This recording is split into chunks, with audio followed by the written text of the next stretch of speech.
Now, we interrupt this program for an urgent news bulletin.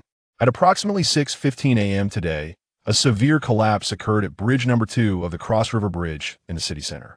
At the time of the incident, a wedding car and 5 buses filled with the groom's relatives plunged into the river. As of now, rescue personnel have yet to discover any survivors, and the rescue operation is still underway. In a makeshift conference room constructed from shipping containers, Zhengyang suddenly jolted, gasping for breath as he looked around in terror. In an instant, all eyes in the room were fixed upon him. A young man sitting to Zhengyang's right elbowed him gently in the ribs and inquired, "What's wrong, brother?" Ignoring the young man's question, Zhengyang placed a hand on his chest, gradually recovering from the suffocating sensation of drowning. To his disbelief, he realized he was seated in an unfamiliar room filled with faces he had never seen before. The pain in his ribs, caused by the young man's elbow, assured him that this was not merely a dream. This realization prompted Zhengyang to mutter to himself, "Could it be that I have transcended?" As soon as the words left his lips, his mind erupted with a sudden clarity.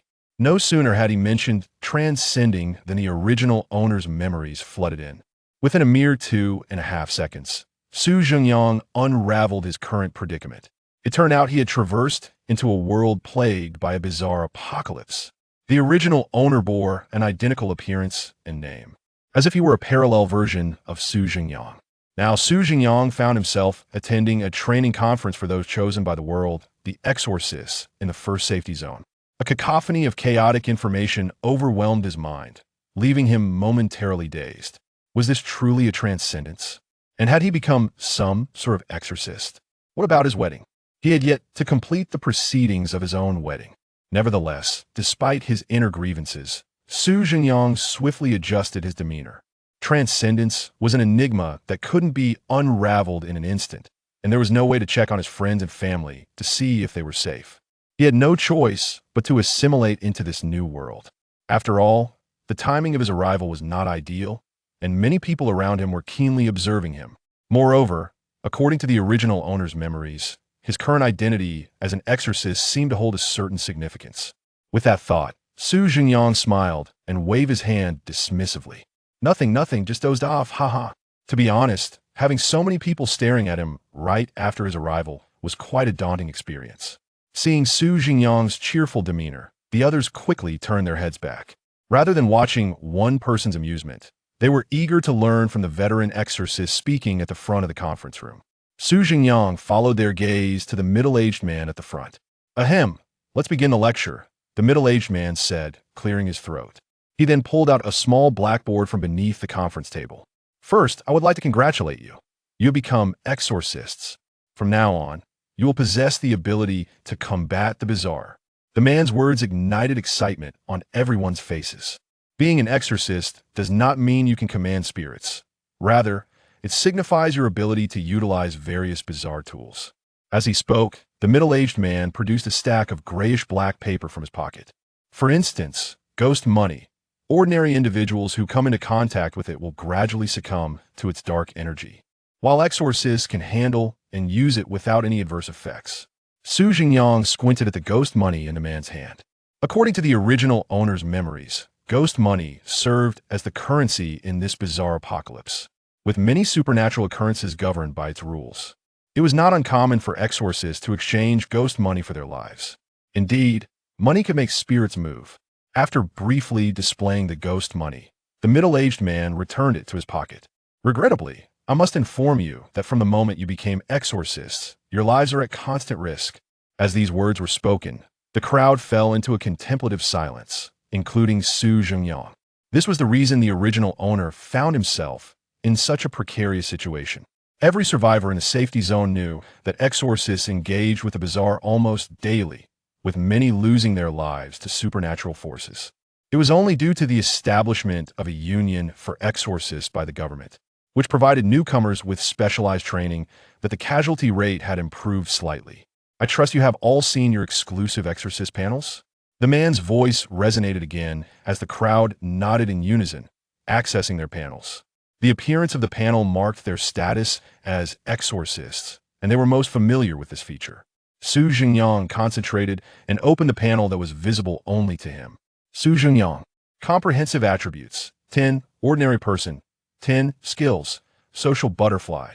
When the bazaar's favor towards you reaches friend or above, you will receive a mysterious reward, the contents of which are influenced by the level of the bazaar. Current task. Mandatory entry into the bazaar domain in 3 days. Achievements. None. The information displayed in your taskbar indicates the countdown to your next entry into the bazaar domain for the game. The man explained seriously while writing on the blackboard. The bazaar domain is a distinct space created by powerful entities. Once you enter, the taskbar will automatically update. This realm is fraught with danger. One misstep could cost you your life. However, if you complete the task, the domain will automatically return you and reward you handsomely, with ghost money being one such reward. Now, regarding the columns above the task section, the higher your comprehensive attributes, the stronger your physical condition. Conversely, lower comprehensive attributes not only indicate weakened physicality, but also make you more susceptible to the bazaar. As for skills, they represent each of your unique advantages. To ensure you can effectively utilize your skills, I will arrange specialized training for each of you based on your abilities. When I call your name, please stand and describe your skill. Kaikuin. As names were called, individuals stood to share their skill information. Zhengyang listened with curiosity, observing that although the skills bore different names, many effects were quite similar. They primarily enhanced healing abilities, running speed, or insight into the bazaar. Among them, the most impressive was a man whose awakened skill was called Cat's Life. Its effect granted him a total of 9 lives, counted separately inside and outside the bazaar domain. This meant that every time he entered, he would automatically refresh his 9 lives. Zhengyang admitted to feeling a twinge of envy. 9 lives. He could indulge without restraint. The middle-aged man, upon hearing about this skill, surveyed the Cat's Life gentleman with evident satisfaction. Indeed, this skill is exceedingly useful. You are destined to become a cornerstone of the enchanters in the future. Next, Zhengyang. It's my turn. Zhengyang hastily rose and articulated his skill, Social Butterfly. After hearing Zhengyang's description, the crowd fell into a stunned silence. Be friends with the anomalies? One individual exclaimed, disbelief etched on their face. The crowd began to murmur amongst themselves regarding Zhengyang's skill. Are you out of your mind? Be friends with anomalies? Exactly. Who doesn't know that these anomalies harbor a deep-seated hatred for humanity? Friendship? What a fantasy. One cannot dismiss this so easily. I've heard that some little spirits can purchase friendship with ghost money. And what good does that do? I reckon this skill merely toys with people's mindsets. Listening to the cacophony of voices around him, Zhengyang felt a pang of discomfort in his heart. It is said that after transcending, one will possess a remarkable golden finger. Yet, the panel-like attributes everyone shares seemed trivial, and his own skill felt disappointingly ordinary. What's the point of this? At that moment, Zhengyang entertained thoughts of giving up entirely. Ring, ring, ring, ring, ring, ring. Suddenly, a resounding and vibrant ringtone echoed, capturing the attention of the crowd as they turned toward the middle-aged man at the forefront. Who could that be? The middle-aged man furrowed his brow and retrieved his phone from his pocket, muttering to himself, "I'm in a meeting." Just as he began to speak, his voice abruptly halted. From the phone screen, the incoming call displayed the number 666666666. Chapter 2. The eerie ringing. The incessant ringing of a mobile phone grew increasingly louder, resonating to such a degree that the middle-aged man holding it was nearly overwhelmed by a ringing in his ears. A crackling sound of electrical disturbance emanated from above, followed by the flickering of the overhead lights, casting an unsettling glow throughout the room. Zhengyang sensed the precariousness of the situation and swiftly turned to escape through the window beside him, only to discover that it was fortified with a thick layer of security bars. With no other option, he was compelled to join the throng of people in the back, moving towards a diminutive door at the front of the conference room. The man understood that he was confronting an extraordinary and profoundly terrifying phenomenon. What the hell is this doing here? You all need to get out, he shouted to the assembly within the room, directing them to evacuate. Yet he remained rooted in place, unwilling to budge. He was the first to be targeted. For him, fleeing was no longer an option. This was a horror-level anomaly. The eerie ringing. This phenomenon could propagate within a certain radius. Stay away from me, or you will all be marked. His words were abruptly cut off, for he had spoken too late. Just as the crowd began to exit the conference room, another ring echoed through the air. Ding dong, ding dong. The ringing ceased almost as swiftly as it had begun, as the owner of the phone hung up. The man's reflexes were too slow to intervene. Fool, not answering that call could cost you your life. He cursed, immediately rushing forward to close the door that had just been opened. It was too late. The eerie ringing had already targeted those within the conference room. Allowing them to escape would only spread the anomaly throughout the entire safe zone. Teacher, what are you doing? The middle-aged man did not respond. There was no time for explanations. The mobile ringing was about to conclude, and if the call went unanswered, he shuddered to think of the dreadful consequences that might ensue. Beep. Under the horrified gazes of the others, the man pressed the answer button. Hello? A series of crackling noises met his ears, indicative of poor reception. Silence enveloped the conference room, thickening the atmosphere with dread. Suddenly, they noticed that the door could not be opened. A viscous, dark red substance, exuding a foul odor, began to seep through the cracks, binding the door shut. With a jarring sound, the individual who had just hung up the phone suddenly stiffened, contorting his body into a grotesque stance as he advanced towards the door. Standing rigidly before it, the crowd recoiled in fear at this abnormal behavior. It was evident that he had fallen under the control of the eerie ringing. The possessed man stood there, his eyes vacant, staring blankly ahead. Under the gaze of the crowd, his mouth widened increasingly until, with a resounding crack, the jaw of the demon slayer dislocated, his cheeks flipping outward, his mouth forming a perfect O. Ding-dong, an eerie electronic chime emanated from his throat, accompanied by a cascade of blood and clotted gore. The group standing before him was drenched in the crimson spray. Meanwhile, from the receiver came a series of sounds reminiscent of bubbling, as if his throat were convulsing. Then, like a blade slicing through glass, a hoarse yet slightly magnetic male voice emerged. I want your right hand. Everyone present heard this utterance, including Zhengyang, who sat resignedly in the back row, fully aware that escape was futile. Upon hearing the voice on the phone, Zhengyang's brow twitched involuntarily, a wave of unsettling familiarity washing over him. All right, can I purchase my right hand? The middle-aged man sighed with relief. Once the eerie chime was answered, the caller would randomly demand a part of the listener's body, ranging from a mere finger to the entirety of one's being. Compared to the grim alternative of ignoring the call and being transformed into a puppet, answering offered at least a glimmer of survival.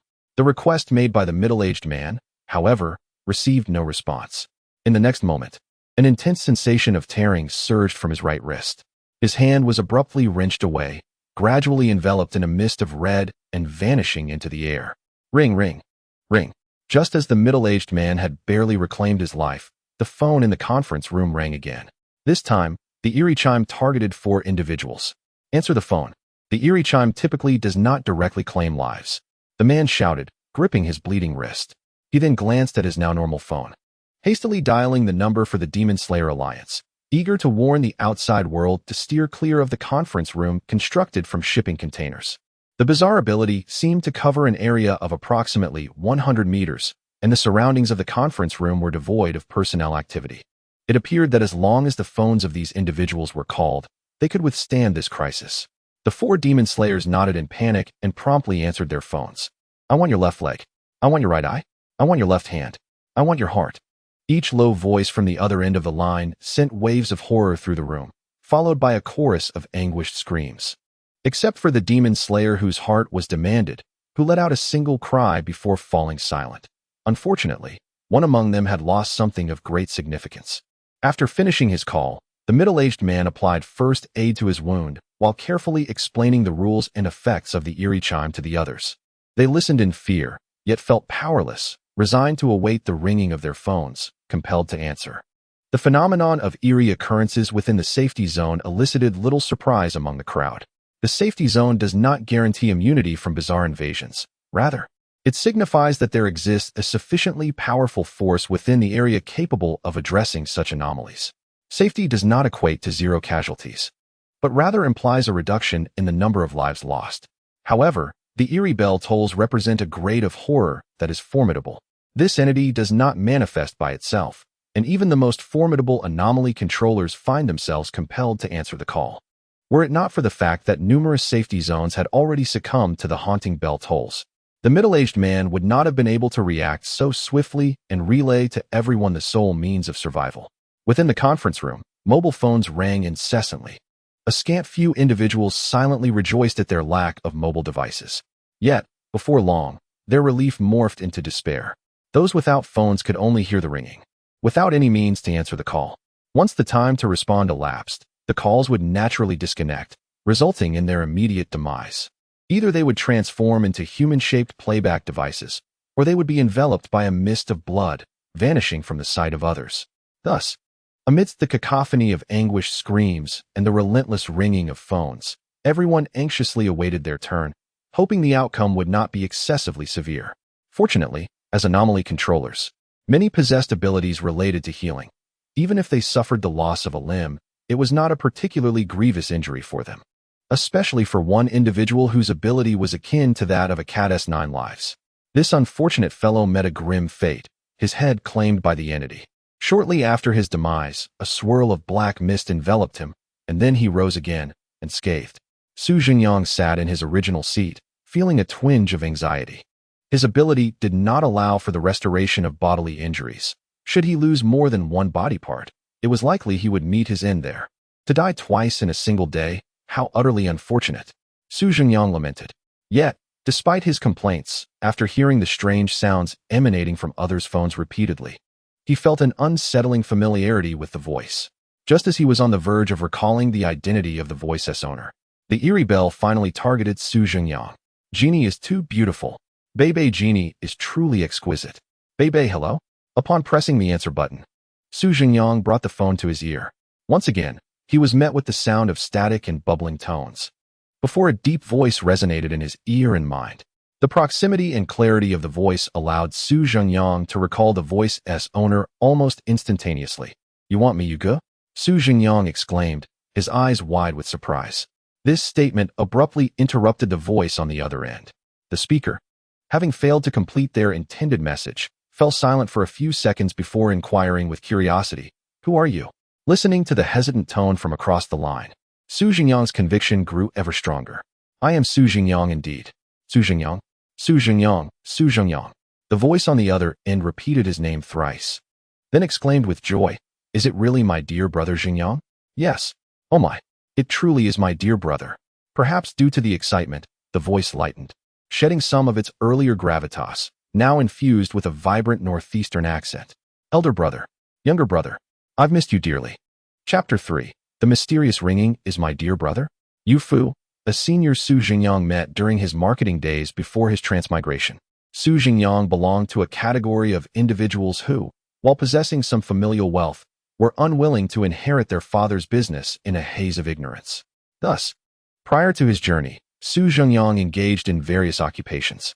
After graduating from university, he joined the marketing department of a building materials company, aspiring to ascend through diligence and merit. Yu Fu was his roommate in the company dormitory. As a native of Northeast China, Yu Fu was a gregarious elder brother. And coincidentally, Zhengyang also had a penchant for making friends. After several gatherings filled with crayfish, barbecued delights, and light beers, Zhengyang forged a strong bond with this senior, who was nearly a decade his elder and a manager in the investment department. Regrettably, circumstances did not unfold as hoped. The building materials company was notorious for delayed salaries, and its management system was as unyielding as iron, with a transient leadership. After much contemplation, Zhengyang concluded that his future at the company was bleak and resolutely chose to resign and depart. In hindsight, his decision proved astute. Within 2 weeks of his departure, Yu Fu sent him a message. Chaos had erupted within the company, leading to a complete reallocation of roles among all departments. The senior, who had served as a manager for 5 years, was demoted to a mere sales position in a storefront. Although his title diminished, Yu Fu continued to command a substantial salary through his exceptional abilities. Zhengyang urged him to consider other employment. Yet Yu Fu hesitated to step out of his comfort zone, particularly with a second child on the way.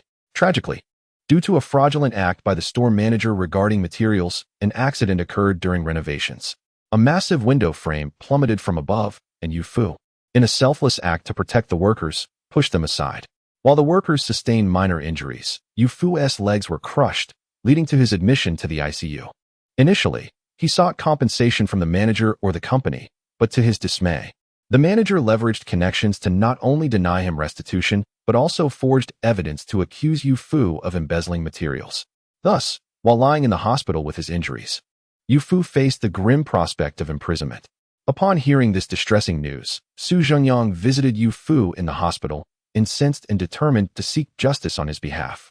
Though Zhengyang lacked extraordinary power, he possessed a wealth of friendships.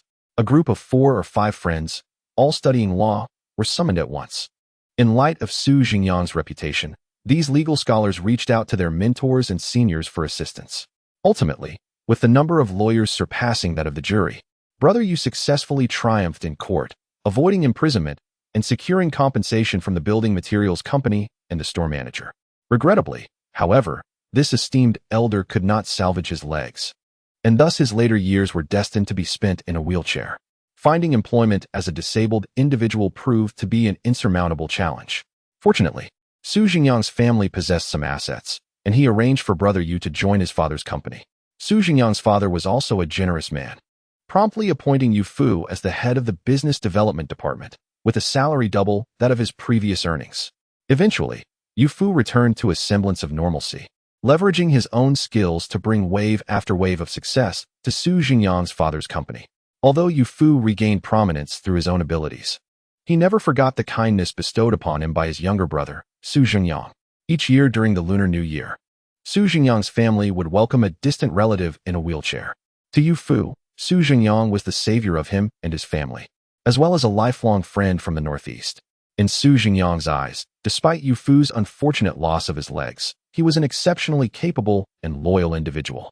And having such a friend was indeed a blessing.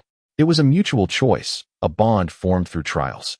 Thus, although Zhengyang could not fathom why he encountered this fate-stricken elder after his unexpected journey, he felt an immense joy.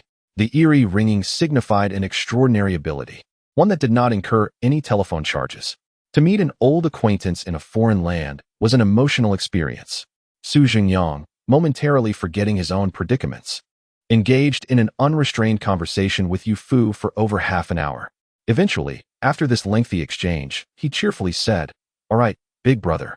Remember to call your little brother often." Squatting in a corner while tightening screws on a container, he smiled broadly. "Absolutely, little brother. Once I settle down here, I will definitely find time to visit you for a drink. One drink won't suffice, big brother. I'll treat, and we won't return until we are thoroughly intoxicated." Laughter erupted between them. "Oh, by the way, what is it, big brother? After this call connects, I cannot hang up without requesting something from you. Just a moment. Let me think of what I want." "No worries, big brother. Just say the word if you need anything. We are brothers, after all." "It's not that simple, little brother. I've thought of something." There was a brief silence on the other end of the line, before Yu Fu's voice returned, raspy and deep as before. "I desire your anxiety, weakness, pressure, and various ailments. For the more I obtain, the more I shall grant you health, strength, and a remarkably sharp mind." As Yu Fu spoke, he found himself chuckling, even slipping back into his northeastern accent towards the end. Suddenly, amidst Zhengyang's bewilderment, a massive cloud of red mist materialized out of thin air, enveloping him entirely. After a while, the mist dissipated, and Zhengyang stood upright in place. His posture was more erect, his mind clearer, and his limbs invigorated. Yu Gu had bestowed health upon him and even assisted him with a hemorrhoid issue. He had even styled his hair handsomely and tidied up his nasal hair. Truly, the elder brother had shown great thoughtfulness. Zhengyang gazed at his attributes with a sense of gratitude. Thanks to a single remark from Yu Fu, his comprehensive qualities had surged from 10 points to 15 points, a significant enhancement. Closing the attribute panel, Zhengyang cheerfully rose, intending to leave, only to meet the collective gaze of everyone in the conference room. All eyes were fixed upon him. Most expressions reflected shock and confusion, while others shone with admiration. A flutter of anxiety gripped Zhengyang's heart. Awful. In his moment of impulsiveness, he had utterly failed to notice the crowd surrounding him. He scratched his head, feeling somewhat awkward as he sought an explanation. "Were you negotiating with the eerie bell sounds?" One of the anomaly handlers, unable to suppress his curiosity, stepped forward to inquire. "Zhengyang, huh?" This question seemed to open the floodgates, prompting a chorus of inquiries from the others, save for those severely injured who were still engaged in self-rescue. Gradually, Zhengyang began to comprehend the situation. It turned out that during his conversation with Hugo, the eerie bell sounds in the conference room had ceased. Even the previously controlled humanoid bell speakers lay peacefully on the ground, no longer causing chaos. However, one peculiar aspect puzzled everyone. The conversation between Zhengyang and Hugo had been inexplicably obscured. Thus, all that the onlookers witnessed was Zhengyang squatting in the corner, animatedly gesturing without uttering a word, followed by an occasional silent burst of laughter. Upon grasping the specifics, a barely perceptible smile curved at the corners of Zhengyang's mouth. In that case, the explanation was rather simple, wasn't it? Zhengyang casually fabricated a tale, claiming that a skill had granted him the ability to engage in deeper communication with the anomalies. Though this explanation was absurd, everyone believed him, particularly the middle-aged man who had initially instructed the group. As a seasoned anomaly handler, he was well aware of the extraordinary advantages that powerful skills could confer. Regrettably, each individual possessed only one skill, preventing anyone from coveting another's powers. Otherwise, Zhengyang would undoubtedly have incited envy. Although the anomaly handlers despised the eerie phenomena, none wished to forego a favorable relationship with them. The apocalypse had persisted for an extended period, compelling humanity to develop a form of Stockholm Syndrome. Many even willingly descended into depravity, becoming puppets of the anomalies. Well, it seems the eerie bell sounds have concluded. I have notified the rescue team, and you shall soon receive assistance. The middle-aged man sensed that an eerie chime had not echoed for quite some time. So he made a call and waved to the crowd. As the door to the conference room creaked open, a collective sigh of relief swept through the survivors. Fortunately, they had managed to reclaim a life amidst the apocalypse.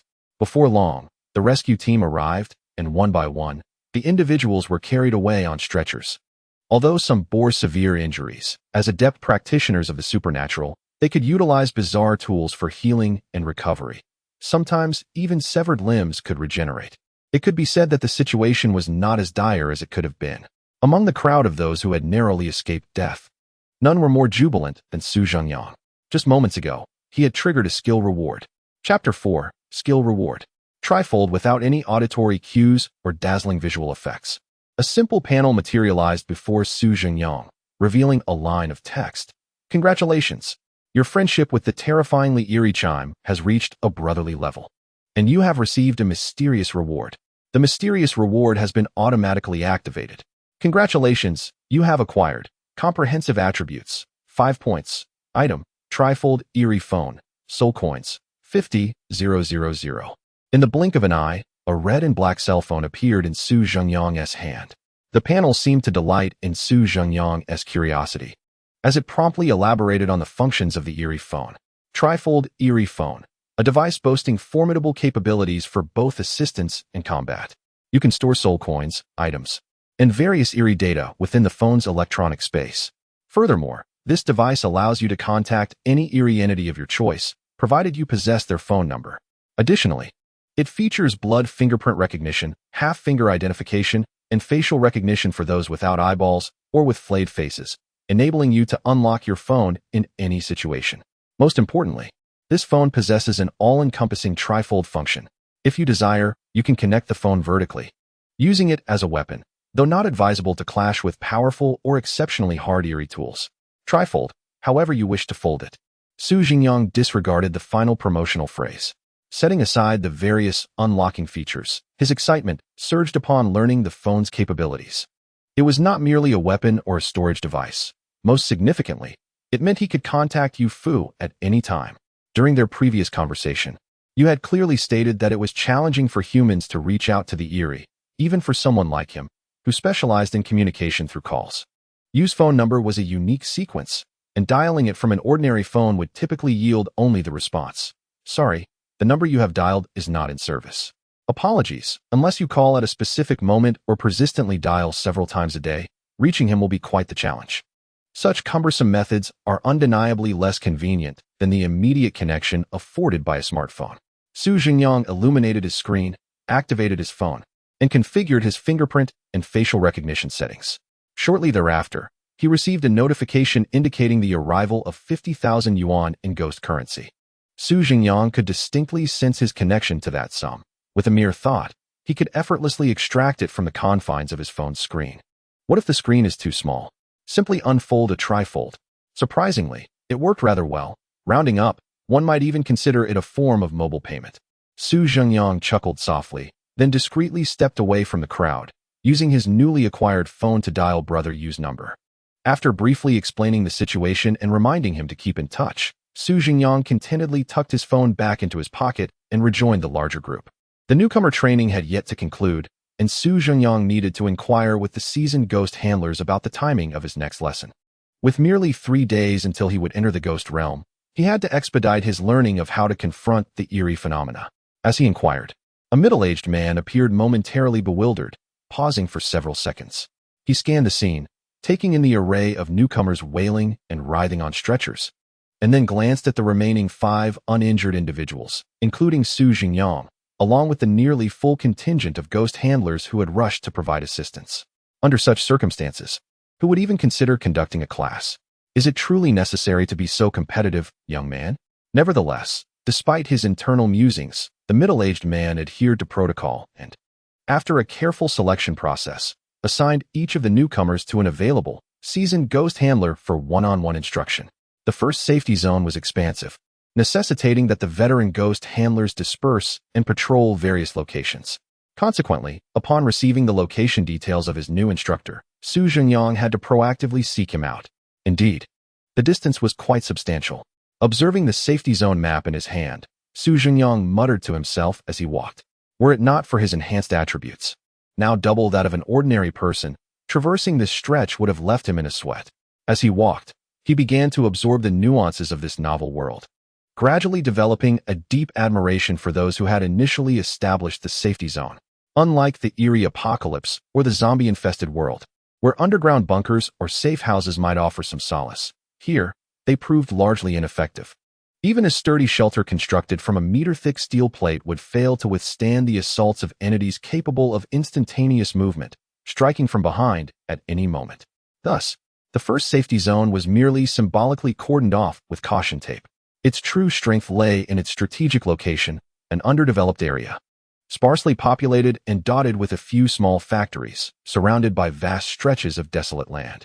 Prior to its designation as a development zone, this barren expanse was essentially uninhabited, devoid of human activity.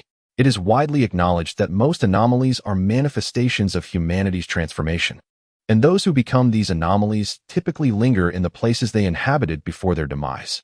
In the development zone, devoid of any inhabitants, there are no corpses, and consequently, no anomalies arise. Apart from the occasional wandering traveler anomalies or morning jogger anomalies, the inner sanctum of the safety zone remains largely untroubled by such disturbances. Of course, this excludes the eerie phenomena akin to the ominous tolling of bells that summon the Reaper, in an effort to render the wasteland more inhabitable for humans. The anomaly tamers have enlisted numerous ordinary individuals as laborers to construct rudimentary rock wool houses. While rock wool tiles bear resemblance to asbestos tiles, the carcinogenic properties of asbestos are significantly more severe. Rock wool, as a contemporary alternative, exhibits a somewhat lower carcinogenic risk. Although the houses made from rock wool do pose certain health risks, they undeniably fulfill the survivor's urgent need for shelter, providing a simple yet efficient means of insulation. Additionally, photovoltaic cables sourced from a neighboring factory address their electricity requirements. Observing the rows of modest townhouses, Zhengyang couldn't help but voice his critique. Does this safety zone really resemble a foreign slum? One could argue that it's a rather indirect leap towards globalization. It is noteworthy that the formidable anomaly tamers reside within the factory premises, either in employee dormitories or in the workshop's duty rooms, enjoying convenient access to water and electricity. The survivors have tacitly accepted this special treatment, as they must rely on these individuals for their protection in the days to come. After a brisk walk of approximately 25 minutes, Zhengyang finally arrived at the location of the veteran anomaly tamer's duty room. The duty room was easy to locate. Any rock wool house that was cramped and small, with windows on all 4 sides, was unmistakably the one. Knock, knock, knock. Standing before the door, Zhengyang gently rapped on it. This act, however, felt somewhat superfluous, as the duty room's large windows allowed him to make eye contact with the occupant long before he reached the door. The man inside appeared perplexed, sitting motionless and staring out at Zhengyang. This left Su Zhengyang feeling rather awkward. Knock, knock, knock. After realizing that his initial knock had gone unnoticed, he rapped on the door once more. The man inside let out a soft grunt, suddenly shivering, and blinked his eyes. "Ah, someone has arrived?" he said, stretching and yawning simultaneously. Su Zhengyang quipped, "So, you've just been sleeping, huh?" As Su Zhengyang continued to critique the apparent incompetence of this veteran anomaly Tamer. On the opposite side of the first safety zone, another individual was losing his composure. Li Fengye sat in his small room, grinding his teeth in frustration, pounding his thigh with his hand while muttering Su Zhengyang's name in a fit of curses. "Damn it, after all the planning I've done, is it all going to be ruined by you?" Li Fengye considered himself to be an astute strategist. He is a member of an anti-human organization, colloquially known as those bizarre lackeys. The crux of the matter is that these oddities each possess their own realms and modes of operation, often disregarding one another. However, that is of little consequence. The radical ideologies of this group have morphed into a malignant tumor among the survivors. Before infiltrating the safe zone, Li Fengye discovered the method to elicit the eerie ringtone. Thus, he plunged into the fray, tirelessly calling the eerie ringtone with various approaches each day. At long last, on the final day, after dialing the number 44 times consecutively, the eerie ringtone responded while he was attending a training session. Li Fengye directly utilized his skills to negate the damage from the eerie ringtone.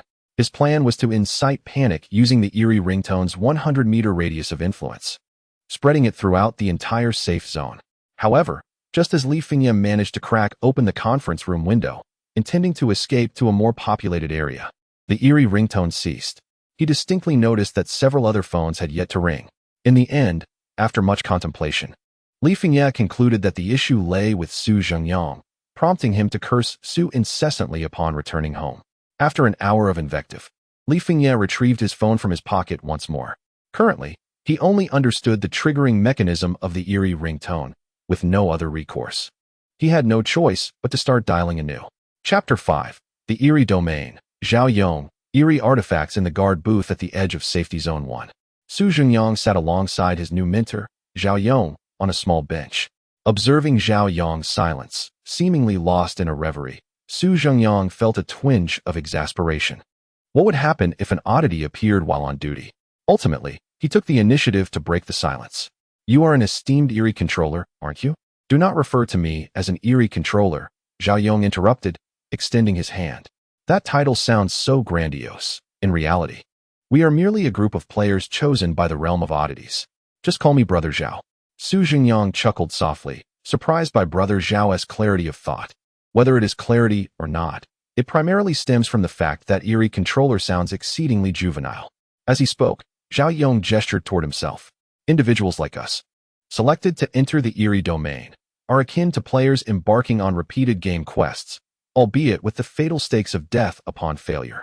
Su Zhengyang nodded in agreement, finding merit in Zhengyang's perspective. He too had felt compelled to voice similar sentiments upon first encountering the interface after his arrival. Before Su Zhengyang could elaborate further, Zhengyang interjected, "As players, we are not particularly formidable. To put it plainly, even though I am stationed here daily, how could a mere character like myself possibly thwart those powerful oddities? For instance, take the eerie ringtone you encountered today. So, when I arrived, were you asleep?" Su Zhengyang inquired. Zhengyang scratched his head, somewhat embarrassed. "Not exactly. During the day, oddities rarely manifest, even if they do. They are of such overwhelming strength that they are insurmountable." As Zhengyang spoke, he gestured towards the perimeter of the warning line. There stood numerous dilapidated square structures. While they were referred to as huts, many scarcely qualified as such, merely serving as makeshift shelters constructed from frames and fabric. Moreover, with the presence of the drifters outside, the moment any eerie phenomenon emerged, I would instantly react upon hearing their anguished cries. "Drifters?" Upon hearing Zhengyang's words, Su Zhengyang glanced at the small structures beyond the warning line. Having just crossed over, he had momentarily forgotten the nature of these drifters. "Have you forgotten about the drifters? They are the disobedient survivors." With Zhengyang's reminder, Su Zhengyang gradually recalled the concept of drifters. Although the leadership within Safe Zone 1 was overseeing matters, in a world crumbling to chaos, everyone lived in fear. Even the state could not unconditionally guarantee the protection of every individual. The inhabitants of the safe zone did not receive the protection of the enigmatic beings without contributing. They were required to offer their labor, engaging in production, agriculture, and development to ensure the harmonious operation of the safe zone.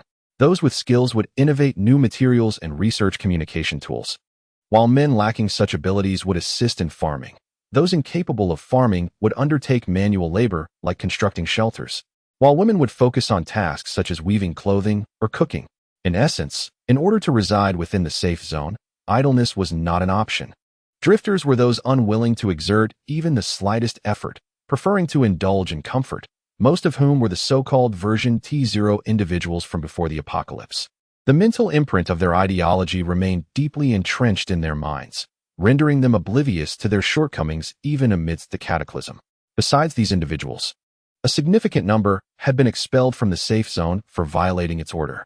Many among them were notorious criminals, akin to a dragon nestled with phoenix chicks when alongside version T0 individuals. The enigmatic beings represented only a small fraction of the drifters. Thus, they predominantly chose to camp just outside the safe zone, skirting the boundaries. Having grasped this, Zhengyang fully comprehended Zhao Yong's seemingly indifferent demeanor. In a world on the brink of collapse, the demise of such parasites was indeed inconsequential. Enough chatter. Let us not linger on trivialities. Zhao Yong glanced at his watch and waved his hand. Since the higher-ups have assigned me to guide you, I shall succinctly explain the preparations necessary before entering the eerie domain. As he spoke, Zhao Yong retrieved his phone from his pocket. Excellent, excellent. Zhengyang promptly straightened up, adopting an earnest demeanor.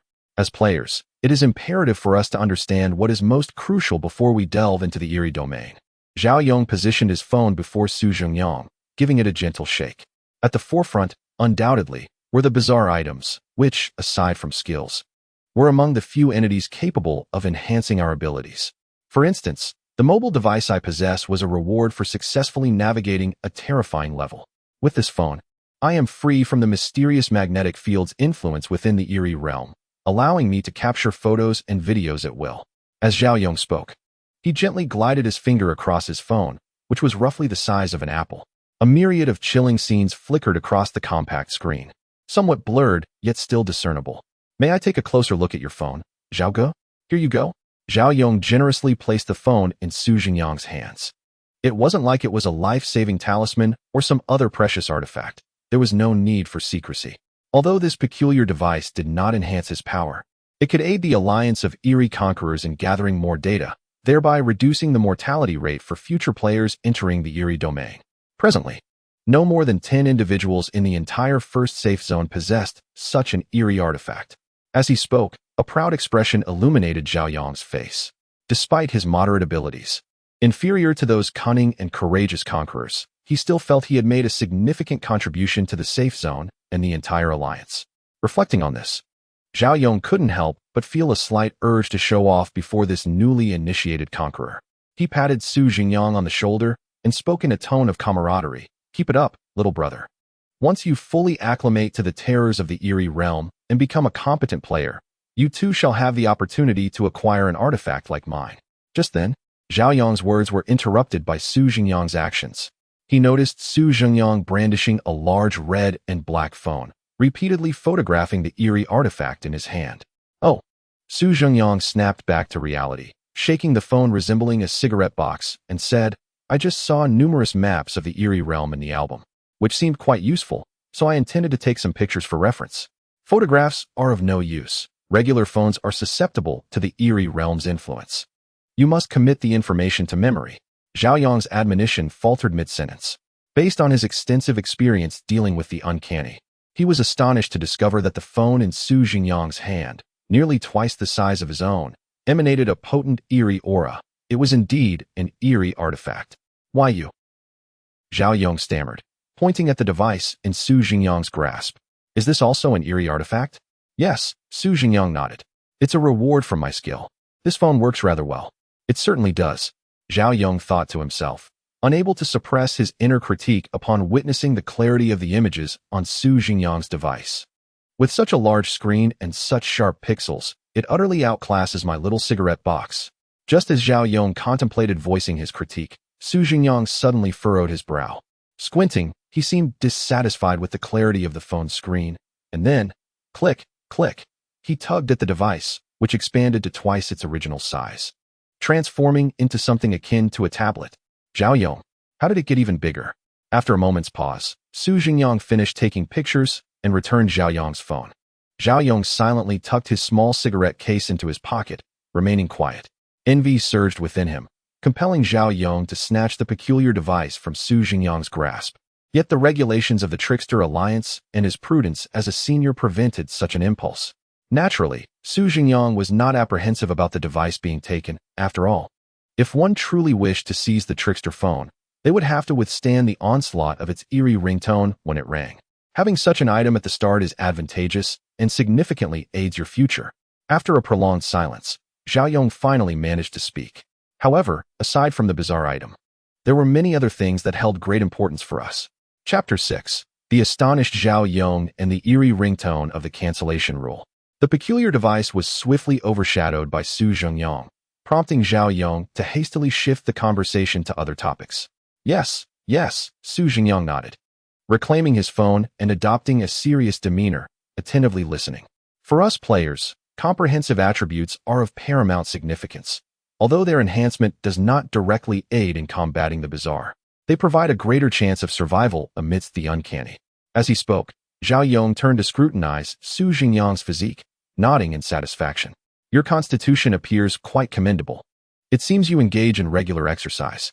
According to the collective wisdom gathered, when entering a bizarre dungeon for the first time, it is best for one's comprehensive attributes to exceed 9 points. Otherwise, one would be ill-equipped to handle unexpected situations within the eerie domain. Upon clearing a bizarre dungeon, there is a chance to receive a slight boost in comprehensive attributes.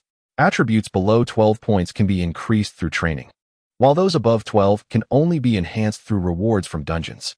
Thus, acquiring attribute points before reaching 12 is a significant loss.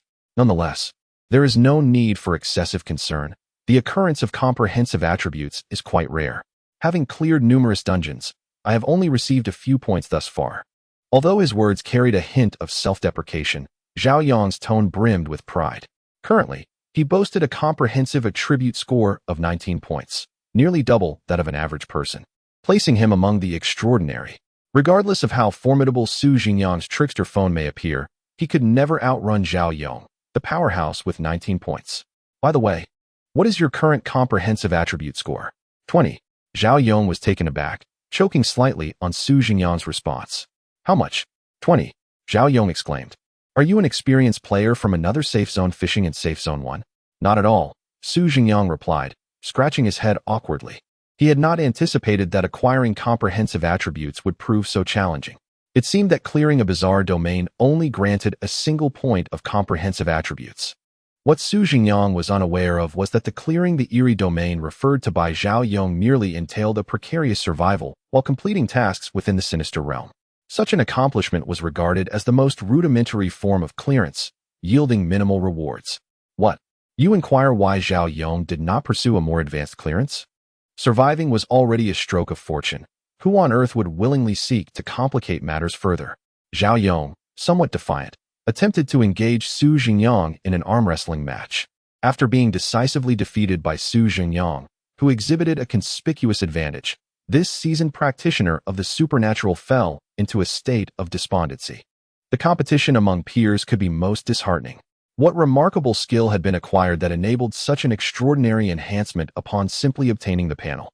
If he were to complete several eerie domain instances, his prowess would surely soar to unimaginable heights. With a composite attribute of 20 points, one need not fret about the initial foray into the eerie domain. The first task within that domain was not particularly challenging, and with such attributes, one could easily elude the pursuit of the sinister entities. Allow me to elucidate further on other crucial matters. Do you possess any Yin coins? Just as Zhengyang was about to expound on the significance of Yin coins, he suddenly sensed that this young man before him might once again attempt to feign superiority, prompting him to directly inquire. A bit, not much, perhaps a few hundred. Zhengyang, realizing he might have been overly ostentatious, opted not to disclose his true circumstances this time. He settled for a seemingly ordinary figure to deflect attention. A few hundred? Zhao Yong's astonished expression left Su Zhengyang utterly speechless. Did he truly consider a few hundred to be a substantial sum? Surprisingly, Zhao Yong genuinely perceived that amount as considerable. For just a modest sum of dozens of coins, one could persuade a willful entity to cease its torment. For a larger sum, one could secure mercy from an anomalous being, and with several hundred coins, one could render a tail-level entity to treat them as inconsequential. With that amount, one could traverse the novice eerie domain without fear of formidable entities. Su Zhengyang nodded solemnly. The alliance of supernatural practitioners had long categorized these entities into levels, ranging from low to high, willful, anomalous, tale, horror, legend, and unspeakable. The classification depended on the entity's inherent state and their impact on humanity. The lower the level, the lesser the threat posed to humans. As for whether higher levels existed beyond that, it was uncertain and not something one dared to contemplate. Is there anything else I need to prepare? Su Zhengyang inquired. Having confirmed that his supply of coins was sufficient, Zhao Yong tilted his head in contemplation for a moment before responding in a subdued tone. Nothing much to heed. When you find yourself with time, peruse the eerie domain map. For the remainder of the time, focus on resting and preparing for your first teleportation. All right. For the ensuing hours, Su Zhengyang remained beside Zhao Yong, engaging in conversation and studying the eerie domain map. Through their half-day interaction, Su Zhengyang gradually came to comprehend the character of this brother Zhao. As one of the earliest practitioners of the art of deception, Zhao Yong has participated in numerous enigmatic domain dungeons without ever showcasing remarkable prowess, relegating him to a mid-level position within the alliance of deceivers. Nevertheless, Zhao Yong possesses an exceptional talent. He has an uncanny ability to survive, consistently evading peril with remarkable ease. This survival instinct is not merely a skill, but rather a manifestation of Zhao Yong's profound desire to endure. In his own words, he eagerly anticipates the era when humanity and the bizarre achieve a delicate equilibrium, allowing him to ascend to a middle-class status previously unattainable before the impending apocalypse, simply by virtue of his identity as a deceiver. Su Zhengyang remarked that the determination of the Huaxiao people to transcend class barriers truly surpasses all else. As evening descended, Su Zhengyang exchanged greetings with Zhao Yong before embarking on his journey home. Within the safety zone, becoming a deceiver slightly elevated one's status. For instance, Su Zhengyang's accommodation had successfully transitioned from a shared dormitory to a private room, although it remained a humble structure of rock wool and tiles. This enhancement afforded Su Zhengyang the opportunity to engage in a more profound conversation with Yu Fu over the phone. Upon returning to his modest abode, Su Zhengyang decisively retrieved his trifold enigmatic mobile device and dialed Yu Fu's number. The two calls made earlier in the day had been somewhat rushed, leaving Su Zhengyang with numerous topics yet to discuss with Yu Fu. Now, with ample time at hand, he intended to inquire deeply about the mysteries of traversal. The call was swiftly connected, and Yu Fu answered with the familiar exuberance of a warm-hearted northeastern elder brother. Thus began a lengthy discourse, one that lasted approximately 3 hours, between a man and an enigma. Through their in-depth conversation, Su Zhengyang learned that Yu Fu had also traversed into this realm due to the incident on the bridge, albeit several days prior to Su Zhengyang's arrival. Upon his arrival, Yu Fu discovered that he had transformed into an enigma, his mind inundated with a torrent of terrifying and negative emotions. Consequently, it was not long before he became fully enigmatized, resembling the very entity that had once haunted him with its eerie bell tolls. It was only today, through a simple greeting from Su Zhengyang, who held significant importance in Yu Fu's life, that a semblance of rationality was restored within him. As for whether others had also traversed into this world, Yu Fu was uncertain. Constrained by the rules of the enigmatic realm, he rarely managed to contact fellow enigmas. The humans he could reach out to were strangers, devoid of any previous connections. While Yu Fu could not guarantee it, Su Zhengyang was fairly certain that the others who had faced calamity on the bridge had also traversed. To put it bluntly, if someone as inconspicuous as Yu Fu's circle of friends had made the leap, it was highly implausible that the members of the wedding party and those who shielded against alcohol had not done so as well. With this conclusion, Su Zhengyang found himself in a state of mixed emotions, both resigned and elated. The disheartening aspect was that he was not the sole traveler, diminishing his hopes of experiencing the protagonist's privileges often depicted in novels. However, The uplifting realization that a multitude of friends and loved ones awaited him in this new world assured him that he would not be alone in his quest. Zhengyang furrowed his brow, listening to the pleasantries exchanged by Youfu on the phone, while his thoughts wandered, gazing out at the pitch-black sky through the window. There was one person he both wished to arrive and hoped would stay away. At that moment, as they were en route to the hotel, Yuan's car was ahead and had likely crossed the bridge by now. Zhengyang murmured to himself, and on the other end, Youfu fell silent upon hearing his words. Yuan was his girlfriend of 4 years, with whom he had discussed marriage. His parents had already arrived at the hotel, so they were undoubtedly safe, but the fate of Yuan, who was in the same convoy as Zhengyang, remained uncertain. Thus, his foremost concern was the safety of his legally recognized wife. After a brief pause, Youfu spoke. "Do not fret, my younger brother. No matter where your sister-in-law is, she is surely well. Just by looking at her, one can tell she is a person of fortune." "Ah, I hope so," Zhengyang sighed in response. "By the way, dear brother, there is something I must inform you." In an effort to lighten the mood, Youfu pretended to recall something and shifted the topic. "There's a young lad on your side who has been incessantly calling me today. It's quite vexing. Could you check what is going on? Is his phone malfunctioning?" "What? Someone has been persistently calling you?" "Indeed. The reason I exerted my abilities towards your side today was because of this boy. His calls have been incessant, utterly annoying." "Is he still calling you?" "Yes. During our conversation just now, he has called over a dozen times," Youfu replied, his tone tinged with exasperation. "Moreover, this lad possesses a peculiar ability that can negate my rules. Even if he gets through, I cannot gain anything from it. I suspect he might be toying with me."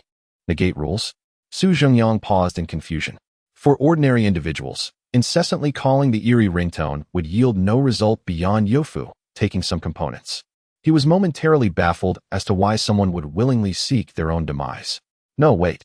The other party's skill can nullify the effect of the eerie ringtone.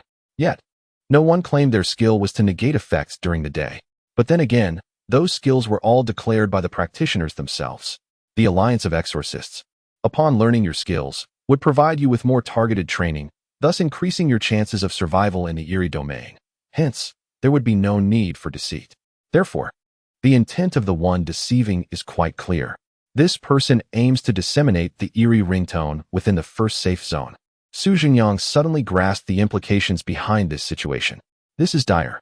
Someone is scheming. Upon this realization, a wave of anxiety washed over Zhengyang. Should the eerie ringtone spread within the safe zone, at least 1/5 of the individuals would meet their end, and a significant portion would suffer severe injuries. The eerie ringtone was a horror-grade anomaly, attacking without physical form, rendering it an insurmountable threat to the survivors within the safe zone. What manner of person could be so malevolent? Zhengyang muttered with indignation. To think they would place everyone in peril. Wait, that is not right. Although the eerie bell sounds terrifying, it is, after all, his elder brother behind it. Does this imply that the eerie bell can cause trouble for anyone at will, even foretelling the departure of things? As these thoughts swirled in his mind, Zhengyang's lips curled into an increasingly broad smile. "Yugo, may I consult you on something?"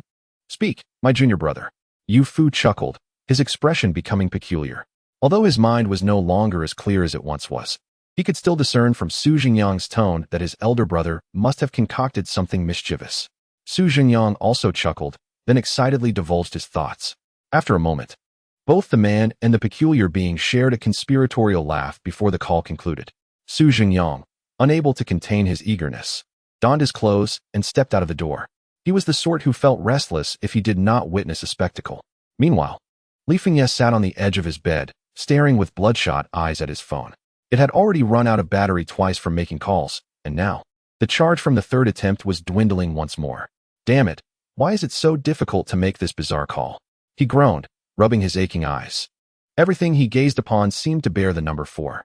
In this day and age, even being a villain requires considerable effort. He lamented silently. Not everyone turns malevolent for no reason. For instance, Li Fengye himself. Earlier that day, he had indeed lied to the assembly in the conference room.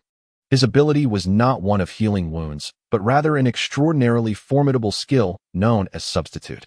Substitute, when affected by an eerie effect, if there are other humans nearby, you may choose to let them absorb the impact for you. Upon awakening this skill, Li Fengye felt invincible. As long as someone was by his side, It seemed he could never meet his demise. Initially, he honestly divulged the effects of this skill to those around him. However, to his dismay, no one regarded him as impressive. Instead, they began to distance themselves from him. Even his childhood friend, with whom he had shared countless adventures, would often inquire, "You're not going to make me take the bullet for you, are you?" Eventually, Li Fengye grew wiser. Upon entering the eerie domain, he refrained from mentioning his true abilities. Yet, in order to survive, he always relied on others to take the hits for him.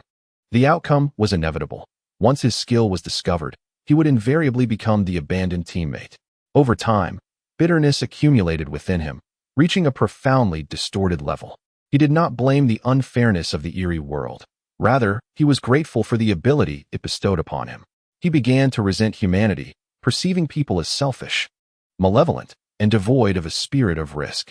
Unlike the eerie, which was pure, genuine, and adhered to its own rules without deceit, such a human world deserved to be overtaken by the beings of the eerie.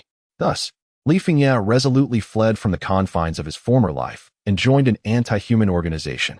The first task assigned to him by the organization was to create chaos throughout the first security zone using the method to trigger the eerie ringing sound. "Damn it. Dead phone, connect already." Li Fengye glared at his phone screen, the words squeezing through his clenched teeth. Unfortunately, the response remained the same. "Sorry, the number you dialed is." Never mind. I'm too exhausted. I'll continue tomorrow." Ultimately, Li Fengye chose to temporarily relinquish hope. Just as he placed his phone beside his pillow and closed his eyes, intending to drift into slumber, the panel of the eerie caller abruptly materialized before him. "You have received a terrifying level of eeriness. The influence of the eerie ringing sound has been detected. Other humans are nearby. Do you wish to activate the skill?" Yes.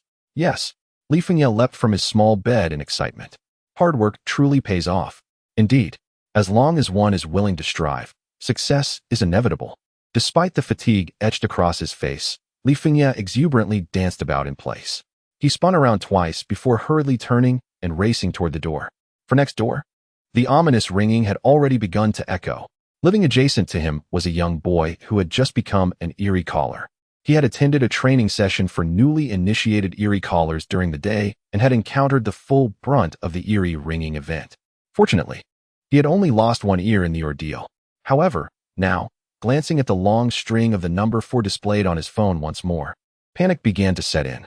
This world truly enjoys playing cruel jokes, making one feel as though they have narrowly escaped danger only to be swiftly kicked from behind. This was the very thought consuming the boy at that moment. Yet, whether in fear or trepidation, it was of no consequence now. Having witnessed the power of the eerie ringing sound during the day, he understood that no matter how frightened he was, he had no choice but to answer the call. "Hello?" The crackling sound of static erupted from the phone's earpiece. In a matter of seconds, the boy felt as if he had waited an eternity. What would this eerie ringing demand? His eyes? His nose? His arm? Or perhaps his heart? The words, "I want your," abruptly halted mid-sentence as if contemplating something. The boy gripped his phone tightly, beads of nervous sweat forming on his forehead, his breath stilled by the sudden silence of the eerie ringing. He knew that the next words would determine his fate. "Dandruff. Huh. You have too much dandruff. Let me give you something." Beep. The call ended, and blood mist appeared. In the next moment, the boy's head was completely enveloped. A few seconds later, the blood mist dissipated, and the boy stared in shock at his reflection in the mirror. Not only was he unharmed, but the eerie ringing had even returned his lost ear. Most importantly, he now boasted a magnificent and lustrous head of hair.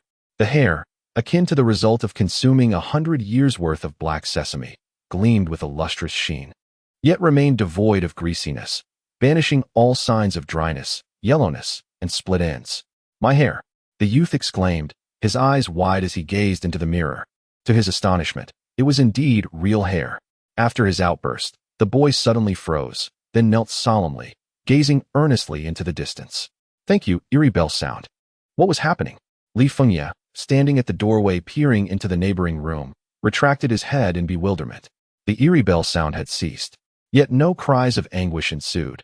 On the contrary, the young fool next door, still in his adolescence, erupted into hearty laughter. Had the eerie bell sound robbed him of his wits? Why was he laughing? Li Fengye was perplexed, but soon his attention was diverted by the ringing sound coming from another direction. After a moment, a jubilant shout echoed. I am cured. My rheumatism has vanished. My overall attributes have increased by 2 points. The excitement from next door mirrored the expanding screams of despair from earlier in the day. The influence of the eerie bell sound was spreading, with dozens of individuals receiving the call simultaneously. However, this time, the growing sounds were not cries of terror, but rather an overwhelming chorus of laughter and gratitude. The once serene night was swiftly disrupted by the cacophony, as those favored by the eerie bell sound emerged from their chambers, eager to share their astonishing experiences with fellow practitioners of the bazaar. The eerie bell sound has restored my baldness. It has left me with a head full of hair follicles. The eerie bell sound has cured my color blindness, granting me vision as sharp as that of a hawk. The eerie bell sound has taken away my cavities and gifted me with a golden tooth. The eerie bell sound has removed my golden tooth, leaving me with a perfectly intact tooth. Wait, what did you just say? The excited shouts outside continued to rise and fall. Li Fengye, eavesdropping from behind the door, wore an expression of sheer confusion, pondering, who am I? Where am I? What am I doing? Hold on. I distinctly remember summoning an unsolvable horror, didn't I? I recall this anomaly being known for its mercilessness, having instigated widespread panic in various locales. What kind of entity delivers blessings like a benevolent deity? Li Fengye mused. Ding ding ding. Just as Li Fengye was lost in thought, his phone suddenly rang within the room. He approached the bedside, picked up the device, and beheld the screen. The eerie bell sound. Chapter 8. Eerie bell sound. At last, I have you. In previous encounters, Li Fengye would have unhesitatingly activated his scapegoat skill upon encountering the eerie bell sound. However, at this moment, he found himself hesitating. Judging by the reactions of those practitioners outside, it was evident that this iteration of the eerie bell sound had inflicted no harm. Rather, it had aided many in achieving remarkable improvements. It was uncommon for an average individual to enhance their overall attributes even after a month of rigorous training. Li Fengye could distinctly hear the neighboring youth being favored by the eerie bell's chime, resulting in a direct enhancement of his attributes by 2 points. Although he was perplexed by the bizarre transformation of the eerie bell's sound, Li Fengye sensed the necessity to seize this opportunity. He would not allow himself to miss out on potential benefits. With this thought in mind, he promptly answered the call. Hello? A crackling sound of interference echoed through the receiver as Li Fengye maintained a calm demeanor, awaiting the response. What could the eerie bell desire from me? He pondered. His mental state had been quite poor lately, and the constant lying around the house had left him feeling somewhat malnourished. Perhaps the eerie bell would simply take everything from him. At last, I have caught you. Despite the voice remaining hoarse and deep, Li Fengye could still discern a palpable excitement within the eerie bell's tone. What?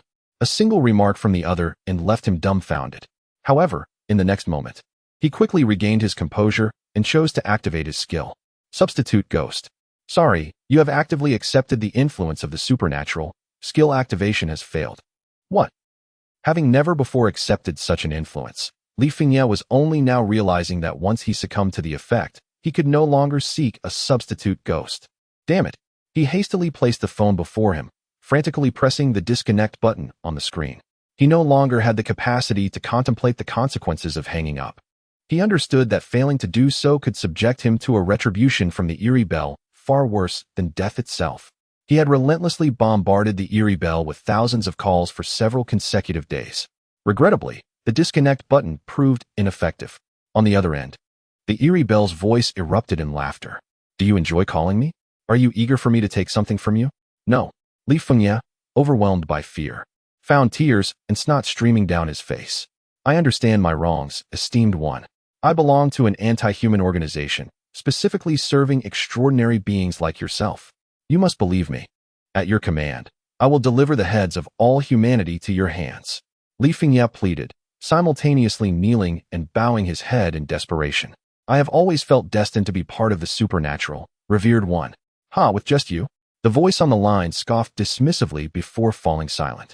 The eerie bell suddenly ceased its speech, replaced by a series of piercing static sounds. Holding his phone, Li Fengye braced himself for the impending retribution. The silence from the other end only heightened his anxiety, quickening his heartbeat. Clutching his chest, he felt profoundly uncomfortable knowing that his fate lay in another's hands. Meanwhile, Yu Fu sat cross-legged at the center of his eerie domain. Surrounding him floated various sizes of blood-red orbs, which he had summoned using his supernatural abilities from the phone. As a formidable entity of horror, Yofu naturally possesses his own realm of the bizarre. However, this realm is largely inaccessible to the practitioners of the supernatural, functioning instead as a repository for a myriad of items acquired daily through telephone requests. Presently, Yofu is meticulously sifting through an assortment of refuse he has recently collected from the first safe zone. Observing the chaotic disarray around him, he lets out a resigned sigh. How did I ever allow it to become so disordered? With such an extraordinary ability, I could have summoned a few warehouse managers to help me organize this treasure trove. Glancing at the multitude of crimson orbs floating haphazardly both nearby and in the distance, he cannot help but voice his frustration. I must find the time to devise a plan to tidy this disheveled space. Lost in thought, he picks up one of the small orbs and examines it closely. After a prolonged inspection, irritation prompts him to shake his head. It is too chaotic. I shall forego the selection and simply recite them all. Thus, he casually seizes the nearest orb and crushes it with a decisive pop. Simultaneously, a chilling sound of eerie bells reverberates through the phone held by Li Fengye. I shall bestow upon you a flake of dandruff, a balding crown, and a touch of arthritis. This time, the transmission of the eerie bell sound within the safe zone was not promptly isolated by the practitioners, and Yofu, with a considerate touch, only extracted the negative attributes from those individuals. As a result, Yofu's acquisition was exceptionally fruitful, albeit composed primarily of refuse. This delivery persisted for over half an hour. Li Fengye's legs, initially trembling, succumbed to weakness, rendering him completely devoid of any desire for life. Subsequently, he slumped against the side of his bed, his phone discarded upon the floor, devoid of any inclination to retrieve it, even as the eerie bell sound concluded the call. Bizarrely, Li Fengye, pallid and ashen, gazed vacantly at the ground before him, murmuring, "Was I not clever enough? Are we not all bound by the same rules?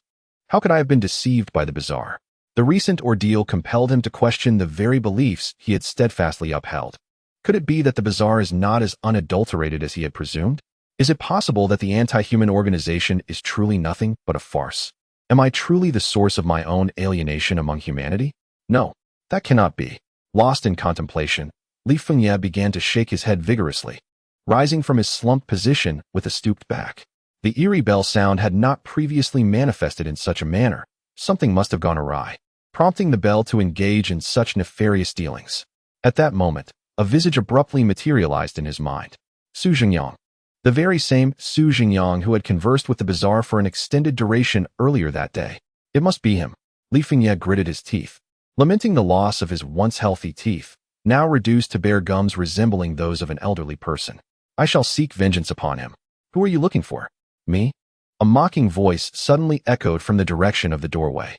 Zhengyang, after all, was not a person of great patience. He remained fixated on the unfolding events outside. The eerie chime had a peculiar effect, amplifying his voice during conversations, allowing it to resonate among the surrounding crowd. Thus, as soon as he confirmed the location of the schemer, Zhengyang hurried over without delay, accompanied by a few onlookers. Li Fengye widened his beady eyes, recently afflicted with over 500 degrees of myopia, and stared intently toward the entrance where a multitude of shadows gathered. Although he could not discern their precise forms, he was utterly convinced that the figure at the forefront of the crowd was none other than Zhengyang.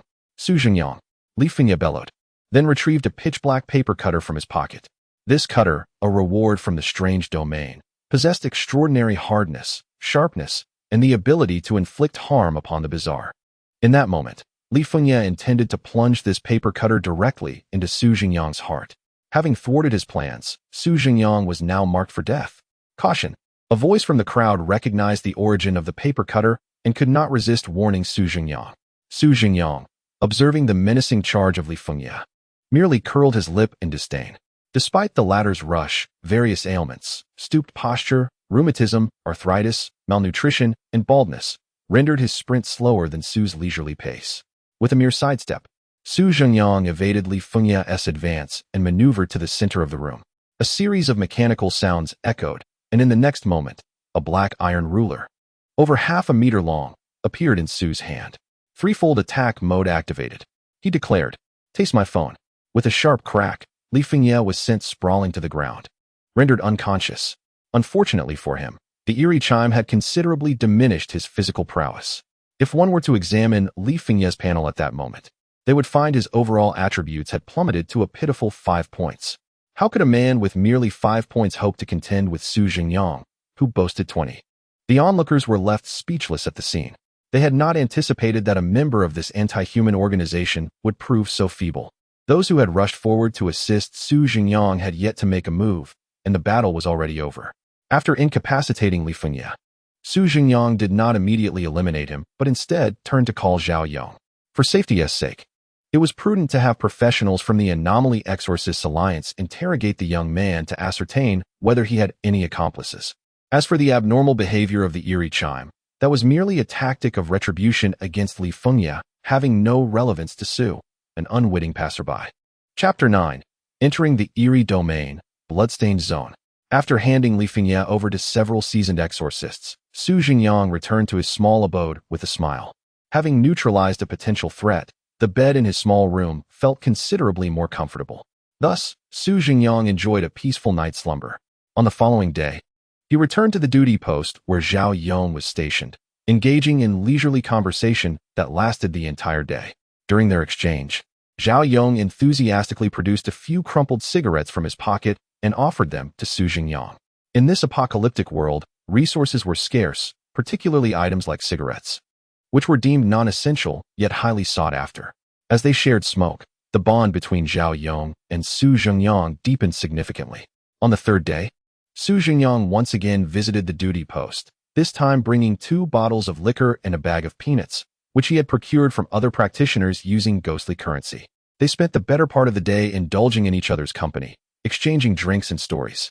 As dusk approached, a series of terrified screams pierced the air. A bizarre creature had wandered to the outskirts of the first safe zone. Fueled by alcohol, both Su Zhengyang and Zhao Yong rushed forward, kicking and striking the creature until it was vanquished. Su Zhengyang came to the realization that these strange entities were not as fearsome as he had once believed. Many bizarre artifacts possessed the capacity to inflict harm upon these anomalies. With sufficient resources and strength, even the lesser entities were as insignificant as chicks to him. By the end of that day, Su Zhengyang and Zhao Yong had forged a deep camaraderie, becoming brothers in spirit despite their age difference. On the 4th day, Su Zhengyang refrained from visiting the duty post, for the countdown timer for his mission was nearing its end. He was on the cusp of embarking on his inaugural journey into the realm of anomalies. Sitting by his bedside, he recited the map of the anomalous world while fixating on the countdown displayed on his panel. As the numbers continued to dwindle, it finally reached 0 at 10:30 in the morning. With the completion of the countdown, a series of words suddenly appeared, filling the panel. Anomalous realm, blood red zone. Teleportation in progress. Just as the panel was about to initiate the teleportation, his phone rang unexpectedly. It was not the anomalous phone, but rather the one Su Zhengyang had used previously. Hello? Who is this?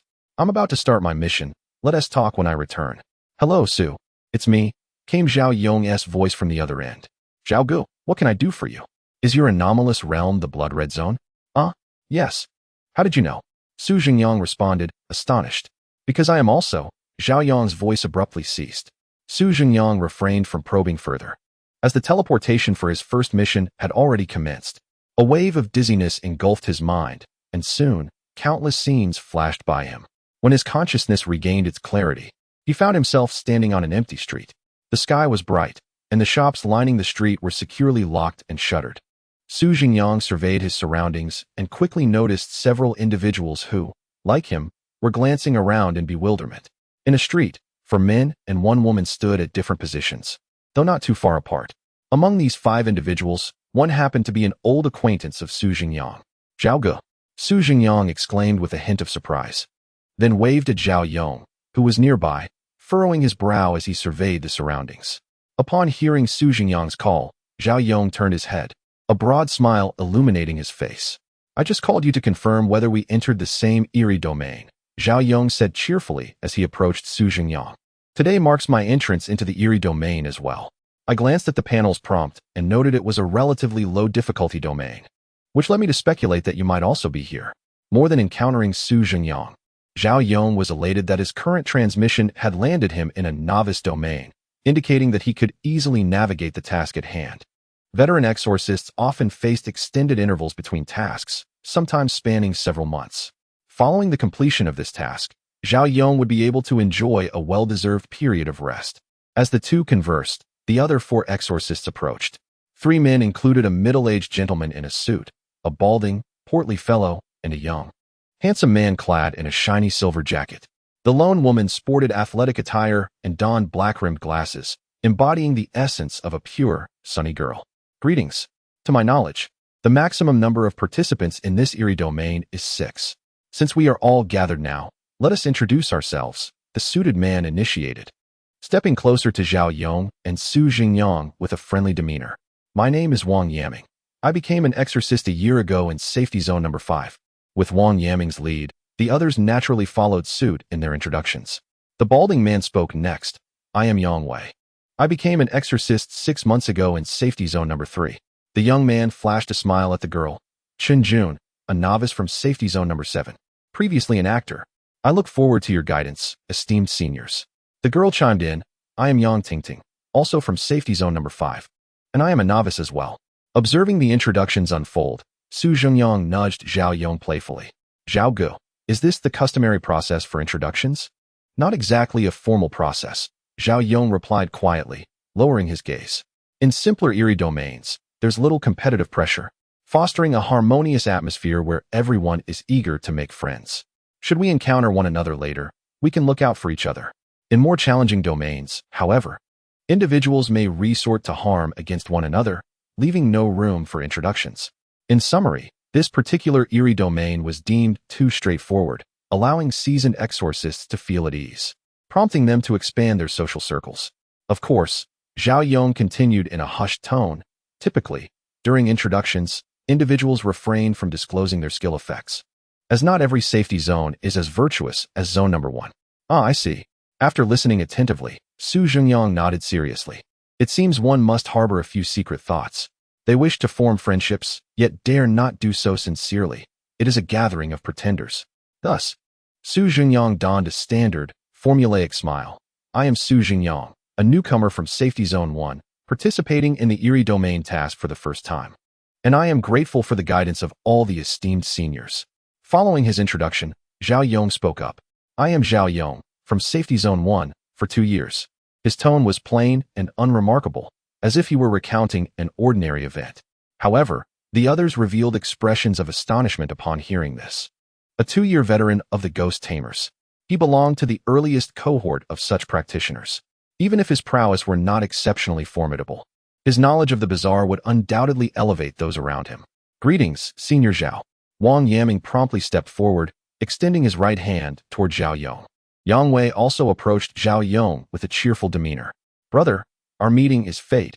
Let us exchange contact information later. Zhao Yong, without any pretense, responded warmly to their greetings. After 5 minutes of pleasantries, an electronic synthesized voice suddenly echoed in everyone's ears. Eerie Domain, Blood Red District task officially commences. Task description. Within this district, there are 3 real estate agencies. You will be divided into 3 teams, each entering one of the establishments to serve as real estate agents in the Blood Red District. This task has a time limit of 7 days. Please complete one of the following 3 tasks within the time frame. Task 1. Survive for 7 days while handling daily customer receptions in the agency. Task 2. Rent out 2 properties within the district in 7 days, securing over 80 commission. Task 3. Sell 1 property within the district in 7 days, obtaining over 90 commission. Upon the conclusion of the time limit, the system will evaluate your performance based on the results you achieve and the ratings provided by the agency managers, culminating in a final reward assessment. Chapter 10. Entering the agency, Su Zhengyang and Yang Tingting. Su Zhengyang. He turned to observe the 3 composed veteran ghost tamers, a look of confusion crossing his face. Is this the task of the eerie domain? Could such a task exist in the eerie domain? It feels akin to starting a job. Shouldn't it involve surviving 3 days, identifying the murderer, or escaping from pursuers? I have memorized numerous survival tactics, and yet, this is what they present to me. Has capitalism infiltrated the bizarre realm? Zhao Yong noticed the bewilderment on Su Zhengyang's face and chuckled, patting his shoulder. This eerie domain is rather unique. It is quite benevolent towards us. Many of the survival techniques I shared with you will not be applicable here. It is normal for novice eerie domains to be simpler. The bizarre world retains a semblance of humanity towards ghost tamers. As he spoke the latter part, Zhao Yong's mouth twitched slightly, for he caught sight of the disappointment etched on Su Zhengyang's face. Hey, isn't living well a good thing? Why are you still here, looking disappointed? Task introduction completed. The system will now assign stores for the task. The store assigned to you is Store 1. Please arrive at your designated area within 10 minutes. Su Zhengyang stared at the panel that suddenly popped up before him, momentarily taken aback. Is the work store assigned by the system? He then turned to Zhao Yong. Brother Zhao, what about you? I'm at Store 2. Zhao Yong replied directly. I'm at Store 1. It was a pity. Su Zhengyang had hoped to work alongside his brother Zhao, to look out for one another. No worries, just stay put in the store. No need to think about selling or renting properties. We'll meet again in 7 days. Zhao Yong encouraged Su Zhengyang softly before setting off towards the center of the street. If you encounter any trouble, just contact Brother Zhao. As he walked away, Zhao Yong waved his small phone at Su Zhengyang. The bald uncle, Yang Wei, chuckled and hurried to catch up with Zhao Yong. It seemed they were assigned to the same store. Yang Tingting timidly approached Su Zhengyang's side. Hello, Su Zhengyang, I'm also at Store 1. Oh, that means we're a team. Let us go. Su Zhengyang quickly regained his composure, his expression warm as he waved at Yang Tingting. On the street, only Wang Yaming and Chen Jun remained. Chen Jun watched Yang Tingting's retreating figure, a hint of disappointment flickering in his eyes. This girl seemed quite lovely. Yet she was not on his team. Wang Yaming also cast a glance at Su Zhengyang and Yang Tingting's figures, his brows knitting together. Wang Yaming possessed the skill of risk aversion, enabling him to activate it once during each task. The effect of the skill revealed hazardous locations nearby. He felt this particular scenario was rather straightforward, posing little danger. However, his ingrained habits from past tasks prompted him to activate his skill. Soon, he noticed a red-black dot marked at the location of Store 1. The dot indicated a risk area. The closer one was to the dot, the greater the danger. The color of the dot represented the level of peril. The deeper the red, the higher the threat. To be honest, it was the first time Wang Yaming had seen a dot so darkly red. Such a level of danger likely indicated at least 2 or 3 supernatural-grade anomalies, he mused. Nonetheless, Wang Yaming chose to keep this discovery to himself. His gaze then shifted slowly to Yang Tingting. Yang Tingting, the only daughter of Yang Feng, the first guardian of Safety Zone 5. Unlike Safety Zone 1, Zone 5 operates as a dictatorial regime where every decision is made solely by Yang Feng. Often, he allocates high-quality food, water sources, and living conditions exclusively to his trusted family and allies, causing discontent among many supernatural beings and survivors. Those who have been heavily oppressed gradually began to gather, contemplating how to escape Yang Feng's control. Upon learning that Yang Tingting, the daughter of Yang Feng, had become an extraordinary abilities wielder, the eyes of the ability users in Zone 5 sparkled with excitement. If one were to contemplate seizing power, Yang Tingting presented a most effective point of leverage. Should she sustain severe injuries during the treacherous mission or fall under their control, Wang Yaming would emerge as one of the leaders among this group. As he observed Yang Tingting approaching the first storefront, Wang Yaming's previously furrowed brow gradually unfurled. To his surprise, Yang Tingting seemed to possess such unfortunate luck. Perfect. There was no need to expend further effort in devising schemes against her. With a smile gracing his lips, Wang Yaming entered the third store alongside Chen Jun. However, unbeknownst to Wang Yaming, Yang Tingting might not hold the significance he presumed. 5 minutes later. What? Your father is the decision-maker of Zone 5? Impressive. Su Zhengyang exclaimed, his eyes wide with astonishment. Impressive? My father's nature compels him to meddle in every affair. I find it quite burdensome, Yang Tingting replied, her expression heavy with melancholy. She had only shared half of her thoughts, as some matters were too personal and painful to voice. Su Zhengyang, a person with a penchant for friendship, delighted in drawing out the words of his more reticent companions. As a quintessential Type E individual, he employed various methods to coax his shy friends into conversation. Noticing Yang Tingting's evident tension, he offered her some simple words of comfort and subsequently began to jest about the futile preparations he had undertaken in Zone 1, eliciting peals of laughter from Yang Tingting and easing her mood. This exchange opened the floodgates of her thoughts, and she began sharing her life experiences with Su Zhengyang.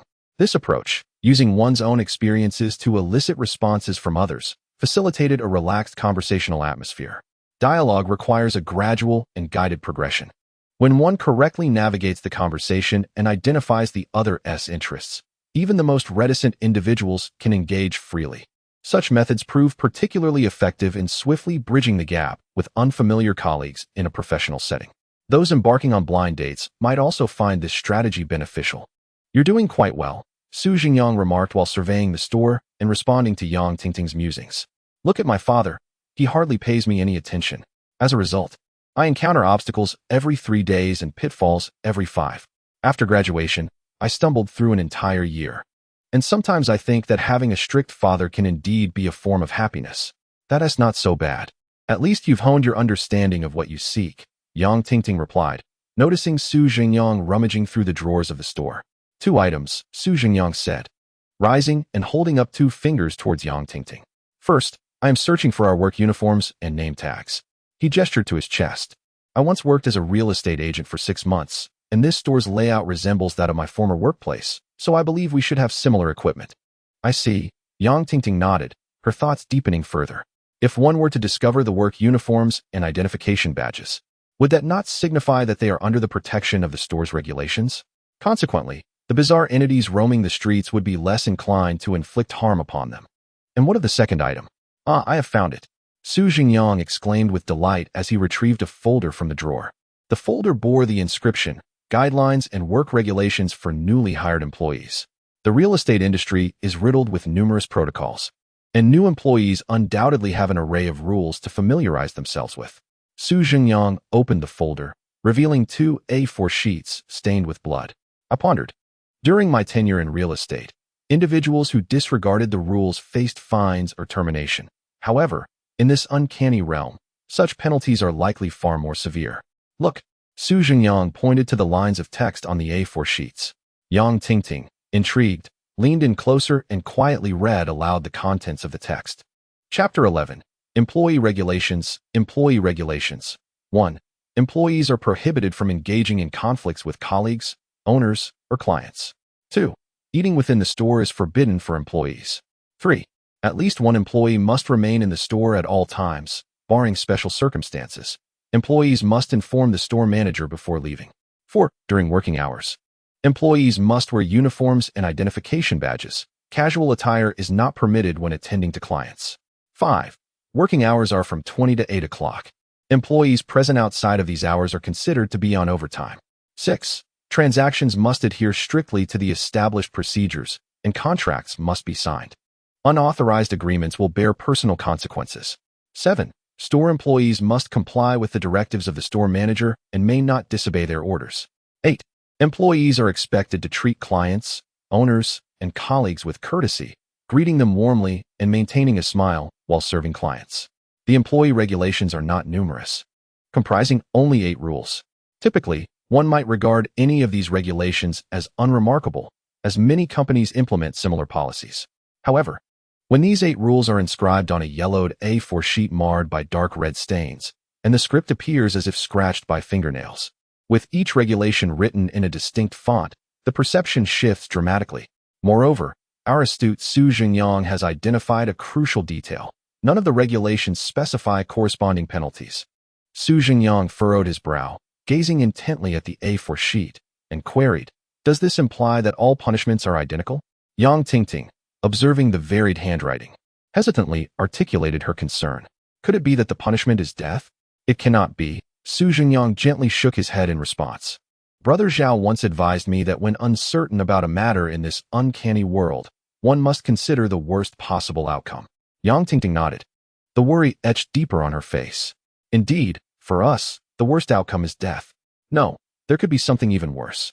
Zhengyang shook his head once more. At such a moment, he truly lacked the inclination to tend to his teammates' fears. What if, with each demise, a new clause was added to the employee handbook? Zhengyang emphasized the first and last lines of the text. The hues of the bloodstains adjacent to these 2 lines varied in intensity. Could I interpret this to mean that the individual who inscribed these lines met their end at significantly different times? Yang Tingting appeared momentarily bewildered, and soon found her back drenched in cold sweat. Does this not imply that there are numerous regulations yet to be documented? Who knows how many rules there truly are? At this juncture, Yang Tingting suddenly perceived an anomaly. Wait a moment. Wasn't it stated that this eerie domain was rather simple? Why then? Are there such terrifying rules right from the outset? Zhengyang replied, "Are you asking a novice like me this question? If you inquire of me, whom shall I ask? The specifics remain uncertain. Perhaps others had previously encountered mishaps here, but we are simply unaware. All the information regarding the peculiar domain possessed by the survivors originates from those who emerged from it as spirit tamers. What if the first group of spirit tamers entered the Crimson Zone, breezing through it in easy mode, while the second group faced hellish mode and perished entirely? If no survivors returned from this eerie domain, the living would naturally remain oblivious to its concealed details." Zhengyang refrained from vocalizing this conjecture, as he noticed his young teammate trembling with fear. "All right, enough of this. Let's not dwell on it," he said, returning the employee handbook to its original place. "Let us first search for our uniforms and badges." Yang Tingting nodded. She was apprehensive about breaching the guidelines and triggering some unknown punishment. So she followed Zhengyang as they rummaged through the store. Before long, Zhengyang unearthed 2 tattered, blood-stained dark blue suits from the storage compartments of the employee lockers, along with 2 crumpled work IDs. Yang Tingting finally let out a sigh of relief. Once clad in these items, she would officially be considered an employee of the store. Thus, the otherworldly entities on the street would presumably refrain from harming her and Zhengyang at will. However, Zhengyang gazed at the mottled blood on the suit, his brow gradually furrowing. Meanwhile, inside the second store, Zhao Yong emerged from the restroom, carrying a bucket of relatively clear water, and promptly tossed the 2 employee uniforms into the bucket. "Brother Zhao, do we really need to concern ourselves with such trivial stains at this time?" Yang Wei, seated in an office chair while perusing other materials, remarked with a hint of exasperation. "These garments must be washed." Zhao Yong pointed to a black A4 sheet on the wall, which displayed the employee handbook. The handbook clearly states that everyone must maintain a respectable appearance. Is wearing a filthy suit while attending to customers considered a good image? As Zhao Yong spoke, he began to wash the 2 garments in the bucket. Why did this strange domain transport us at 10 in the morning, yet the official working hours commence at 8 in the evening? You must ponder this carefully. Upon hearing Zhao Yong's words, Yang Wei suddenly grasped the implication and immediately moved to Zhao Yong's side. "Come, let me assist you with the washing." Meanwhile, Wang Yaming and Shin Jun observed the employee code of conduct displayed on the table by the entrance, alongside 2 pristine suits and name tags. They nodded calmly. "Once we don these outfits and wear the name tags, we shall be officially on duty." "What do you mean?" Shin Jun turned to Wang Yaming and inquired. "Look at this clause." Wang Yaming pointed at the employee guidelines. "Outside of regular working hours, we are expected to work overtime. But how do we determine if we are indeed working overtime? I suspect it involves meeting several other criteria. Shouldn't we hold off on wearing these clothes for now?" Shin Jun questioned again, feeling that the employee guidelines contained many discrepancies, leading him to prefer delaying his status as an employee of this store. "No, we must put them on now," Wang Yaming replied, shaking his head. "Do not forget, at the end of our assignment, each store manager will grade our performance. If you wish to achieve a high score, you must appease the manager. Working overtime is the simplest method." As he spoke, Wang Yaming removed his British-style suit jacket and donned the somewhat inferior, brand-new suit provided by the store. Subsequently, he sat before the store's computer. Unlike ordinary spirit masters who merely sought to survive in each instance, Wang Yaming approached every scenario with the intent to excel and unlock greater rewards from the panels and systems. "Now, let me see if it's possible to sell a house within this week." Returning to the first store, Zhengyang hung the freshly cleaned suit in front of the window, then settled into his office chair, sifting through the piles of documents before him. "This store is truly impoverished," he muttered under his breath while perusing various information about properties and clients. "Such a large establishment. Yet they don't even provide a single computer. How am I to assist clients in selecting properties? Do you genuinely intend to sell houses here?" Yang Tingting exclaimed, her eyes wide in disbelief as she gazed at Zhengyang. His demeanor had gradually instilled a sense of reliance in her. This meticulous man, who always seemed to delve deeper into problems, made her forget that he too was a novice. However, just because one does not perceive another as a novice does not imply one should act recklessly like an expert. Given the current circumstances, wouldn't it be wiser to play it safe and endure until the end? "I absolutely cannot sell houses. That would be far too challenging," Zhengyang responded, shaking his head at Yang Tingting's comments. "That's a relief," she sighed. "I plan to rent a place instead." Chapter 12. The uncanny domain. Though it was Su Zhengyang's inaugural venture into the uncanny domain, he was no novice to the role of an intermediary. Logically speaking, upon entering this realm for the first time, participating in its myriad perils, and engaging in deadly game scenarios, he ought to heed Zhao Yong's counsel, remaining dutifully within the confines of the establishment to absorb the atmosphere and accrue experience, refraining from any audacious acts. However, fortuitously, the theme of this particular domain coincidentally aligned with Su Zhengyang's expertise. Not only the store and its operational mode, but even the uniform exuded a palpable essence of salesmanship, invoking a profound sense of familiarity within him. He didn't even need to don the attire. Merely gazing upon it made him want to exclaim, "Excellent, splendid, remarkable, tomorrow shall be even better." Yes, yes, yes. Seated at his workstation, Su Zhengyang could hardly restrain himself from making a few calls, whimsically reaching out to the peculiar beings who had inadvertently disclosed their information. Coupled with the tasks announced on the interface, his spirits surged, and with performance targets established, how could he possibly refrain from taking action? Moreover, two factors instilled him with confidence. Firstly, the regulations within the establishment appeared to be numerous and constrictive, yet in essence, they bore striking resemblance to the protocols he adhered to during his tenure as a real estate agent prior to his transmigration. The unarticulated stipulations likely encompassed prohibitions against speculative trading, motorcycle riding, absenteeism, and gaming during work hours. Su Zhengyang was convinced that as long as he adhered to these boundaries, he would evade any repercussions. Secondly, he now possessed the capability to rally support. Through his recent forays into the uncanny world, Su Zhengyang had developed a keen awareness of the formidable prowess of a certain esteemed individual. Among the few elite entities within the realm of horror, this figure was the subject of many a legend, even among the uncanny. It could be said that he had reached a level of terror that instilled fear in both humans and specters alike.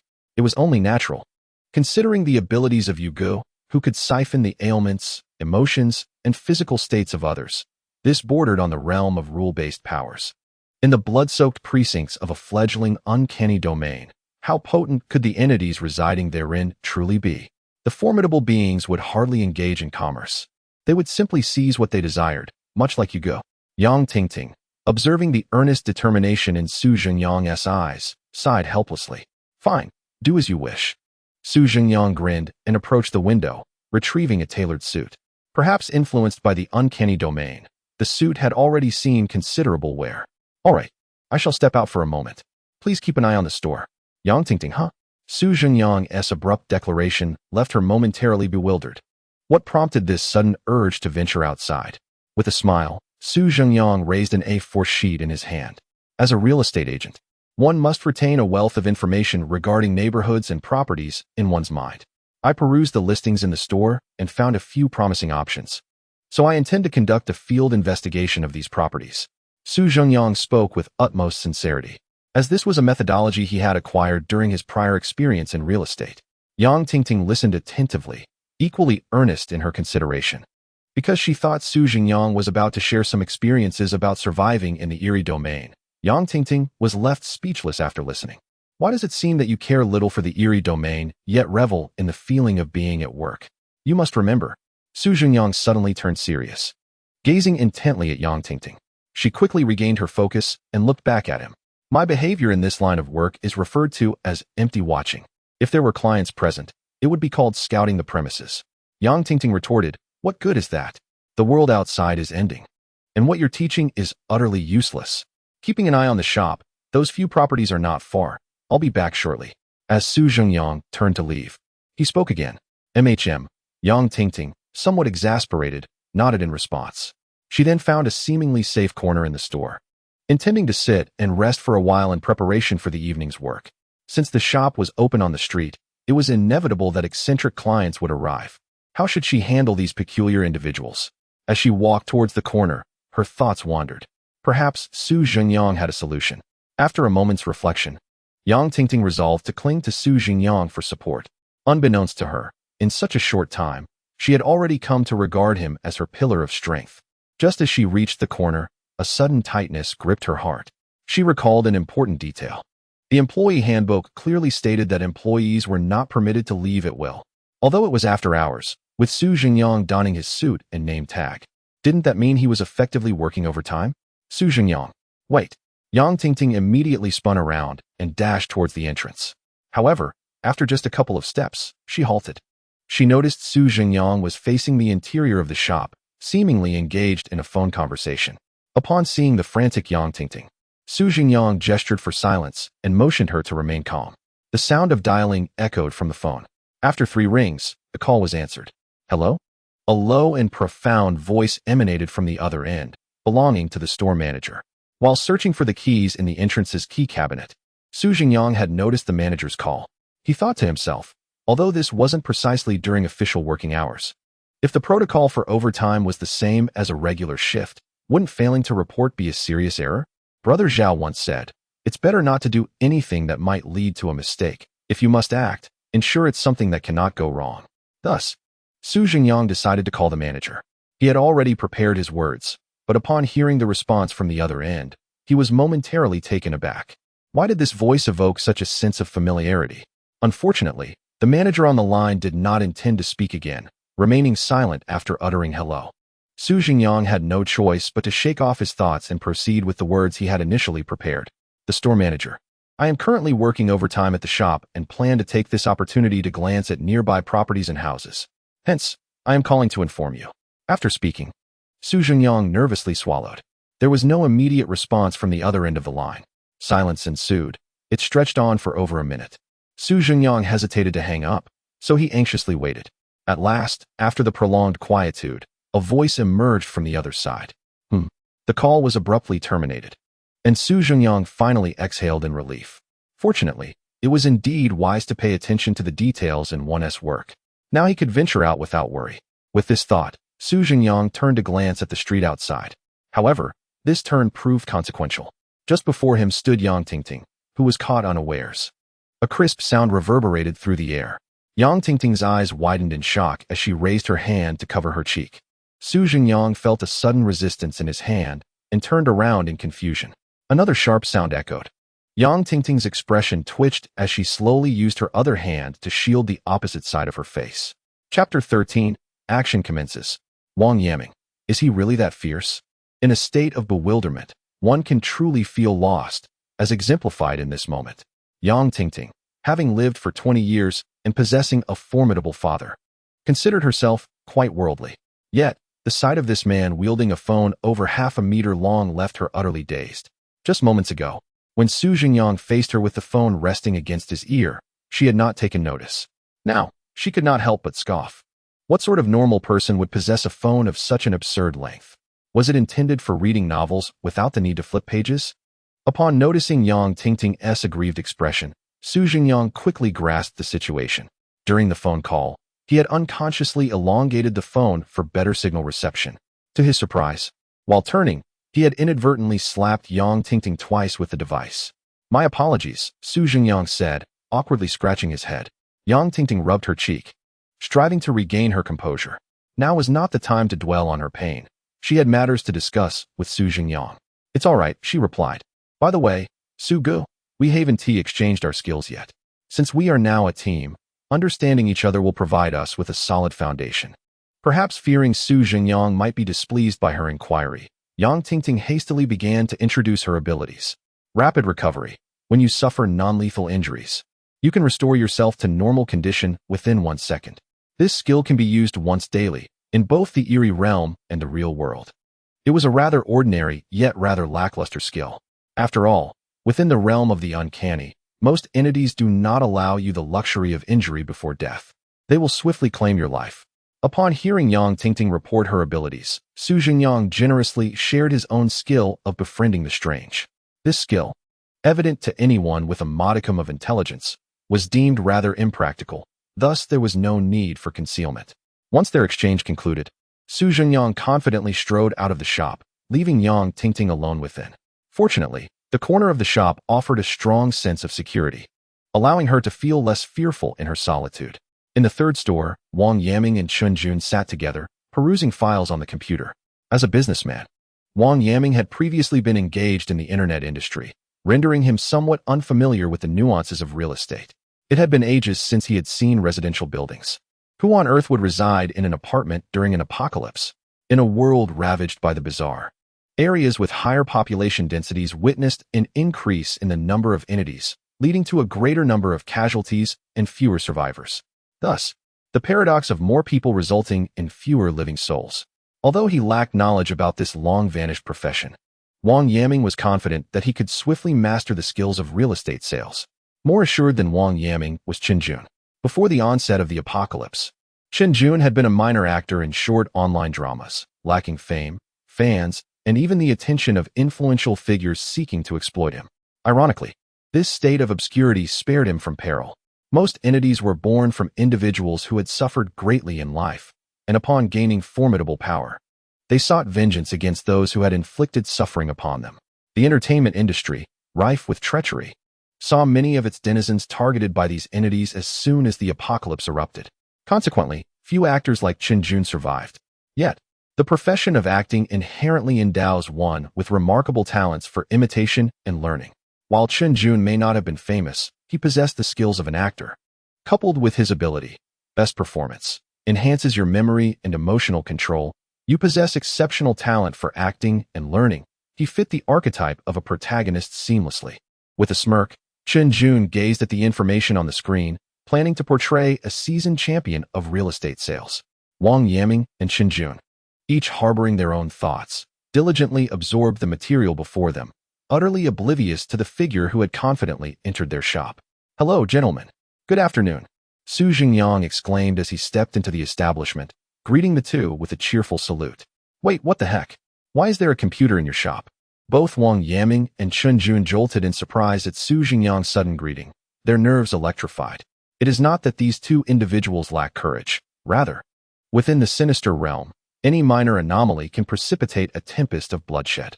Su Zhengyang paid no heed to their astonishment. His gaze was fixated on the computer screens before Wang Yaming and Chen Jun, his expression betraying a tinge of envy. How could there be such a disparity in treatment among individuals? Shouldn't we all belong to the same company? How is it that you find yourself here? Wang Yaming was the first to regain his composure, his face a canvas of surprise as he addressed Su Zhengyang. "I merely came to borrow a key." Su Zhengyang chuckled lightly, then proceeded to open the key box situated at the entrance of the third store, retrieving 3 keys. Each store is responsible for keys to various residential complexes, and with the multitude of properties Su Zhengyang intended to view, borrowing keys beforehand became a necessity. "My workload today is rather overwhelming. I cannot afford to engage in idle chatter." Having secured the keys, Su Zhengyang waved farewell to the two before turning on his heel and exiting the store, leaving Wang Yaming and Chen Jun in a state of astonished silence. Staring at the doorway, Wang, how can he so casually come and go? After a moment, Chen Jun broke the silence, his confusion evident. "I do not know. Perhaps he possesses some formidable skill, or maybe he already has clients. Goodness, how can he be so formidable, being a newcomer?" Wang Yaming furrowed his brow, his eyes once again drawn to the computer screen. "It's merely luck. We must also strive diligently." Wang Yaming uttered half a sentence, the latter part implying that given the circumstances at their store, even if this fellow were exceptionally talented, it was unlikely he would survive the night. At the second store, Zhao Yong sat quietly with Yang Wei, awaiting the commencement of their shift. "Brother Zhao, do you truly not intend to vie for a higher reward within this ominous domain?" Yang Wei inquired mysteriously. Zhao Yong calmly shook his head, seeking stability rather than rewards. "What use are lofty rewards? Look at those who court danger. How many of them have endured long? Avoid risk. Do not allow a simple eerie domain instance to become our tomb." Zhao Yong articulated. Yang Wei nodded, a smile suddenly gracing his lips. "What if my skill is particularly suited for this task?" "Oh," Zhao Yong raised an eyebrow. "How suitable is it?" Chapter 14. An unexpected turn of events. Provocation arises. Forced transaction. You can compel the anomaly to purchase items you possess. This can be used once each time you enter the eerie domain, and once every 4 days outside of it. Note: if the other party truly refuses to purchase your item, you may very well face retaliation after the transaction concludes. Yang Wei demonstrated his skill to Zhao Yong, who gazed at him with envy, his eyes nearly bulging. Not only is Yang Wei's skill exceptionally well suited for this eerie domain task, but even in other eerie realms, it could yield him considerable advantages. Doesn't this mean that every time one enters the eerie realm, Yang Wei is guaranteed to receive a portion of the underworld currency as a reward? Zhao, my brother, what do you think? Should we strive for a higher task reward? Perhaps we should observe for a moment. Zhao Yong did not immediately provide an affirmative response, although he was internally inclined to agree. His years of experience with the Eerie Realm dungeons advised caution. If the situation were excessively perilous, preserving one's life would undoubtedly take precedence. Just as this thought crossed his mind, Zhao Yong's gaze was suddenly drawn to a fleeting figure outside the shop. Zhao Yong raised an eyebrow slightly. Why did that passing silhouette seem so familiar? The physique bore a striking resemblance to a certain younger brother of his. Yang Wei also caught sight of the figure that had dashed past the door. With a bit more audacity than Zhao Yong, he boldly leaned out to get a better look. Subsequently, Yang Wei's astonished voice rang out. Zhao, that young boy from your safe zone just ran out. Zhao Yong exclaimed. What? The two leaned against the doorframe, peering in the direction of Zhengyang. Unbeknownst to them, Zhengyang continued on his path, turning the corner and vanishing from sight. This. Yang Wei stammered repeatedly, glancing towards the direction where Zhengyang had disappeared, then back at Zhao Yong. Isn't it typical of the first safe zone? What newcomer dares to wander about? Zhao Yong, equally taken aback by Zhengyang's actions, shook his head in resignation while peering into the distance. This is far too reckless, he muttered under his breath, reaching into his pocket to call Zhengyang. However, before he could complete the call, another figure caught Zhao Yong's attention. An elderly man, swaying slightly with a backpack slung over his shoulder, approached from afar. Just a moment ago, he had been approximately 50 meters away, but in the blink of an eye, he was standing right in front of Zhao Yong and Yang Wei. This is bad. It's an anomaly. Zhao Yong's expression changed dramatically as he swiftly pulled Yang Wei back into the shop and promptly shut the door. Yang Wei, still somewhat puzzled, asked, Brother Zhao, why are you so afraid? As store employees, we are protected. Even if he is an anomaly, he can't harm us, can he? That statement is misguided, Zhao Yong urgently replied, donning his work uniform while handing Yang Wei his employee badge. It is daytime, and our working hours are at night. You could say this old man is wandering the streets at dawn. Do you think that that's not dangerous? Moreover, we are the only ones from 3 stores present on the street. If we were to become entangled with him, it would certainly lead to troublesome consequences, even if we couldn't be killed. As the elderly man approached the shop door step by step, an expression of extreme tension crossed Zhao Yong's face. Prepare yourself. If we cannot deter him by closing the door, we will have to muster all our energy to attend to this customer. Yang Wei nodded, nervously adjusting his appearance while keeping a vigilant watch on the old man outside. The elderly man approached the entrance of the second store with a blank expression, lifting his gaze to glance at the tightly shut door and the 2 rigid figures behind it. After a moment, he shook his head and turned to leave. Zhao Yong and Yang Wei sighed in relief, thankful that he had chosen not to enter. However, Yang Wei's words trailed off abruptly as, in the blink of an eye, the elderly man reappeared at the store's entrance. In the next moment, he passed through the glass door, which offered little in the way of protection, and stood before the 2 men. Show me the house, he demanded, suddenly revealing a grotesquely twisted smile. The wrinkles on his face were piled together, and his eyes appeared devoid of pupils, replaced instead by a murky, deep gray. Zhao Yong, confronted by the man standing less than half a meter away, felt his legs tremble instinctively. Yet, his extensive survival experience quickly enabled him to regain his composure. Of course, sir. He managed to force out a smile that was more painful than a cry, extending his hand to guide the old man inside. Donning his work uniform signified the start of his duties. During work hours, it was imperative to attend to customers with a smile. Yong, please fetch a glass of water for this gentleman, Zhao Yong instructed as he led the old man to the side of the computer. What kind of house are you looking for? Zhao Yong inquired. What kind of house, you ask?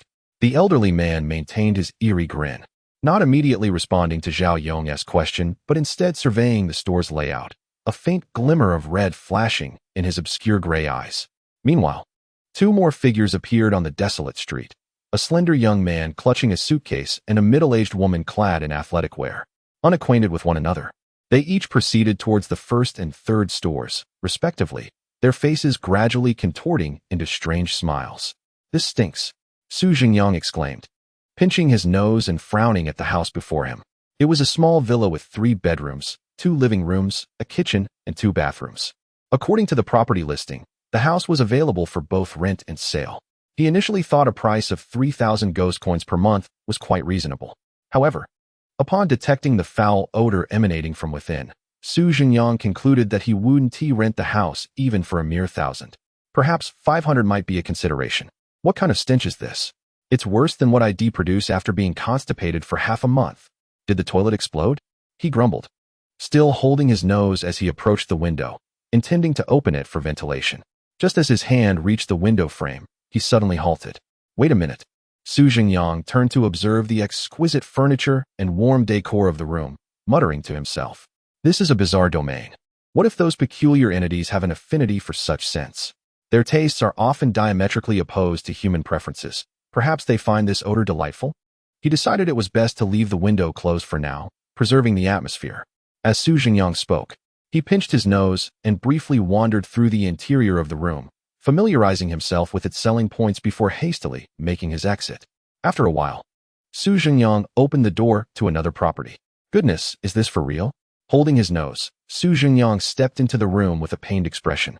Was the scent a blend of rotten bananas and stinky tofu? Quite overwhelming. He began to regret his decision to peruse properties aimlessly. However, upon reflection, it was not entirely a negative outcome. The employee handbook clearly states that one must maintain a smile while attending to clients. If one were to be unexpectedly assaulted by such an odor while showing a property, who could possibly keep a smile? Violating the employee code could very well jeopardize his position. He resolved to call Brother Zhao soon to ensure he was mentally prepared. After a swift inspection and a few photographs, Zhengyang muttered quietly at the doorway. Chapter 15. The Allure of Money. Just as Zhengyang was about to close the door and head to the next property, a notification sounded from his phone. He glanced at the screen to find a message from his good brother Zhao Yo. I haven't even called yet. Why is Zhao sending me a message? Zhengyang opened the message. There's been a situation at the store. Return quickly and be cautious. What on earth is happening? Zhengyang felt a wave of confusion wash over him, his mood instantly shifting to one of anxiety. What situation could it be? As he spoke, he pressed the elevator button, eager to return to the store. Ding! The elevator doors opened, and as Zhengyang stepped forward, he was frozen in place by the sight within. A figure emanating a sinister aura stood quietly in the elevator, head bowed.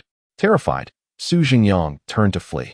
The figure raised its head, and an eerie presence surged forth, rushing out of the elevator in pursuit of him.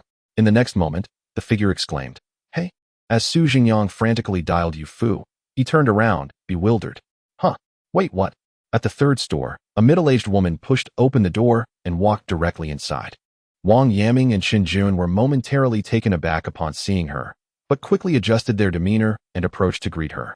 They were unconcerned about the peculiar atmosphere. Their focus was solely on securing a generous commission.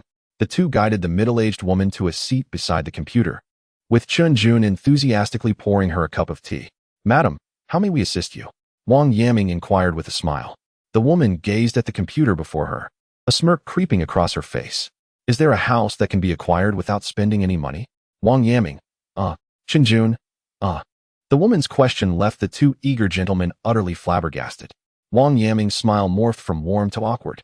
"But, dear madam, where on earth can one find a house that can be obtained without any payment?" "None." Upon hearing Wang Yaming's words, the woman's brows furrowed instantaneously, and her facial expression contorted grotesquely. "I specifically came here in broad daylight to seek you out, and you claim there's nothing?" Suddenly, a gaping chasm tore open behind her, from which a foul-smelling, purulent liquid seeped forth. The stench was so overwhelming that both Wang Yaming and Shenjun found it impossible to keep their eyes open. Shenjun, battling the urge to vomit, approached Wang Yaming and gently patted his shoulder. What on earth is happening? Wang Yaming managed to endure the nauseating odor, yet he remained perplexed about the current situation. "Are you here just to cause trouble?" At that moment, the middle-aged woman spoke again. "As a real estate agent, surely you know how to attend to clients?" Rising slowly, her form began to swell, and the gash on her back widened ominously. "To dismiss me immediately. What kind of service is this?"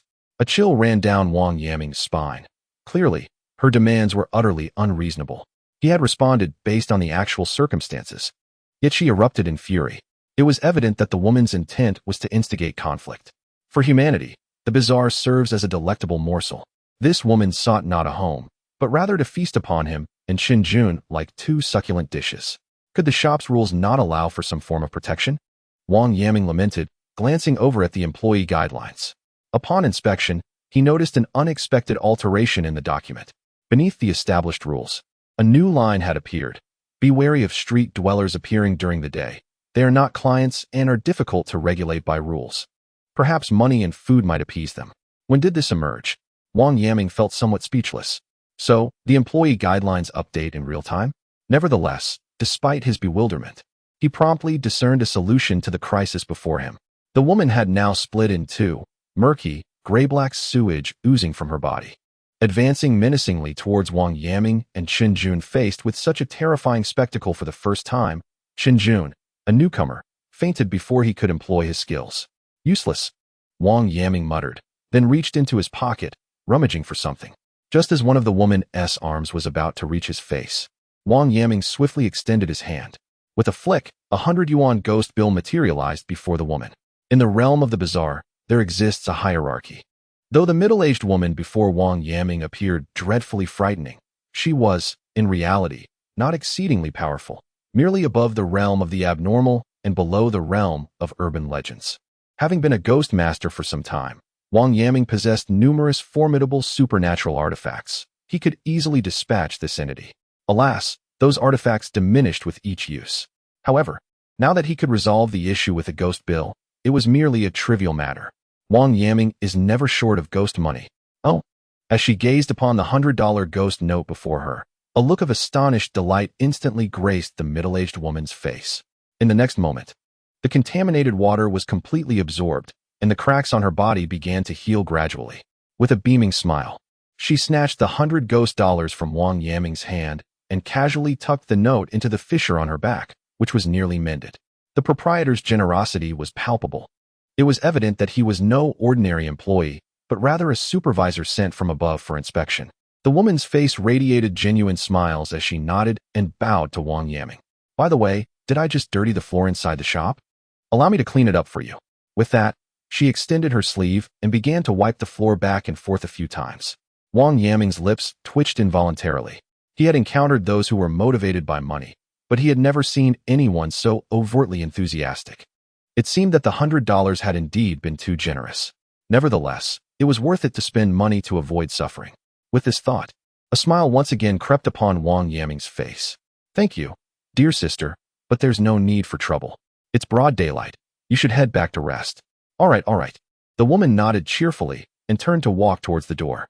Having lost so much ghost money on the first day, it appeared that this blood-soaked district was not as simple as rumored. Wang Yaming's brow gradually furrowed.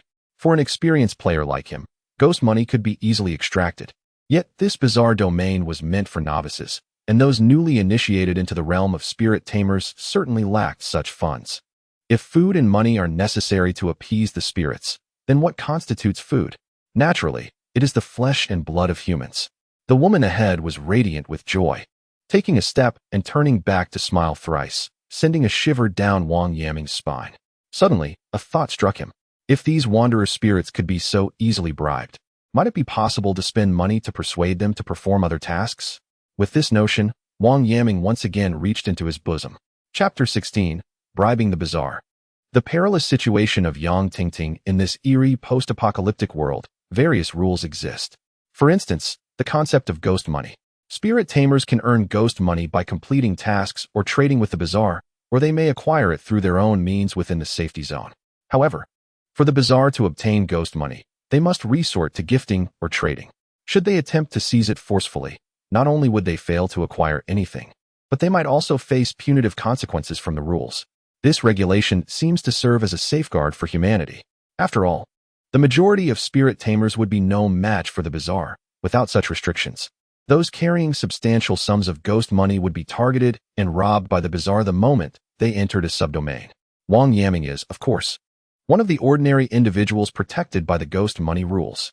Were it not for these regulations, he would likely find himself under the scrutiny of many bizarre entities. For he possessed a fortune amounting to hundreds of thousands in ghost money. A small portion of these spirit coins serves as additional rewards for tasks, while the majority has been collected from the hands of the exorcists. The rules restrict the supernatural from seizing human spirit coins. Yet there is no limitation preventing humans from taking those of their own kind. Wait a moment. Wang Yaming called out to the middle-aged woman who had already pushed open the glass door. Is there anything else, boss? The woman turned around to inquire. Wang Yaming slowly withdrew a 100 yuan bill from his pocket. I still have some spirit coins here. Thank you, boss. The woman's eyes brightened as she rushed forward, eager to accept the 100 yuan bill from Wang Yaming. Hold on. Wang Yaming took a step back, narrowing his eyes slightly. This isn't a gift, madam. I have a small favor to ask of you. Speak. The middle-aged woman confidently patted her chest. I will certainly help as long as it is within my means. A transaction was struck. After a brief pause, inside the shop, a young man with a suitcase grinned maliciously as he looked at Yang Tingting, who was curled up in a corner. In his hand, he clutched the 100 spirit coins Yang Tingting had just given him. The suitcase was wide open, revealing 3 decayed infants crawling towards Yang Tingting. I've given you the money, so please let me go. Yang Tingting cradled her head, unable to bear the sight before her. Before entering the eerie realm, her father, Yang Feng, had only symbolically given her 100 spirit coins for emergency use. Firstly, he believed that a novice exorcist wouldn't encounter any danger in their first dungeon. Secondly, he had provided Yang Tingting with a potent supernatural item that could save her life in dire situations. The third point, perhaps in Yang Feng's eyes, the life of his daughter was not worth much. At that moment, trembling in fear after relinquishing her only 100 yuan without gaining security in return, Yang Tingting pulled out a pen from her pocket with shaking hands. The Pen Fairy's pen. It can summon a supernatural entity of urban legend caliber to assist you in withstanding damage or engaging in combat. Summoning time, 1 minute. Cooldown, 4 hours. Activation conditions. Hold the pen and shout, Pen Fairy, you are my past life, and I am your present life. You'd better leave now, or I will use the Pen Fairy against you. Yang Tingting brandished the pen, pointing it at the man and speaking loudly. Upon seeing the pen, the man instinctively took a step back, but after sensing the aura it emanated, he scoffed derisively. I thought it was something formidable. Ask your Pen Fairy if it can contend with my 3 children, he said with a tone of utter disdain, then stepped forward again, urging his 3 children to hasten their crawl towards Yang Tingting. Pen Fairy, you are my past life, and I am your present life. Upon encountering her own reflection, Yang Tingting was not intimidated by the man. She shouted the incantation to summon the pen spirit. In the next moment, the hand gripping the pen began to tremble involuntarily, the pen's tip vibrating erratically like a miniature motor. The shadows on the ground gradually expanded, and soon, a woman clad in white, with flowing hair appeared before Yang Tingting. This woman was none other than the pen spirit. Help me drive them away, Yang Tingting cried, pointing at the man. The pen spirit had only a minute to act, and it was imperative to clarify the purpose for a swift resolution. Upon hearing Yang Tingting's command, the pen spirit emitted a raspy, bubbling sound. She then extended her hands, her fingernails elongating rapidly. The man and the 3 eerie infants were not daunted by the sudden appearance of the pen spirit. On the contrary, they cackled with delight, quickening their pace and charging towards her with their mouths agape. As a drifter of this street, the man's power was not yet at the level of a supernatural entity. In a direct confrontation with the pen spirit, he would surely falter. However, he had 3 children at his side. Each of the 3 infants, having been nurtured in his suitcase, possessed abilities nearing the supernatural level. Together, the 4 of them posed a formidable challenge for a single pen spirit. Indeed, they were more than sufficient. The 3 eerie infants rendered the pen spirit immobile, while the man turned back to face Yang Tingting once more. Is this your strategy? Yang Tingting observed the pen spirit ensnared by the 3 eerie infants and glanced at the man before her, whose face bore a sinister smile. Despair overwhelmed her. Wasn't the first eerie realm supposed to be simple? Why had she summoned such formidable supernatural aid and still found herself in peril? In that moment, Yang Tingting felt an unexpected resentment not towards the eerie man before her, but towards her father. Despite her transformation into a ghost master and her entry into the perilous realm of the supernatural, her father remained indifferent. He even lent her ghost coins and eerie artifacts, only to demand repayment with interest. With so many ghost coins and artifacts at his disposal, if only he had shared a portion with her, she wouldn't be on the brink of becoming a supernatural feast. Gradually, the figure of Zhengyang resurfaced in her mind. If he hadn't gone out, would their combined funds have sufficed? Probably not, as Zhengyang lacked her background and might not possess a single coin to his name. Suddenly, a sound akin to a balloon bursting echoed through the air. The pen spirit, fiercely battling the 3 eerie infants, vanished abruptly. The summoning time had elapsed. The man glanced at the three infants, who remained virtually unscathed, his smile widening. Now, my children are quite agitated, he stated. I am a man of rules and shall not make things difficult for you, my dear employee. Originally, there were 4 of us, and one could be dismissed with 50 ghost coins.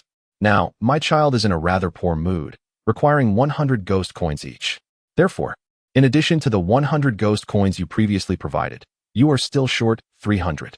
Upon hearing the man's words, Yang Tingting immediately regretted her earlier decision to summon the pin spirit. However, upon further reflection, she realized that even if she had not summoned the spirit, she still lacked sufficient ghost coins to pay the man. I have no money. No money, you say? That simplifies things. An arm costs 100 ghost coins, and a leg 150. How do you intend to settle this? The man scrutinized Yang Tingting from head to toe. I believe 2 arms and 1 leg would suffice, she stammered. Suddenly, a voice echoed from the entrance. All eyes in the shop turned toward the source of the sound. A middle-aged woman entered with an odd, mocking smile. This is my territory, the man said, his displeasure evident as he frowned at the woman. I understand. I'm merely here to join the fray. If necessary, I can hand over what I owe you, the woman replied, waving her hand dismissively. She was aware that the man was not to be trifled with, so she opted to forego any demands. Wang Yaming had sent her to ensure the young girl in the shop faced a harsher fate, and she had no desire to engage in a bizarre conflict with other vagabonds. The man regarded the middle-aged woman with a furrowed brow, while she smiled at him without a word. After a moment's pause, he sighed. Very well. He turned, a grin stretching from ear to ear. Now, it is time for you to pay. The man seized Yang Tingting by the arm and began to tug. A tremendous force surged from her shoulder, prompting Yang Tingting to scream in terror, clutching herself and struggling fiercely against him.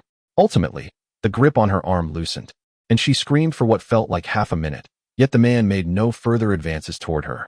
Just as she began to wonder what was happening, another man's voice rang out. How dare you beg so brazenly? Who gave you the audacity? Chapter 17. Zhengyang, you filthy beggar. This melodious, captivating, and charming male voice belonged to none other than Zhengyang, who was as handsome as any reader might imagine. Yang Tingting lifted her head to gaze towards the entrance, where Zhengyang stood with his hands on his hips, hurling insults at the man and the middle-aged woman inside the shop.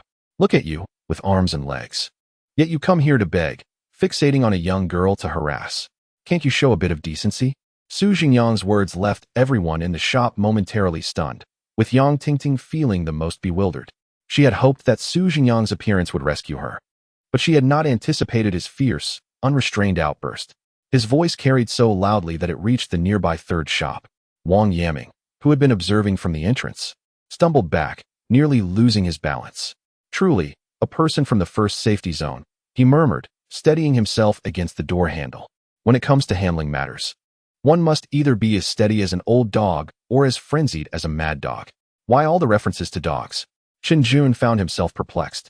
Wang Yaming replied, why don't you go play over there? Back at the store, a few seconds later, everyone regained their senses.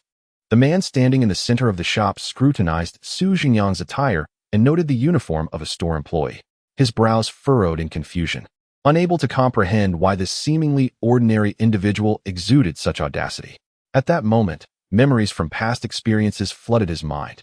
Those experiences had taught him that if a human displayed such bravado in the face of the uncanny, it was likely that they possessed some hidden advantage. With this thought, his gaze fixated on the smartphone nestled in Zhengyang's pocket. This phone was a peculiar artifact. Though it appeared innocuous, the man found nothing else of interest on the individual. Could it be that the phone endowed him with such confidence? Thus, he refrained from treating Zhengyang the same way he had handled Yang Tingting. After all, the confidence radiating from Zhengyang was palpable, suggesting that he had some formidable backing, as if a colossal figure stood behind him. Using ghost money or flesh to appease the wanderers is the rule here, the man said, narrowing his eyes. As he spoke, he signaled for his 3 eerie infants to stealthily approach Zhengyang from 3 different directions. I understand. Even before Zhengyang entered the store, he received a second message from Zhao Yong. This well-meaning elder, while addressing the troubles within his own establishment, had not forgotten to extend a helping hand to Zhengyang. He stepped forward and retrieved a stack of ghost money from the peculiar phone. I have ghost money, Zhengyang declared. The 3 individuals capable of speech within the store gasped in unison. The man's eyes widened. No wonder the phone had given him such confidence. It contained such a wealth of ghost money. Yang Tingting let out a sigh of relief. No wonder Zhengyang was so audacious. He had a considerable sum at his disposal, which could easily amount to several $1,000s.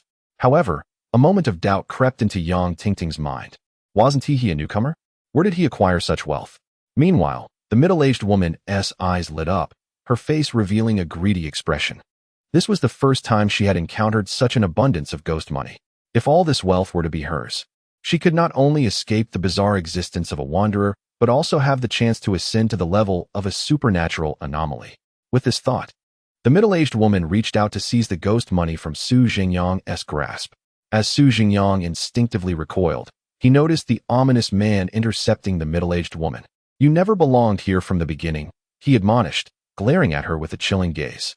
The three eerie infants, previously surrounding Zhengyang, redirected their attention toward the middle-aged woman. Indeed, when wealth is involved, the supernatural can swiftly change its targets.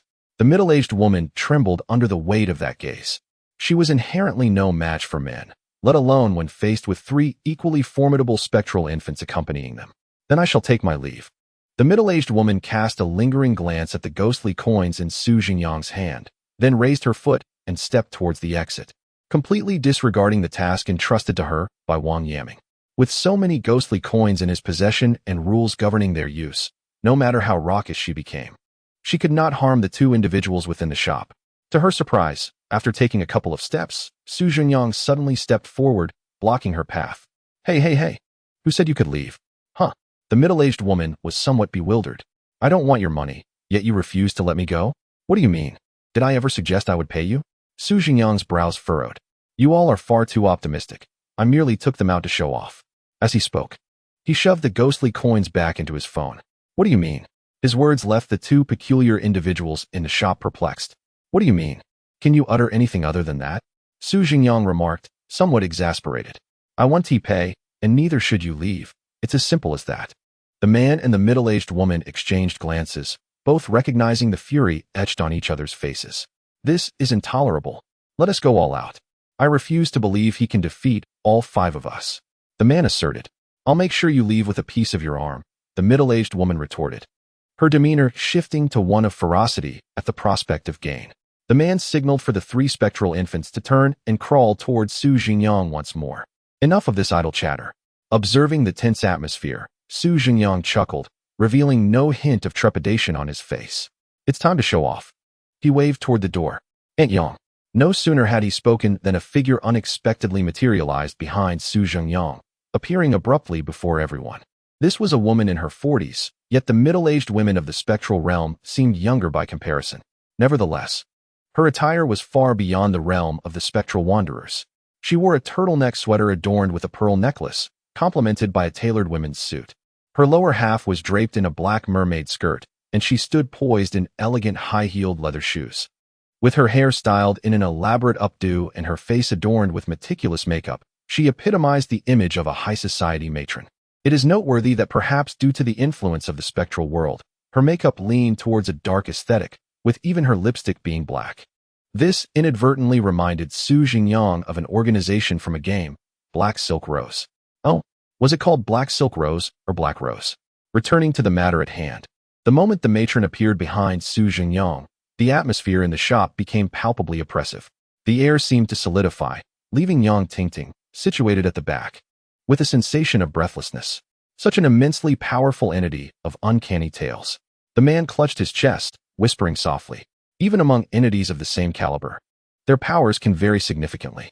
If one were to categorize a certain level into 100 tiers, the power of that pin spirit would be akin to levels 1 through 5. In stark contrast, this lady possessed a formidable 99 levels. She was an existence against whom 10 men could not contend. The suppression among the supernatural was far more pronounced than that between the supernatural and humanity, as anguish marred the faces of both the man and the middle-aged woman. Even the three mute, eerie infants lay on the ground, wailing uncontrollably. "You blind fools dare to cause a ruckus in my nephew's establishment?" The noblewoman observed the bizarre entities within the shop with a calm demeanor. "And no, we dare not," the man stammered, struggling against the terror and pain swelling within him, raising his head to apologize. However, Upon lifting his gaze, he was met with the horrifying expression etched on the noblewoman's face. Her lips slowly curled outward, stretching from her cheeks to her earlobes, pulling back further still. As her mouth widened, a pitch-black snake, glistening with an oily sheen, began to slither out, flicking its tongue. In the next instant, that black serpent lunged, extending its body by 3 or 4 meters, sinking its fangs into the head of one of the eerie infants. Swiftly retracting its body, the serpent consumed the infant in less than 2 seconds, vanishing into the noblewoman's belly. Chapter 18. Zhengyang. Let us rewind to the moment when Zhengyang was still perusing properties. He never anticipated encountering Zhengyang in this place. Zhengyang, whose real name is Yang Chunyin, was a homeowner Zhengyang had met during his tenure as a real estate agent. Unlike other homeowners, she was unique. Typically, landlords seeking to rent out their properties are driven by the desire for profit or the hope for stable, long-term tenants. Zhengyang, however, adopted a more zen approach. She owned 2 properties, one in a resettlement community and another in a commercial housing complex. For her, the rental duration and price were inconsequential.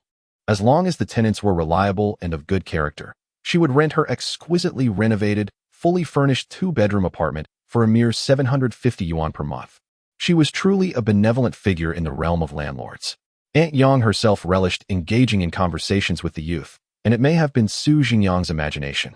But he sensed that she particularly enjoyed speaking with him, not only during property viewings, but also in her free time. Zhengyang frequently reached out to express her concern for him. This led Zhengyang to believe that she might be offering him an opportunity to take it easy. As their interactions deepened, he soon realized that he had misjudged her intentions. Though Zhengyang appeared to be a well-to-do lady, she was, in truth, a middle-aged woman ravaged by the trials of fate.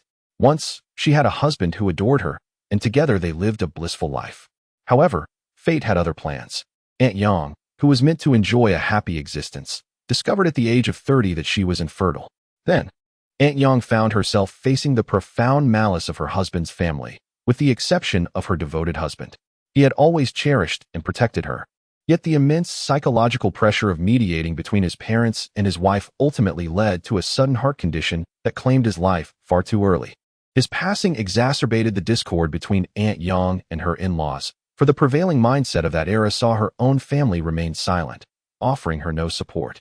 Fortunately, Zhengyang had a nephew who did not shun her like the other relatives. Instead, he treated her as if she were his own mother. This nephew would often visit her for meals, complete his homework at her home, and watch television with her. As he matured, he occasionally brought gifts for Zhengyang and made it a point to visit her during festive occasions. This rekindled a sense of familial warmth within her, and she embraced him as if he were her own son. Alas, fate is often unkind. Her husband's heart condition was not a mere coincidence, but rather a hereditary ailment. Tragically, Zhengyang's nephew succumbed to a heart disease in an unforeseen accident. The shift of her emotional anchor from her husband to her nephew was brief, as once again, Zhengyang found herself enveloped in solitude. In later conversations, she revealed to Zhengyang her seemingly nonchalant search for tenants, which was, in reality, a quest for a good young person to whom she could bequeath her 2 properties. After transferring ownership, she planned to seek a place to reunite with her husband and nephew. This revelation alarmed Zhengyang, prompting him to abandon his work and rush to Zhengyang's residence to dissuade her from such thoughts. To his surprise, she had already retracted her intentions. The reason? She had encountered someone who bore an uncanny resemblance to her nephew, not only in appearance, but also in demeanor and approach to life. Who was this individual? The astute reader has already deduced correctly. It was Zhengyang. Initially taken aback, he found it hard to believe he resembled Zhengyang's nephew until he saw a photo of the latter, which made him feel as if he were gazing into a parallel universe. Perhaps it was mere coincidence, or perhaps a divine arrangement. But just when Zhengyang was on the brink of despair, she encountered a reflection of her nephew once more. However, Zhengyang and her nephew, while similar, were not identical. There was no familial bond between them. Neither did Zhengyang suggest that Zhengyang address her as his godaunt, nor did he propose such a relationship. Nonetheless, following that encounter, Zhengyang would occasionally bring gifts to visit this lonely elder. His visits were not motivated by a desire for her properties. His own family was not in need of such wealth.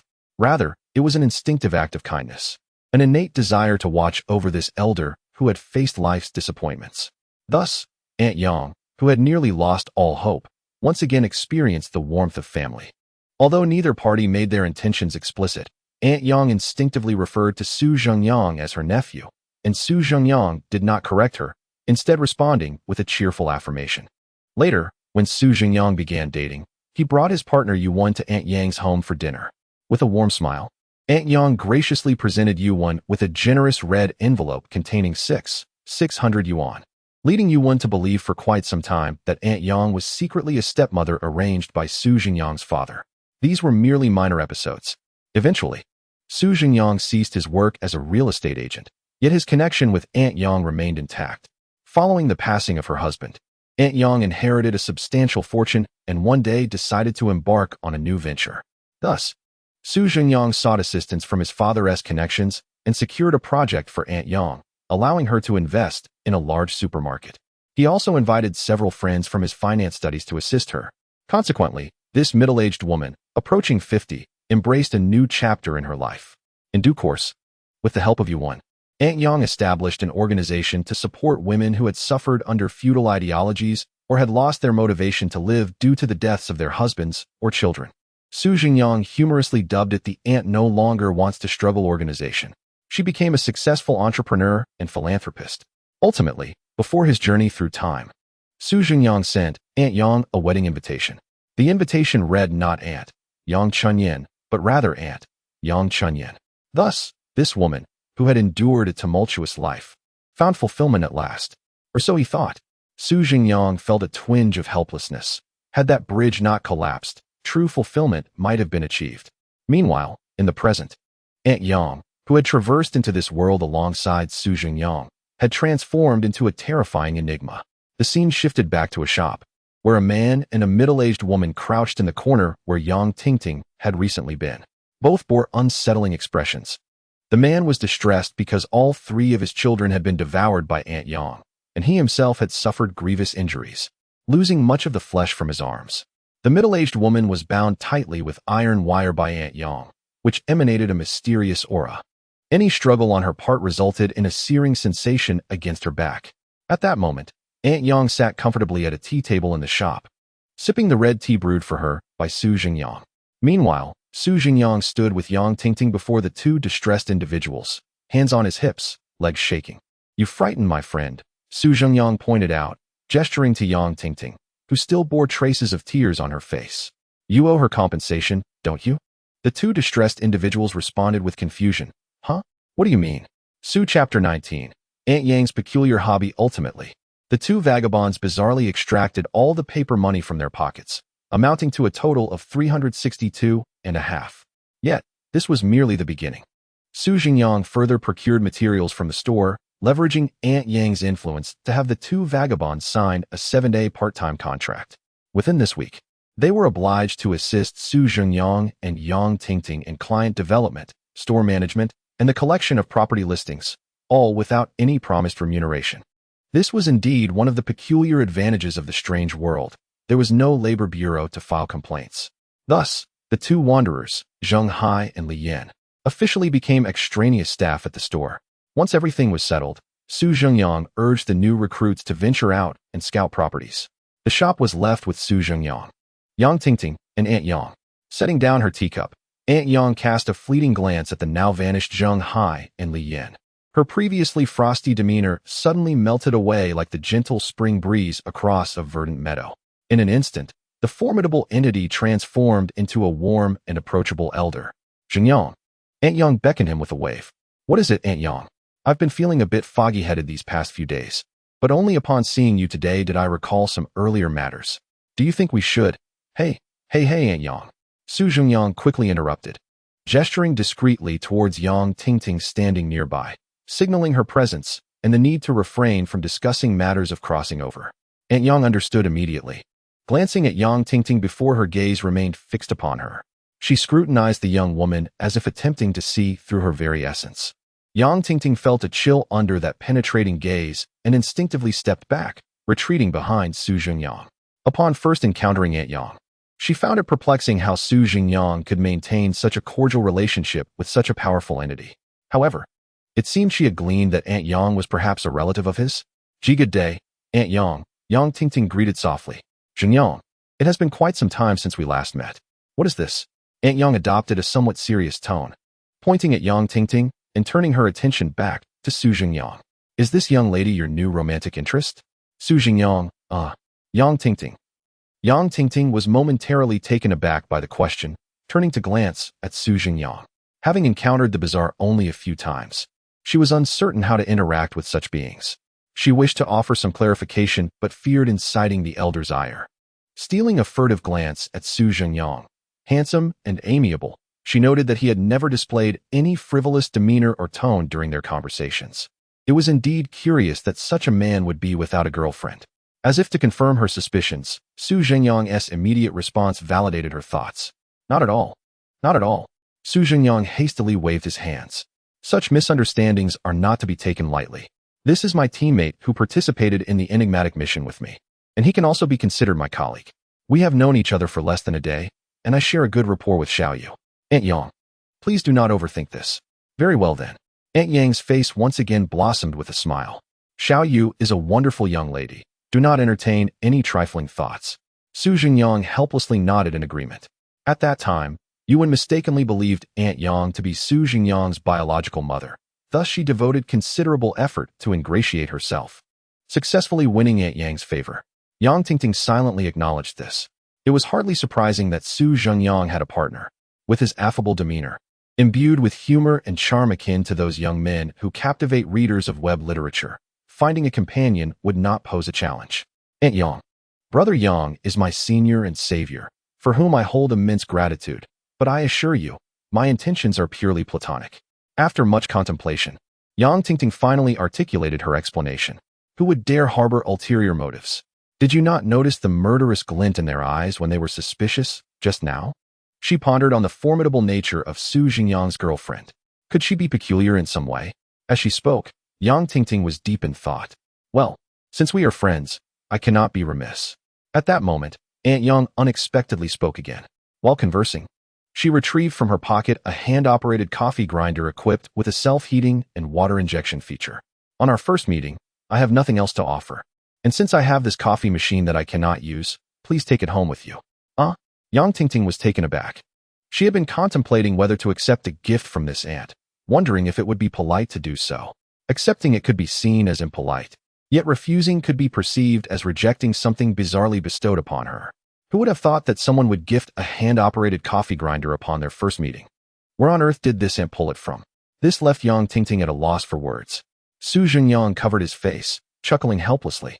Indeed, even if Aunt Yang had transformed into something peculiar, her unique penchant remained unchanged. When she was still Su Zhengyang's landlord, she often delighted in gifting household appliances and kitchen gadgets. Items such as a Zhengyang soy milk maker, electric grill, microwave oven, air fryer, water purifier, electric kettle, and a complete tea set were among her gifts. She frequently purchased household appliances, only to later realize she had no use or knowledge of them, subsequently bestowing them upon others. Not only Su Zhengyang, but even the tenants in Aunt Yang's house had received an array of peculiar items. This penchant intensified after Aunt Yang acquired a supermarket. As she herself stated, it is better to give practical gifts than a hodgepodge of useless trinkets. Of course, the practicality of such gifts is open to debate. Accept it. I have plenty of these at home, Aunt Yang said with a smile. Yang Tingting was at a loss, turning to seek assistance from Su Zhengyang. With a resigned nod, Su Zhengyang replied, Go ahead and take it. Brew yourself a cup of coffee when you have time. Oh, thank you, Aunt Yang. Yang Tingting responded without hesitation, reaching out to accept the coffee grinder. To her astonishment, the moment it was in her hands, a notification blared in her mind. Congratulations. You have acquired a peculiar item, the Soul Coffee Machine. The Soul Coffee Machine, by consuming a certain amount of underworld coins, it can grind and brew a cup of soul coffee, which protects the drinker from bizarre influences and resists lower-level mental pollution. The Soul Coffee Machine, a revitalizing cup of coffee. It was indeed a bizarre item. Moreover, it was a rare one without a cooldown period. Typically, items with special enhancements or combat abilities come with a waiting time. For instance, the pen of the Pen Fairy. Yet, this coffee machine could produce an unlimited supply by consuming underworld coins, highlighting its immense value. Yang Tingting felt a wave of anxiety. It was not that the coffee machine was too cumbersome to fit in her pocket, but rather the preciousness of the item made her hesitant to accept it. After all, Zhengyang had not accepted such a gift. She looked up at him once more, and Zhengyang waved his hands repeatedly. Please, take it. Don't mind me. I have no interest in coffee whatsoever. Zhengyang was well aware that Aunt Yang's gift was a peculiar item, yet he felt no envy.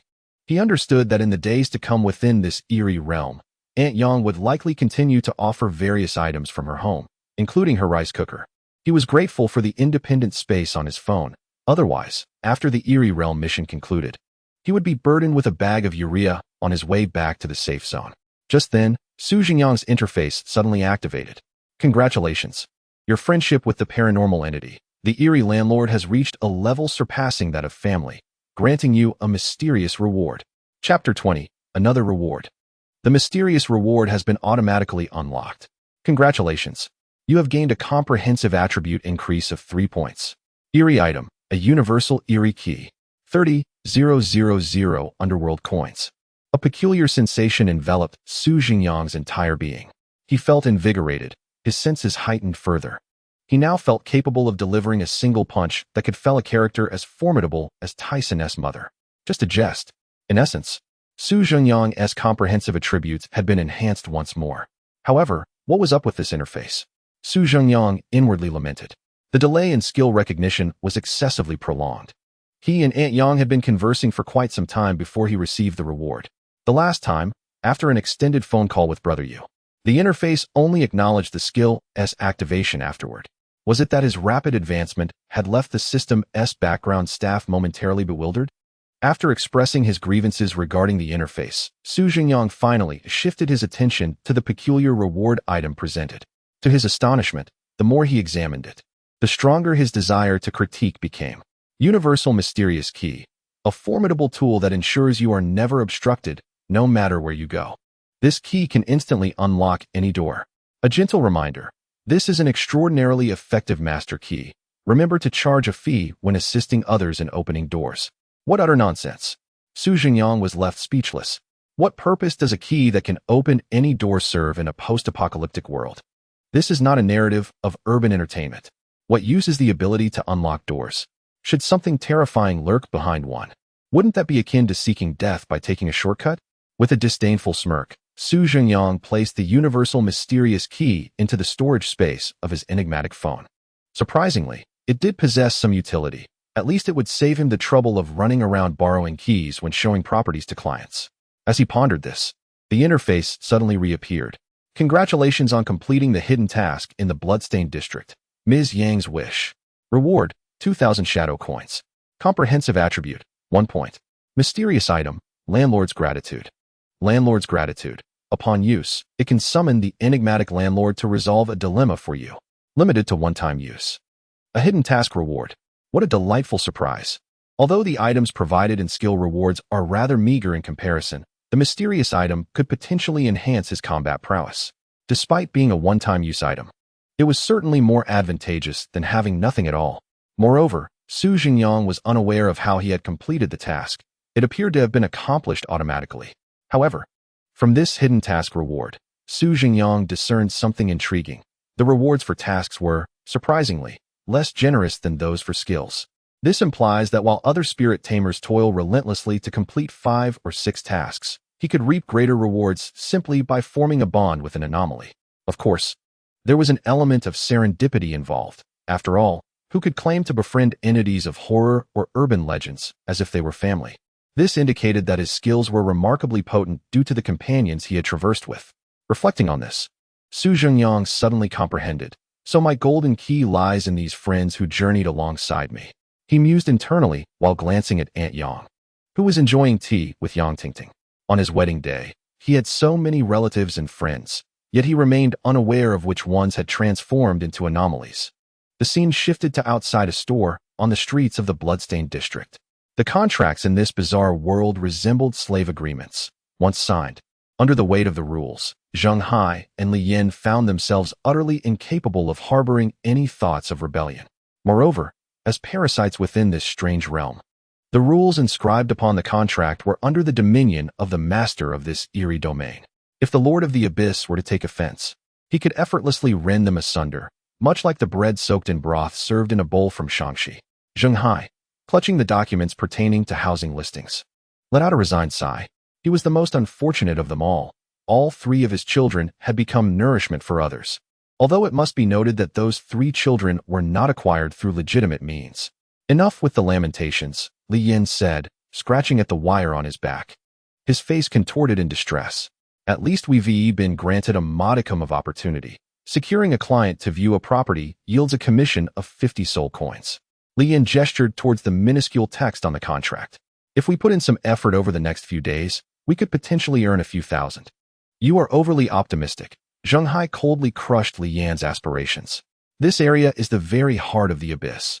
Housing prices are exorbitant, and rents are steep. Rarely do the aberrations venture here to purchase property. Those who accidentally intrude or seek the protection of that enigmatic figure will undoubtedly opt for residences on the periphery. Upon hearing Zhengyang's words, Li Yin fell silent. Zhengyang was indeed correct. The blood-red district was divided into 3 sectors, each housing 3 real estate offices. Their current position was precisely encircled by the other 2 sectors. As such, outsiders seldom tread here, resulting in poor business for all 3 offices, which the figure behind the abyss had remarked upon with discontent. The office managers, in turn, vented their frustrations upon the human staff who had been transported here. This left the wanderers feeling emboldened enough to seek work during daylight hours. Those already oppressed would hardly be noticed if they were to be trampled further.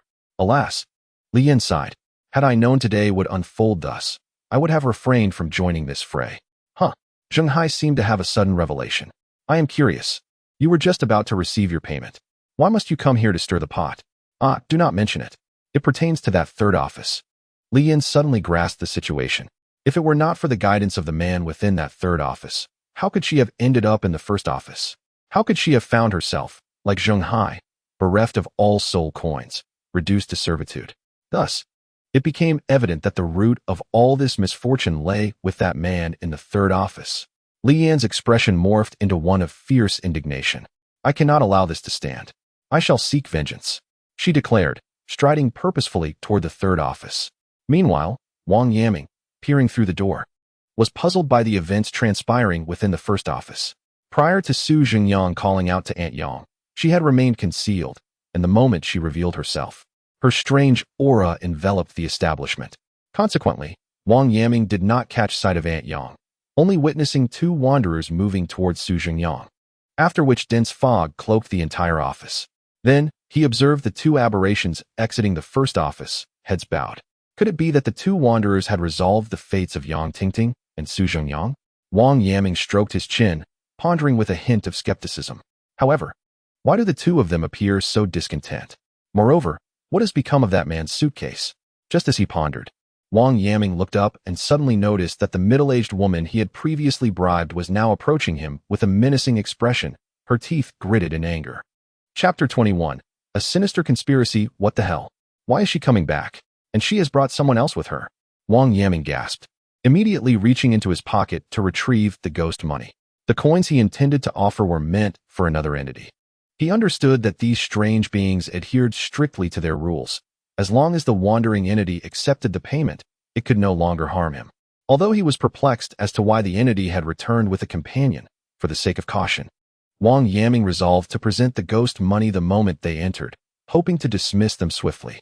This was not cowardice, but a necessary precaution in an emergency. However, Wang Yaming soon found his hand frozen in his pocket, for he saw the middle-aged woman being intercepted by her companion. The 2 stood by the roadside, whispering to one another, their conversation unintelligible. Zhengyang quickly gleaned the situation from Li Yin's account. He was astonished that such a wealthy human could appear in this place, and found it absurd that Li Yin had been sent away with merely 200 yuan in ghost money. It was too late to approach him now, Zhengyang remarked, restraining the furious Li Yin. We are no longer wanderers, but temporary employees of a real estate agency. Those rules apply to us as well. He spoke calmly. If you go over now, the only outcome will be your annihilation at the hands of the one above. At this remark, Li Yin shuddered, her anger dissipating instantly, replaced by a sense of dread. She had almost forgotten this critical detail. In her moment of excitement, she had neglected her altered identity. Yet, the lingering fury within her remained unresolved. Unable to seek vengeance against that formidable entity of urban legends, She redirected all her wrath and desire for retribution towards Wang Yamming. Now we are in the same boat, Zheng Hai suddenly whispered, leaning closer to Li Yan. There is no need to rush. I have some information. As he spoke, he glanced around, casting a furtive look at the shop's location. Currently, there is no manager at the establishment. The one above has taken direct control. What? Li Yan's eyes widened in astonishment. Are you suggesting that the one above is now the manager of the shop? Indeed. A shadow crossed Zheng Hai's expression. Furthermore, during this period, that individual has been in a very foul mood. It is likely that we 1T have to lift a finger. He will simply eliminate all the humans who come here. As he spoke, Zheng Hai's teeth clenched in anger. When that time comes, not even the entities of urban legends will be able to restrain him. What about us? Li Yan pointed at Zheng Hai and herself. Her implication was that they were now employees under that sinister figure, and if that individual unleashed havoc, would they not be dragged into the turmoil as well? There was no need for concern. That person seldom directed their wrath towards the eerie. The previous shopkeeper's demise had been a mere accident. As long as they conducted themselves discreetly outside, they could simply await the unfolding drama. With that, Zheng Hai grasped Li Yan's arm and turned towards the street. Now that we are employees, surely we can enter this place at will? Let us find a spot to rest for a while. Indeed, a smile of opportunism graced Li Yan's face. At that moment, the pursuit of wealth seemed trivial to her. The houses in the blood-stained district possessed an otherworldly allure. Had she not been short on funds, she would have longed to reside within. Thus, the two new recruits from the real estate agency departed the street with buoyant strides. Observing the two eerie figures leave, Wang Yamming let out a long sigh of relief. Although uncertain of the circumstances, the crisis appeared to have subsided, allowing him to save 100 yuan in ghost money. Turning, Wang Yamming cast a glance at Qinjun, who sat at the back of the store, fervently scribbling away, and sighed in resignation. The newcomers truly offered little assistance. Their greatest contribution, it seemed, would be to relinquish all their belongings when reward settlements occurred. At the second branch of the real estate agency, Zhao Yong also released a long breath. After prolonged negotiations, he had finally managed to send the wandering entity away. That old man was indeed difficult to deal with. Even after receiving ghost money, he had hesitated to leave, insisting on another payment. Ultimately, Zhao Yong had resorted to the rules, picking up the store's phone to warn the old specter that if he did not depart, he would report to the manager, which prompted the elderly figure to leave in embarrassment. Yang Wei had been at Zhao Yong's side throughout, contributing the ghost money to dismiss the old entity. Without Zhao Yong's courage, he would have undoubtedly been plagued by the specter for the entire day. We must remain vigilant, Zhao Yong reiterated, pulling out the employee handbook for a thorough examination. During the day, we shall remove our uniforms, close the shop, and hide within the back cabinets to rest. As he spoke, he gestured towards the employee changing area. The wandering entities were excessively domineering. It was unlikely that the store manager would allow them to continuously provide offerings of money and flesh. I noticed that the cabinet effectively masks human presence. So if we conceal ourselves within, we can create the illusion of an empty store and likely evade the wandering entity's pursuit. Although the ghost money had not come from Zhao Yong's own pocket, he still felt a pang of regret. If that old man visited daily, it would amount to 350 yuan in ghost money over a week. With such funds, one could purchase several lives in other eerie domains. It was precisely this realization that inspired Zhao Yong to devise a method of evasion from the Wanderer. Now, having returned to safety, Zhao Yong promptly retrieved his phone and dialed Su Zhengyang's number. He was aware of Su Zhengyang's wealth, and the Wanderers posed no real threat to him. However, out of concern as a brother, he felt compelled to inquire about the situation. Fortunately, Su Zhengyang promptly answered the call and assured him that all was well. Zhao Yong reiterated his advice for Su Zhengyang to remain cautious and prioritize his safety, subsequently sharing the methods he had discovered to evade the Wanderers. Then, Zhao Yong was taken aback by a statement that his current mental faculties struggled to process. Don't worry, brother Zhao. 2 Wanderers came to the store today, and I had my friends teach them a lesson. Now those 2 fellows are working temporarily at the store. 2 Wanderers being reprimanded and then working as temporary staff? Zhao Yong was bewildered. Friends? Where did these friends come from? Wasn't he the only ally in this eerie domain? Furthermore, what did it mean to have them sign contracts for temporary work? Could he really recruit new employees in place of the store manager? For a moment, this seasoned exorcist felt as if he had regressed to a novice. After pondering for a considerable time, He found himself unable to grasp the absurdity of Su Zhengyang's explanation. Nevertheless, the outcome was favorable. The individuals were safe, which was what mattered most. Zhao Yong decided to wait until the mission concluded before seeking out Su Zhengyang for a thorough inquiry. What? You wonder why he doesn't ask him now? They were currently in the eerie domain. Zhao Yong needed to maintain a heightened state of vigilance. He had already devised a plan. For the duration of the 7-day task, he would remain in the store, not daring to step outside. As for Yang Wei's remarkable skill, Zhao Yong had explicitly discussed it with him. They would assess the clients over the next few days, and if any suitable wanderers appeared, he would subtly encourage Yang Wei to employ that skill. If not, then so be it. It wasn't that Zhao Yong was considering Yang Wei's interests. He merely feared that the wanderers might retaliate by targeting both him and Yang Wei. Chapter 22. What am I eating? What are you eating? After the wanderers had caused a disturbance, no further anomalies had occurred in any of the 3 stores. The 3 groups thus passed the time uneventfully until evening. Dinner time. Outside the 2nd store, Zhao Yong retrieved the long-prepared compressed biscuits. Since eating inside the store was prohibited, everyone had their dinner at the entrance. When exorcists were transported into the eerie domain, their belongings accompanied them. Hence, Zhao Yong had developed the habit of carrying ample supplies. This was a vital lesson that all new exorcists in the first safety zone learned early on. Although Yang Wei's safety zone lacked a newcomer program, his 6 months of experience within the eerie domain had instilled in him the practice of bringing some food along. Thus, the 2 seasoned exorcists sat at the entrance of the store, munching on compressed biscuits. These biscuits were not akin to the savory snacks of the pre-apocalyptic era, sprinkled with salt or flavored with scallions. They were genuine emergency rations, meticulously processed from grains. The texture was rather mediocre, and the flavor was equally unremarkable. Its primary function was merely to prevent the consumers from succumbing to hunger. Thus, Zhao Yong and Yang Wei experienced a melange of flavors as they consumed the fare. Though unpalatable, at least the 2 of them would not go hungry, unlike the newly initiated trickster. In the 2nd shop, Wang Yaming retrieved 2 sausages and 2 pieces of chocolate from his pocket. As a highly regarded trickster, Wang Yaming's supplies were somewhat considerate of human tastes. He placed half of his provisions on Chun Jun's table and coldly remarked, 50 for the sausages, 100 for the chocolate. You can settle up with your reward after the mission concludes. He would not allow Chun Jun to take advantage of him simply because they were teammates, especially considering that Chun Jun was rather timid and of little assistance. Chun Jun furrowed his brow at the 2 items before him. The combined cost of the sausages and chocolate would hardly exceed 50 ordinary coins outside. Wang Yaming's pricing seemed excessively exploitative. The avaricious capitalist, always seeking to profit at the expense of others. At that moment, Chun Jun desperately wished to rise and deliver a forceful punch to Wang Yaming's face. However, he knew he was no match for him. Wang Yaming's overall attributes were likely more than double his own. Ultimately, Chun Jun steeled himself and spoke. Then I shall take 4 sausages. Not possible, Wang Yaming replied with a cold smirk, shaking his head. You must purchase both the sausages and the chocolate together, otherwise, you may as well forget it. But there are still 6 days left. This amount will be consumed in a single day. Come back to buy more once you've finished. Wang Yaming retorted. What if I run out of money? Chun Jun asked. Run out of money? Wang Yaming's eyes gleamed with cunning, as if he had been anticipating this question.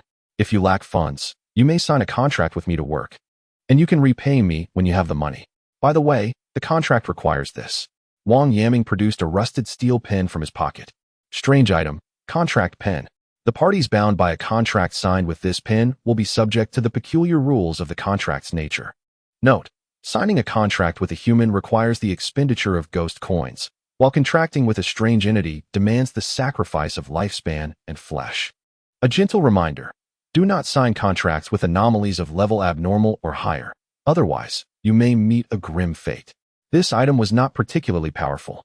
Wang Yaming had calculated that signing a contract with even the most ordinary of anomalies would cost him at least 5 years of his lifespan and flesh equivalent to a hand. Thus, he was unable to cultivate his own army of anomalies. However, this item proved exceptionally effective with humans. Signing a contract required only 100 ghost coins, and the terms were entirely at his discretion, were it not for the necessity of mutual consent between the contracting parties. Wang Yaming likely would have already discarded Yang Feng and become the authority in Zone 5. Turning his attention back to Chun Jun, he noticed that his expression was as unpleasant as if he had just consumed excrement. Despite Chun Jun's inability to discern the specific functions of the contract pen, he was not a fool. A moment's reflection revealed that it was a bond that could render him a slave to Wang Yaming. Chun Jun refrained from responding to Wang Yaming, silently stowing away the ham sausage and chocolate into his pockets. A fleeting, imperceptible glint of severity passed through his eyes. The atmosphere in the shop was stifling, approaching a freezing point. Wang Yaming had no intention of engaging Chun Jun further. He turned and sauntered to the door, relishing the ham sausage. Indeed, within the realm of the eerie, even the most mundane fare could taste extraordinarily delightful, as the primal instinct for survival compelled one to crave sustenance. Today's ham sausage was more delectable than ever, even carrying a hint of the flavor of sauerkraut fish. Wait a moment, sauerkraut fish? How could ham sausage possess the essence of sauerkraut fish? It took Wang Yaming a while to realize that the tantalizing aroma was not emanating from the sausage, but wafting in from across the street. Not only he, but also Chun Jun, who had chosen to endure hunger in an effort to save, caught wind of this enticing scent. Who was indulging in sauerkraut fish?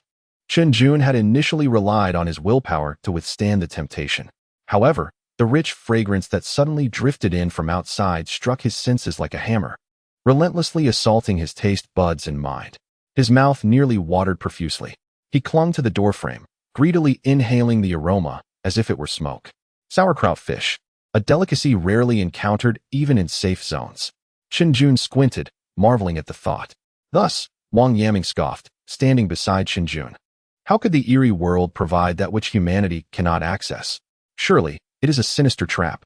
As he spoke, he stuffed the remainder of the ham sausage into his mouth and turned back towards the shop.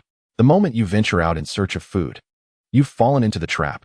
Chun Jun's exclamation interrupted Wang Yaming's self-satisfied musings. What? Wang Yaming paused, then raised his voice, still chewing his food, which promptly sprayed across the table. That Yang Tingting and Su Zhengyang, and an old lady. Chun Jun pointed outside. They are all gathered at the entrance, dining. There's a rule prohibiting employees from eating inside the store. Hence, Su Zhengyang moved a table to the entrance. This way, it neither counts as leaving the store nor eating within it. It's an old trick of real estate shops, hardly a bug. The sauerkraut fish had indeed been prepared by Aunt Yang at home, using ingredients and seasonings suitable for human consumption. While Aunt Yang's culinary skills might not rival those of renowned chefs in five-star establishments, her dishes carried a mother's warmth, making them irresistibly flavorful. At that moment, the two were merrily seated at a small table, each cradling a bowl of rice. Yang Tingting still harbored a sense of unreality. She reached into her pocket to feel the scattered pieces of compressed biscuits, then glanced at the large bowl of sour fish soup set before her. A wave of disparity washed over her heart. Is this truly the treatment humanity can enjoy within the realm of the uncanny? Given the current circumstances, such indulgences are scarcely attainable even in the human world. Is this right? She cast a sidelong glance at Su Zhengyang, who was engaging in animated conversation with Aunt Yang. This afternoon, Su Zhengyang had secretly confided in her that his amicable rapport with the bazaar was primarily due to his unique skills. This revelation stirred a sense of envy within Yang Tingting. She too yearned for a formidable anomaly to rely upon. While Yang Tingting was lost in her musings, the dinner table buzzed with Aunt Yang's persistent admonitions directed towards Su Zhengyang. You must exercise caution in the realm of the uncanny. Although I rarely encounter those anomalies myself, I can sense their malevolence towards humanity. I have also heard that the master of this uncanny domain is a truly terrifying individual. Therefore, when you work at night, be mindful of what you say. Some things are best left unsaid. As Aunt Yang spoke, her thoughts meandered, and she began to share anecdotes with Su Zhengyang. Thus, her ramblings persisted for nearly half an hour. The dishes crafted by Aunt Yang, imbued with maternal warmth, often evoked a sense of motherly comfort. Chapter 23. Speculations of Traversal. The angered Wang Yaming Su Zhengyang was eager to glean information regarding the bloodstained district from Aunt Yang. However, much to his dismay, this lady, akin to the previous Yugu, had been in a state of hazy confusion prior to meeting him, having traversed into this realm only the week prior. She was unable to recall the entirety of the uncanny domain's details, nor could she even remember how she ended up here. This predicament prompted Su Zhengyang to reflect deeply. Yugu represented a horror-level anomaly, capable of recalling his past actions, yet under the influence of certain forces, he had lost control before encountering Su Zhengyang. Aunt Yang, while slightly less powerful than Yugo, fared marginally better.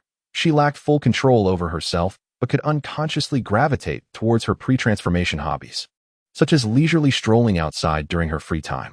Nevertheless, prior to their meeting with Zhengyang, both Aunt Yang and Yugo had been compelled to accept their anomalous states, soon succumbing to the influence of the uncanny atmosphere, which fostered a loathing for humanity, often leading them to consume both humans and anomalies alike.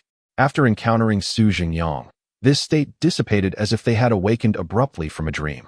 They transformed into entirely different individuals. However, Zhengyang was certain of one thing. The souls within these two anomalous bodies were undoubtedly from another world, for they both vividly recalled the bond they shared with him. If we were to consider this as a parallel world, could it be that Aunt Yang and Yuge's inability to control themselves after their traverse is related to their transformation into a peculiar entity? Zhengyang pondered silently within himself. If we assume our current state is akin to a soul transmigration, then my essence has supplanted the original Zhengyang of this world, while they, having become strange entities, must have displaced the original souls of those peculiar beings. Yet, might it be that the souls of these entities differ fundamentally from those of humans? Or perhaps the souls of these entities possess a formidable strength, so powerful that the invading souls are incapable of displacing them? How then could we explain their complete return to self upon encountering me? The more Zhengyang contemplated, the more troubled he became. Alongside this turmoil, he began to wonder where the displaced souls had gone. Setting aside others, the original inhabitant of his memories did not meet a sudden demise or fall victim to violence. This implies that the original inhabitant remained alive and well after his transmigration. So, where has the original soul been relegated? Or is it possible that his soul has now intertwined with that of the original? Zhengyang found himself unable to fathom this, nor did he wish to dwell on it further. The foremost task at hand for him was to live well in this world and ascertain how many of his friends and family from the other side had also traversed here. Once this was accomplished, or perhaps during the pursuit of this endeavor, he would seek a way to find a path back home, ideally accompanied by everyone. Despite his uncertainty regarding whether the physical forms of his former self and loved ones remained intact, he resolved to prioritize action above all. With this thought in mind, Zhengyang mustered his determination and took a generous bite of the pickled fish, savoring its deliciousness. So fragrant and delectable, although the fish seemed peculiar, devoid of bones, with a bouncy texture unlike any he had encountered before. Nevertheless, he trusted Aunt Yang would not lead him astray, and he swallowed it without hesitation. Midway through the meal, a sudden voice drew the attention of the group. From across the street, the door of a nearby establishment was ajar, and Chunjun was leaning against the doorframe, beckoning Zhengyang. Zhengyang, Yang Tingting, what is going on? Zhengyang rose to respond. Are you eating pickled fish? Yes, Chunjun replied, swallowing hard. Despite having been cautioned by Wang Yaming that the extra person across might very well be peculiar, he could not resist the enticing aroma. Chunjun's overall attributes were rather low, leading him to feel hunger more acutely under stress and mental exertion than Wang Yaming. Driven by hunger, a man is prone to act irrationally, particularly given that Wang Yaming's behavior incensed Chunjun, who, while he could endure the hunger, still wished to procure something to eat from the two across the way, if only to vex Wang Yaming. Could you spare me a bite? I didn't bring anything to eat. Typically, one would expect the gaze of a man to be captivated by a girl as stunning as Yang Tingting, seated outside. Yet, within Chunjun's eyes, there resided no sign of life, only a bowl of seemingly tender sour fish. This was no issue at all. Zhengyang was inherently not a selfish man. Had he been so, he would not have amassed such a multitude of friends. He quietly exchanged a few words with Aunt Yang, after which he procured a disposable small lunchbox from the establishment, casually selecting a few pieces of fish and a couple of spoonfuls of rice to place within it. Aunt Yang took the lunchbox and, in a swift motion, appeared before Chunjun. Startled, Chunjun retreated repeatedly, nearly losing his balance and tumbling to the ground. However, Aunt Yang made no aggressive movements. She simply smiled as she set the lunchbox at the entrance before returning to her previous seat at the dining table. Observing that the peculiar figure across from him posed no threat and even wore a benign expression, Chunjun hesitated but eventually picked up the lunchbox from the floor, cautiously sampling its contents. After that, he disregarded everything else, squatting at the door and indulging heartily in his meal. Meanwhile, Wang Yaming, who had been lurking in the background, wore a countenance darkened by rage. He finally grasped why that earlier vagabond had exited the establishment with a despondent demeanor and why he later stormed towards his shop in fury. It dawned on him that these two individuals had a formidable entity backing them, based on Wang Yaming's understanding of Yang Tingting and her father, Yang Feng. It was clear that this strange being was not summoned by Yang Tingting. Despite their strengths, they lacked such formidable energy. Thus, only one conclusion remained. Zhengyang from the number 1 safety zone possessed a powerful ally. If it stemmed from the number 1 safety zone, it would indeed clarify matters. For those who emerged from there were exceptionally gifted.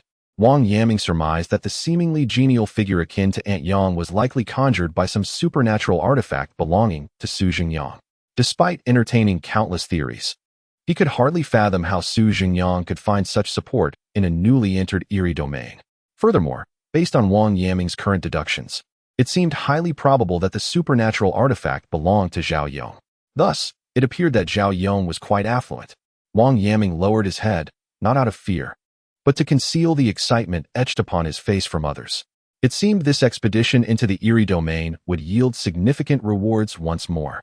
At that moment, Zhao Yong, who was attempting to ease the dryness in his throat to facilitate the swallowing of his desiccated compressed biscuits, suddenly paused.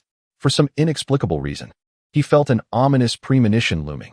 Before he could ponder further, Yang Wei had already extended a water cup towards him. "Zhao brother," Yang Wei began, causing crumbs of compressed biscuits to scatter wildly, nearly showering Zhao Yong. "Next time, should we try soaking them before consuming?" Zhao Yong retorted. "Why didn't you mention this earlier? Why didn't you say so sooner?" Chapter 24. The Distressed Sovereign of the Eerie Domain. The dinner hour drew to a close. The moment of anticipation and tension for the workday has swiftly arrived. Among the 6 individuals across 3 stores, they have meticulously arranged their attire and donned their name tags, sitting with poised demeanor, awaiting the arrival of the first customer. Aunt Yang has departed, as it is inconvenient for her to be present while Zhengyang is at work. Zhengyang, clutching housing information, stands at the entrance, gazing out at the desolate street. At 8 o'clock in the evening, the thoroughfare remains eerily vacant, as though everyone is still in repose. Suddenly, he observes the lights of a fast food establishment across the street flicker to life, followed closely by the convenience store, barbershop, and jewelry store next door. Within mere seconds, the illumination of all the storefronts along the street bursts to life, awakening the thoroughfare from its slumber. However, strangely enough, despite the lights aglow, the street and the interiors of the shops remain devoid of any patrons. Although it is Zhengyang's first encounter with such a scene, he feels little trepidation, for Brother Zhao has thoroughly prepared him beforehand. Thus, he stands at the entrance, peering into the emptiness of the street, enduring a 4-hour wait. Not only is it peculiar, but even the 2 drifters who signed the slave contract earlier in the day have not reappeared. Zhengyang now regrets allowing them to venture out for reconnaissance. Had they been present, they could have lured customers from the street. Meanwhile, Wang Yaming in the 3rd store is equally anxious. He has devised an array of strategies to engage the anticipated customers, yet on his first day of work, not a single shadow of the bazaar has materialized. Reflecting on his current state, he cannot help but chuckle at the absurdity of eagerly awaiting something strange. In contrast to the eager anticipation in the 1st and 3rd stores, the 2 individuals in the 2nd store appear remarkably at ease. Indeed, it seems that each day passes without a single visitor. Zhao Yong gazes at the empty street, a smile gracing his face. In 7 days, he would return home safe and sound. At midnight, Zhengyang sits at his workstation, cradling his chin in his hands, drowsily fighting off sleep. He is not easily fatigued. Rather, the absence of customers renders the waiting unbearably dull. In moments of tedium, one cannot help but succumb to the temptation of a brief nap. Yang Tingting, seated beside him, nods off intermittently. Just as they are on the cusp of slumber, the creaking sound of the rusty hinges announces the opening of the store door. A tall figure strides in. As the sovereign of the eerie domain, Su Qingfeng is in an exceptionally foul mood, verging on despair. He has painstakingly crafted a community with the intent of attracting the bazaar, hoping to entice them into his realm to spend ghostly currency, which he could then exchange with other formidable entities for flesh and other commodities. With a touch of peculiar humanity, Su Qingfeng believed that his idea was simply brilliant. He could even compel those humans to labor in his eerie domain, ultimately returning with the meager rewards bestowed upon him by the world. Remarkably, he would not need to expend a single coin of the underworld. Moreover, should any of those employees prove disobedient, he could occasionally indulge in a feast at their expense. Unfortunately, influenced by the obsessions lingering from his life before death, only a handful of real estate agencies within his eerie realm could attract humans as employees. Had all establishments in the area been able to enlist humans, he would not have to toil so hard for underworld currency. The very flesh and blood of those employees would suffice to sustain himself and the other entities under his command. Su Qingfeng was oblivious to the criteria utilized by the eerie world for such judgments, yet he was reluctant to ponder further. For just a month prior, an unfamiliar consciousness had abruptly emerged within his mind, influencing his thought processes each day. Initially, Su Qingfeng suspected that he had become the target of a powerful entity and hastily employed his abilities to investigate the source in his mind. However, he soon realized that this consciousness was not a method wielded by another entity to control him, but rather an echo of his past human self. This former human self radiated an overwhelmingly positive mindset, as if every good fortune in the world revolved around him. How bizarre. Such an occurrence was profoundly unsettling, even for an entity like Su Qingfeng. Strangely enough, as time progressed, he found himself increasingly swayed by this consciousness. New memories and visions surfacing that he had never experienced before. A man named Su Zhengyang repeatedly invaded his thoughts, gradually usurping his memories as an eerie entity. Su Qingfeng began to feel as if he had traversed from another world, where, prior to his passage, he had been a remarkably contented human being. This influence nearly ensnared him on several occasions. The life of that other self was so splendid that it starkly contrasted with his existence before death. Yet, as a horror-grade entity, Su Qingfeng managed to pull himself back from the brink each time he felt himself descending into despair. No, I cannot succumb. I am an entity. I must not lose my eerie self. In his desperation, he sought the aid of a powerful entity, regularly offering substantial sums of underworld currency to reinforce his original consciousness. This predicament left him exceedingly short on underworld currency. Ironically, during this time of dire need, the business of several of his establishments began to falter. Su Qingfeng understood that this downturn largely stemmed from his recent emotional instability, which deterred many entities from seeking refuge with him. But what recourse did he have? In his fury, he could only vent his frustration upon those lackluster establishments. Thus, Su Qingfeng, burdened with a dismal mood, once again arrived at his store. He had already devised a plan.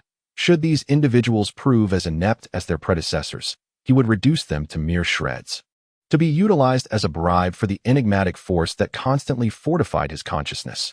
Stepping into the store, Su Qingfeng's gaze immediately fell upon two figures slumped in chairs, dozing off. This sight ignited a blaze of fury within him, a desire to swiftly eliminate the two sluggards who dared to waste company time. And indeed, he acted upon that impulse. Su Qingfeng pointed a finger, and forthwith, a new rule was inscribed upon the employee code. Sleeping during working hours is strictly prohibited. His expression twisted into a sinister grimace, as tendrils of dark energy emanated from his shadow, permeating every corner of the establishment. Those who violate the rules shall face dire consequences. Su Zhengyang, upon hearing the door creak open, immediately lifted his head. Before he could discern the identity of the newcomer, his attention was drawn to the newly added clause in the employee code. A jolt of dread surged through him. Who could have anticipated that the regulations could be whimsically altered according to the manager's whims? Realizing this, Su Zhengyang hastily retrieved his phone and dialed the peculiar ringtone. "You go. I need help." Yet, before he could finish his plea, he froze, mirroring Su Qingfeng's stunned expression. Their eyes met, astonishment reflected in both their gazes. Especially Su Qingfeng. Upon seeing Su Zhengyang, the consciousness that had tormented him for a month could no longer be suppressed, crashing over him like a tsunami, obliterating his previous awareness. After a month of arduous endurance, the sight of this individual shattered his defenses completely. Su store? Little Su? Su store. Little Su. Su. Little. Store. Su. Chapter 25. Su Qingfeng Yang Tingting found herself in a state of utter bewilderment. Just moments ago, she had drifted off into a drowsy slumber. Suddenly awakened by a chill, she opened her eyes to witness Su Zhengyang enthusiastically shaking hands with a man clad in a gray striped suit, his hair in disarray. As they clasped hands, they exclaimed, "Su store, little Su." There was no need for further explanation. it was evident that these two were acquainted. No, it was more than that. They were familiar with each other in a peculiar sense. Peculiar?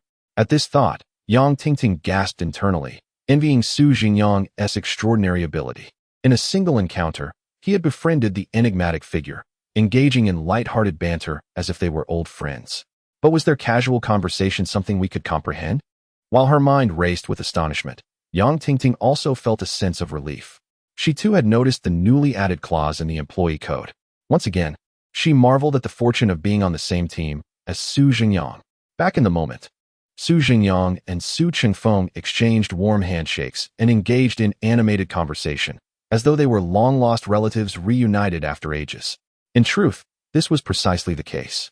Su Chengfeng had been the manager during Su Zhengyang's tenure as a real estate agent, and their camaraderie had naturally blossomed during their time working together. Much like Yu Fu and Aunt Yang, Su Chengfeng was not in a good place before encountering Su Zhengyang.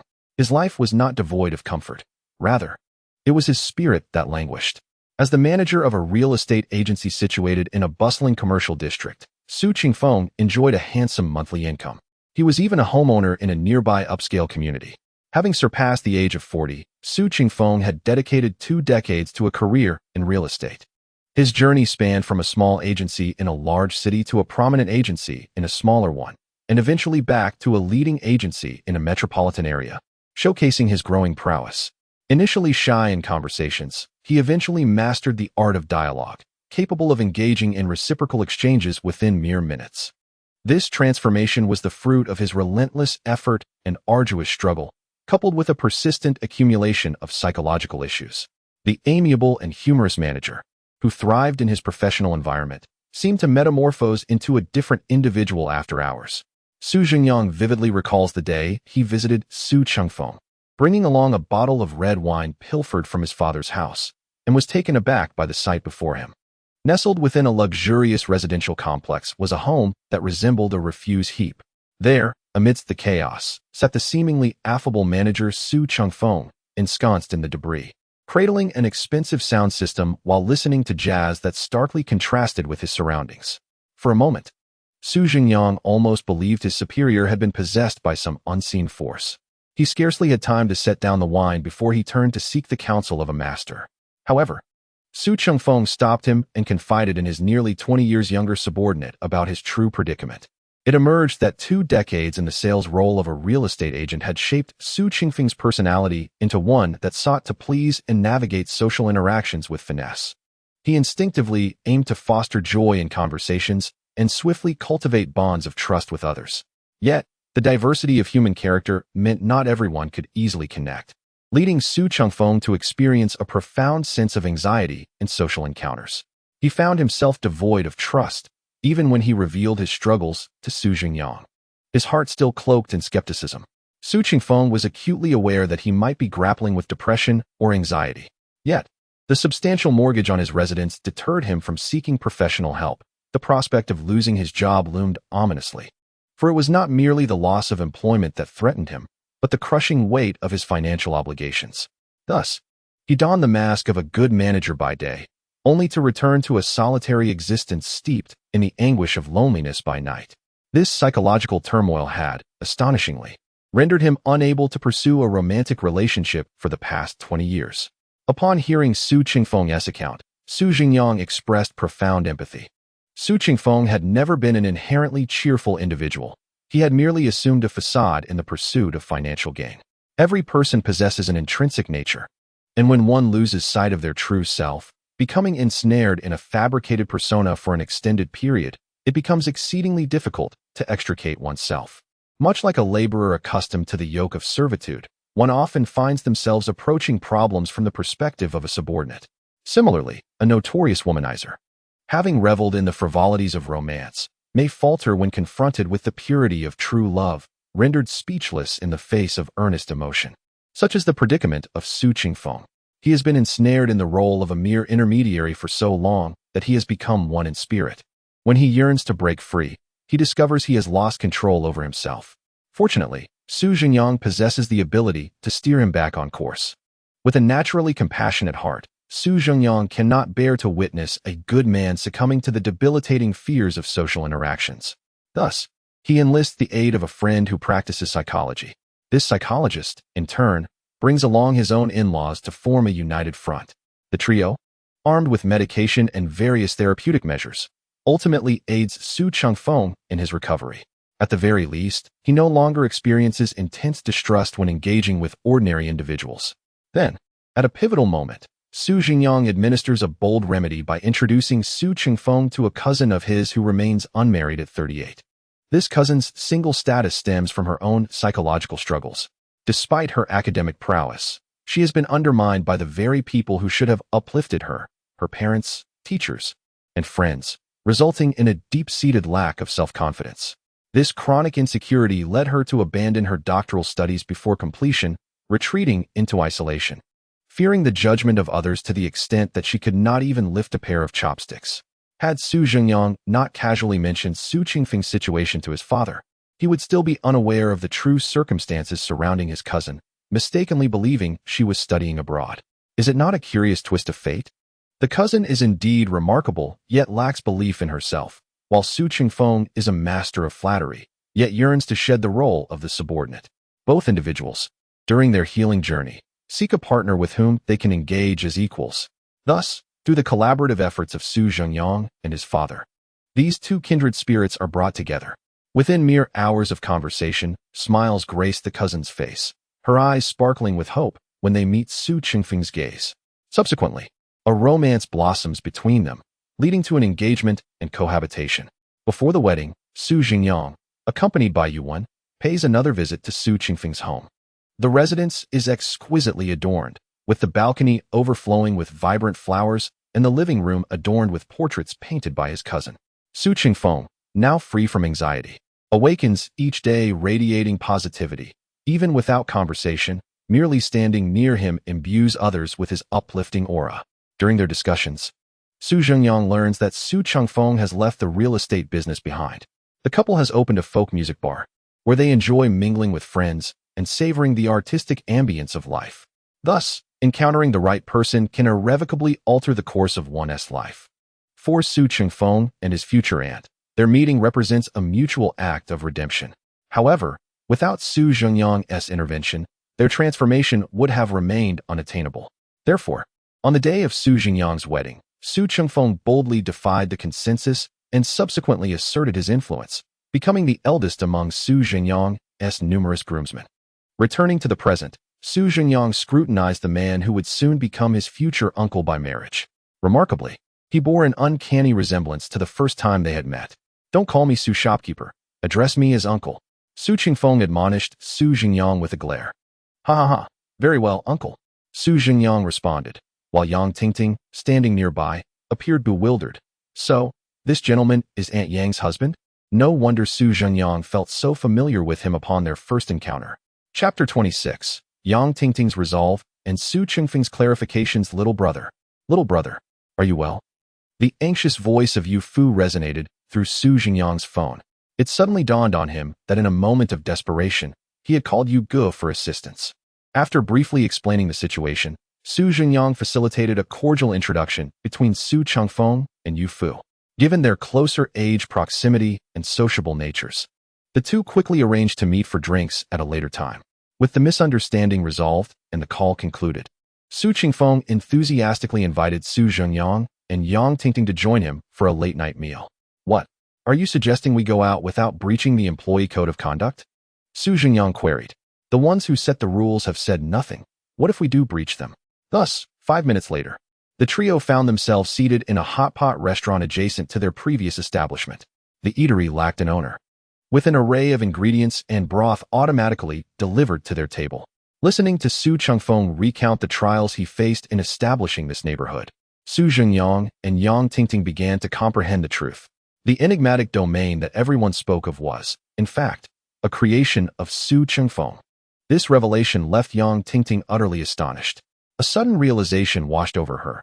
If she could maintain a warm and friendly relationship with Su Zhengyang over the long term, perhaps she would never have to fret about survival in this strange, apocalyptic world. With this thought in mind, she summoned her courage. Raising a can of beer of an unknown brand before her, she mimicked the gestures of her father and others when drinking, standing up and lowering her glass beneath the table. Brother Yang, Su shopkeeper, I toast to you, she declared, before tilting her head back and consuming the beer in one swift motion. Su Qingfeng and Su Zhengyang exchanged surprised glances, then, smiling, lifted their own glasses in response. Seeing them acknowledge her gesture, Yang Tingting opened another can of beer. Before long, with the peculiar beer from this strange realm coursing through her, she felt a rush of exhilaration. Her delicate face was flushed, and her gaze gradually became dreamy. Once I become stronger, Yang Gu. She swayed her head and spoke to Su Zhengyang. I must prepare a grand red envelope for both you and your sister-in-law. How grand? Su Zhengyang chuckled in response. What if I give you my father's safe zone? Su Zhengyang replied, what use would I have for that? Moreover, your actions seem excessively filial. He refrained from pointing out Yang Tingting's rather improper thoughts of being a devoted daughter, understanding that everyone harbors their own secrets. Those from affluent backgrounds may paradoxically lack parental love more than those from less fortunate circumstances. You've had too much to drink, Su Qingfeng interjected. There's a single bed in the cabinet on the second floor. You should rest a while, little Yang. Yang Tingting remained silent, merely resting her head on the table, gazing at the ceiling with a silly smile. At that moment, any hint of tension from the bizarre world had vanished from her demeanor. Su Qingfeng gently waved his hand, and an unseen force lifted Yang Tingting, guiding her back into the neighboring store. He then turned to glare at Su Zhengyang. You're about to marry Yuan, so you better not do anything to wrong that girl. Su Zhengyang replied, why do you echo the same sentiment? Do I truly resemble a villain? Before he could elaborate, Su Qingfeng spoke again. Xiao Su, is there any way for you to help us return to where we came from?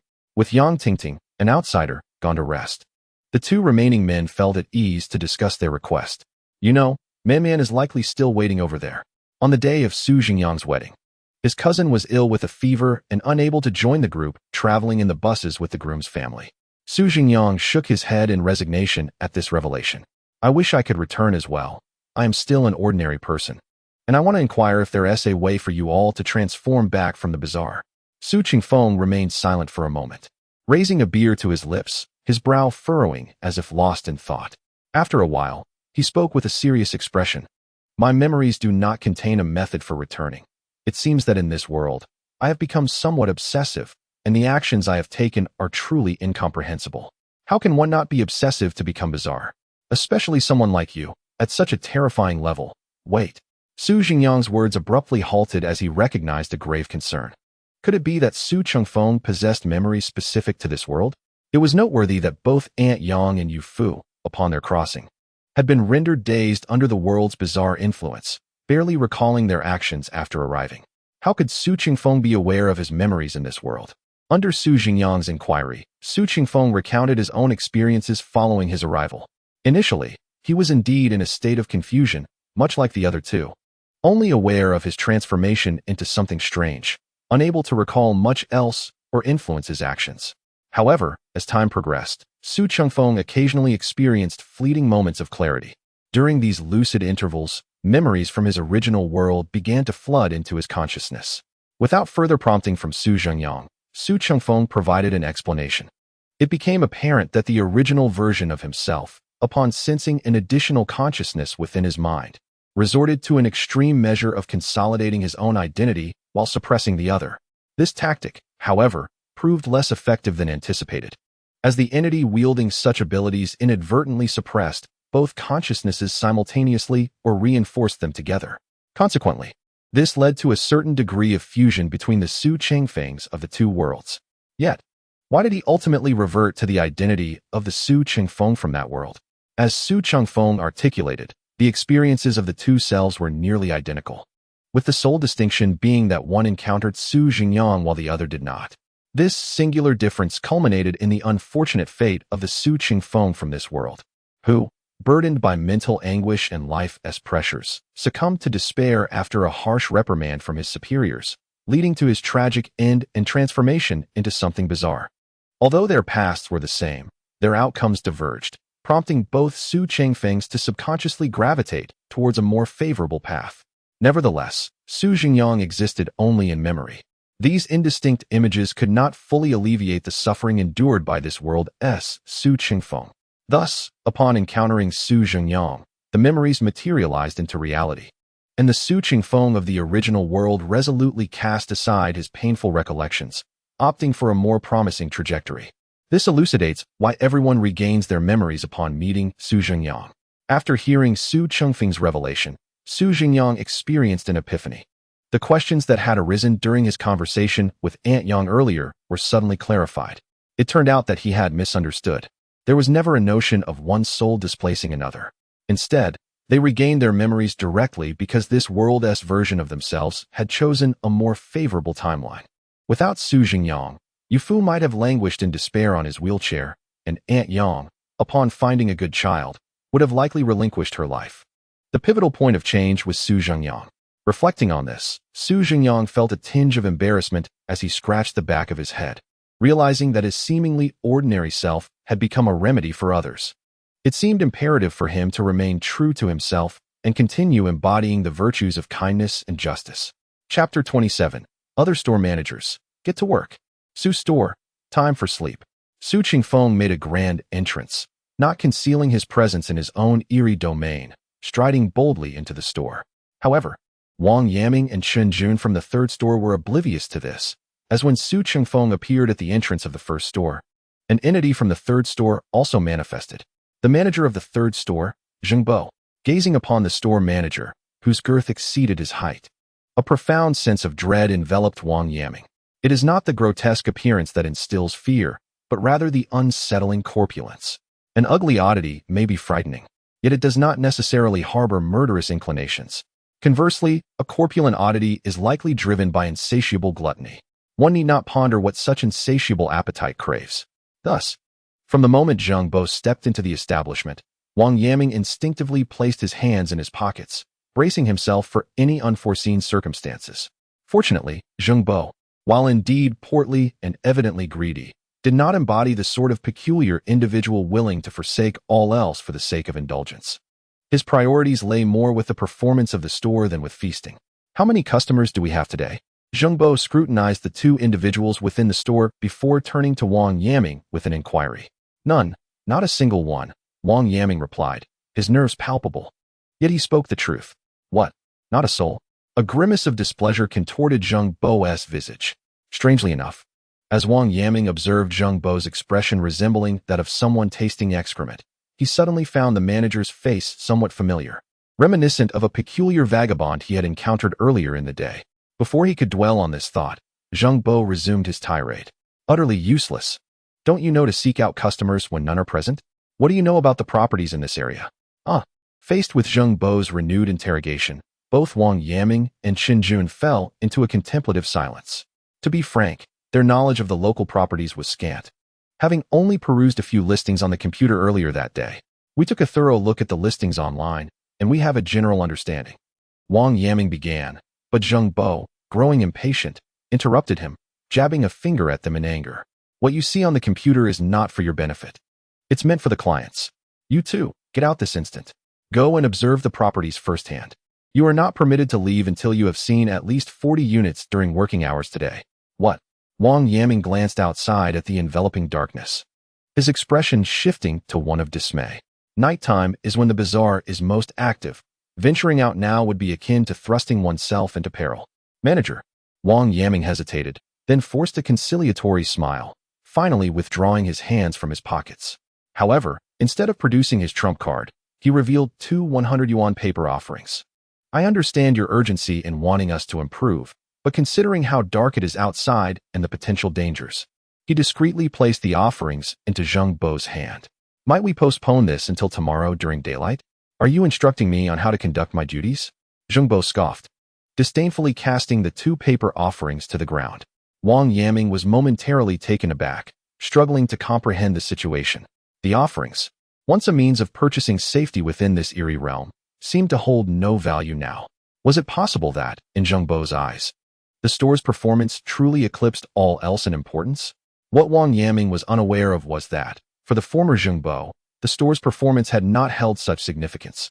He often engaged in the reckless behavior of consuming his employees on the very first day of a task. However, the situation has drastically changed. The master of the Blood Red District, Su Qingfeng, has been in a rather poor mental state of late, oscillating between rage and madness.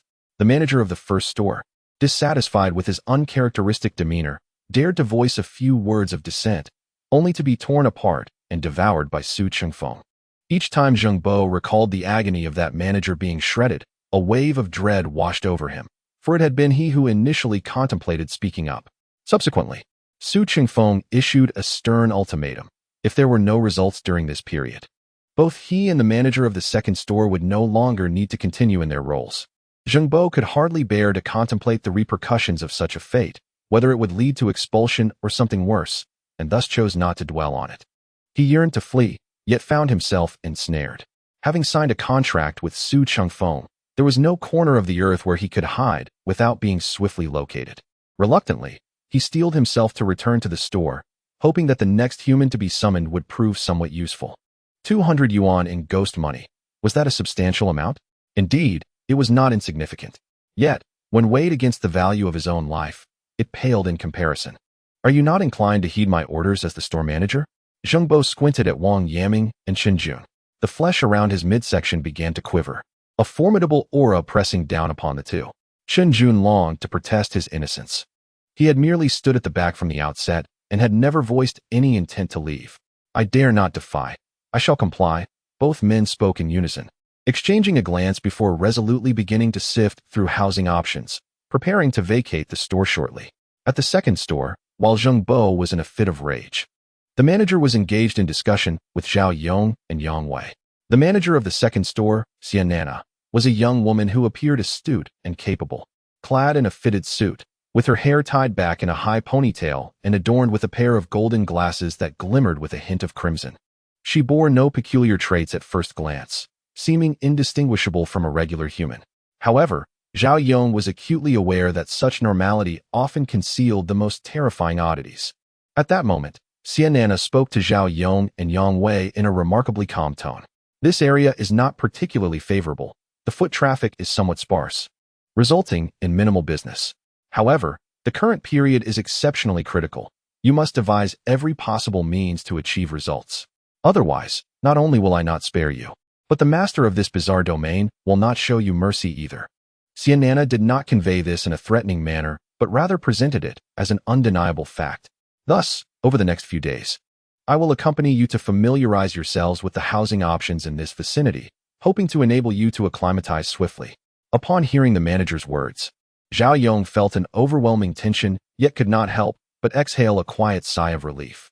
Although the plan to survive for 7 days has now become unattainable, it is fortunate that the store manager currently appears to be on friendly terms and is unlikely to cause harm. Furthermore, the manager has expressed a desire to take both myself and Yang Wei along, which indicates that should we encounter danger outside, this manager would offer protection. Consequently, Zhao Yong finds himself filled with curiosity. Why is the performance of this store so crucial? What drives these peculiar beings to sell the property? Prepare yourselves. We shall soon venture out to view the house, said Xian Nana, glancing at the clock on the wall. All right, Zhao Yong and Yang Wei responded decisively, despite their strong aversion to leaving the confines of safety. After all, the employee code dictates that the manager's orders must not be defied. Having enjoyed a hearty meal, Su Chengfeng led Su Zhengyang back to the first store. You two should take it easy here for the next few days. There's no need to worry about performance metrics. It's relatively safe outside during the day, so feel free to take a stroll, and you can sleep in the store at night. Okay. Su Zhengyang replied cheerfully. Chapter 28. The deed of the haunted house. Early the next morning, Zheng Bo and Xian Nana departed from the store, their destination unknown. The managers of the 3 stores would appear at midnight and leave by 8 in the morning, a schedule established by Su Chengfeng. These entities, while similar in thought processes to humans, do not engage in overtime, except for Su Chengfeng. Su Zhengyang is confined to this enigmatic realm for 7 days, a duration far too short for Su Chengfeng to reminisce with him. Thus, he resolved to remain in the store, keeping his young nephew company until Su Zhengyang could rest. During the day, Aunt Yang visited twice to deliver meals. Su Chengfeng and Aunt Yang, previously acquainted in another world, exchanged pleasantries upon their reunion. The group spent a leisurely half-day wandering through the Crimson District, during which Aunt Yang returned home briefly, later coming back with 2 water purifiers for Su Chengfeng. Su Zhengyang was puzzled as to why these peculiar beings required purified water, but seeing Su Chengfeng's delight in accepting the gifts, he refrained from questioning further. Before 7 in the morning, Yang Tingting had recovered from her hangover. Contrary to expectations of dizziness and nausea, she found herself feeling perfectly well. Moreover, she discovered that her overall attributes had increased by 2 points. Though she did not voice it, her determination to curry favor with Su Zhengyang intensified. As the day progressed, the two individuals at the first store accomplished nothing but spent the entire day enjoying the manager's company. In stark contrast, Wang Yaming and Zhao Yong, along with their companions, took advantage of the daytime lull in the peculiar entity's activities to familiarize themselves with their work responsibilities. This was particularly pressing, as their manager had issued directives before departing and would return in the evening to assess their progress. Notably, neither the first nor the third store experienced disturbances from the wandering entities the following day. In the second store, the old man returned once more. Zhao Yong, infuriated, tossed 50 yuan at him and urged him to leave immediately. Was it reasonable for him to keep causing disturbances while they were busy? Soon, night fell. Once again, it was a day devoid of customers. The two store managers entered the premises punctually. Third store. Have you memorized the locations? Zheng Bo shouted at Wang Yaming and Shen Jun. What good is it to simply remember where they are? Today we continue. You must remember the dimensions of those houses. How many rooms and halls? What kind of decoration? Zheng Bo appeared to be perpetually in a state of anger since his arrival, attentively observing the street conditions. If you see anyone, don't just stand there. Approach them immediately. No matter the method, your priority is to entice customers into the store. While assigning tasks, Zheng Bo insisted. Wang Yaming and Chen Jun wore expressions of despair. It seemed the night ahead would be yet another exhausting one. In the second store, you two have solidified your knowledge well. Today, we will continue to familiarize you with the environment. You must ensure that by the time I return tomorrow, you have fully grasped what I need you to know, Xianana said, as she assisted Zhao Yong and Yang Wei in selecting the properties they needed to understand today. A day and night of intense work had left both men fatigued. Zhao Yong fared better. Being relatively young with high overall attributes, he could barely withstand the strain. Yang Wei, as a middle-aged man, was truly lamenting his fate. However, he had no choice. He had to heed the store manager's orders, considering his own well-being. Thus, both men, despite their exhaustion, followed Xianana out of the store. In the first store, what is there to understand about those shabby houses? Come, come.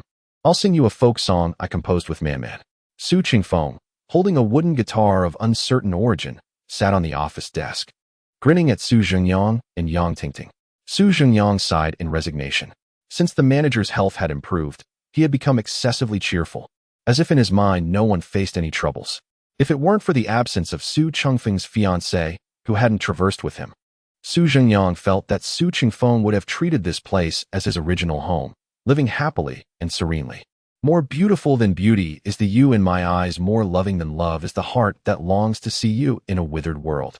New vitality emerges, even the sunlight is infused with a sweet aroma. Su Chengfeng's voice, slightly magnetic, captivated Yang Tingting completely. Perhaps the formidable and peculiar ambience had some influence. This already sweet and sunny folk song, sung by Su Qingfeng, resonated with even greater richness.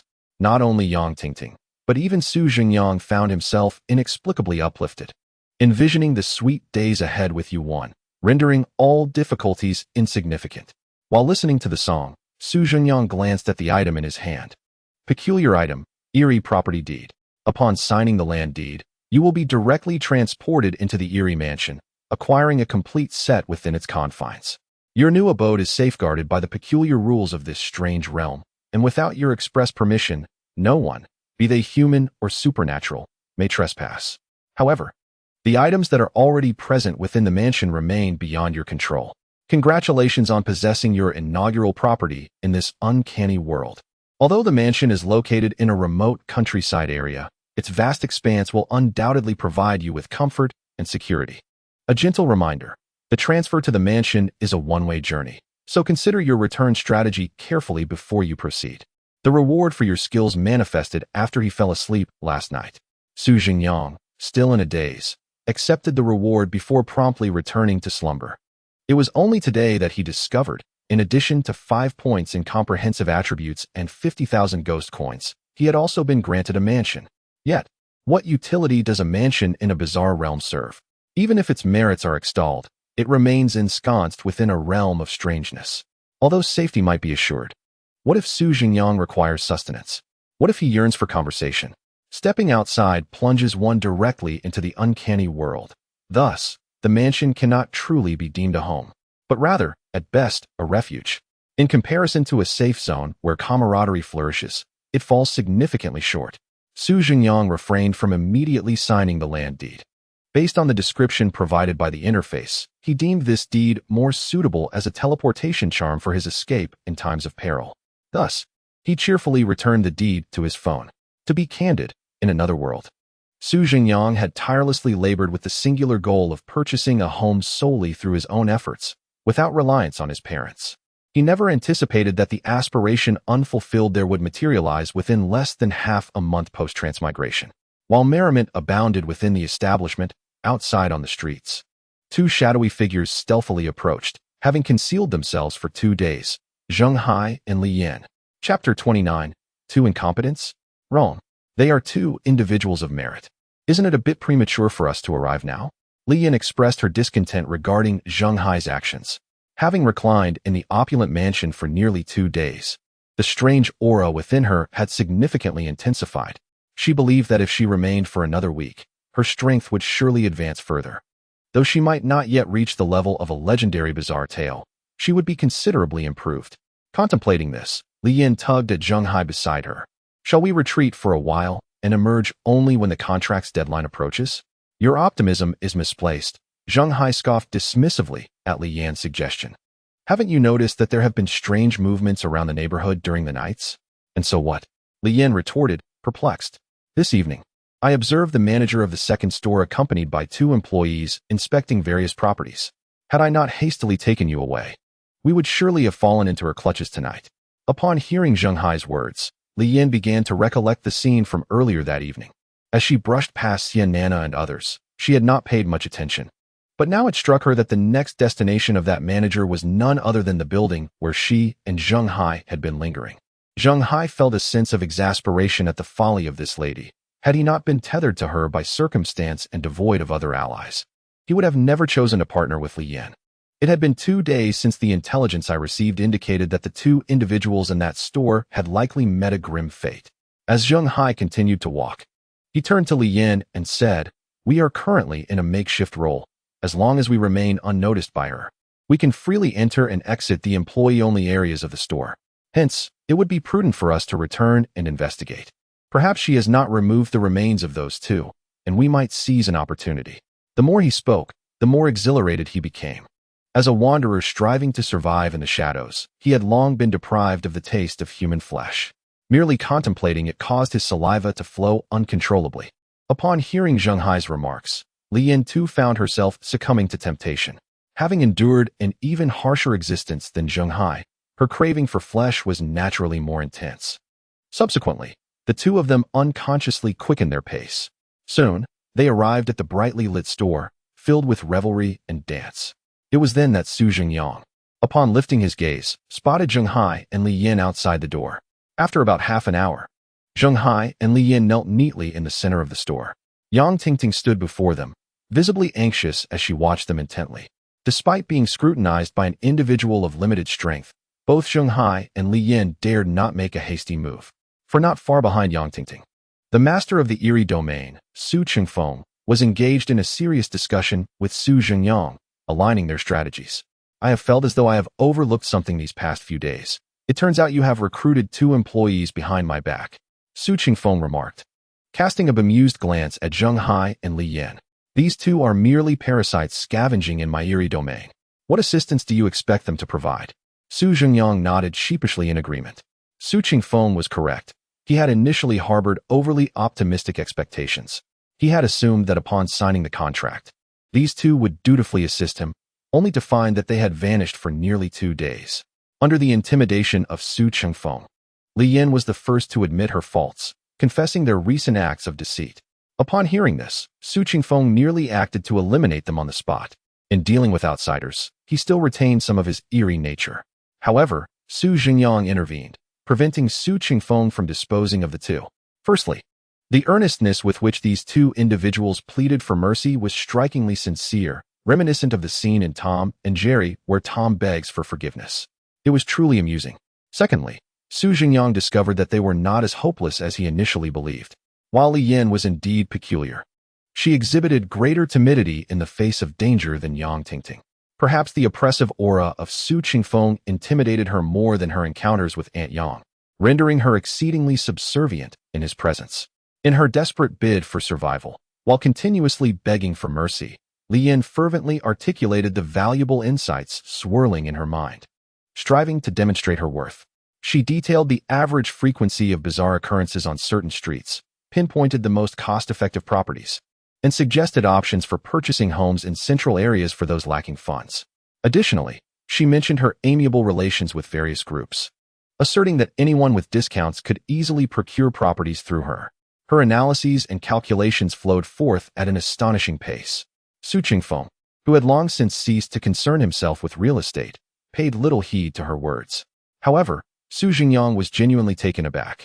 If this aunt were genuinely inclined towards becoming a competent real estate agent, it would be challenging for anyone without 3 to 5 years of experience to compete with her.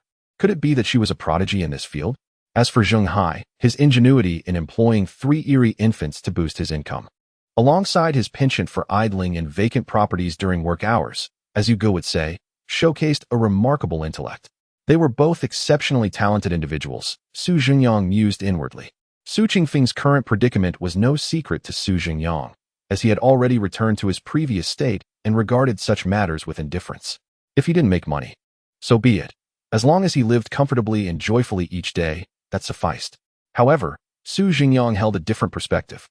He felt a moral obligation to assist his future uncle-in-law in transforming his current plight. The two peculiar wanderers presented an excellent opportunity for breakthrough. Yet, in their current state, they required some guidance. With this thought in mind, Zhengyang glanced at Su Qingfeng, contemplating that the task of providing such guidance might not be overly daunting. Thus, the following morning, the air was filled with a resounding chant of encouragement. Go, go, go. Yes, yes, yes. 2 newly appointed employees of the blood-red district, clad in suits and adorned with name tags, energetically exited the store. Observing their spirited demeanor, Zhengyang nodded in satisfaction. Throughout the previous night, he had employed a combination of coercion and incentive. Ultimately, with Su Qingfeng's promises, the provision of employee accommodation benefits, and formal contracts inclusive of salaries, the 2 wanderers underwent a complete transformation, shedding their drifter identities to become valiant warriors willing to dedicate themselves to Su Qingfeng and the blood-red district. In this way, not only would Su Qingfeng alleviate some of his burdens, but Zhengyang would also reap substantial rewards. It is essential to understand that the criteria for the current task in the enigmatic domain do not solely hinge on Zhengyang's individual achievements, but rather on the performance of the entire first store. With these 2 formidable colleagues by his side, Zhengyang need not worry about the store's performance any longer. Have you not noticed that Li Yin has already ventured to the outskirts of the enigmatic domain to engage with both old acquaintances and new customers? Chapter 30, Wang Yaming's Injury. Concealed conclusion. Another day has elapsed. The 4 individuals in the second and third stores were lamenting their plight, each bearing the weight of dark circles under their eyes. This was especially true for Wang Yaming and Jun. The tasks assigned by Zheng Bo were overwhelmingly extensive, yet failing to complete them was not an option. Consequently, the 2 had managed to sleep for less than 5 hours over the span of 3 days. At this moment, Jun squatted on the steps at the entrance of the third store, gazing longingly in the direction of the first store. Regrettably, the occupants of that store had not emerged to set up tables for meals in 2 days. Jun had thus lost the opportunity to scrounge for food. Fortunately, during these 2 days, he had discovered some moldy bread in an unoccupied house. Though unpalatable, it was filling enough, and most importantly, it freed him from Wang Yaming's exploitative grasp regarding food. After hastily consuming a few bites of the moldy bread, Jun turned and re-entered the third store. Before Wang Yaming lay a notebook brimming with densely packed information. Every detail had been forcibly imprinted on him by Zheng Bo over the past 2 days. He yearned for a moment to rest his eyes, but that was not an option if he failed to memorize everything in the notebook. His manager Zheng Bo would likely erupt with fury and impose severe penalties upon them. With this thought in mind, Wang Yaming could not help but glance at Jun. He could not discern whether this young man was exceptionally gifted or simply quick-witted due to his youth. Those intricate property details seemed to be effortlessly retained in Chun Jun's mind after just a cursory glance, provoking Wang Yaming's envy and solidifying his resolve to employ certain strategies to make Chun Jun his subordinate. Chun Jun, in turn, cast a glance at Wang Yaming. After several days of interaction, he had come to see through this teammate, a consummate opportunist, relentless in pursuing his goals, even at the expense of others. Just last night, Wang Yaming had attempted to sabotage Chun Jun, intentionally leaving him alone in a darkened neighborhood, which resulted in Chun Jun being targeted by several nefarious entities. Had he not been swift, he might have met his demise that very night. However, this incident also led Chun Jun to uncover a rather peculiar aspect of the situation. So, you wish to play tricks on me, do you? Chun Jun mused internally. Let us see how I can turn the tables tonight. While the two within the third store engaged in their respective schemes, Zhengyang sat in the second store, enjoying a cup of tea. At that moment, Zhao Yong and Yang Wei were seated across from him, each cradling a lunchbox brimming with delectable fare. Zhengyang and Su Chengfeng reminisced for a few days. And when Su Chengfeng assured him that he could turn a blind eye to this mission, Zhengyang recalled the elder brother he had met shortly after his arrival in this peculiar realm. Since there was no apparent danger in this enigmatic domain, Zhengyang saw no need to keep his good brother in a state of constant tension. Despite feeling exhausted these past few days, Zhao Yong would occasionally send him messages, urging him to stay safe and to contact him immediately should any issues arise. Touched by Zhao Yong's concern, Zhengyang persuaded Su Chengfeng to grant some employee benefits for his elder brother. For instance, violations of the employee code would not incur punishment, and he would receive a modest share of the peculiar achievements made by Li Yin and Zheng Hai. Zhengyang was not the type to extend kindness indiscriminately. Zhao Yong always considered his well-being and would inquire about his condition at the first sign of danger, prompting Zhengyang to contemplate alleviating some of Zhao Yong's burdens. Yang Wei, being Zhao Yong's teammate, was someone Zhengyang was reluctant to assist, yet considering their shared ties, he offered him a modicum of convenience. As for the two individuals from the third store, Zhengyang had no intention of involving himself further. They had no significant connection, and their fates were inconsequential to him. Should they wish to befriend him and adopt Zhao Yong's considerate attitude, Zhengyang would readily reciprocate with sincerity. However, they had not made such efforts. Chun Jun was somewhat better. At least he displayed a warm demeanor upon encountering Zhengyang. Particularly with Wang Yaming, Zhengyang had perceived an unsavory character from the outset, and after several days of interaction, he was further convinced that Wang Yaming harbored ill intentions. Nevertheless, considering that the individual had not acted against his interests and was among the elite of the human faction, Zhengyang refrained from instructing Su Chengfeng to take drastic measures against him. This was due to Li Yan's forethought in not mentioning Wang Yaming's attempts to recruit her to trouble Yang Tingting. Had Zhengyang been aware of this, he would undoubtedly have sent Aunt Yang, Su Chengfeng, and Brother Youfu to confront Wang Yaming in turn. Time swiftly passed to midnight once again. Zheng Bo and Xian Nana reappeared at the third and second stores. Zheng Bo declared, "Today, you shall spend half your time viewing properties, and the other half. I want you to solicit clients at the periphery of the enigmatic domain." Xian Nana responded, "What? That person actually instructed you to take more rest? Very well. But while rest is important, we must still attend to our duties. I'll take you both to the outskirts later to see if we can find any clients." Xian Nana was a competent store manager, although she was unsure why that individual had shown leniency towards these two employees. She remained resolute in her intent to guide them in achieving their targets. Su Chengfeng chimed in, "Against 3. Do you still want to continue?" "No." "Ha. Bomb. I have triumphed." Su Zhengyang interjected, "Su store manager, are you not concerned about Li Yin and Zheng Hai's performance?" Su Chengfeng retorted, "Why should I care about them? They are currently occupied and will return to report later.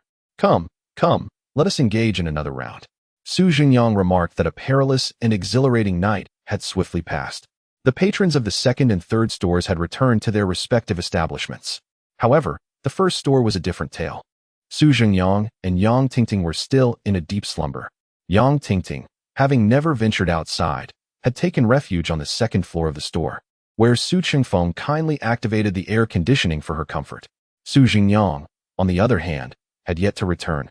Having spent the previous night resting at Ani Yang's home, the store lacked any extra beds, and compassionate Ani Yang had graciously offered him a respite in her spacious 3-bedroom apartment. In her abode, there were none of the peculiar odors he despised. allowing Su Zhengyang to sleep soundly. Upon waking, Ani Yang had prepared delectable fried dough for him. In the third store, Wang Yaming sat in his position, his complexion ashen. At this moment, his suit was no longer pristine, appearing somewhat tattered. The sleeves of his suit had been torn to shreds, and his trousers had been reduced to mere scraps of fabric. On his right leg, a gaping wound extended from his thigh to his calf. Last night, Wang Yaming had inadvertently stumbled into a bizarre room, and it was only through his utmost efforts that he managed to escape. He found it difficult to sit normally, having to perch on the edge of his seat while applying healing powder to his injury. Fortunately, he possessed a powerful and peculiar healing item. Otherwise, he would have been doomed to remain trapped in this ordeal. Despite his grave injuries, an exhilarated smile adorned Wang Yaming's face. He had uncovered a monumental secret. This revelation could potentially allow him to conclude this eerie mission ahead of schedule. Many were unaware that, aside from the missions presented on the panel, there typically existed a hidden conclusion to the eerie tasks. A man's photograph peeked out from the pocket of his jacket, serving as the key item to this concealed ending. In the back row, Shenjun fixed his gaze intently on Wang Yaming, who was tending to his wounds. Having felt discontent towards Wang Yaming, he had refrained from speaking to him for several days. Now, witnessing the latter's injuries, Shenjun felt a surge of satisfaction. He yearned to approach and mock him, but restrained himself. A rather intriguing plan brewed in his mind, one that could not afford any slip-ups. As he contemplated this, he slightly bent forward, raising his right side while curling his right leg. Was this how Wang Yaming appeared when he was injured? Chapter 31. Who is setting off firecrackers on my turf? With merely 2 days remaining until the eerie mission's conclusion, Li Yan and Zheng Hai had also returned to the first store. Su Zhengyang could only commend his discerning judgment. The two talents he had endorsed, after undergoing training, finally showcased their remarkable professional abilities. Li Yan returned to the shop solely to retrieve the contract. She had already found a peculiar friend to secure a property, and the deposit had been paid. The contract was to be signed that very evening. Zheng Hai, on the other hand, exhibited remarkable prowess, having somehow deceived a rather bizarre travel group into renting accommodations in the blood-red district.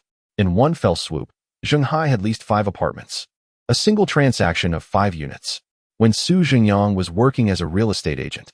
Achieving such results would have warranted a celebratory feast from the manager at all costs.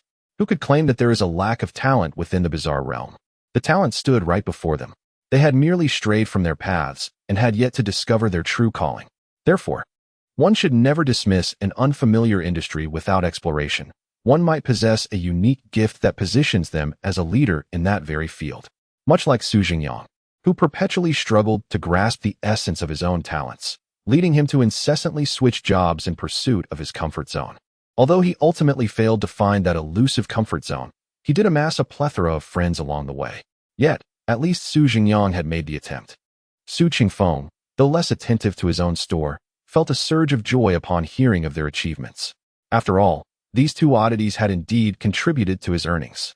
Thus, Su Qingfeng generously rewarded each of them with 2,000 yuan in ghost money as a bonus. This delighted Li Yan immensely. After expressing her gratitude to Su Qingfeng with a series of nods and bows, she hurried out of the store, contract in hand, to seek out her client for the signing. The shop was filled with laughter and joy that day. However, as night fell, the laughter faded. Wang Yaming had begun to make his move. He limped onto the street, heading directly for the second shop where Zhao Yong was located. In Wang Yaming's mind, Zhao Yong surely possessed countless valuable items. It was thanks to Zhao Yong's guidance that Su Zhengyang thrived at the first shop. Unlike those verbose antagonists, Wang Yaming approached the entrance of the second shop without uttering a word, immediately producing the photograph he had acquired the previous night. The image depicted a slightly portly man clad in the uniform of a real estate agency, arms crossed over his chest, smiling at the camera with the demeanor of a social elite.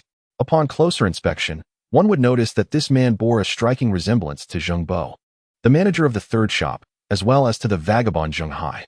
This was Wang Yaming's revelation. His manager Zheng Bo was not a complete entity.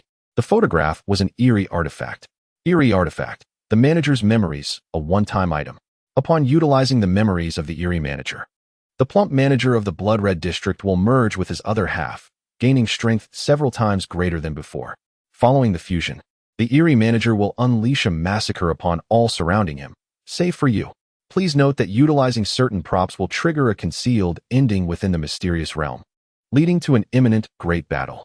Consequently, the tasks within this enigmatic domain will conclude prematurely. Thus, it is imperative that you safeguard yourself until the confrontation with the enigmatic shopkeeper reaches its conclusion. The enigmatic shopkeeper proclaims, "I harbor a dream. I shall ascend step by step to the pinnacle. I aspire to become Zhengyang." The information regarding the triggering of this hidden ending is inscribed within the description of the mysterious props. If Wang Yaming remains oblivious to this, he must be quite foolish. Nevertheless, there are two aspects that Wang Yaming feels warrant his attention. Firstly, after Zheng Hai merges with his other half, with whom will he ultimately engage in battle? Based on Wang Yaming's understanding of Zheng Bo, the latter currently ranks among the most formidable of the supernatural entities.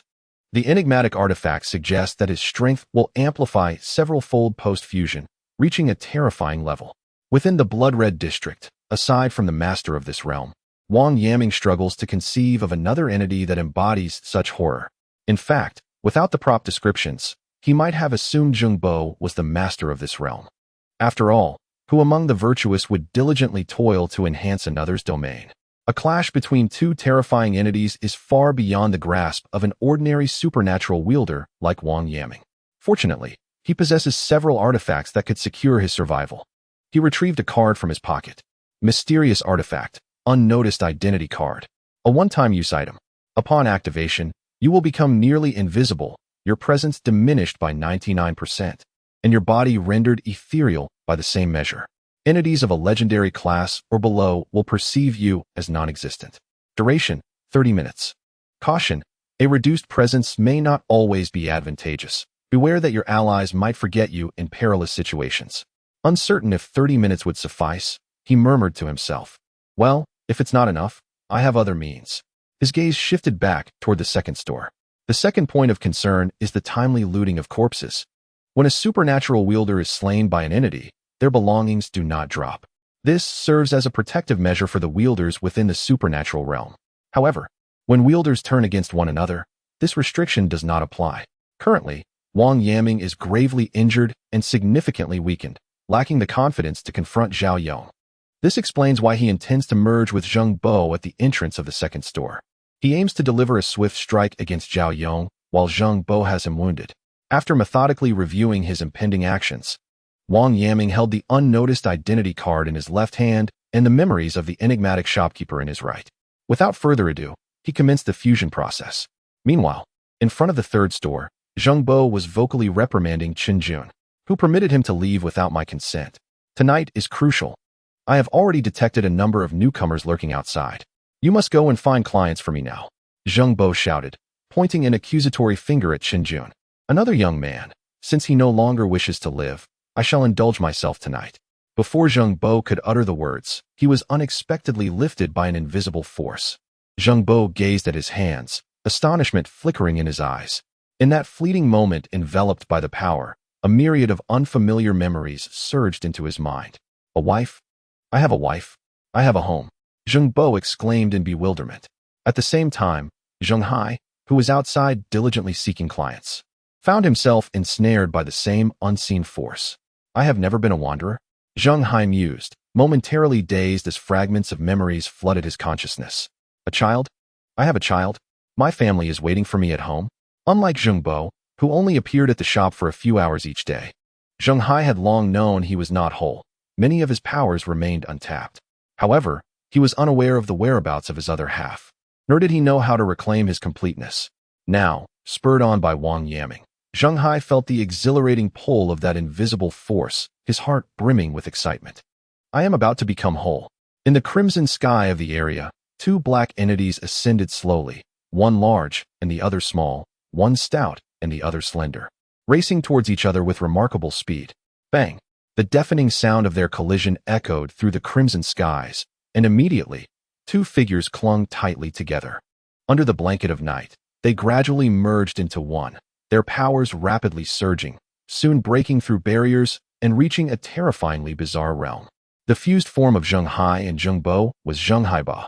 So powerful, Wang Yaming beheld his creation in the sky. Unable to contain his exhilaration as he let out a triumphant shout, he then swiftly activated an unremarkable ID, entering a state of concealment. This instance should conclude under my orchestration, Wang Yaming exclaimed with fervor. At the third shop, upon hearing the thunderous noise outside, Chun Jun turned in shock. In his hand, he clutched the suit Wang Yaming had worn upon entering the eerie realm. At the second shop, Zhao Yong instinctively chose to hide at the first sign of disturbance, sensing that something ominous was about to unfold. At the first shop, who is setting off firecrackers on my territory? Su Chengfeng, Su Zhengyang, and Yang Tingting peered out from the shop entrance. Chapter 32. Zheng Haiba, How to Speak to the Leader. The dark sky of the crimson area grew even darker, shrouded by the mist emanating from Zheng Haiba. Su Zhengyang gazed at the scene, perplexed. Yet, he sensed that the rotund figure floating in the sky was not a good omen. Su, what is happening? Su Zhengyang pointed at Zheng Haiba, turning to Su Chengfeng with a questioning glance. This is one of my subordinates. Su Chengfeng observed the burgeoning strength of Zheng Haiba, his eyes gradually narrowing, and he let out a resigned sigh. An employee who had never been particularly obedient. In the sky above, Zheng Haiba clutched his head in agony. The pain. It was excruciating. My beloved. Su Zhengyang turned to glance at Su Chengfeng, bewildered. So, your employee is the Empress Dowager? Fortunately, Zheng Haiba's next utterance did not invoke that familiar name. Why? Why do I toil so relentlessly for wealth, yet remain incapable of rescuing you? Why? Having turned over a new leaf, am I still unable to retain you? Why must you abandon our home despite having a child? Su Zhengyang widened his eyes, glancing between Zheng Haiba and Su Chengfeng. Zheng Haiba was in a frenzy, and the situation was perilous, yet the air was thick with the tantalizing aroma of gossip. Listening could be a matter of life and death, depending on whether Su Chengfeng and Aunt Yang could outmaneuver each other. However, ignoring the conversation would simply mean missing out on delightful intrigue. Su Chengfeng, observing Su Zhengyang's inquisitive expression, sighed again. Although discussing others' privacy was rather inappropriate, Zheng Haiba was an anomaly, not quite human. Thus, he briefly recounted Zheng Haiba's past. This fellow had not traversed time, but due to the parallel nature of their worlds, the Zheng Haiba who once served as Su Chengfeng's employee in one realm was indeed the same in this one. This lad had dropped out of high school and, through the introductions of relatives and friends, sought opportunities by moving to a big city. In such a vast metropolis, one either drifted north or ventured south. Zheng Haiba chose the latter, descending further and further until he found himself abroad. There, in a foreign land, he encountered a band of wayward companions, embarking on a lavish lifestyle where money was spent as swiftly as it was earned. 2 years later, his parents retrieved him back to their hometown. His father, a domineering figure, insisted that he embark on blind dates the very next day, urging him to settle down and focus on responsibility.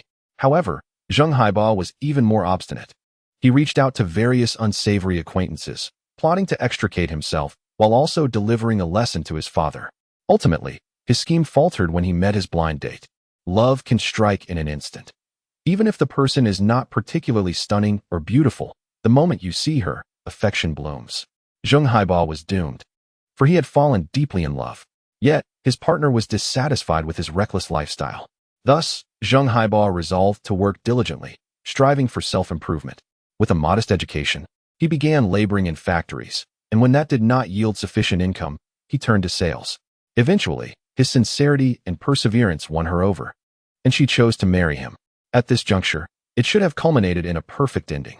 Su Chengfeng cast a glance at Zheng Haiba, who was still weeping and moaning in the air, shook his head, and continued his narrative. After marrying, Zheng Haiba felt that his life was complete and his career was progressing smoothly, leading him to indulge once again, rekindling relationships with his former companions. Unfortunately, some of his old friends, who had sworn brotherhood with him overseas, orchestrated a trap under the guise of business, which turned out to be a gambling den. Upon venturing abroad, Zheng Haiba fell into the scheme and lost everything in a lavish gamble. To what extent did he lose? He was so deeply in debt that he was imprisoned in a detention center, vanishing from the world for 2.5 years. When Zheng Haiba finally returned, he discovered that his wife had been working 2 jobs to support her parents.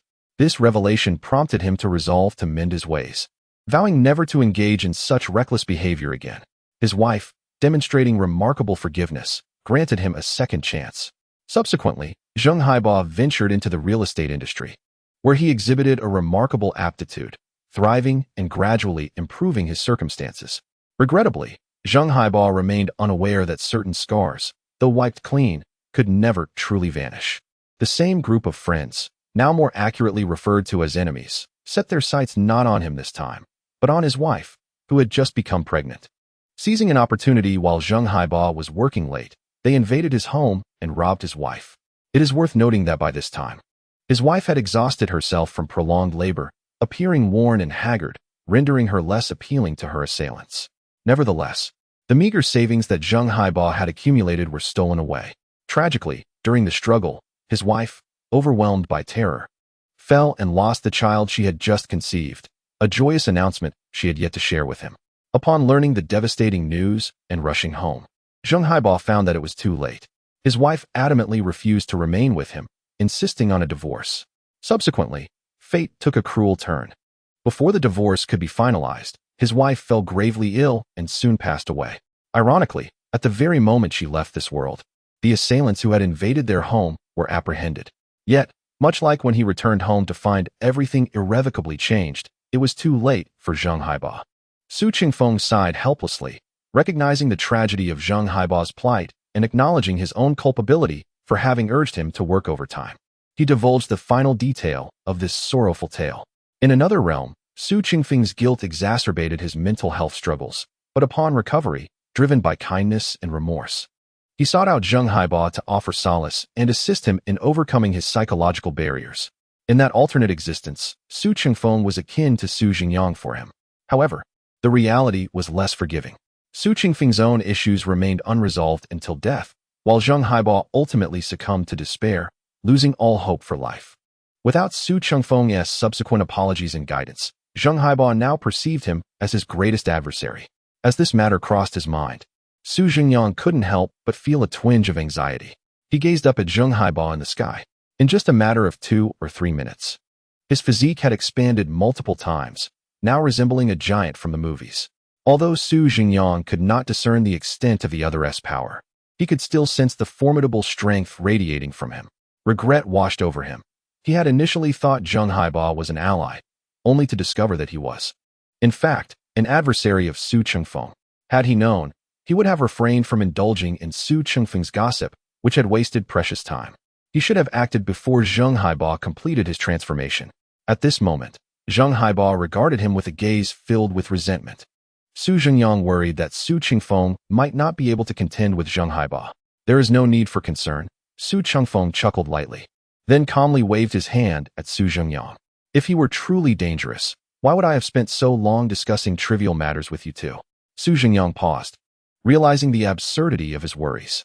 Indeed, Su Qingfeng was no fool. Then, Su Zhengyang observed Su Qingfeng standing tall, hands clasped behind his back, taking a casual step forward. In the next moment, his garments billowed as if caught by an unseen wind, and thick black mist began to emanate around him. With a flick of his toes, he lifted off the ground, gracefully ascending to a height level with Zheng Haibao. Goodness, how magnificent! Su Zhengyang exclaimed, unable to contain his admiration for Su Qingfeng's calm demeanor. This hardly seemed like a confrontation. It felt more akin to a scene from an immortal's tale. Su Qingfeng made no immediate move. He simply gazed at Zheng Haibao, seemingly awaiting the conclusion of his metamorphosis. On the street, Wang Yaming, who was observing from a distance, was momentarily startled by Su Qingfeng's appearance. Due to his angle and position, he could not see what was transpiring at the other shop, thus missing the earlier scene of Su Qingfeng and Su Zhengyang engaged in conversation outside. Is that man the master of this eerie realm? He pondered, furrowing his brow. Why does he seem so familiar? In truth, if Wang Yaming reflected carefully, he would recall having encountered this face in the nearby shop. However, Su Zhengyang's amiable interaction with him had made it difficult for Wang Yaming to connect the two. At last, Zheng Haibao completed his transformation, a terrifyingly powerful aberration. Su Qingfeng. He turned to face Su Qingfeng, his eyes bloodshot as he roared in fury. Su Qingfeng remained silent, his right hand slicing through the air with force. Slap.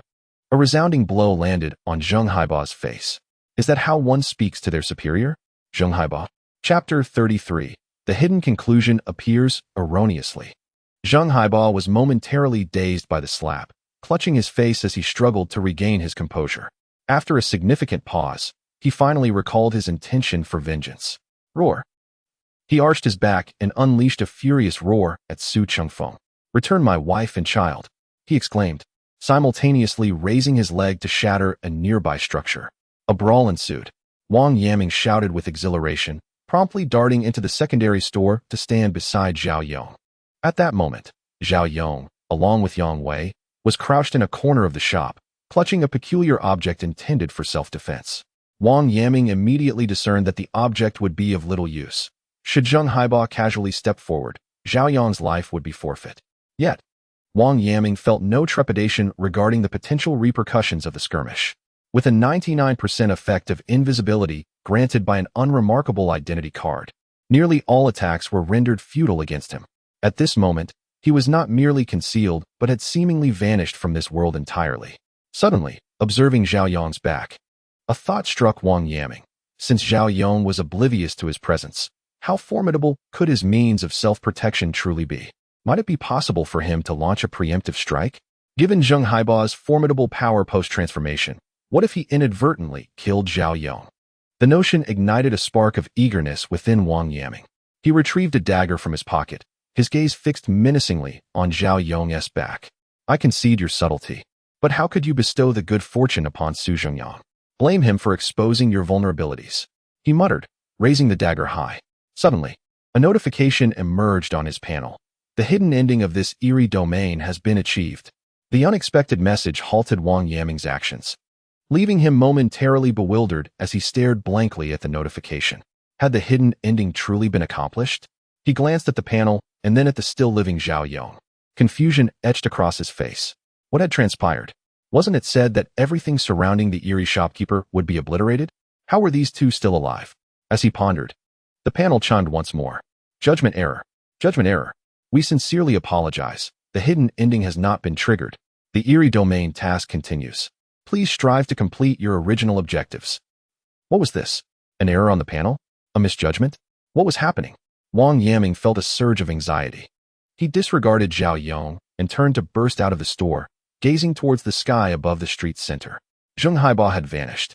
A living, breathing man, no, a formidable anomaly, had simply disappeared before his eyes. Where was the battle? The chaos? The wanton destruction? Where had it all gone? Could it be that the master of this eerie domain was too powerful, and Zheng Haiba had been dispatched in an instant? That seemed improbable. Wang Yaming wandered the street, searching for the massive figure. Eventually, he found it. The figure stood before the first store, wearing a beaming smile as he conversed with the very individual who had just confronted him. The two peculiar entities bore no visible wounds, and Zheng Haiba now adopted a submissive posture, akin to a lowly subordinate addressing a superior. What could possibly be the meaning of this?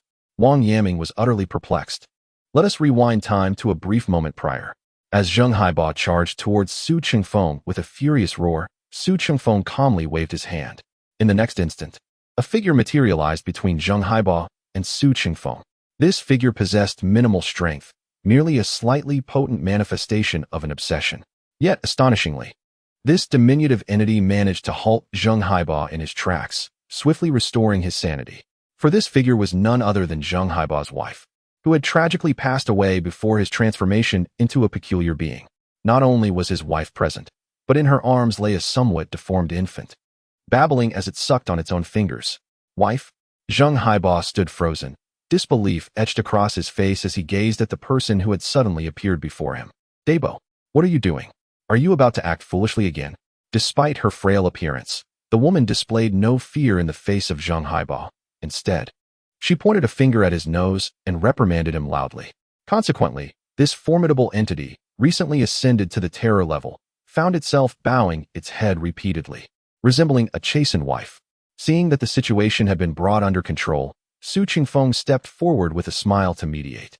"Xiao Zheng, I have long been aware of the turmoil within your heart, which is why I sought out your wife and arranged for her to reside in this area." In truth, Su Chengfeng's statement was only partially accurate.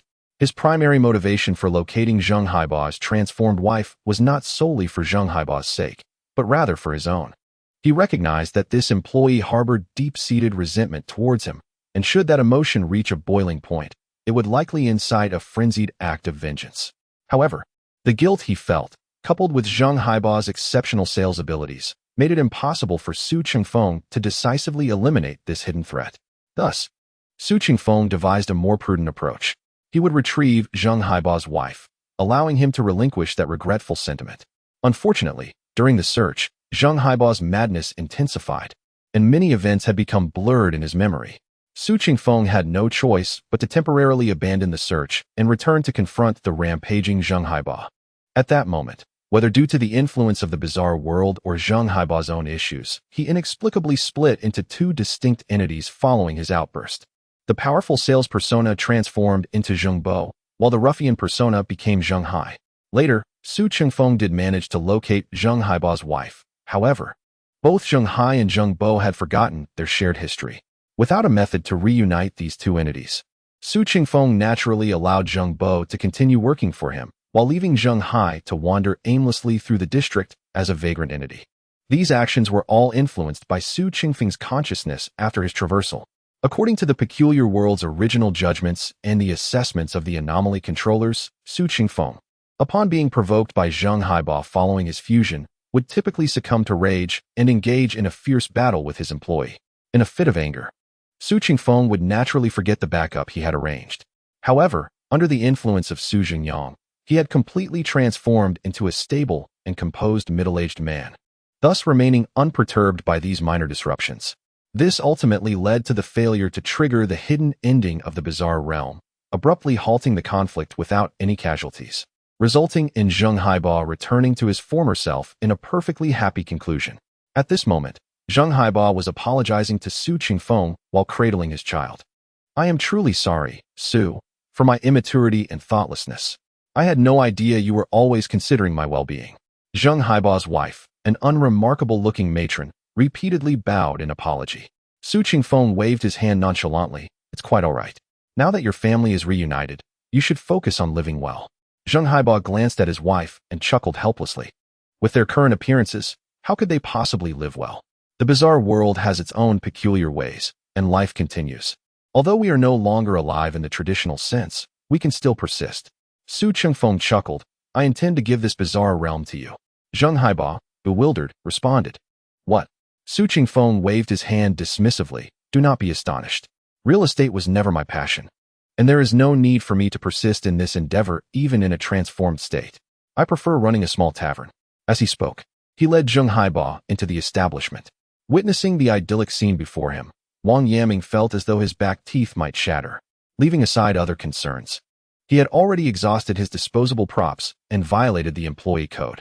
"I might lose my life here, and you simply let it go? Is this right?" Chapter 34, Wang Yaming's Reluctance, Wang Yaming's Demise. Observing that the phasing time was dwindling to mere minutes, Wang Yaming felt a sense of urgency. The losses this time were too great. He could not bear the thought of leaving without accomplishing something significant. With this in mind, he approached the entrance of the third establishment once more. At this moment, Zhao Yong also realized that the crisis seemed to have subsided and was peeking out the window. "Regardless, my target is you. Although this assassination has become somewhat troublesome, I still have my ways to escape unscathed," Wang Yaming muttered to himself as he once again retrieved the dagger from his pocket. This time, without hesitation, he plunged it into the carotid artery at the back of Zhao Yong's neck. Clang! A sharp sound of impact echoed. Wang Yaming's strike was inexplicably thwarted by some means unknown to him. Was this another defensive anomaly? No, it appeared to be three. Witnessing Zhao Yong enveloped in 3 layers of protective shields, Wang Yaming felt utterly bewildered. No wonder it was said that the defensive tools this fellow had previously revealed were not particularly formidable. It turns out he had kept numerous tricks up his sleeve. In truth, Wang Yaming was mistaken. Zhao Yong's defensive measures consisted not of 3, but rather 6 layers. Additionally, 3 layers were directly against his skin, rendering them virtually invisible under normal circumstances. Who? What person? Sensing the activation of the protective passive on his body, Zhao Yong stepped forward and turned slightly to gaze towards Wang Yaming's position. Yet, the area was devoid of anyone. This was bad. It was an invisibility tactic. Zhao Yong was not foolish enough to believe that some small stones had merely fallen upon him. He promptly retrieved a pair of glasses from his pocket and donned them upon his face, subsequently pulling out 3 or 4 peculiar disposable defensive tools, using them all at once. Observing the formidable protective shield encasing Zhao Yong, akin to a fortress, Wang Yaming's expression soured, reminiscent of someone who had ingested spoiled food. He recognized the glasses Zhao Yong wore as likely being a strange tool capable of penetrating invisibility or illusions.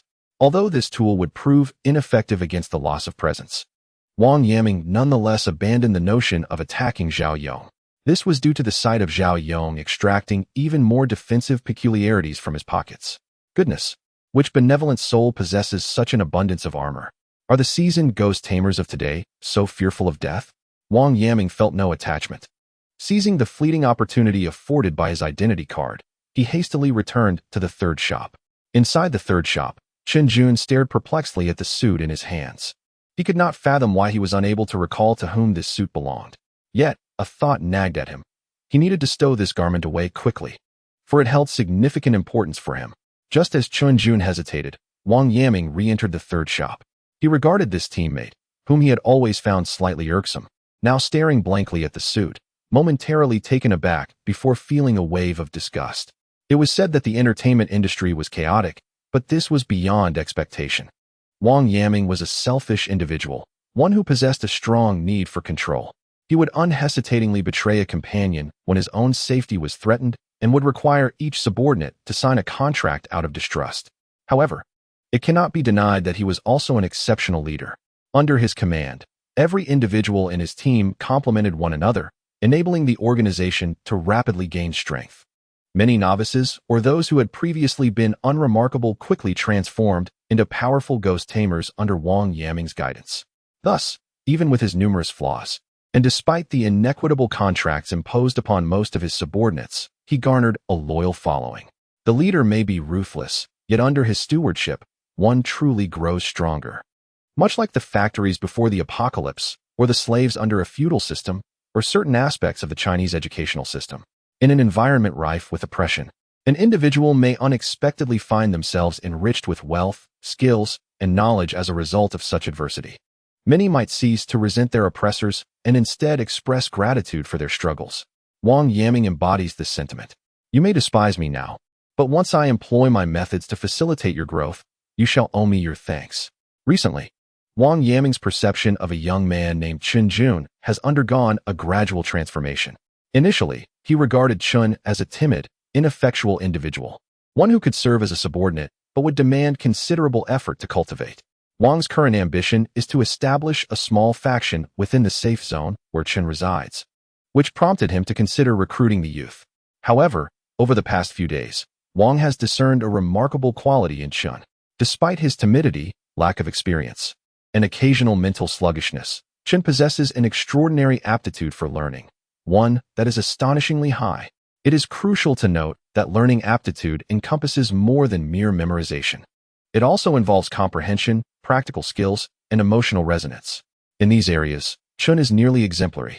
This realization solidified Wang's resolve to bring Chen under his wing. A few days prior, during an outing, Wang approached Chen amiably, articulating his thoughts and intentions while clearly outlining the benefits of serving under him. Regrettably, perhaps due to the poor impression he initially left, rather than being swayed, the young man appeared increasingly hostile. This development is far from ideal. If this individual cannot be utilized to Wang's advantage and harbors intentions of opposition, what fate awaits him? Naturally, it would be a grave one. Observing Wang, now seemingly engaged in some bizarre act with his suit, further solidified this notion. Yet, it was not the opportune moment to take action. The peculiar tool's duration had expired, and the gains from eliminating Chen could not justify the risk of breaching company protocol. What are you doing? Wang's form gradually solidified, his brow furrowed, and his gaze icy as he addressed Chen. Startled by the abrupt inquiry, Chen trembled, and a torrent of information surged into his mind. Wang Yaming. I remember now. I have Wang Yaming's suit. He is my ally. Return my clothes. Suddenly, a chilling sound pierced the air, the sharp blade slicing through flesh.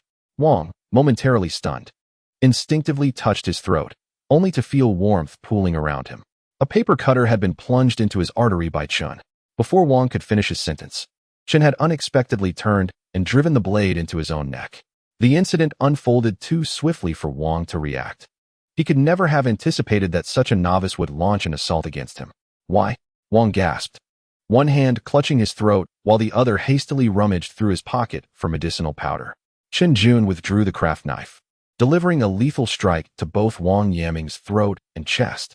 Ultimately, the medicinal powder intended for treatment remained unutilized, and Wang Yaming, with wide eyes, collapsed lifelessly to the ground. Chapter 35. The Discovery of Wang Yaming's Fate. Zhengyang is indeed a good person. What? That scoundrel Wang Yaming could perpetrate such deeds? Why? Zhengyang gazed in disbelief at Zheng Haiba, who sat before him. Zheng Haiba held the peculiar memories of both Zheng Hai and Zheng Bo. Previously, Zheng Hai had chosen to conceal the matter of Li Yan being compromised to avoid trouble. Now, as Zheng Haiba spoke of the orchestrator that united his being, he casually mentioned Wang Yaming's past actions. At this moment, he no longer regarded Li Yan as an ally, wishing to prevent any misunderstandings with his wife. Li Yan, realizing her secrets could no longer remain hidden, fell to her knees, repeatedly expressing her remorse and apologies. She now regretted one thing. Why had she succumbed to the temptation of that meager 100 yuan? Su Qingfeng and Su Zhengyang did not confront Li Yan. Her talents had already allowed her to atone for her misdeeds. It was believed that after this incident, she would be far less susceptible to being compromised again. In light of this, it seems I have gleaned some insight, Yang Tingting murmured softly, her gaze flickering as she stood behind Su Zhengyang.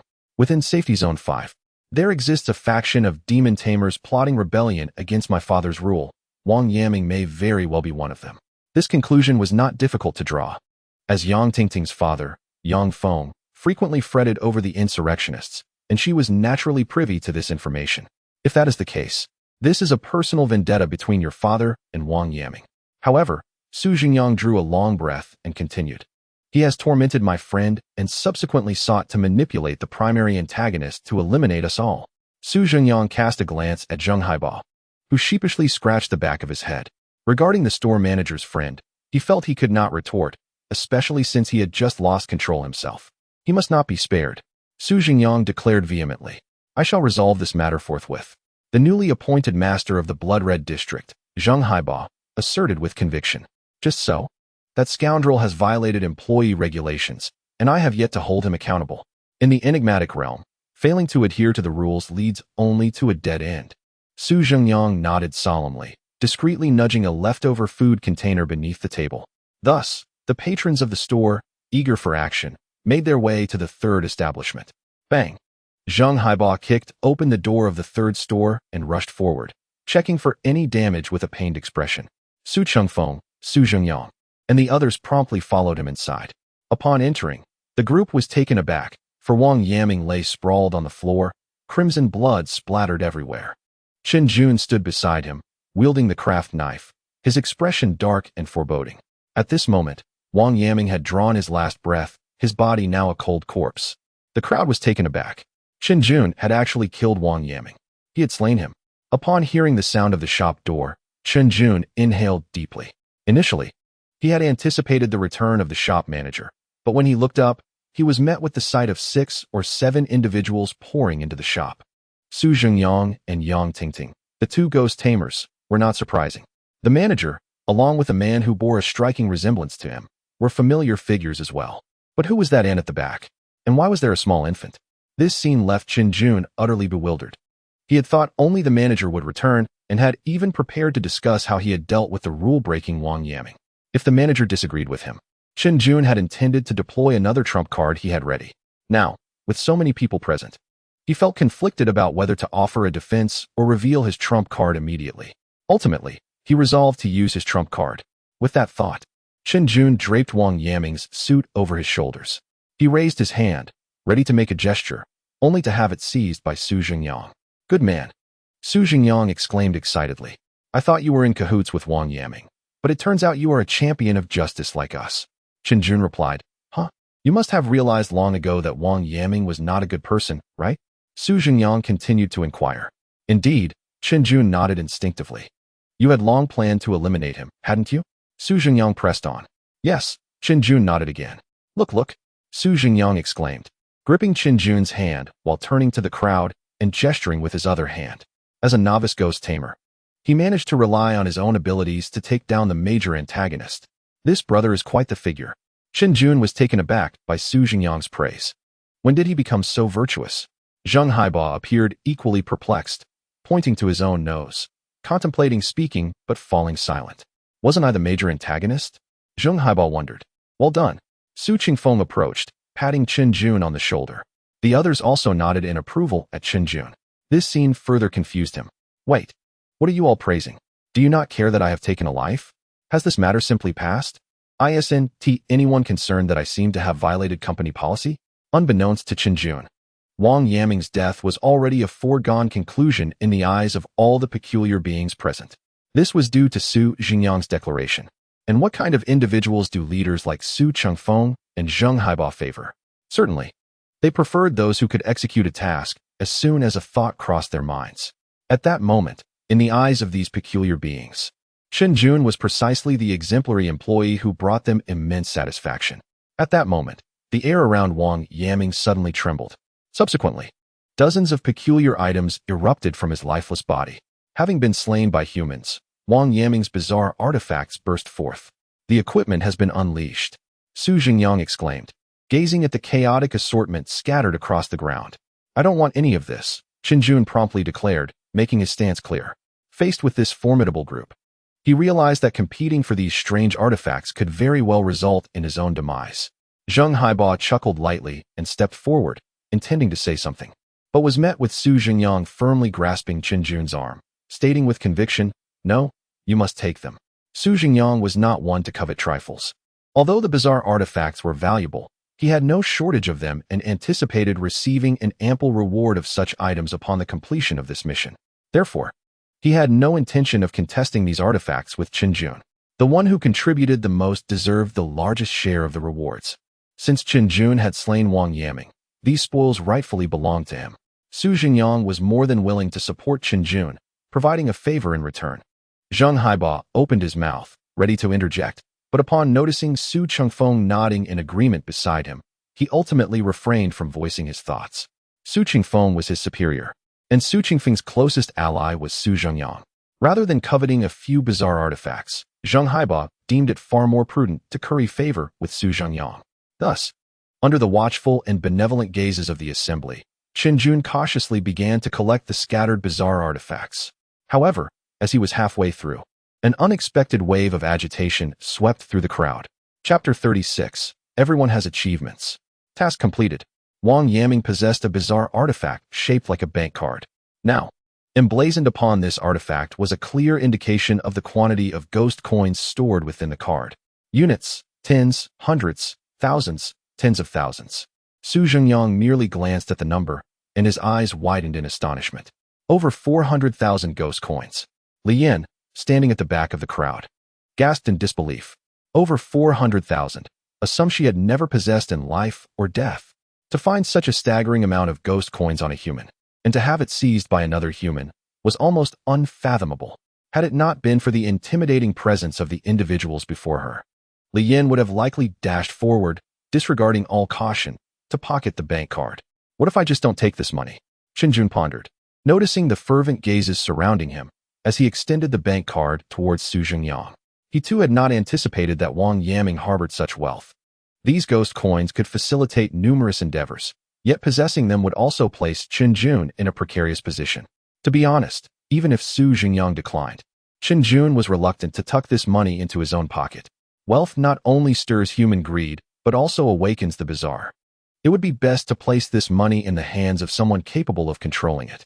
For instance, Su Zhengyang, who appears to possess an extraordinarily formidable background as a master of deception, hesitated for a fleeting moment before gently shaking his head. I refuse. As I previously mentioned, since it was you who ended Wang Yaming's life, this money rightfully belongs to you.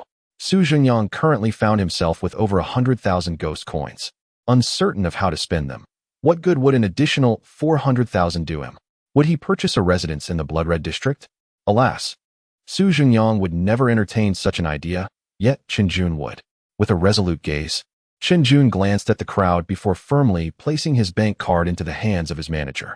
Zheng Haiba repeatedly gestured in denial, though envious. He recognized that he could not disregard Su Zhengyang's words. Please accept it. I do not wish to keep it.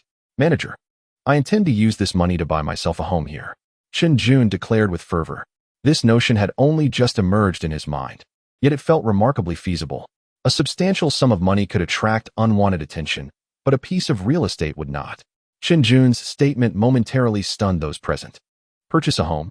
Su Qingfeng raised an eyebrow, a slight smirk playing on his lips.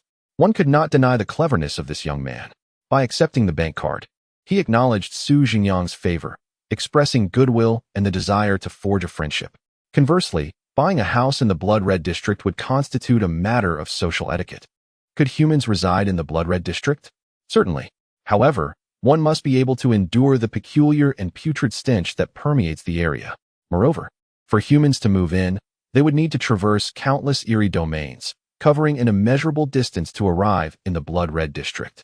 Thus, for Qinjun, securing this property would be merely ornamental. Yet, it was not entirely without purpose. Upon acquiring the property, Qinjun would be considered a resident of the district. And during perilous encounters, he would, to some extent, receive protection from the domain's enigmatic master. Ultimately, Qinjun had devised a means to transfer the funds into the hands of the Blood Red District's proprietor, previously Su Qingfeng, and now Zheng Haiba. Both individuals were inextricably linked to Su Zhengyang, thereby subtly strengthening the bond between them. This resulted in a favorable outcome. After receiving a nod from Su Qingfeng, Zheng Haiba promptly facilitated the signing of the contract, transferring ownership to Qinjun. Thus, the bank card worth over 400,000 was exchanged for a deed to an eerie property. This transaction would be recorded as performance in the third store, allowing Qinjun to achieve his goals and earn additional rewards upon the completion of the task. Once the interlude at the third store was resolved, everyone returned to their respective establishments. In the latter half of the night, through Xian Nana's relentless efforts and Yang Wei's skills, the second store also successfully secured a deal. Consequently, all individuals would be entitled to substantial and plentiful rewards on their panels. With the troublesome Wang Yaming gone and every member of the team having accomplished their individual goals, the atmosphere was notably cheerful.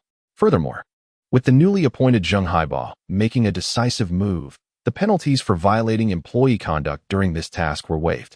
The following 2 days were filled with joy as Zhao Yong, Yang Wei, and Qinjun relished their rare moments of respite.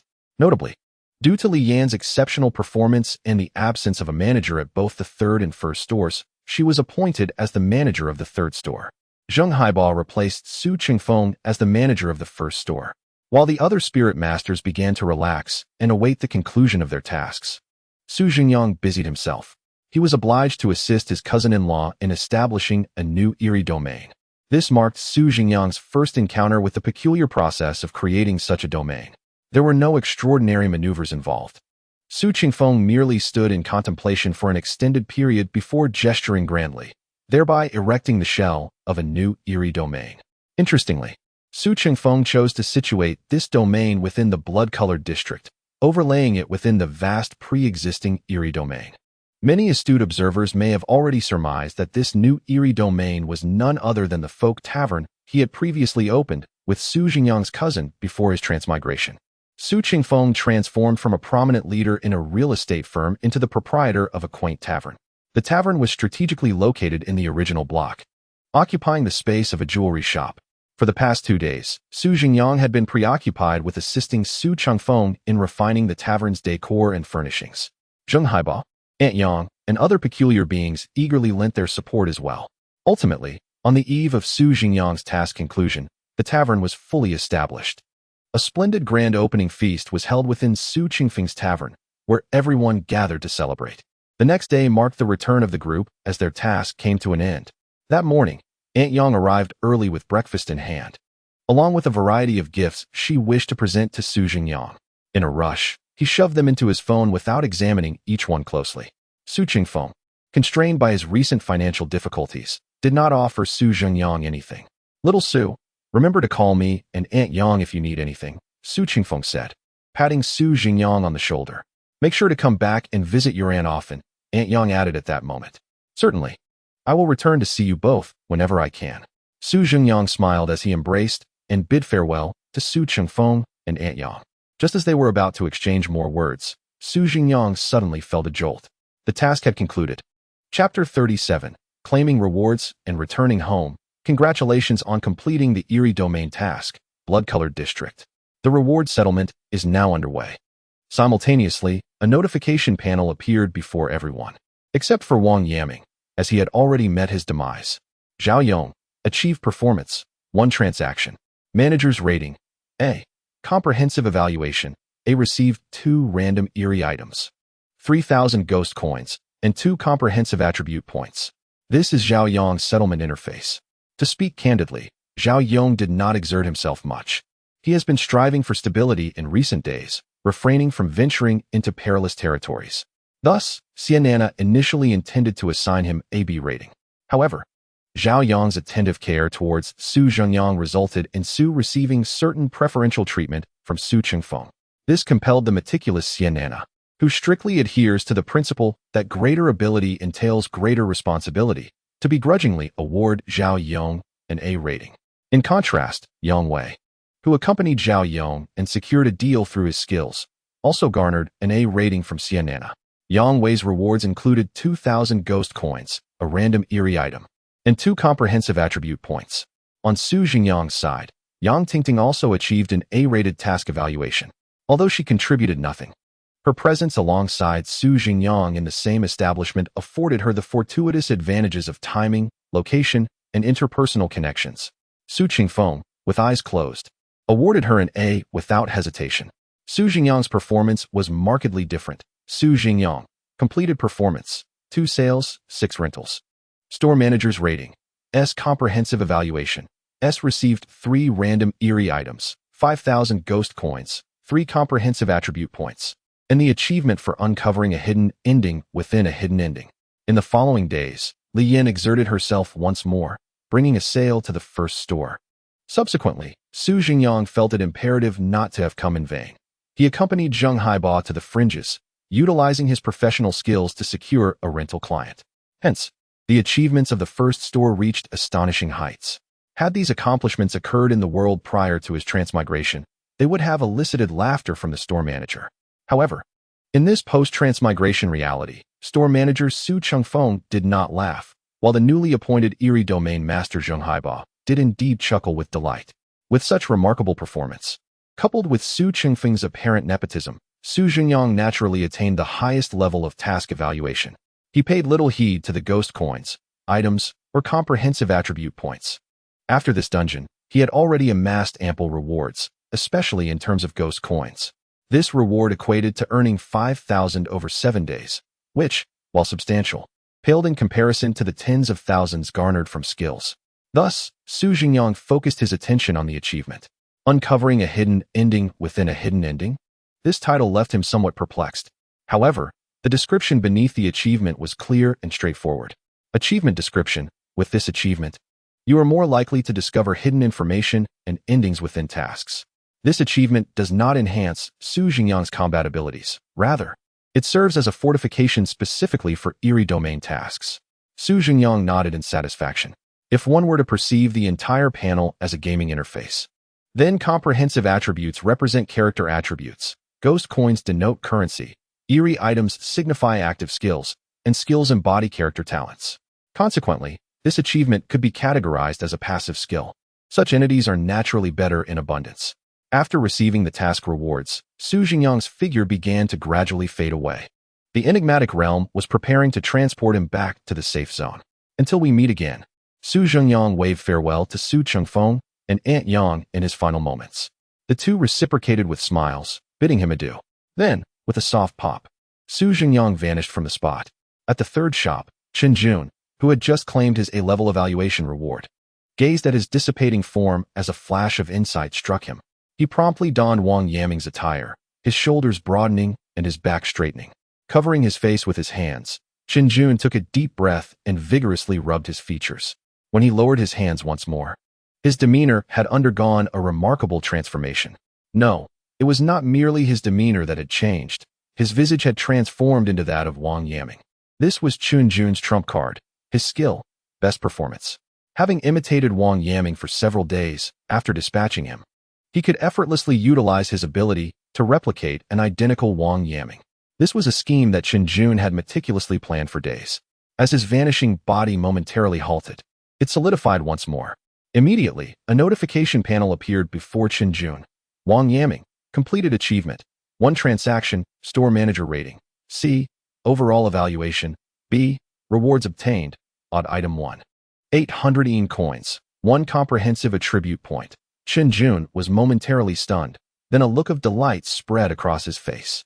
He had guessed correctly. The skill, best performance, could confound the judgments of the strange world.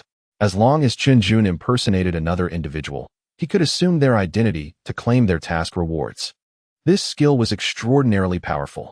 However, it bore certain limitations. First, to accurately mimic someone, Zhengyang needed to observe their behavioral patterns and personality for several consecutive days. Furthermore, task rewards were distributed simultaneously by the enigmatic world, thus, to usurp another's rewards. Zhengyang had to ensure that the individual would perish before the conclusion of the task after shadowing them for a few days. Although it posed a challenge, he relished such trials. The corners of Zhengyang's mouth, in the guise of Wang Yaming, curled into a slight smile. His form began to shimmer and grow translucent once more, yet he did not cease his performance. Now, let me see what the fifth safety zone holds. With that, Zhengyang's figure completely vanished from the third shop. Meanwhile, as the others returned home after claiming their rewards, Su Chengfeng entered his small tavern. Just as he closed the door, an inexplicable sensation washed over him. The enigmatic world was sending him a signal, before Su Chengfeng could fully comprehend it. In the next moment, four beams of white light flashed. Suddenly, four individuals of varying ages and genders appeared within his establishment. Enigmatic domain, worry-free tavern, task commences. Upon returning to Safety Zone 1, Zhao Yong promptly retrieved his phone and contacted the alliance of deceivers within the sanctuary. Hello? This is Zhao Yong.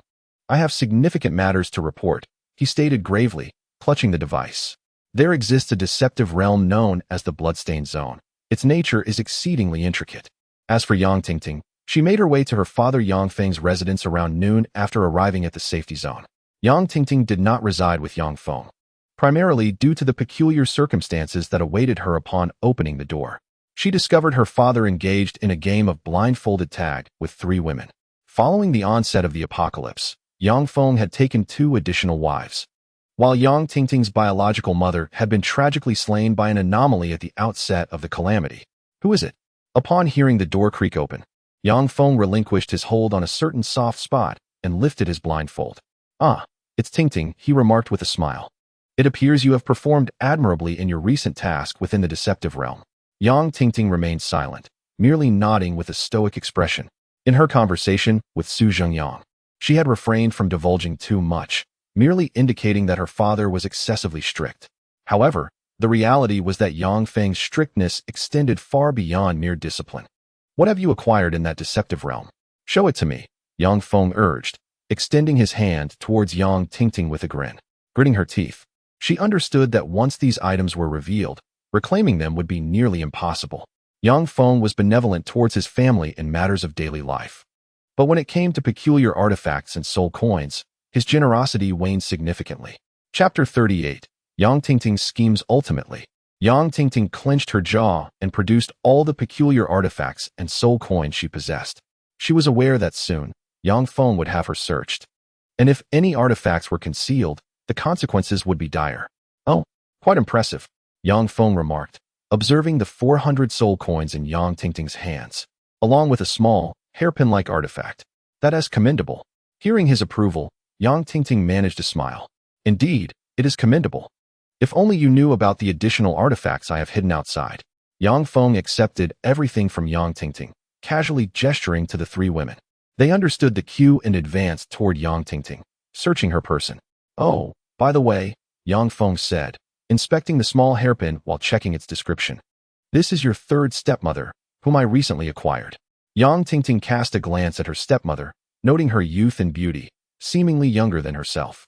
Your 3rd stepmother is expecting. I can sense it's a boy, so you ought to treat her with respect, Yang Feng advised, gently caressing her stepmother's belly with his rugged hand. After the 3 women concluded their search, they found no hidden artifacts. Yang Feng gracefully extended his hand, placing the hairpin into Yang Tingting's palm, yet he did not withdraw his hand. What's wrong? Yang Tingting inquired. You have only given back what you received, Yang Feng replied, gazing at her. What about the pen I previously gifted you? Now that you possess a new peculiar item, it is only fitting that the original should be returned to me. Yang Tingting remained silent, merely gazing at her aunt. Oh dear, I almost forgot.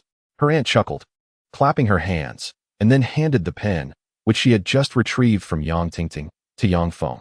Without uttering a word, Yang Tingting turned and left Yang Feng's residence. Once she departed, Yang Feng's expression turned abruptly cold. You. He pointed at Yang Tingting's aunt and commanded, "Send someone to search Yang Tingting's home. If she resists, inform them that it was my request." "All right, dear," the aunt replied with a playful laugh, promptly preparing to leave. "One more thing," Yang Feng interjected. "Do not let me discover that you are hoarding anything. I shall not show mercy simply because you are my woman." Upon hearing this, the aunt visibly stiffened for a moment, then turned back with a smile and said, "How could that be? I am the most obedient." Yang Tingting returned to her residence. Her expression dark. She sat quietly on the sofa, waiting. Sure enough, within 2 minutes, her aunt burst into the room with 3 or 4 individuals. They rummaged through Yang Tingting's home, and upon finding nothing, her aunt shot her a fierce glare before turning on her heel and leaving. Yang Tingting observed the closed door with a disdainful snort. Fool, still trying to flaunt power here. The abortion pills given by the second aunt could feed those outside for a month. Once everyone had departed, Yang Tingting quietly rose and walked to her bedroom. She paid no mind to the disheveled bed and wardrobe, but approached the nightstand. On it lay a photograph of Yang Tingting with her biological mother. She delicately caressed her mother's somewhat frail visage captured in the picture, then gently removed it. Behind the photograph glimmered a crystal pendant emitting a faint red glow. This was a gift from Aunt Yang. In this peculiar task, apart from Su Zhengyang, Yang Tingting had garnered the most rewards. Besides acquiring various items, she had also forged a strong bond with Su Qingfeng, a formidable figure in the realm of the grotesque. Most importantly, Yang Tingting had recognized a powerful urban legend as her godmother, none other than Su Zhengyang's aunt, Yang Chunyan. Su Zhengyang was not particularly surprised by Yang Tingting's acceptance of a godmother figure. After all, Aunt Yang's nature inclined her towards kind-hearted, obedient, and sensible children. And with Yang Tingting's intelligence, the recognition felt like a natural progression. Before the task concluded, Aunt Yang gifted her pendant to Yang Tingting, a potent item of the bazaar. In addition to possessing an independent space for storing items akin to Su Zhengyang's mobile phone, it can also obscure its peculiar aura. On one hand, this enigmatic artifact can be utilized by ordinary individuals. On the other hand, those adept at sensing the supernatural remain oblivious to the strange energy emanating from the pendant. This allows Yang Tingting to conceal not only the additional peculiar items, but also the spirit coins. Now, as Yang Tingting lifted the pendant, she adorned it around her neck. Tonight, she was to meet someone and undertake a significant endeavor. When Shinjun opened his eyes once more, he found himself seated upon a genuine leather sofa. Beside him stood 4 impeccably dressed men, resembling statues in their stern demeanor. "Mr. Wang, you have returned," they greeted in unison, bowing their heads respectfully upon Chunjun's arrival. A smirk involuntarily tugged at the corners of Chunjun's mouth. Why did Wang Yaming still indulge in this gangster persona? Though internally ridiculing, his exterior remained composed. He had thoroughly grasped Wang Yaming's characteristics, and with his skills, he could convincingly portray this role. "You may leave," he gestured dismissively. The 4 suited men nodded in unison. Turning to exit the room, they did not stray far, standing like statues once more at the doorway. Shinjun calmly rose, discarding his suit into a nearby trash bin. Following a refreshing shower, he donned a brand new suit and stepped outside with a cigarette in hand. As the men attempted to approach, Shinjun waved them off, signaling them not to follow. He then ventured alone into the 5th security zone. The 5th security zone starkly contrasted with the 7th. The latter was perched atop a mountain, while the former was situated within a sprawling advertising park. Shinjun pondered how this group possessed such audacity to establish a safety zone in a location bustling with life before the apocalypse. Surely, during peak commuting hours, thousands traversed this park daily. Soon, understanding dawned upon him. Although the advertising park was populous, incidents of unexpected casualties were rare. While the area was rife with negative energy, few supernatural entities lingered here, as they typically remained tethered to their place of demise. It appeared that fatalities had been infrequent in this locale prior to the apocalypse. How amusing, Shinjun mused to himself. However, his smile quickly faded upon recognizing a familiar figure. Yang Tingting. Chapter 39. Yang Tingting's cooperation and the anomalies of the human-eating beach. As Chunjun spotted Yang Tingting, she too recognized him. "Wang Yaming," she exclaimed, instinctively preparing to flee. The realization that Wang Yaming was not only alive but had reappeared in the safety zone filled her with dread. She sensed a grand conspiracy brewing and instinctively sought to escape the vicinity. Yang Tingting was acutely aware of Wang Yaming's persistent attempts to harm her within the eerie realm. As she turned away, she walked with furrowed brows, perplexed by the notion of Wang Yaming's resurrection. She vividly recalled that upon his demise, bizarre artifacts and ghostly coins had erupted from his being. Could it be that Wang Yaming possessed some form of miraculous escape? Or perhaps he had a twin brother who bore an uncanny resemblance. A sudden thought struck her. What if Wang Yaming was no longer himself, but rather an impersonator? Upon this realization, she instinctively glanced back at Wang Yaming. To her surprise, he appeared unusually anxious, his demeanor suggesting he was deliberately avoiding her gaze. Something was amiss, indeed. It felt profoundly unsettling. She halted in her tracks and redirected her attention to Wang Yaming's position. As anticipated, his movements quickened, betraying his tension. At that moment, Yang Tingting's gaze fell upon a set of keys dangling from Wang Yaming's waist. Her pupils dilated in recognition, while others might not identify their significance. She was all too familiar with them. Those were the very keys that hung in front of the real estate office in the Blood Red district, corresponding to properties within that area. Given that all the houses were constructed by Su Chengfeng, the keys bore a standard design. What could it signify that Wang Yaming possessed such a key? There were two possibilities.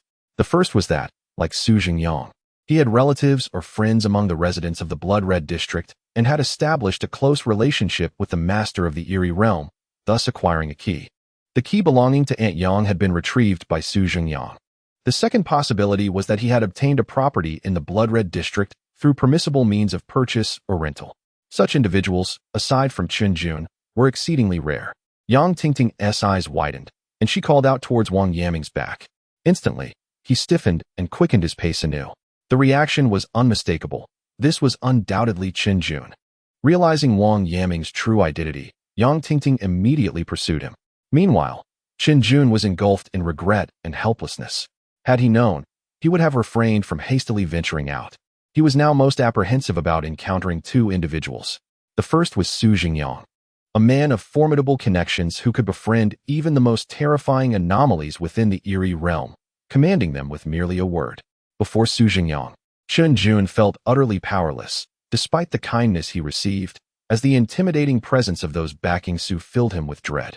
The second individual was Yang Tingting, a follower of Su Zhengyang's in the Blood Red district, residing in the same safe zone as Wang Yaming. Chen Jun had come to the fifth safe zone with the intention of scavenging some valuable items from Wang Yaming, planning to return to his own safe zone after the next Eerie realm mission concluded. However, encountering Yang Tingting would complicate matters considerably. If Yang Tingting were to recognize him, it would spell trouble for Chen Jun. Behind him, Yang Tingting's shout as she tugged at his collar shattered any hope Chen Jun had. With a resigned sigh, he lamented his swift exposure. Clearly, his psychological fortitude was lacking, and he needed to hone his skills for the future. Yang Tingting. He turned around, awkwardly meeting her gaze. Is that really you, Chen Jun? Yes, he replied. With his identity laid bare, Chen Jun saw no reason to conceal it further. After all, he and Yang Tingting were not adversaries. As long as she kept his secret, he could remain in this safe zone. After a brief explanation, Yang Tingting learned about the extraordinary talents bestowed upon Chen Jun by his abilities, prompting her to express her astonishment. These skills are truly remarkable. Why do we both possess such formidable powers? Chen Jun looked into her eyes earnestly, saying, I'm just here to see if Wang Yaming has anything worthwhile. I plan to leave in a few days, so please don't report me. Yang Tingting stroked her chin, murmuring to herself as she pondered. Observing her contemplative demeanor, an ominous premonition crept into Chen Jun's mind. Indeed, her next proposal left him astounded. I have an idea. You could impersonate Wang Yaming to help me seize power. Once successful, you can choose any treasures from the entire number 5 safe zone. What do you think? Chen Jun replied, Your idea is intriguing, but have you overlooked a crucial detail? It appears we are both still novices. By the seaside, a gust of wind howled through the air.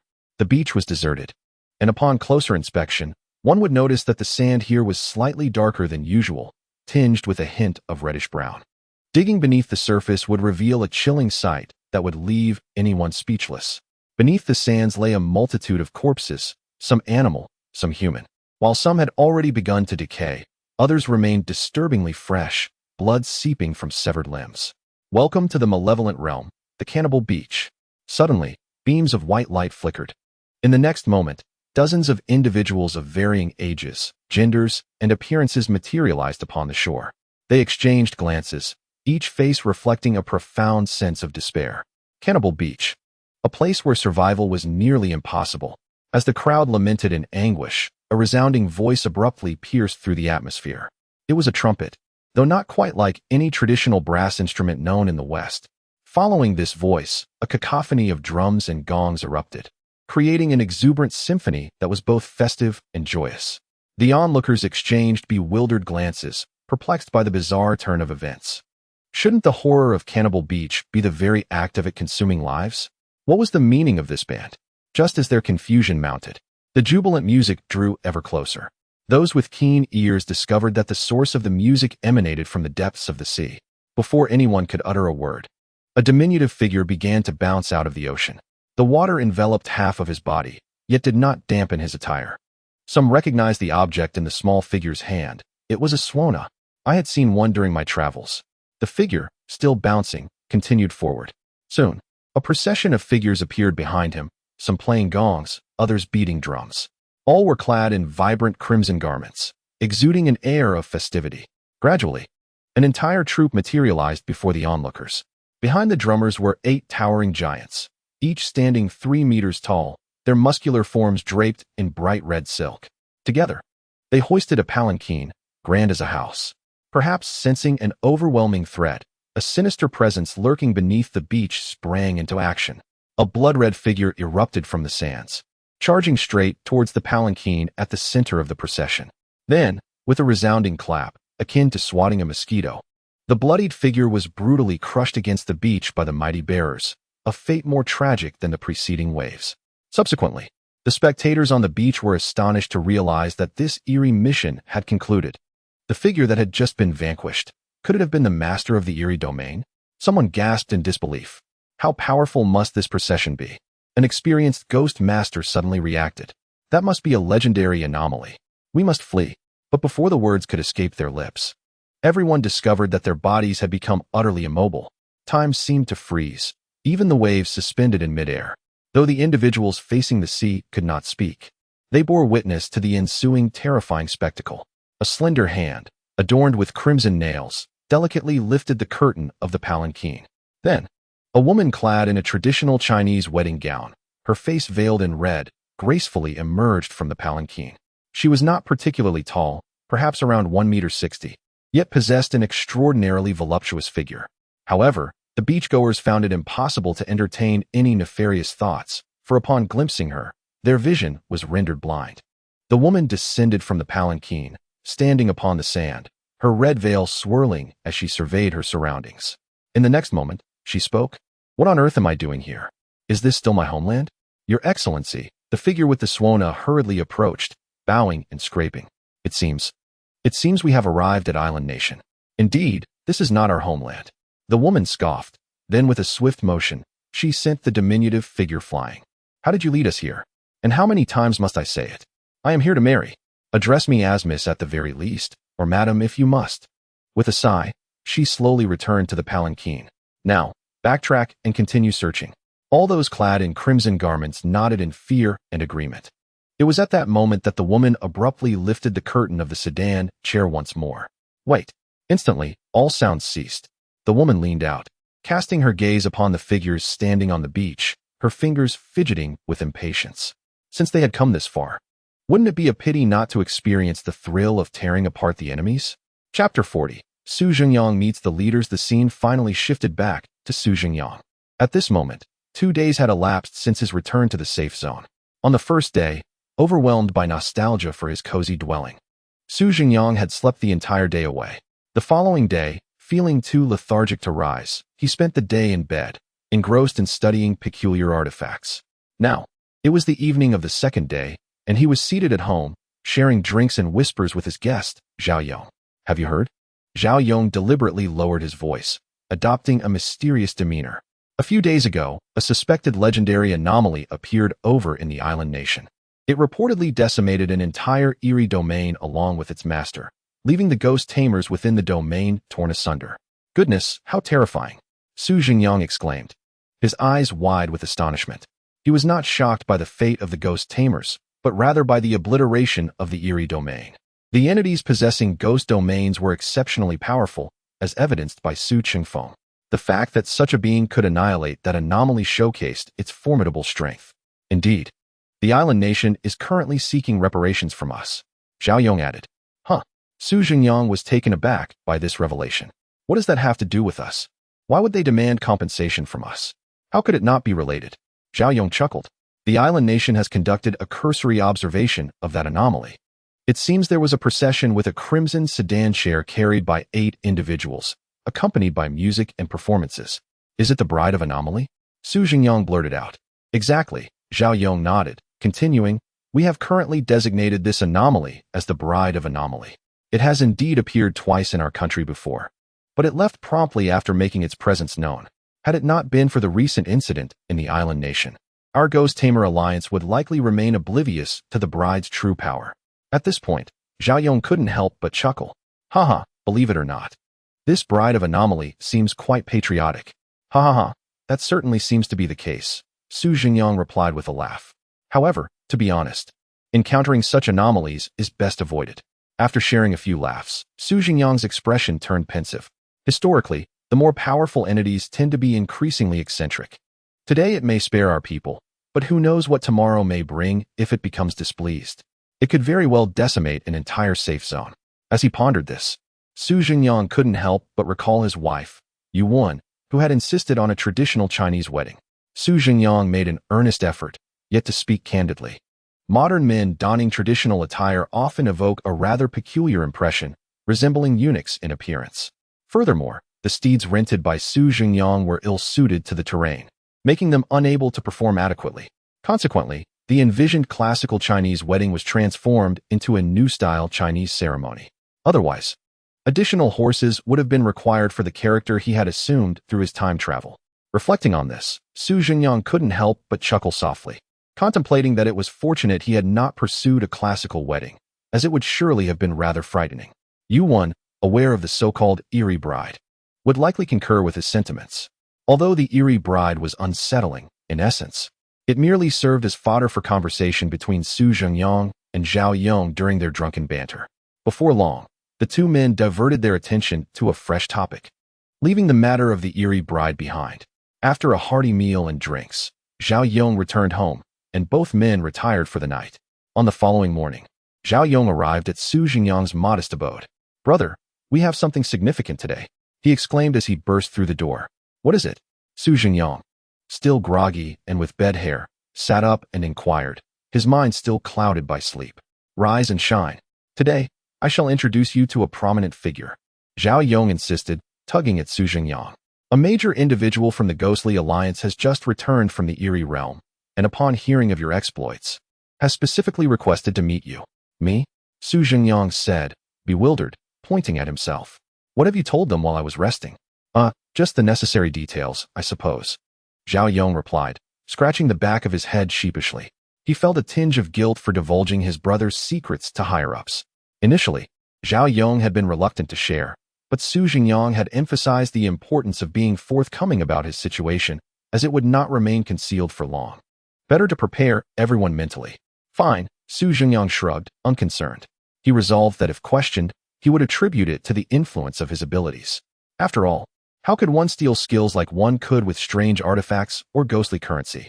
From Zhao Yong, Su Zhengyang understood that those within the Ghostly Alliance in the first safe zone were fundamentally kind-hearted and just.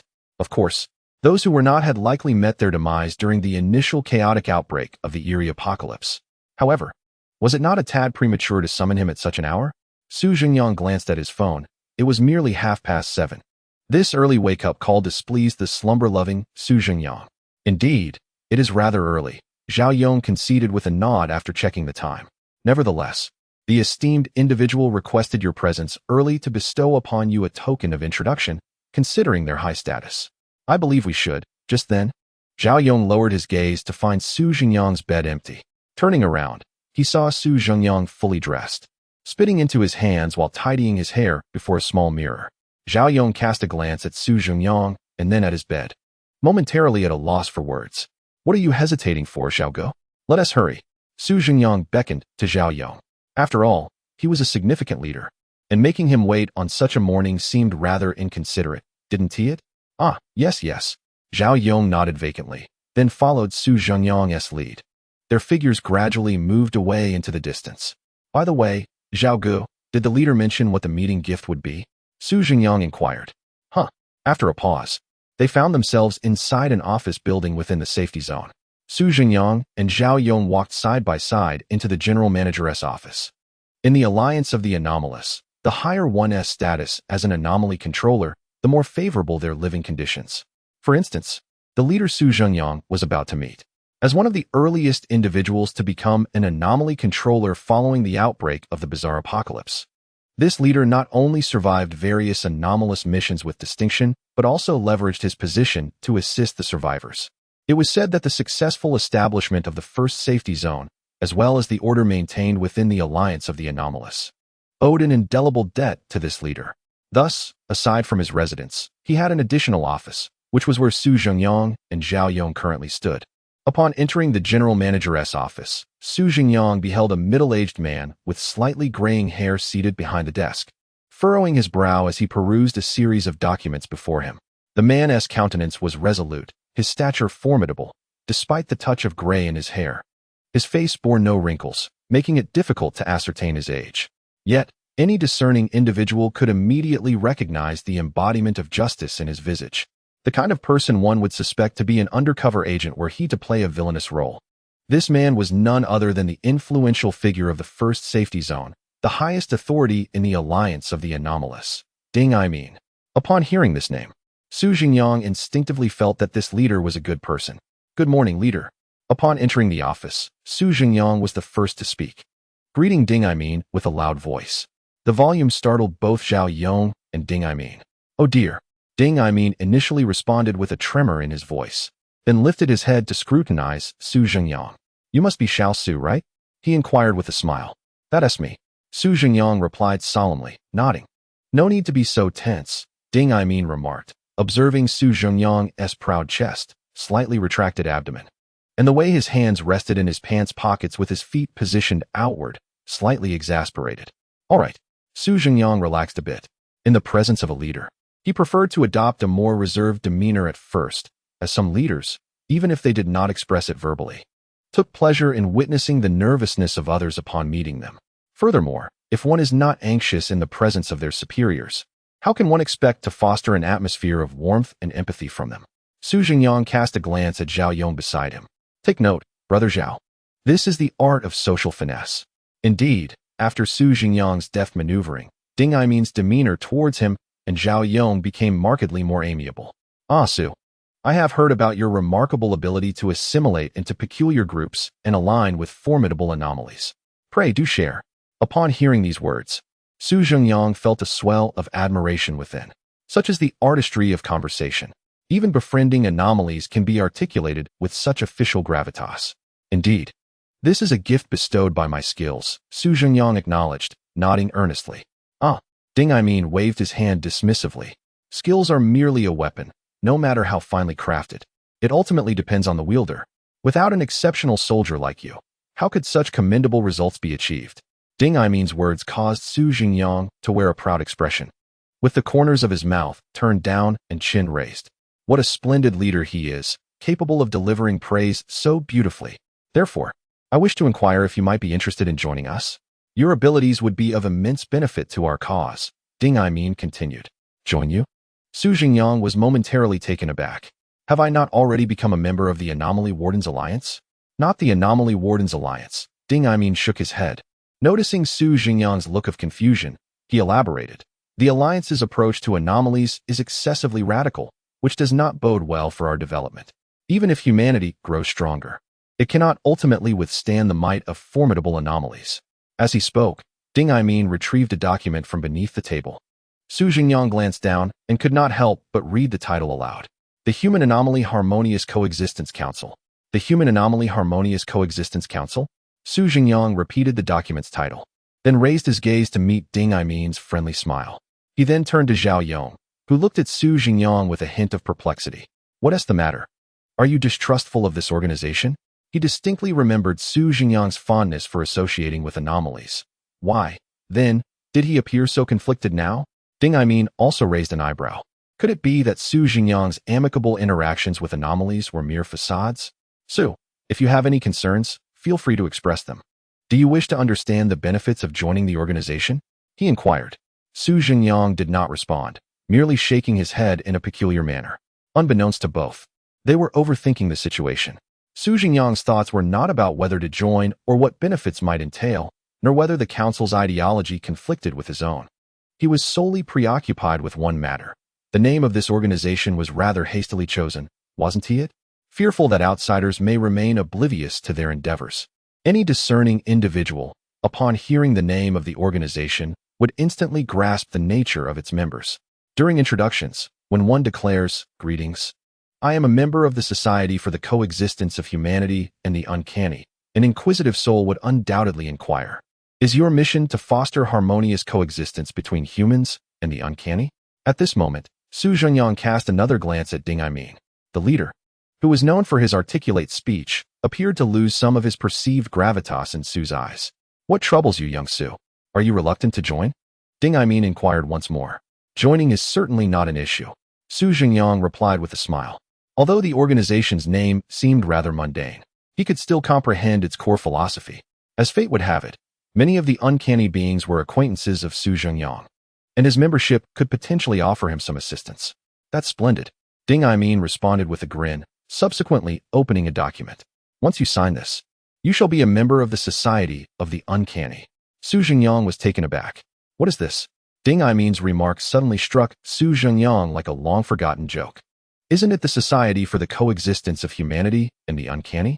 How has it morphed into the Society of the Uncanny?" The full name elicited an urge to jest, while the abbreviation left him speechless. Who conceived this name? "The Society of the Uncanny is simply our organizational abbreviation," Ding Aimin explained, oblivious to Su Zhengyang's thoughts. With a cheerful demeanor, he placed the document before Su Zhengyang, then retrieved a substantial stack of ghostly currency and several uniquely shaped trinkets from beneath the table. "With Zhao Yong as your guarantor, upon joining the organization, you may directly receive your subsidy. Here is 10,000 ghostly coins and 3 uncanny artifacts. Additionally, your residence will be..." "Thank you, leader." Without allowing Ding Aimin to finish, Su Zhengyang swiftly signed the document. The content was minimal, merely outlining specific targets. The signature space resembled the kind of banners students sign in camaraderie during examinations. With a few swift strokes, Su Zhengyang completed his signature, grinning as he accepted the subsidies from Ding Aimin. "From this day forth, I shall be a member of the Society of the Uncanny." Ding Aimin paused, sensing something amiss in Su Zhengyang's words, though he could not quite articulate what it was. "Do your best." Ding Aimin nodded at Su Zhengyang. "Let us endeavor together for the monumental task of restoring human society."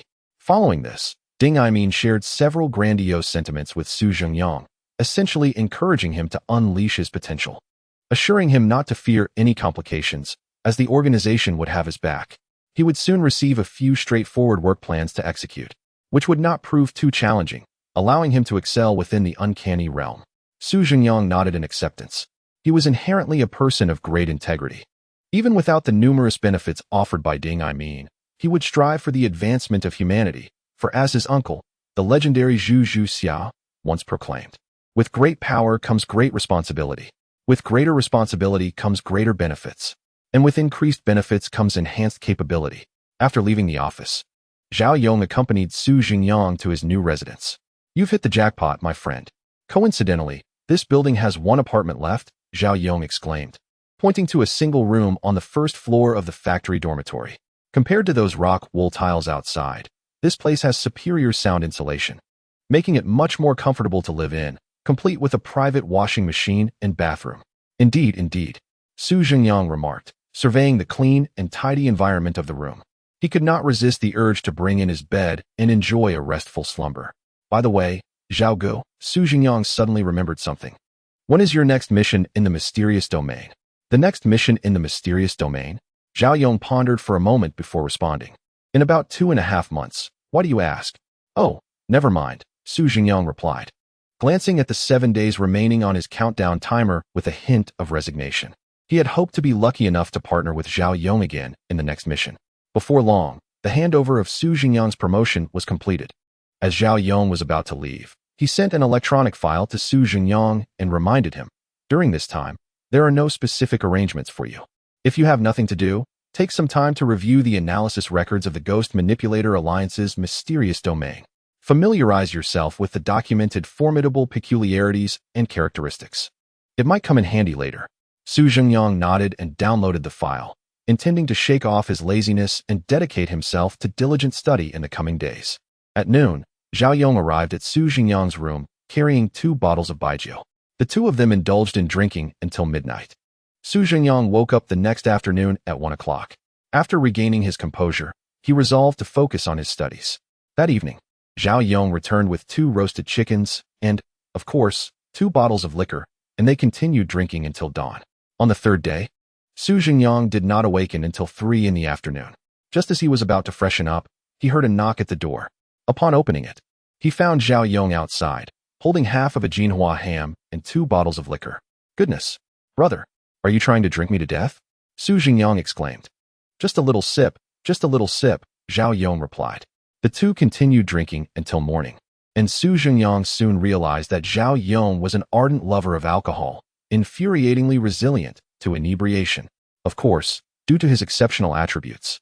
Su Zhengyang had never been drunk either, but he did feel drowsy after drinking too much. On the 4th day, Su Zhengyang firmly locked his door, determined not to open it for anyone. He was intent on studying. Despite this, Zhao Yong called him over 40 times. Eventually, Su Zhengyang, feeling defeated, opened the door, only to find Zhao Yong standing there with a young man. "Zhao Ge, is this psychic you brought today a bit too tough?" Su Zhengyang questioned, bewildered. "What are you talking about?" Zhao Yong replied, his expression awkward. Subsequently, he turned to the young man and spoke in a gentle tone. "Apologies, teacher. My brother has yet to awaken." Su Zhengyang raised an eyebrow. "You refer to this child as teacher?" Given his appearance, he might barely graduate from secondary school. Although he felt an urge to voice his thoughts, Su Zhengyang restrained himself. He opened the door and allowed Zhao Yong to guide the young man into the room. As soon as they stepped inside, the young man, following closely behind Zhao Yong, pinched his nose. "This is horrid. Do you live in a pigsty?" Upon hearing this, Su Zhengyang frowned. What an unwelcome guest. Realizing this, he promptly retrieved his phone from his pocket, intending to call for assistance. Zhao Yong, alarmed by Su Zhengyang's actions, quickly stepped forward and pressed down on his hand, which was dialing the number. No, brother," Zhao Yong whispered urgently. He was well aware of the power of Su Zhengyang's phone. After a few drinks, Su Zhengyang would often make idle calls to the eerie ringtone, and surprisingly, the voice on the other end would engage in conversation with him. "What do you mean I can't?" Su Zhengyang's expression darkened. "He called me a pig. I might live in a pigsty, but being called a pig is unacceptable. I look far too dashing, much like those esteemed readers of online literature. This individual is your assistant, liaison, financial advisor, designer, chef, housekeeper, tailor, and chauffeur, all rolled into one." Su Zhengyang paused. "Such versatility is truly impressive. Yet he insulted me." Despite understanding the young man's role, Su Zhengyang felt a twinge of anger. Well, this teacher may have a touch of obsessive cleanliness and a sharp tongue, but his intentions are good. Just see for yourself. Zhao Yong gestured behind him. Su Zhengyang turned to observe the young man, who was now wielding a mop in one hand and a broom in the other, simultaneously sweeping and mopping the floor while muttering to himself. In such a filthy environment, one would be fortunate to escape tuberculosis. Spotting a stubborn stain, the young man produced a wet wipe from his pocket and knelt down vigorously scrubbing the floor. Teacher, over here." Su Zhengyang beamed warmly, guiding the young man deeper into the room. "This floor is too dirty. Could you assist with the cleaning? The walls over there have some stains as well. I would greatly appreciate your help. Is my window truly this transparent?" "Truly impressive, teacher. And that urine stain in the toilet crevice. Teacher, please put down my toothbrush." After more than half an hour, Su Zhengyang surveyed his freshly rejuvenated room, feeling an immense sense of joy. He had initially thought the space was quite tidy, but in comparison to its current state, it indeed resembled a pigsty when he first arrived. "Thank you, teacher." Su Zhengyang warmly clasped the hands of the young man, who stood there, breathless and drenched in sweat. It's all right. The young man waved his hand dismissively, clearly lacking the strength to converse with Su Zhengyang. Su Zhengyang continued. May I ask how to address you? Zhengjia, came the reply. Su Zhengyang looked around in confusion. Is this for real? I am Zhengjia. Zhengjia responded, slightly exasperated. My apologies, Teacher Zhen. Su Zhengyang quickly corrected himself. Zhengjia waved his hand nonchalantly and then retrieved a measuring tape from his pocket. Come, raise your arm. What is this? Su Zhengyang, though puzzled, obediently lifted his arm. Zhengjia, seemingly too fatigued to speak, cast an inquiring glance at Zhao Yong. The teacher is measuring your body dimensions. As your designer and tailor, he needs to create a formal suit for important occasions and a specialized outfit for the mysterious realms. As he spoke, Zhao Yong tugged at his own uniform. Does he do it all by himself? Su Zhengyang asked incredulously. Of course. He has been crafting garments since the age of 3, apprenticing under a master tailor. Is that true? Su Zhengyang gasped, his eyes widening. Zhengjia lifted his head, looking at Su Zhengyang with curiosity. Su Zhengyang quickly clarified. I wasn't calling you, Teacher Zhen. It became evident that Zhao Yong's words held true. Zhengjia truly deserved the title of teacher. After measuring Su Zhengyang's dimensions, Zhengjia sketched a design for a suit on a blank sheet of paper in under 2 minutes. Su Zhengyang had only seen suits used by intermediaries, but he had to admit, Zhengjia's aesthetic sense was exceptional. Even a dog would look more refined in that little outfit. Shortly thereafter, Zhengjia prepared a lunch for Su Zhengyang and drafted a substantial year-long plan for the use of spirit money, which further deepened Su Zhengyang's admiration for him, akin to an unstoppable river. Most importantly, Zhengjia was purely focused on his work, asking for no compensation whatsoever. When Su Zhengyang felt somewhat guilty and considered offering some spirit money as a token of gratitude, Zhengjia simply waved his hand in refusal, stating that it was his duty. Although some of his remarks during the process were a bit sharp, Su Zhengyang found himself amused by the delivery. He retracted his earlier impolite thoughts upon meeting Zhengjia. This was no mere student without a diploma. This was a celestial being descended from the heavens. When Zhengjia departed from Su Zhengyang's home, the latter held on to his hands tightly, as if trying to keep family around for a festive meal. Despite having already prepared dinner, which was also made by Zhengjia, he still felt the urge to prolong the encounter. Ultimately, Zhengjia left, waving his sleeves as he departed without taking a single cloud with him. Before leaving, he spitefully remarked that Su Zhengyang, a person utterly incapable, would eventually perish alone in bed. Su Zhengyang affirmed the teacher's words, exclaiming, Indeed, you are absolutely correct. Observing Zhengjia's departing figure, he nudged Zhao Yong with his elbow. Brother Zhao, from where did the old leader procure such an extraordinary individual? Oh, Zhao Yong slapped his forehead. I forgot to mention. He is the old leader's son, his biological son. Su Zhengyang exclaimed, He pointed at Zhengjia's silhouette and glanced back at Zhao Yong. Isn't the old leader's surname Ding? Indeed, who told you this teacher's surname is Zhen? It merely reflects his magnanimity, not wishing to dwell on such trivialities. Su Zhengyang paused momentarily. So, his full name is Ding Zhengjia, Zhao Yong interjected. Su Zhengyang pondered. Isn't there something missing here? Missing an eye, Zhao Yong replied. Chapter 43. Re-entering the abnormal domain. In the ensuing days, Zhao Yong resumed his duty roster, finally ceasing to seek Su Zhengyang for drinks. This afforded Su Zhengyang the opportunity to devote time to his own pursuits. He began by meticulously organizing the formidable, strange information recorded by the Ghost Exorcist Alliance regarding the abnormal domains. Based on Su Zhengyang's conjecture, it was highly probable that a significant portion of these anomalies were, in fact, his relatives or friends. Upon identifying any suspected entities, he noted down the anomaly along with the respective abnormal domain, so that when tasked with missions in the future, he could recognize them immediately. However, he soon discovered that he could glean no clues from the records maintained by the Ghost Exorcist Alliance. The information was woefully superficial. While he could tolerate the absence of home addresses and ethnic or political backgrounds, he found it rather baffling that even the true names were lacking. Terms like strange belle, strange performer, bride's ghost, elder ghost, and strange butcher seemed to suggest that without the word strange, naming was impossible. Nevertheless, Su Zhengyang quickly grasped the situation. These names were primarily derived from the hints provided on the interface. The members of the Ghost Exorcist Alliance merely transcribed what they were given. Thus, the true lack of creativity lay with the entity behind the interface. In addition to names, the Ghost Exorcist Alliance documented various characteristics and abilities of these anomalies. For instance, The strange performer is known to don theatrical attire and roam within its domain, Midnight Theater. According to the records, its ability involves ensnaring those who hear its voice or witness its performance into a cyclical illusion, functioning as a form of mental manipulation. Therefore, the next time Zhengyang encounters it, he should promptly cover his ears, shut his eyes, and shout, "I refuse to see. I refuse to hear." A turtle is chanting scriptures. Other anomalies possess unique traits as well. Some can transform their hair into tentacles, some can teleport instantaneously, and others can disguise themselves as humans. This prompted Zhengyang to reflect deeply, judging solely by the capabilities of these anomalies. Many have transcended the traditional boundaries of what is considered strange, a predilection for devouring humans among superpowered beings. The sole characteristic that draws them toward the bizarre is that they are all deceased humans. After thoroughly comprehending the documented anomalies, Zhengyang unexpectedly discovered some subtle details within this dossier. To his astonishment, the primary compiler of this material was none other than his dear brother Zhao Yong.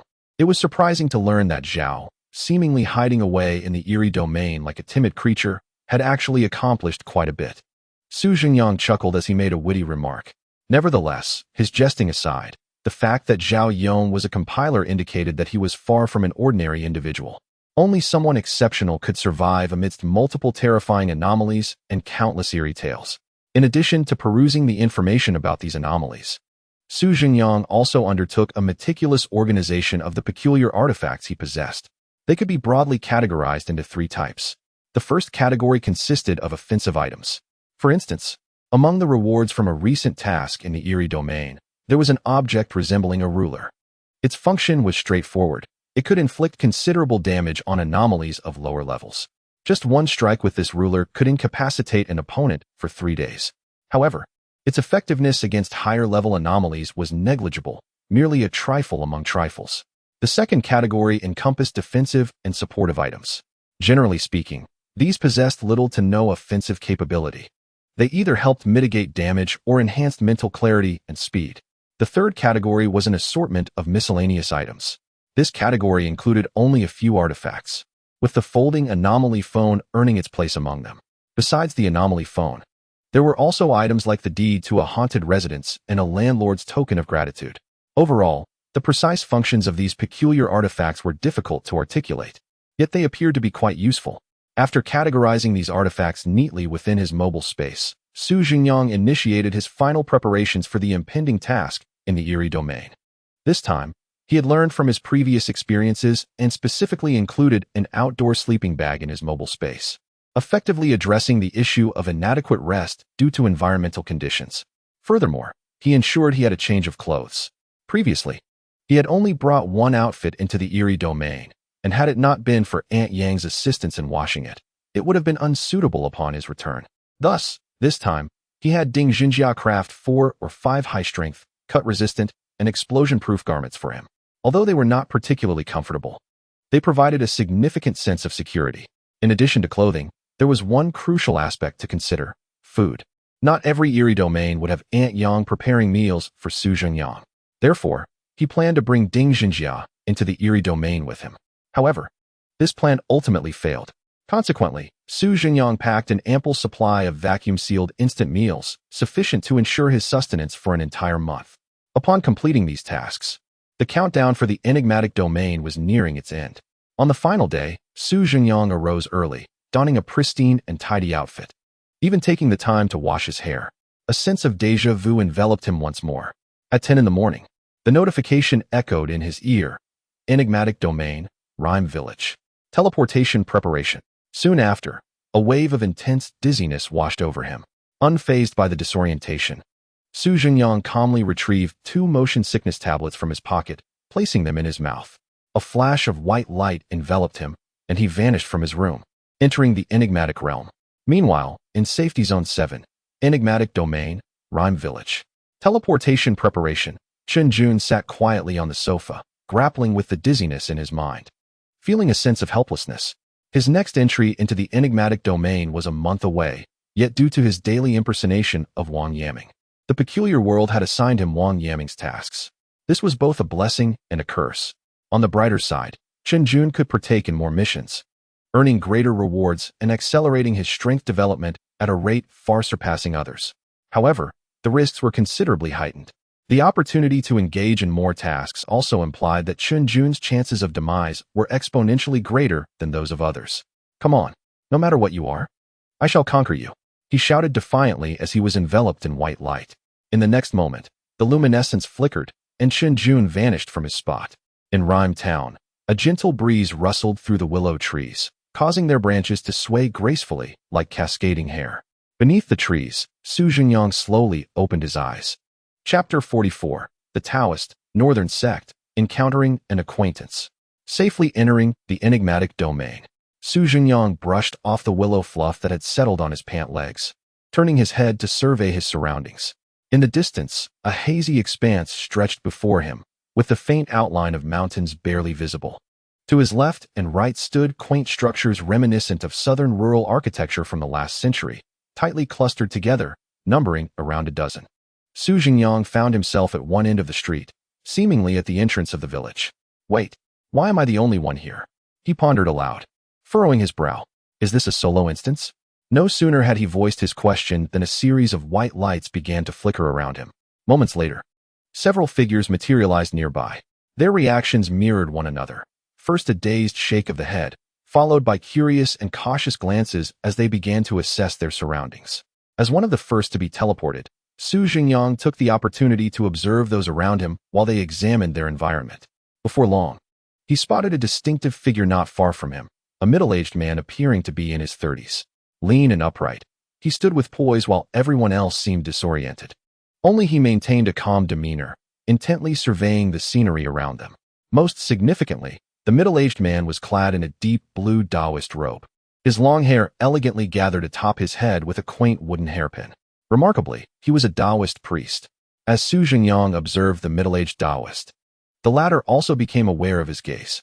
The Taoist smiled warmly and nodded at Zhengyang, then strode purposefully towards him. Zhengyang exclaimed, "I can tackle this question. Greetings." "Hello, hello." They exchanged polite salutations, and Zhengyang enthusiastically approached to shake the Taoist's hand. "I am Zhengyang from Safety Zone 1.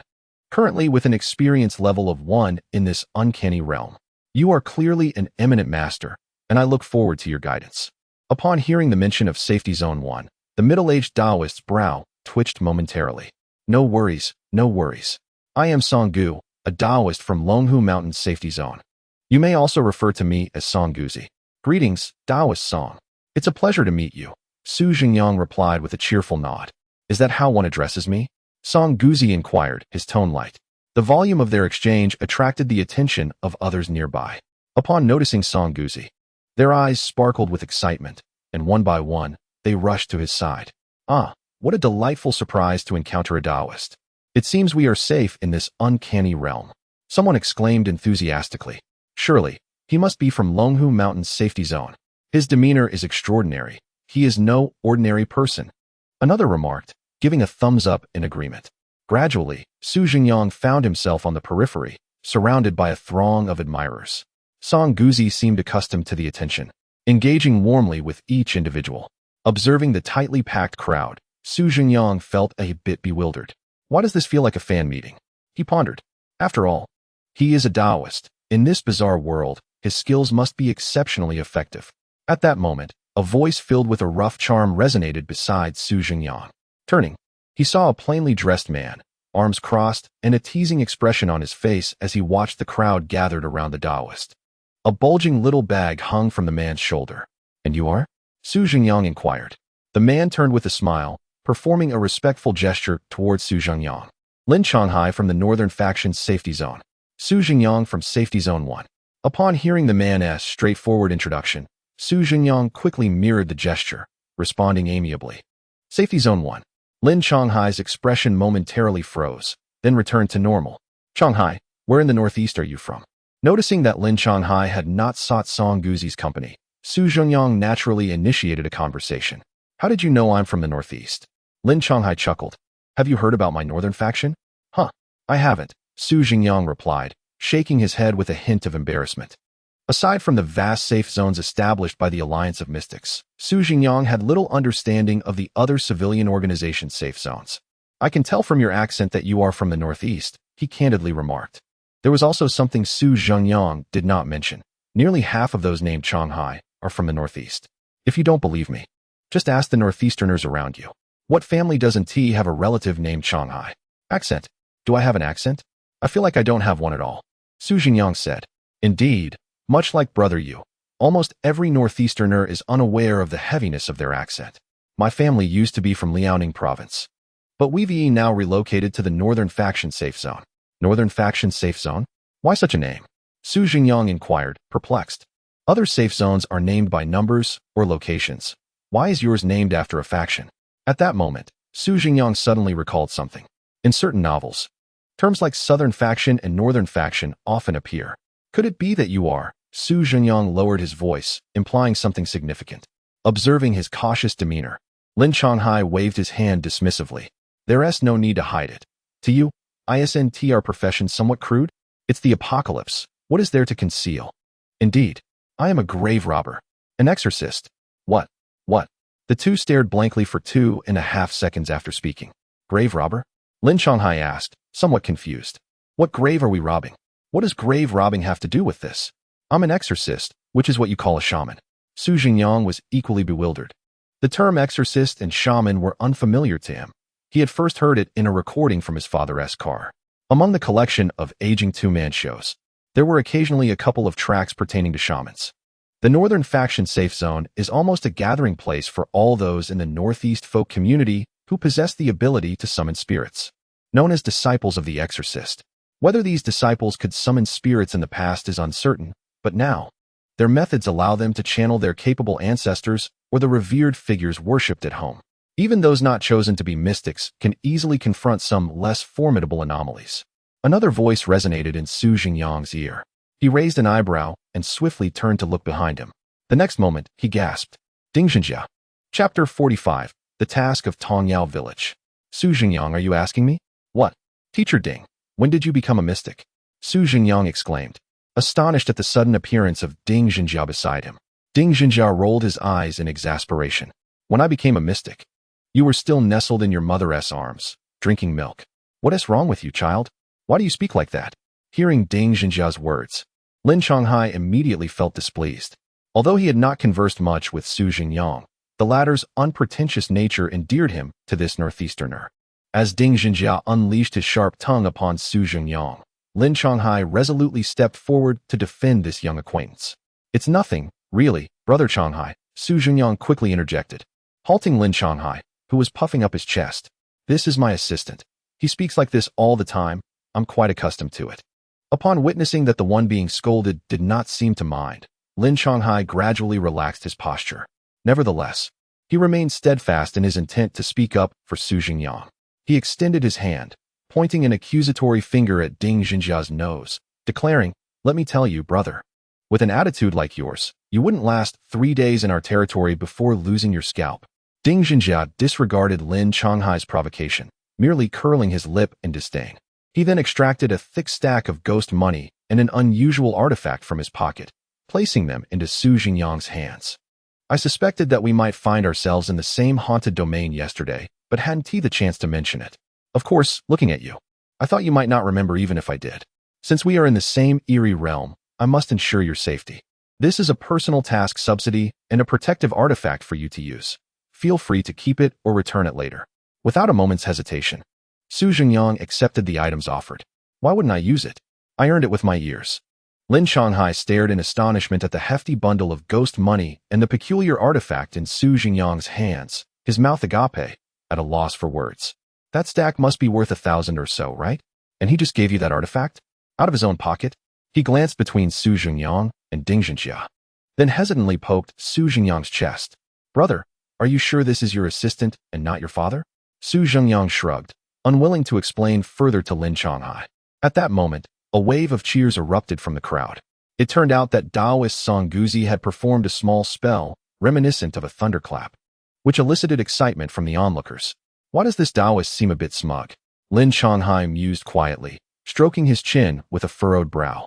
Noticing that most of the participants had gathered, Zhengyang mentally counted the number of individuals present for the haunted domain task. 9 people. It seems quite a substantial turnout for this dungeon run. He welcomed the lively atmosphere, enjoying the buzz of activity. The internal safety zone of Longhushan was predominantly occupied by Taoists from the mountain, who forbade any interference from the Ghost Manipulators Alliance and seldom communicated with the outside world. Compared to the priests of Maoshan, they were indeed a much more discreet group. Ding Zhenjia's attention was also drawn to Song Guzi, his eyes narrowed in contemplation. I've never encountered anyone from the Longhushan safety zone in the haunted domain. However, I've heard they practice a form of thunder magic that counters the supernatural. From what I see, it seems plausible. But what? Su Zhengyang turned to inquire. But this person, somehow, doesn't seem to embody the essence of a proper Taoist, Ding Zhenjia remarked.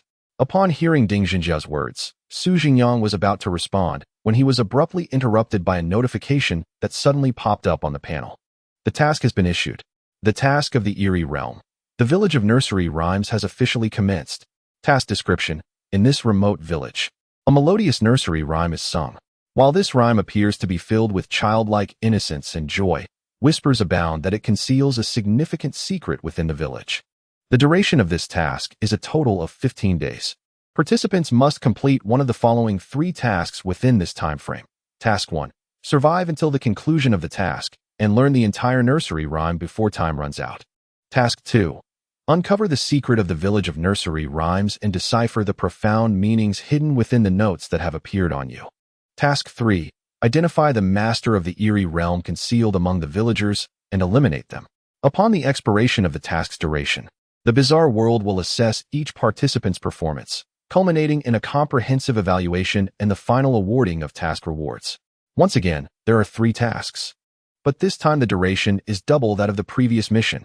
Moreover, the Eerie Realm's theme appears to align more closely with the uncanny. The task panel is simultaneously presented to everyone, and at this moment, everyone is intently focused on the task description displayed on their panels. The village of nursery rhymes is quite renowned within the realm of the Eerie. As he perused his panel, Ding Zhenjia explained to Su Zhengyang beside him. In this Eerie realm, there seem to be no visible threats, yet after each task concludes, some individuals mysteriously vanish. According to credible sources, the peculiarities within this realm do not seem to have a particular interest in human flesh, and the master of this Eerie domain has never made an appearance. The informant speculated that the master might be tormented by some profoundly intense obsession, rendering this place a mere horror-laden void devoid of purpose. Upon hearing Ding Zhenjia's explanation, Su Zhengyang stroked his chin thoughtfully for 2.5 seconds. Suddenly, an idea struck him, and he turned to inquire. Is the one who provided this information about the Eerie Realm Brother Zhao? Ding Zhenjia nodded naturally. Indeed, he is responsible for most of the available data regarding the Eerie Realms. Su Zhengyang was not at all surprised by this answer. Brother Zhao was the individual he had interacted with the most since his arrival in this world. Whether directly or indirectly, Zhao Yang's presence was felt everywhere. A benefactor indeed. Brother Zhao must surely be my benefactor, Su Zhengyang mused to himself. Returning to the matter at hand, based on the tasks presented by the Eerie Realm and the information recently conveyed by Ding Zhenjia, it seems the difficulty level ranges incrementally from the easiest to the most challenging. However, regardless of which task one aims to undertake, they all fundamentally hinge upon a singular clue, the nursery rhyme. With this thought in mind, Su Zhengyang rummaged through his pocket. Simultaneously, nearly everyone else engaged in the same action of reaching into their pockets. Indeed, everyone had produced a crumpled little note. The moment the note was spotted, a myriad of expressions emerged on everyone's faces: confusion, contemplation, and sudden realization. However, Su Zhengyang, upon reading the contents of the note, was engulfed by a sense of speechlessness. In the center of the crumpled piece of paper, words were scrawled in a handwriting reminiscent of a primary school student. Do you find this funny? Su Zhengyang was taken aback. Was this a question directed at him? Chapter 46. The Note, the Nursery Rhyme, Wang Yamming. How absurd. He scrutinized the note repeatedly, examining its contents 7 or 8 times. Indeed, apart from that seemingly provocative question, he found no further information. This left him on the verge of uttering a curse. However, just as he was about to speak, someone beat him to it. Damn it, what the hell is this? A crumpled note was balled up and forcefully tossed to the ground. The one who discarded the paper wad was Lin Changhai, standing beside Su Zhengyang. What's wrong, bro? Su Zhengyang's rising urge to complain was abruptly interrupted by Lin Changhai. I have no idea what that ultrasound idiot was thinking, coming up with such a ridiculous question that I can't make heads or tails of. Curiosity piqued. Zhengyang bent down to pick up the note that Lin Changhai had just thrown away. Take a look, it's just 4 words, Lin Changhai said, a look of disbelief on his face. Zhengyang unfolded the note and exclaimed, wow, how familiar. Written in the same crooked childlike handwriting was a single line. Is it funny? Zhengyang compared Lin Changhai's note with his own. Left to right, he observed that the repeated 4 words were identical in script. Unbelievable. They didn't even bother to act. At least I had a what do you say in mind. But in theirs, not even a word was spoken. What profound meaning could these 2 sentences possibly convey? For some reason, Zhengyang felt a sense of balance restored within him. Teacher Ding, what does your note say? Zhengyang turned to Ding Zhenjia, his mind racing with speculation. Surely, Teacher Ding's note wouldn't simply say funny. That would indeed be quite amusing. Ding Zhenjia, however, was oblivious to Zhengyang and Lin Changhai's actions. He was fixated on the note in his hand, his brow furrowed, as if he had grasped something yet was unable to clarify it. Noticing that Ding Zhenjia had disregarded him, Zhengyang leaned closer. Contrary to his expectations, Ding Zhenjia's note contained a full 8 characters, one more than Zhengyang's. It boldly read, carrying a car on my back. Huh. Upon reading this line, Zhengyang was momentarily stunned. Why was there no inquiry about its humor? Had it shifted to carrying a backpack? No, wait. Zhengyang glanced again at the line, momentarily dazed, a series of realizations washing over him. Carrying a car on one's back? Was that even correct? This straightforward enigma should be evident even to someone as dim-witted as you, don't you think? Ding Zhenjia did not turn to look at Zhengyang, but spoke directly, aware that the latter was fixated on the slip of paper in his hand. Zhengyang responded, am I really dim-witted? However, Ding Zhenjia did not afford him the chance to elaborate, continuing to clutch the note as he spoke. Logically speaking, the phrase ought to read carrying a backpack onto the bus, yet the subjects have been inverted, leaving one to ponder whether this is a reflection of chaotic thought or merely a reversal song. At that moment, Zhengyang suddenly recalled something. He had encountered this nursery rhyme numerous times on a video platform before his traversal. Oddly enough, it had sounded rather festive at the time. A reversal song? Ding Zhenjia looked up in surprise at Zhengyang, clearly unaware of such a nursery rhyme. Zhengyang placed the 2 notes he held into Ding Zhenjia's hands. Connecting this with your statement, I am nearly certain that the song in question is indeed the reversal song. He did not hold back, promptly sharing the information he possessed. The entire song, if I recall correctly, goes something like this. The dog eats grass, the fish grows legs. The mouse caught the big cat. Drink milk, eat bread. Carrying a car onto the backpack. Do you find it amusing? Is it amusing? Upon hearing Zhengyang hum the reversal song, Ding Zhenjia's brows furrowed deeper.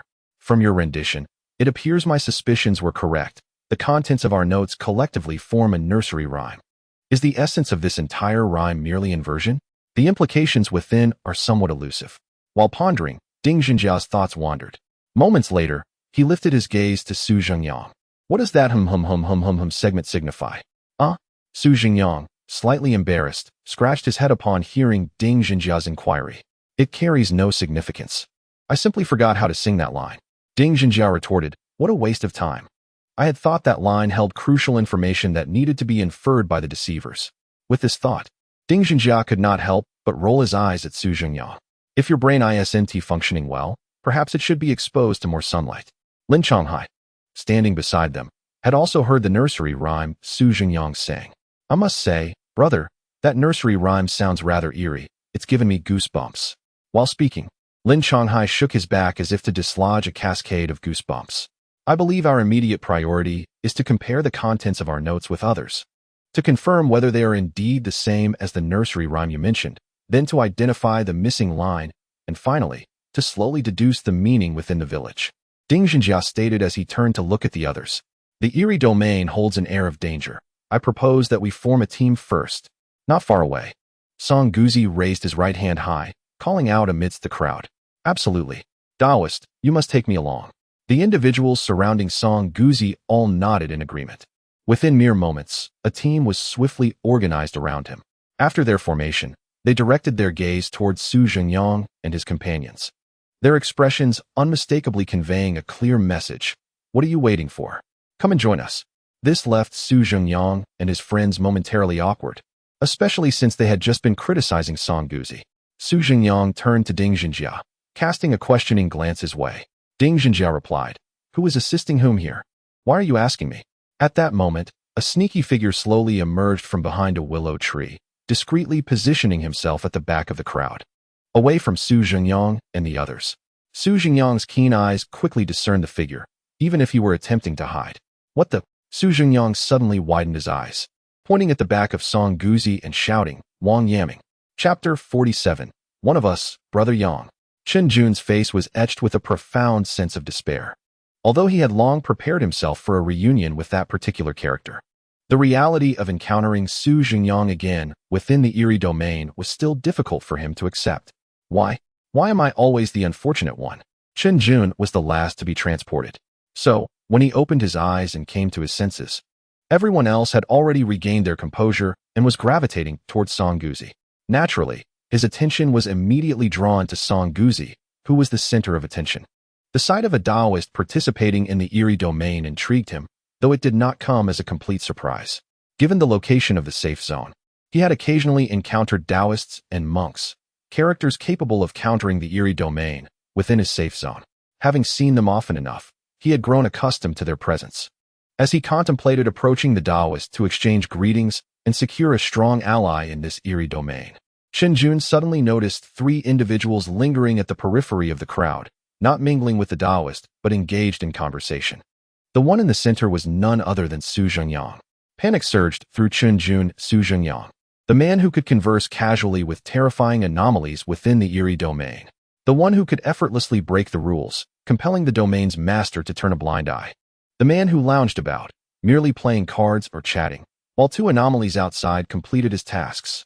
The very sight of him shattered Chen Jun's resolve, leaving him unable to muster any semblance of confidence, only able to mutter Brother Yang. Instinctively, he felt the urge to turn and flee. From the very beginning, his sixth sense warned him that Zhengyang was not to be trifled with.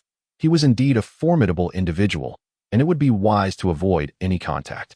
However, the ominous, shadowy boundary lurking behind him instilled a sense of trepidation that prevented him from making a hasty escape. Consequently, with no other option, Chen Jun chose to quietly conceal himself beneath the roots of a tree, positioned away from the gaze of the others. Initially, he intended to wait until everyone, particularly Zhengyang and his companions, had departed before emerging. Yet, the cryptic task description and the simple phrase "dog eats grass" inscribed on the slip of paper he held revealed an undeniable truth. Interaction with others was essential within this enigmatic realm, or he would never be able to gather the complete nursery rhyme. Just then, Song Guzi proposed that the group form teams. Observing that Zhengyang and his 2 companions remained inactive, Chen Jun initially believed they were disinclined to ally with those from his side, which momentarily filled him with a sense of triumph. Seizing the opportunity while their attention was diverted, he stealthily approached Song Guzi from behind. Suddenly, a commanding shout from Zhengyang shattered the silence. Chen Jun. He couldn't fathom how Zhengyang had spotted him. Now that he had been discovered, it seemed prudent to concede gracefully. Otherwise, he recalled the terrifying scene when Zhengyang had led a horde of men, women, and children to confront Wang Yaming in the bloodstained area. The sheer force of that moment made him feel as though even the infant cradled in Su's arms would leap forth in indignation to kick Wang Yaming. It was truly terrifying. Yang Gu. Thoughts raced through Chen Jun's mind, and he promptly decided to take the initiative. Wang Yaming, how can it be that you are still alive? Zhengyang stared at Chen Jun, bewildered. Almost immediately, he retrieved his trifold eerie phone from his pocket, swiftly transforming it into attack mode. Gripping the eerie phone in his right hand, Zhengyang also managed to find Yu Fu's phone number. This was a unique method of assault he had devised. While wielding the eerie phone to strike an adversary, one often encountered unforeseen circumstances, such as an opponent's formidable defense, their reluctance to reveal themselves, or even the possibility that they were not tangible entities at all. Thus, Zhengyang conceived this stratagem. While using the combat form of the eerie phone to strike, he could simultaneously dial Yu Fu's number. In the midst of the assault, he would activate the speakerphone, allowing Yu Gu to demand some form of flesh or various chaotic items from the beleaguered target. The phone itself would serve as the source of output, while Yu Fu inside the device would handle both offense and distraction. This method proved to be significantly more potent. Just as Su Zhengyang was about to press the number to call Yu Fu, Yanggu, Wang Yaming, standing opposite him, suddenly began waving his hands. You've mistaken me. Yanggu. I am not Wang Yaming. I'm one of your own. At that moment, Qianjun abruptly raised his arm and rubbed his cheek. As he did so, his shoulders narrowed slightly, and his back curved ever so slightly. Releasing his grip, Qianjun's face had reverted to his original appearance. Though only his face underwent transformation, the others present were struck by the impression that Qianjun had changed in both countenance and physique. This was the formidable effect that skill combined with performance had bestowed upon him. As for why Qianjun was so eager to shed his disguise, had he not noticed that Su Zhengyang was preparing to rally his companions? While the ordinary observer might remain oblivious to whom Su was summoning, Qianjun certainly was not. Ah, you are Qianjun. Su Zhengyang exclaimed in astonishment upon recognizing Qianjun's face. Indeed, it is I, Qianjun replied with a cheerful demeanor as he approached.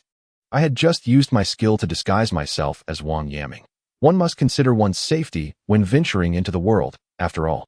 Su Zhengyang, furrowing his brow, scrutinized the jovial Qianjun for a moment before gradually reverting his phone to its original state. Brother, you might want to avoid adopting that appearance in the future. It stirs a bit of excitement in me. My apologies, Yanggu, Qianjun said, a hint of embarrassment evident as he scratched his head, subsequently letting out a deep sigh of relief. He was grateful for his timely reaction. Otherwise, he could have faced an unsettling scenario. Meanwhile, Song Guzi had begun to observe the situation as soon as Su Zhengyang shouted Wang Yaming's name. To avert being caught in any potential conflict, he discreetly shielded the group before him. Upon realizing that the previously tense standoff was merely a misunderstanding, Song Guzi approached with a smile. My dear friends, might any of you be interested in joining forces with us? He inquired, his expression warm as he regarded the four individuals before him. As he spoke, the five bystanders behind Song Guzi turned their attention to Su Zhengyang and his companions. Their gaze proved significant, for one female illusionist exclaimed in rapture, "Their looks are extraordinary." Indeed, another bespectacled female illusionist chimed in. "Look at them. One is a delicate young lad, one a sunny boy, one a charming rogue," and she paused. Pointing at Lin Changhai, "One is a farmer uncle." Lin Changhai felt a sudden jolt in his heart. In Chapter 48, the land deed stirred. Su Zhengyang and his companions ultimately chose not to join forces with Song Guzi. Su Zhengyang acted on the advice of Ding Zhenjia, opting to avoid becoming entangled with Song Guzi. Qianjun, unable to shake off Su Zhengyang and concerned about the implications of their close relationship, feared the scrutiny that might arise from switching allegiances and thus preferred to align himself steadfastly with Su Zhengyang.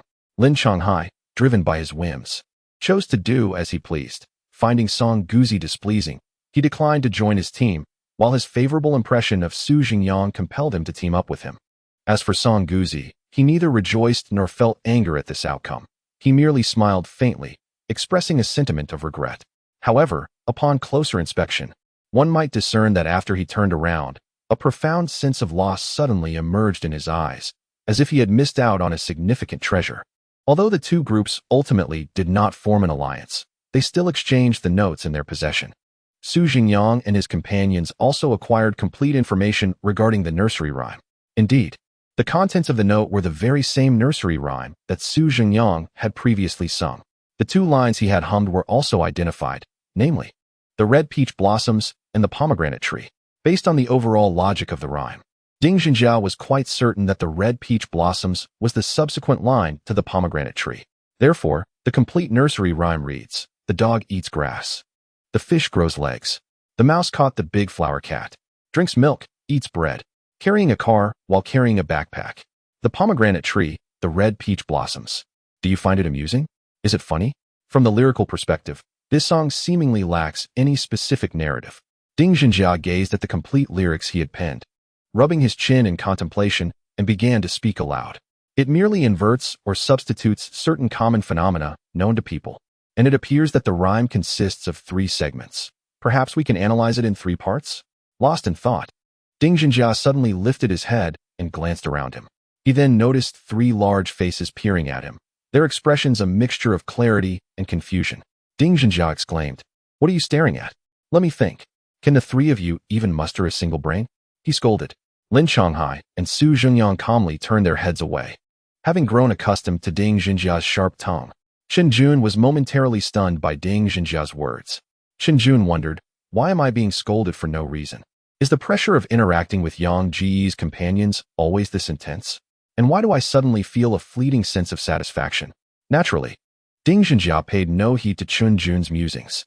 He cast a glance at Song Guzi's team, observing that they had immediately entered the village after collecting the nursery rhyme. He composed himself and addressed those around him. Everyone, we are preparing to enter the village, he stated with a serious demeanor. Upon entering the nursery rhyme village, we must ensure that the distance between the four of us remains within 3 meters. No one must stray from the group, and the team must not be split into pairs. Regardless of the circumstances, we must remain together, even maintaining visual contact. He repeatedly urged the other 3. We are unaware of the specific dangers that may lurk within the nursery rhyme village, so the utmost priority is to ensure that when danger arises, we combine our strengths to resist it together. Do not worry about potential annihilation.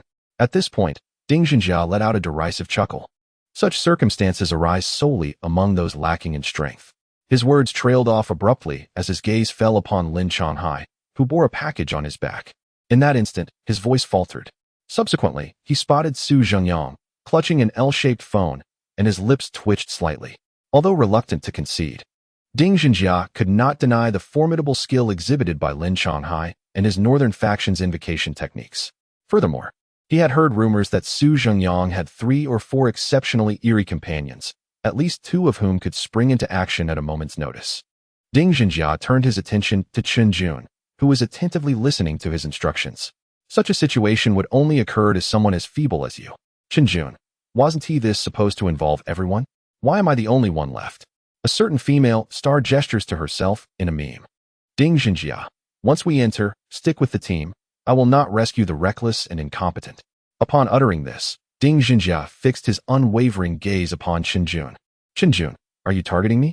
In 3 sentences, he chastised himself thrice. Su Zhengyang nudged Chen Jun's ribs with his elbow. It's nothing.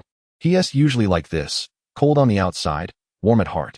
Upon hearing Su Zhengyang's words, Chen Jun glanced at Ding Zhenjia with a mix of belief and skepticism, then nodded. Still, I remain unconvinced. At that moment, Ding Zhenjia spoke again, pointing at Chen Jun. You, go find that Taoist. I will not team up with you. Chen Jun. He looked at Ding Zhenjia, then turned to Su Zhengyang. Is this really what you meant by cold exterior and warm heart? It seems he genuinely dislikes me. Ultimately, as the team led by Song Guzi was nowhere to be seen, and after Chen Jun had thoroughly emphasized his worth, Ding Zhenjia reluctantly allowed him to remain within Su Zhengyang's group. Thus, the hastily assembled quartet cautiously ventured into the realm of Tongyao village. Upon entering the village, the scene before them suddenly flickered. Soon after, 3 men, burdened with sacks, appeared on the village's main street. What is happening? Lin Changhai exclaimed. Startled by the sudden appearance of the 3 plainly dressed men, instinctively clutching the small package on his back. Do not worry, Ding Zhenjia calmly gestured to Lin Changhai. The narrative within this eerie domain outweighs its veracity. We are likely ensnared within the tale crafted by the master of this eerie realm. He succinctly elucidated.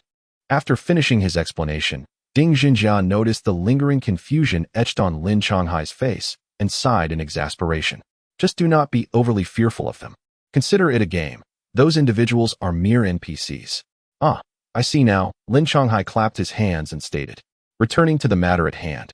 Upon encountering Su Zhengyang and his companions, the 3 plainly dressed men displayed expressions of anxiety and wariness. What brings you here? A man stood still, calling out to the group from a distance. If you wish to reside here, newcomers, you must seek the village chief to assign you housing.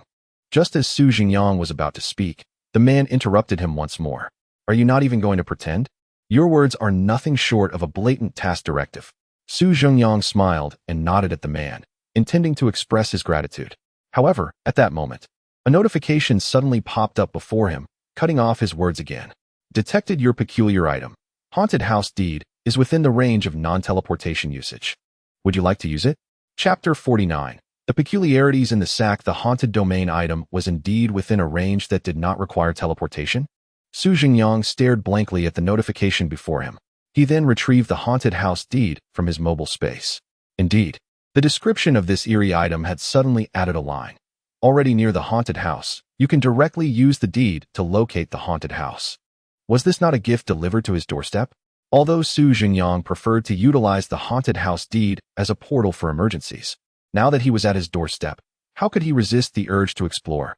With that thought, Zhengyang chose to use the eerie item, the haunted house deed. In the next moment, a panel appeared, displaying a map before him. In the lower left corner of the map was an arrow, which, without a doubt, represented Zhengyang himself. Not far from the arrow, a greenhouse icon was blinking brightly. Zhengyang quickly assessed the positions of himself and the haunted house, then turned his gaze towards the direction indicated by the map. There, approximately half a street away, behind a simple two-story earthen building, stood a taller, grander building, creating a stark contrast with the surrounding smaller structures. It was as though a family in the village had struck it rich and, in a display of ostentation, transformed their modest home into a villa. And now, that prosperous family was none other than Zhengyang himself, the man with the sack. Noticing Zhengyang and the others' lack of reaction, continued to guide them. The village chief's house is easy to find. Look over there. He pointed towards Zhengyang's house. That tallest building. Upon hearing this, Zhengyang's brow arched in surprise, and he turned his gaze back to the man giving directions. That building was the village chief's? He recalled that the description of this eerie item had mentioned that the haunted house could resist supernatural intrusions. No one could enter without his permission. However, those already inside could not be controlled. So, did that mean the village chief's family was already within? No. The man across from Zhengyang shook his head in denial upon hearing his words. He slightly adjusted the direction of his finger, which had been pointing towards the eerie house, redirecting it just a fraction to indicate the dilapidated little building in front of Zhengyang's home. That building belonged to the village chief. So, the village chief is my neighbor? Zhengyang murmured in surprise, though his words went unheard by the man directing them. The man opened his mouth to address the crowd, stating, "You should find the village chief and arrange for housing before nightfall." After delivering this message, the individual, who served as a guiding light in this strange domain, furrowed his brow and departed. Although his words were intended to assist Zhengyang and his companions, his expression remained one of vigilance and rejection, leaving Ding Zhenjia perplexed. Logically, one would expect individuals in such a mysterious realm to be exceedingly warm at first, wouldn't one? Wait. Ding Zhenjia suddenly approached the man. What are you going to do? The man, startled by Ding Zhenjia's sudden movement, turned his head, retreating nervously. His face betrayed a mix of wariness and fear. It's nothing, Ding Zhenjia replied, observing the man's anxious demeanor with curiosity. His gaze instinctively flickered to the burlap sack slung over the man's shoulder. Ding Zhenjia's eyes narrowed slightly. Do you know the nursery rhyme of this village? He inquired. No, I don't. Please don't ask me. The man responded, his voice tinged with anxiety as he continued to back away. Without another word, he turned and fled, almost as if he were escaping with the sack on his back. The other two men carrying sacks departed even more swiftly, displaying no desire to converse with Zhengyang and his group. In the blink of an eye, they had vanished from sight at the end of the street. I think. Chen Jun furrowed his brow as he approached Ding Zhenjia. I don't need your thoughts, Ding Zhenjia interrupted, casting a sidelong glance at Chen Jun. These individuals are quite peculiar, Ding Zhenjia continued. Isn't it natural for them to be strange? Lin Changhai and Zhengyang joined the discussion. This is a bizarre domain. Are there any normal people here? Ding Zhenjia ignored Lin Changhai's remarks, inhaling deeply in exasperation. Do you know what is in their sacks? It wouldn't be people, would it? Zhengyang speculated. In such a place, one should always lean towards the terrifying possibilities. Actually, that is not the case. Ding Zhenjia shook his head, clarifying. The sacks carried by that man contained nothing but water. Water? What kind of water? Zhengyang asked, confused. Water. If your ears are not functioning properly, perhaps you shouldn't ask. Ding Zhenjia exclaimed in mild exasperation. Their sacks are filled with bottles of water. Specifically, those 1.5-liter bottled mineral waters. Bottled mineral water? Zhengyang's brow furrowed deeper as he gazed at the distant scenery, where mountains were tightly knit together. Are we not already in the mountains? Zhengyang expressed his doubts. Living in the mountains, do they still need to purchase bottled water? T mineral water sourced from the mountains themselves? I share this perplexity. Ding Zhenjia nodded and remarked that, logically, the villagers should be drinking spring water, well water, or perhaps tap water transported from a purification plant. Their deliberate act of procuring water reminded me of a line from a nursery rhyme. Lin Changhai leaned in. What line? Fish grow legs. Before Ding Zhengyang could respond, Zhengyang had already articulated his thoughts. If what you say holds true, allow me to venture a simple hypothesis. He continued, suggesting that the reason fish develop legs is due to poor water quality leading to mutations, and the residents here are aware that drinking the water could lead to illness. Hence their collective decision to buy bottled water. Zhengyang's conjecture prompted nods from the other three.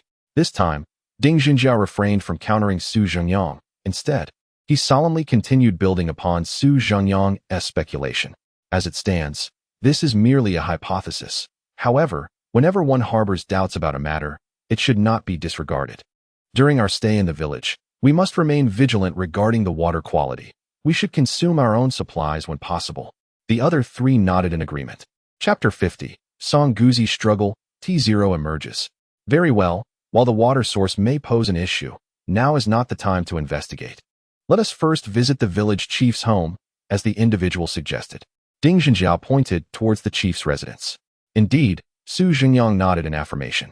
After our visit, everyone should come to my home for a while. Zhengyang once again retrieved his deed to the eerie residence.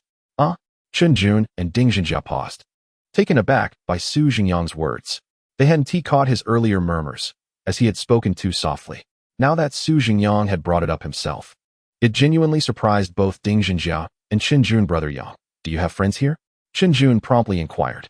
He vaguely recalled that in the last eerie domain, Zhengyang seemed to have friendly relations with nearly all the top figures in that realm. Where do all these friends come from? Zhengyang chuckled and shook his head, then gestured toward his deed. This reward was obtained by chance in the previous eerie domain, and it appears it has found utility here.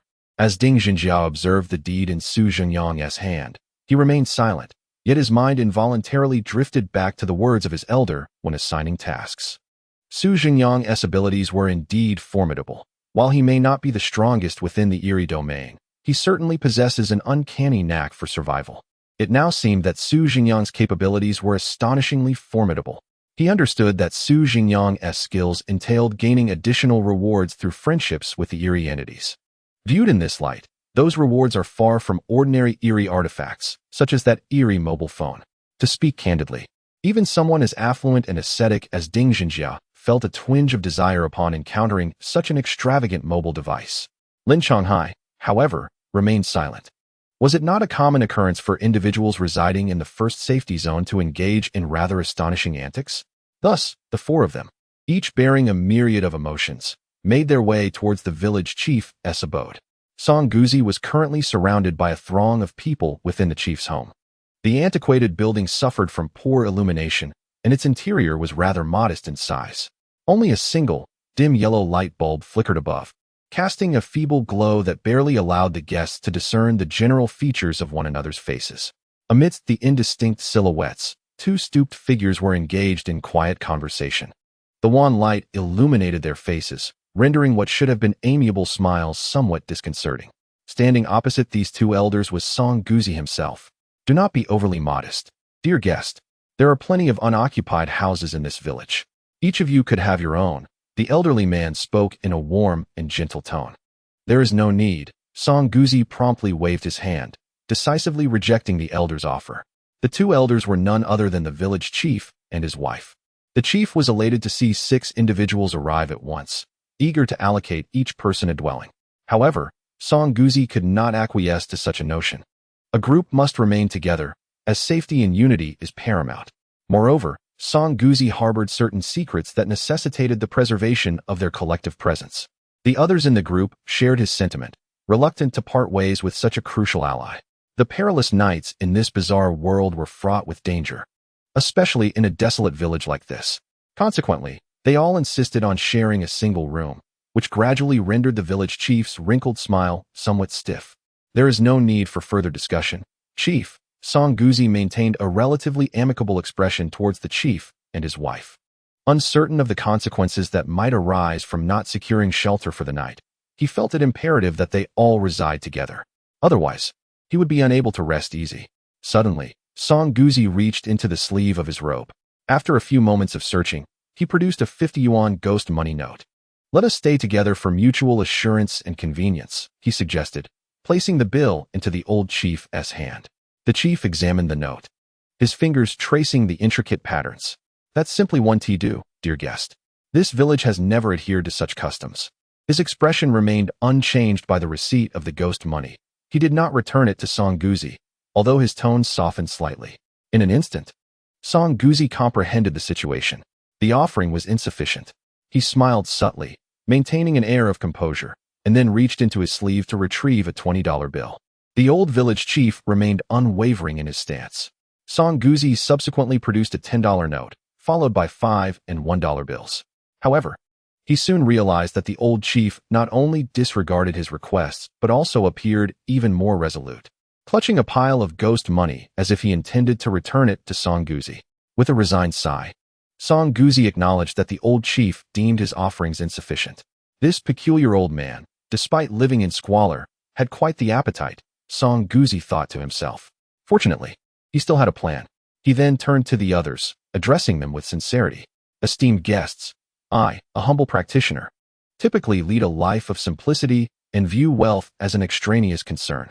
Thus, I have brought but a meager amount of ghost money. Earlier, I entrusted all that I possessed to the village chief. If you wish for me to ensure your safety, I implore you to consider your own well-being and contribute the ghost money you have to facilitate further negotiations with the chief. Very well, Taoist. As soon as Song Guzi finished speaking, a man immediately raised his hands. He maneuvered past the crowd to stand beside Song Guzi, reaching into his pocket to produce a substantial handful of $1 and $5 bills. It was unclear how he had acquired such change. Although it was merely a handful of coins, its impact was remarkable. Witnessing this act, others began to retrieve their own ghost money from their pockets. When a young woman prepared to contribute, another bespectacled girl beside her suddenly grasped her hand, halting her. What money are we paying? Why should we pay anything? Others responded with confusion.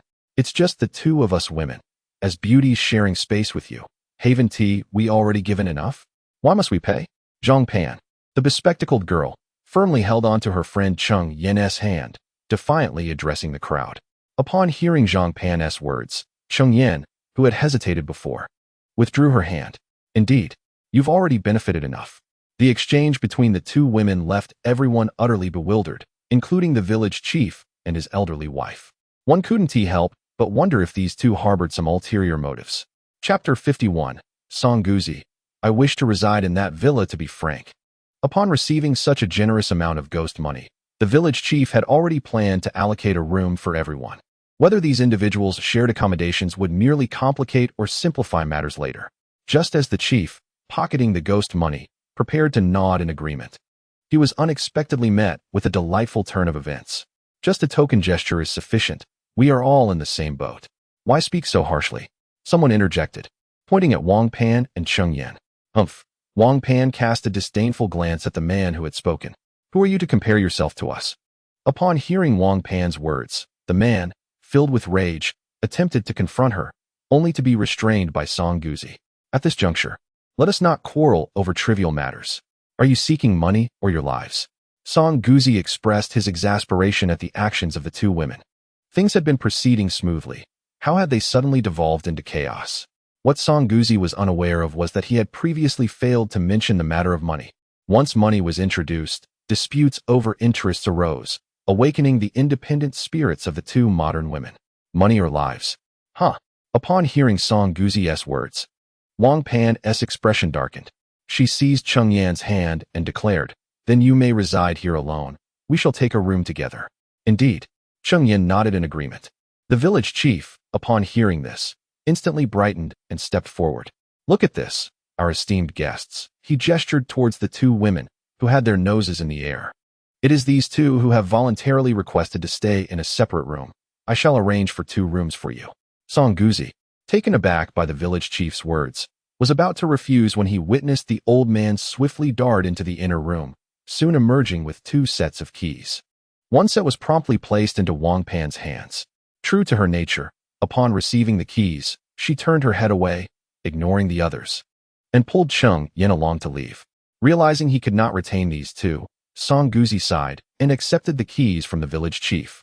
At that moment, a spark of inspiration ignited in his mind, and he approached the village chief. Ah, just now you collected the payment. Does this mean you have agreed to accommodate our guests in 2 separate rooms? Yes, yes, the village chief replied with a grin. Originally, for had been slated to share a room, but now with 2 separating, he couldn't be happier. Are you certain, village chief, that our guests will indeed be divided into 2 groups, each in separate accommodations? Absolutely, absolutely. The village chief nodded eagerly, already contemplating how he would handle the 2 unaccompanied women. Let me confirm once more. You have accepted the guest payment and will only provide 2 rooms, correct? Yes? What do you mean by that? The village chief, puzzled, looked at Song Guzi, frowning as he began to sense something amiss. Perfect, however. There are still 4 guests yet to arrive. Please remember to assign them to our accommodations. Song Guzi replied with a smile. The village chief, taken aback by this statement, finally grasped that Song Guzi had been referring to guests in general, not merely their group. You 8 cannot possibly share a single room. Our village lacks such spacious lodgings. He exclaimed, pointing an accusatory finger at Song Guzi. That is not my concern. You have already promised me, and you have accepted the payment, so now, unless we retract our agreement, you must fulfill your commitment.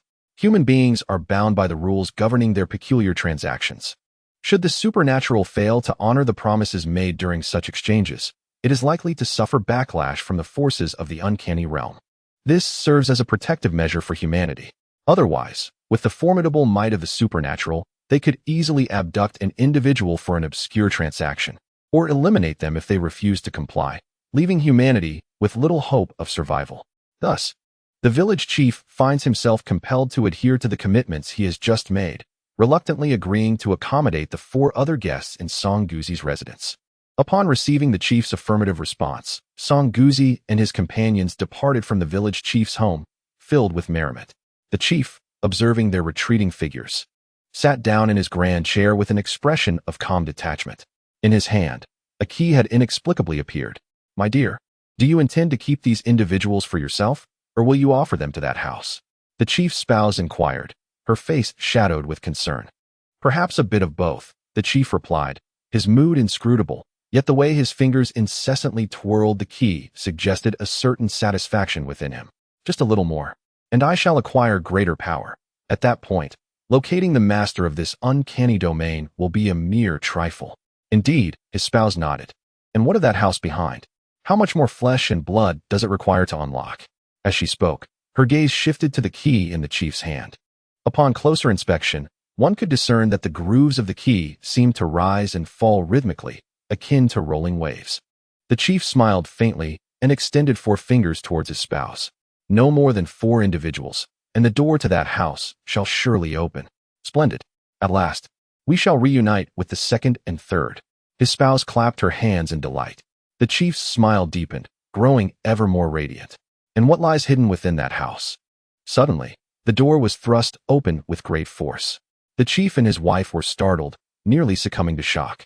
Upon looking up, they saw that it was none other than Song Guzi, who had just departed. Isn't that house behind yours quite spacious? Might we be allowed to reside there? Wang Pan and Cheng Yin followed closely behind. If we could stay there, we would have no need to seek accommodation elsewhere. The chief, though perplexed by their audacity, restrained himself from acting against them due to the constraints imposed by the rules of the uncanny realm. Returning to the earlier moment, as Song Guzi and his companions exited the chief's abode and were about to head towards their own residence, they suddenly beheld a grand and resplendent villa. Initially, Song Guzi paid little mind to the villa, for in this uncanny domain, the quality of living accommodations seemed inconsequential. However, at that moment, one of Song Guzi's team members spoke up. Within that house lies a crucial hint for completing the enigmatic task. This individual's unique ability allows him to discern the most significant clue regarding the task's fulfillment within the mystery domain. At that moment, his gaze was drawn to the villa, which shimmered with a brilliance so dazzling it could blind onlookers. This indicated that the clue might directly facilitate the completion of the task.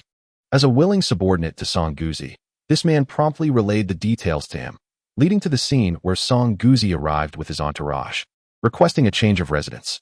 Chapter 52 Su Zhengyang. Your illegal construction obstructs my front door. We do not possess the key to that building, and it is currently occupied. Hence we cannot grant you access. The village chief's lips twitched as he forced a seemingly amiable smile and addressed Song Guzi. Very well, Song Guzi nodded.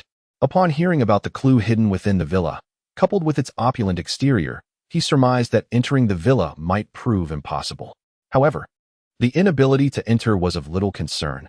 Knowing the house's unique characteristics, it would be prudent to inquire further with the village chief. Song Guzi recognized that he was currently navigating a scripted scenario. At such times, no matter how one may provoke, the mysterious forces would remain dormant. Who resides there? The village chief? Song Guzi inquired directly. A group of young individuals occupies the space. They are affluent and possess astute business acumen. The village chief replied ambiguously. Song Guzi, do they venture out often? Village chief, I cannot say for certain. You cannot say? Aren't you their neighbor? Faced with Song Guzi's relentless questioning, the village chief's expression grew increasingly strained. With such an unappealing appearance, how dare you harbor such aspirations? I have yet to secure the property myself, and you dare to suggest residing there? I am weary and can no longer accommodate you. Please see yourselves out. The village chief, refusing to further engage with Song Guzi, turned and retreated into the inner room. Observing the flustered village chief, Song Guzi's eyes narrowed. This village chief was undoubtedly a character laden with secrets. Henceforth, he would keep a close watch on the chief's movements. As for the possibility of attracting the attention of the mysterious forces or facing retaliation, Song Guzi felt no concern. Within this enigmatic realm, as long as he had allies, his survival was assured. With this thought, Song Guzi turned, shook his head, and beckoned his companions to exit. Bang! The already ajar door was thrust open wider, and even the usually closed door on the opposite side was violently pushed, colliding with the wall. The village chief and his wife, momentarily bewildered, peered out from the inner room, witnessing the scene at the entrance. They then beheld 4 men standing within the room, surveying their surroundings. Greetings. Upon seeing Zhengyang and the others, Song Guzi approached them warmly. He then furrowed his brow and shook his head, feigning a look of disappointment. What unfortunate timing it is, for only 2 houses remain. The village chief has just handed me the keys. Shall we set off at once? No need, Taoist, thank you. Zhengyang smiled and waved his hand dismissively at Song Guzi, subsequently lowering his gaze to examine the map before him. An exceedingly vexing matter loomed over them. As Zhengyang and his companions approached the village chief's residence, intending to enter, his keen eyes suddenly discerned a detail. The ominous house was entirely encircled by small earthen towers. At first glance, the entrance to the house was completely concealed. A foreboding feeling washed over Zhengyang, prompting him to propose that they first locate the villa's entrance, deferring matters regarding the village chief for the time being. The group readily acquiesced. Thus, Zhengyang led Ding Zhengjia and the others in circles, yet they failed to find the entrance to the villa. Frustrated by their inability to locate the front door, Zhengyang contemplated resorting to the peculiar artifact's teleportation feature. At that moment, Chen Jun suddenly suggested, could it be that the entrance to the house is obscured by the other buildings? Chen Jun's words sparked a realization among the group. Indeed, it was quite plausible. Consequently, Ding Zhengjia, possessing some knowledge of architectural design, deduced that the entrance to the house must lie within the village chief's home, based on the house's orientation and layout. Thus, Zhengyang turned back to the village chief's residence. Having squandered so much time, he turned around, realizing that had he entered the village chief's house from the outset, they would have saved themselves the trouble. This thought incited a flicker of irritation within him, leading him to push open the village chief's door with slightly more force than necessary. Inside, the village chief and his wife observed the 4 individuals entering, recognizing them as those whom Song Guzi had previously arranged to group together. This revelation piqued little interest in the village chief, who waved his hand dismissively, signaling his intent to retreat to the inner room. After all, the outer room contained nothing but 2 armchairs. Remaining there for a while would surely bore them into leaving. In which direction? Zhengyang inquired, glancing at Ding Zhengjia beside him. Approximately here, Ding Zhengjia responded, using his finger to trace imaginary lines upon the wall of the village chief's house. This action left Song Guzi and the others in a state of perplexity. What were they doing? After a considerable pause, Ding Zhenjia's hands settled against a wall towards the rear of the village chief's home. It is just behind this wall. Behind the wall? Zhengyang stepped forward to scrutinize the wall's surface closely. I cannot discern anything. Shall we break through the wall? I think it is worth a try. Ding Zhengjia nodded in agreement. Song Guzi and the others were taken aback. What is happening? Why are they planning to demolish the wall? One young man from Song Guzi's group, puzzled by Su Zhengyang's intentions, kindly interjected, "Brother, this is the village chief's house. Wouldn't it be inappropriate to destroy his wall?"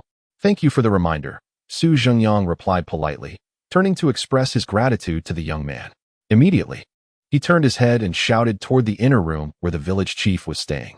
"Chief, your house is suspected of unauthorized construction. This wall is blocking my home.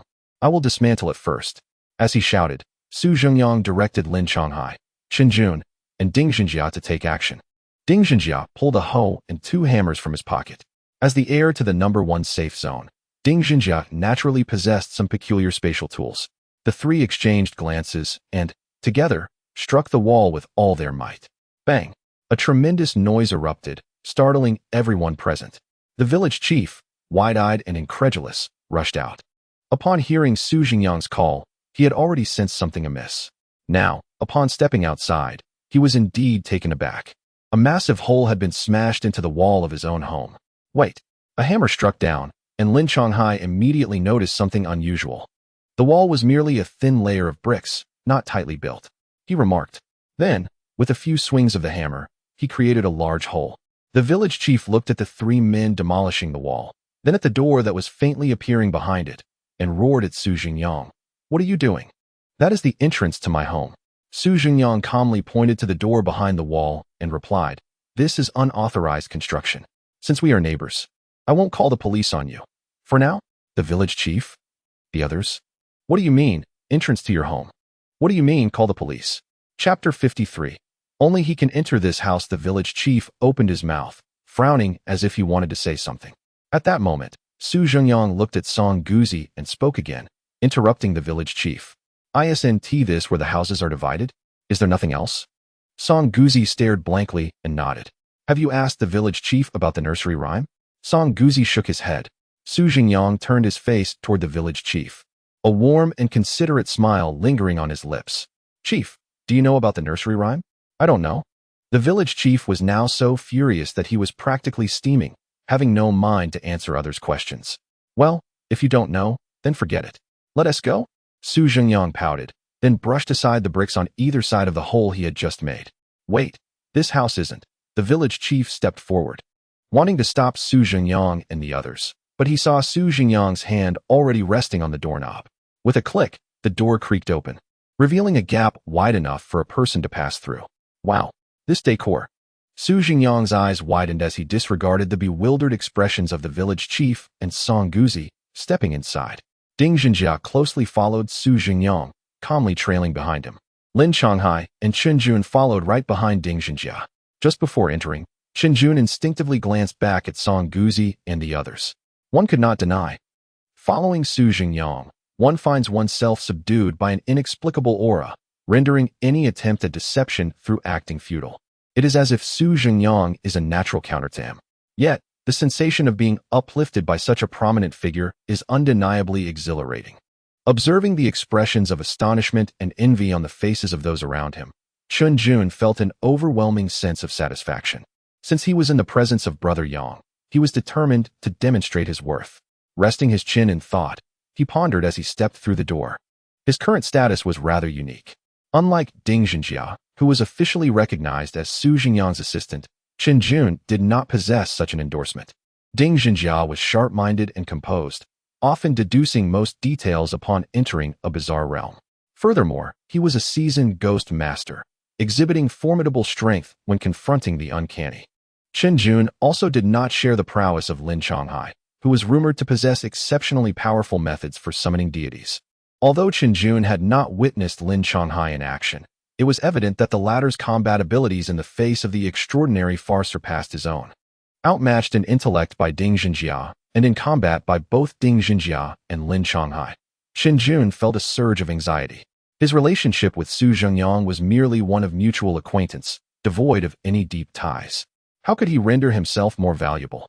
At that moment, he was at a loss, yet he resolved to start with small gestures, such as pulling out Su Zhengyang's chair, dusting off the seat, and pouring him a glass of water. Ding Zhenjia observed Chen Jun hastily rushing to fetch water and couldn't help but frown. This task was supposed to be his responsibility. Outside the villa, within the village chief's home, The chief could only stand in stunned silence as he watched Su Zhengyang and his companions effortlessly enter through the grand door. He and his spouse stood wide-eyed, jaws agape, utterly astonished. Song Guzi also found Su Zhengyang's actions somewhat surprising, though not to the extent of the village chief and his wife. Primarily, he was unaware of the secrets concealed within the villa. Additionally, in Song Guzi's view, the actions of those from the first safety zone could never be deemed excessive. With such a large residence, was it not wasteful for them to occupy it alone? At that moment, Wang Pan suddenly grasped Cheng Yan's hand and stepped forward to the villa's entrance. They both turned to enter, but in the next instant, a resounding thud echoed. Ouch! Wang Pan clutched her forehead and stumbled back. Cheng Yan, having lagged half a step behind, narrowly avoided the collision, but was still forcefully bumped by the retreating Wang Pan. Consequently, both women fell to the ground in a tangled heap. What just happened? Rubbing her forehead, Wang Pan slowly sat up and pointed at the villa's entrance, exclaiming that the door was indeed open, yet something seemed to obstruct their entry. Upon hearing Wang Pan's words, Song Guzi furrowed his brow slightly. He had also intended to follow Su Zhengyang into the villa. However, the speed of those two women was astonishing, and Matsuhiko was unable to keep pace with them. It now seemed that the situation was far more complex than she had initially imagined. Furrowing her brow, Matsuhiko stepped forward and reached out towards the gap of the ajar door. Indeed, there existed an invisible barrier of air at the threshold. Her hand could only brush against this unseen wall.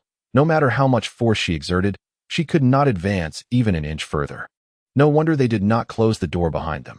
It appeared that entry was impossible for others. Matsuhiko pondered as she touched the barrier. This must be a restriction imposed by some bizarre rule. Damn it, how could they act this way?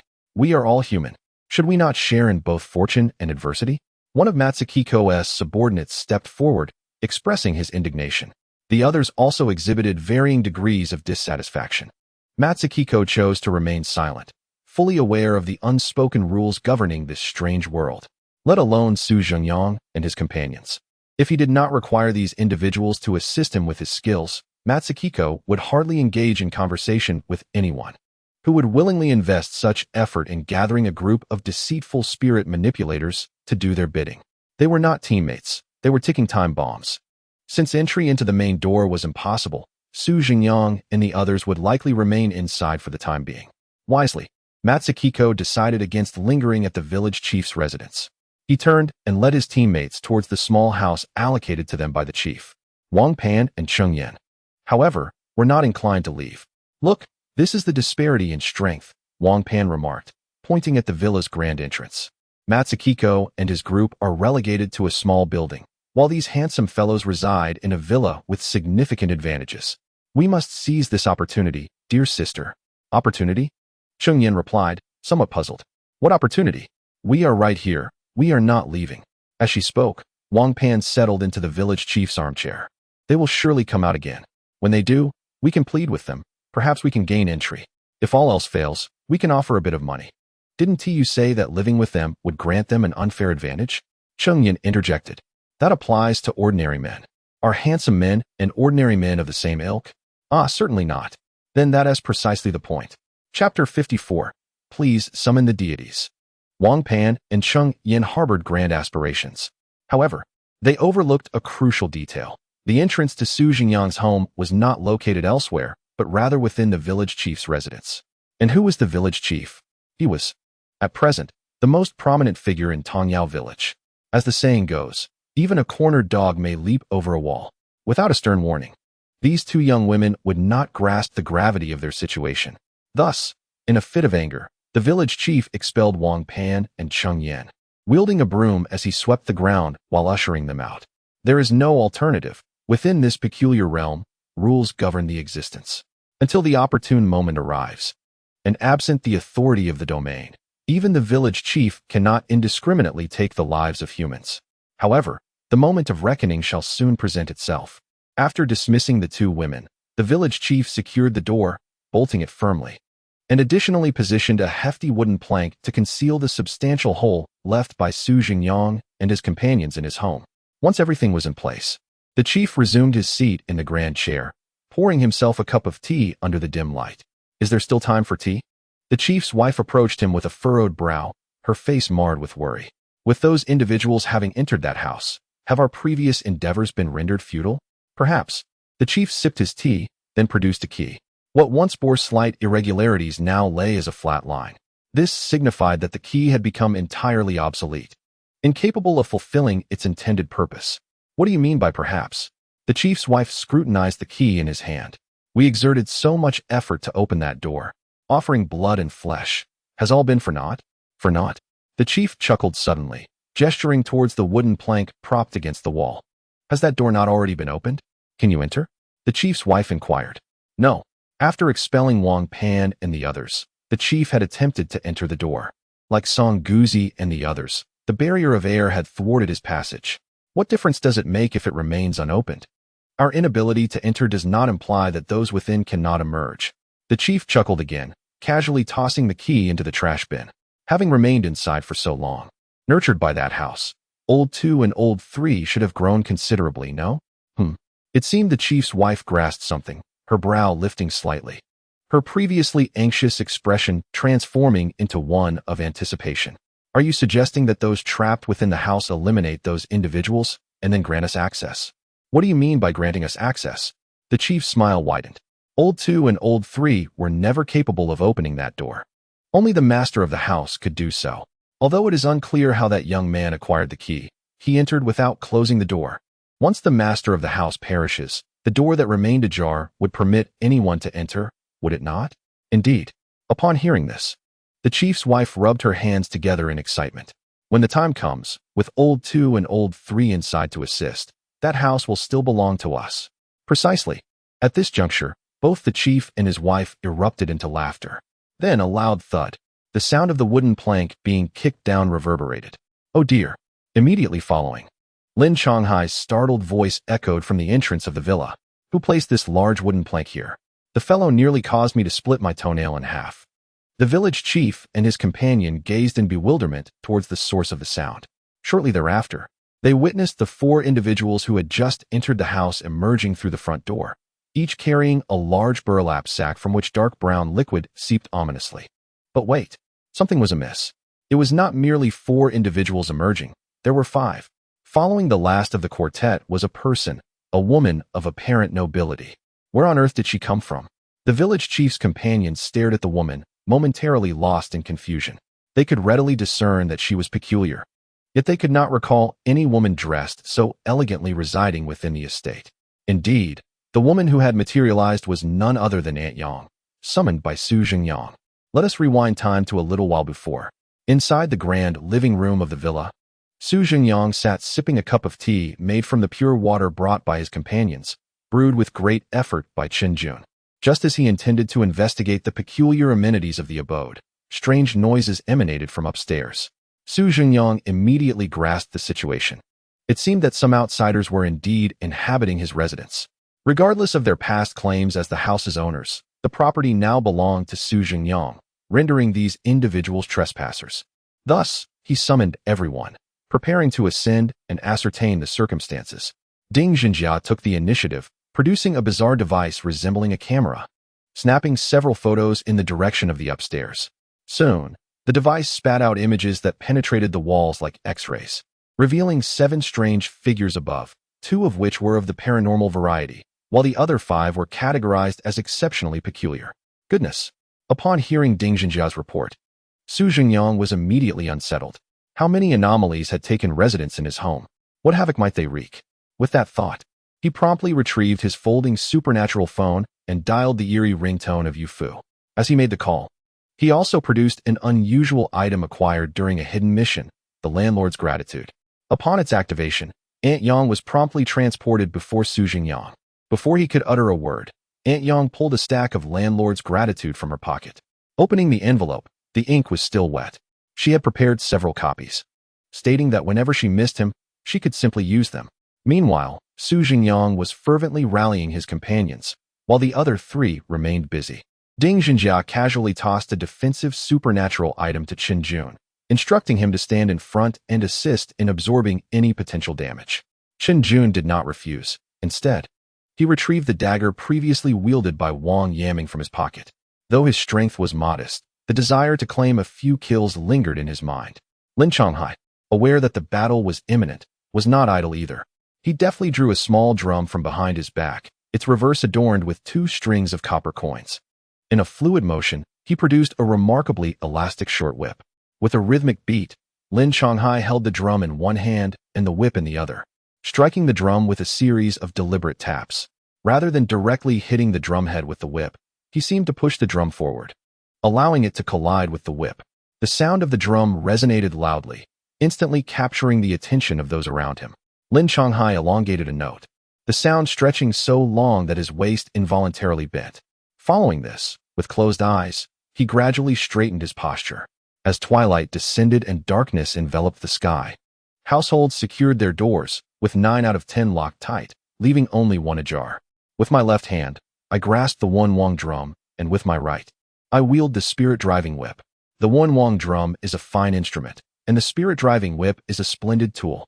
Today, this whip is in my possession. I shall raise it and beat the drum to summon the deities. Oh, call upon the elder immortal.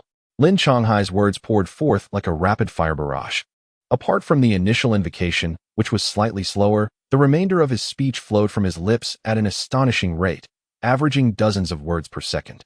Not only did Su Zhengyang, Ding Zhenjia, and Shinjun find themselves bewildered, but even the enigmatic Ant Yang and Yu Fu were momentarily taken aback. Yu Fu, a fellow Northeasterner, seemed to have flipped a switch, joining Lin Changhai in a melodic hum.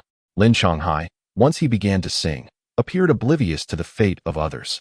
With his eyes closed, he sang with increasing fervor, his body trembling, eyes reddening, tears streaming down his face, and sighs escaping his lips, all while the rhythm of the spirit-driving whip striking the drum accelerated. As the tempo intensified, Lin Changhai's form began to swell, and the onlookers could distinctly perceive a figure, neither entirely human nor otherwise, gradually merging with him from behind. I have heard that there are 5 great immortals from the Northeast: Hu, Huang, Bai, Lu, and Hui. Which of these is Brother Changhai invoking? Shinjun, possessing a modicum of cultural understanding, could not help but turn to Ding Zhenjia, intrigued by Lin Changhai's transformation. It resembles Hu, yet seems to be Huang. I'm not certain. Judging by his lyrics and reactions, it appears he is invoking more than one immortal. The composed Ding Zhenjia could not suppress a gasp of astonishment. At some point, the singular figure behind Lin Changhai multiplied to 5, all possessing humanoid forms. Yet their heads were grotesquely distorted. The 5 great immortals have all come forth, Su Zhengyang exclaimed, while Yu Fu, encased within the threefold enigmatic device, also voiced his surprise. How can one body contain so many? Wouldn't that lead to conflict? Su Zhengyang felt a twinge of curiosity. He understood that inviting a deity to possess one's body meant allowing that divine entity to manipulate oneself for various tasks. But if 5 celestial beings were summoned at once, how would their powers be allocated? Would each deity control a single limb? Soon, Lin Changhai alleviated the collective uncertainty. He suddenly set down the Won drum, raised his left hand into a palm, and struck his right shoulder. In the next moment, a new arm sprouted abruptly from behind his shoulder. He then placed the spirit-summoning whip down and struck his left shoulder, resulting in an identical phenomenon. Lin Changhai possessed the skill of flesh proliferation. He could expend a certain amount of ghost coins, stamina, or the flesh and blood of other beings to induce this effect within his own body. Every part of his physical form, including his head, could be proliferated at will. However, the newly generated body parts were beyond his control, and the newly formed heads lacked any cognitive ability. In simpler terms, he merely created a mass of useless flesh. For others, this skill might only be utilized in dire situations, such as when confronted by the eerie sound of a phone ringing. Yet for Lin Changhai, the scenario was entirely different. The newly generated flesh was immediately occupied by the summoned deities. While Lin Changhai could not govern his own physicality, the celestial beings wielded complete control over it. Perhaps Lin Changhai desired to showcase his abilities. He did not need to create an excessive amount of flesh. A few additional limbs would suffice for the deities.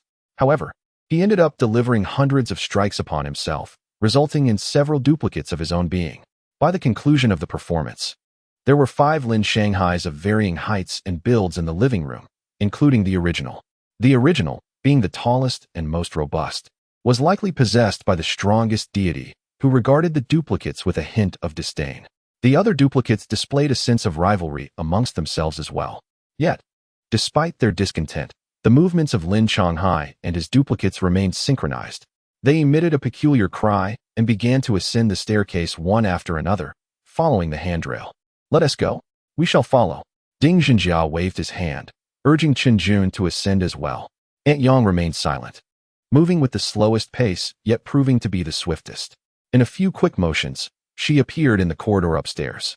At that moment, the 7 eerie beings were dispersing into different rooms to hide.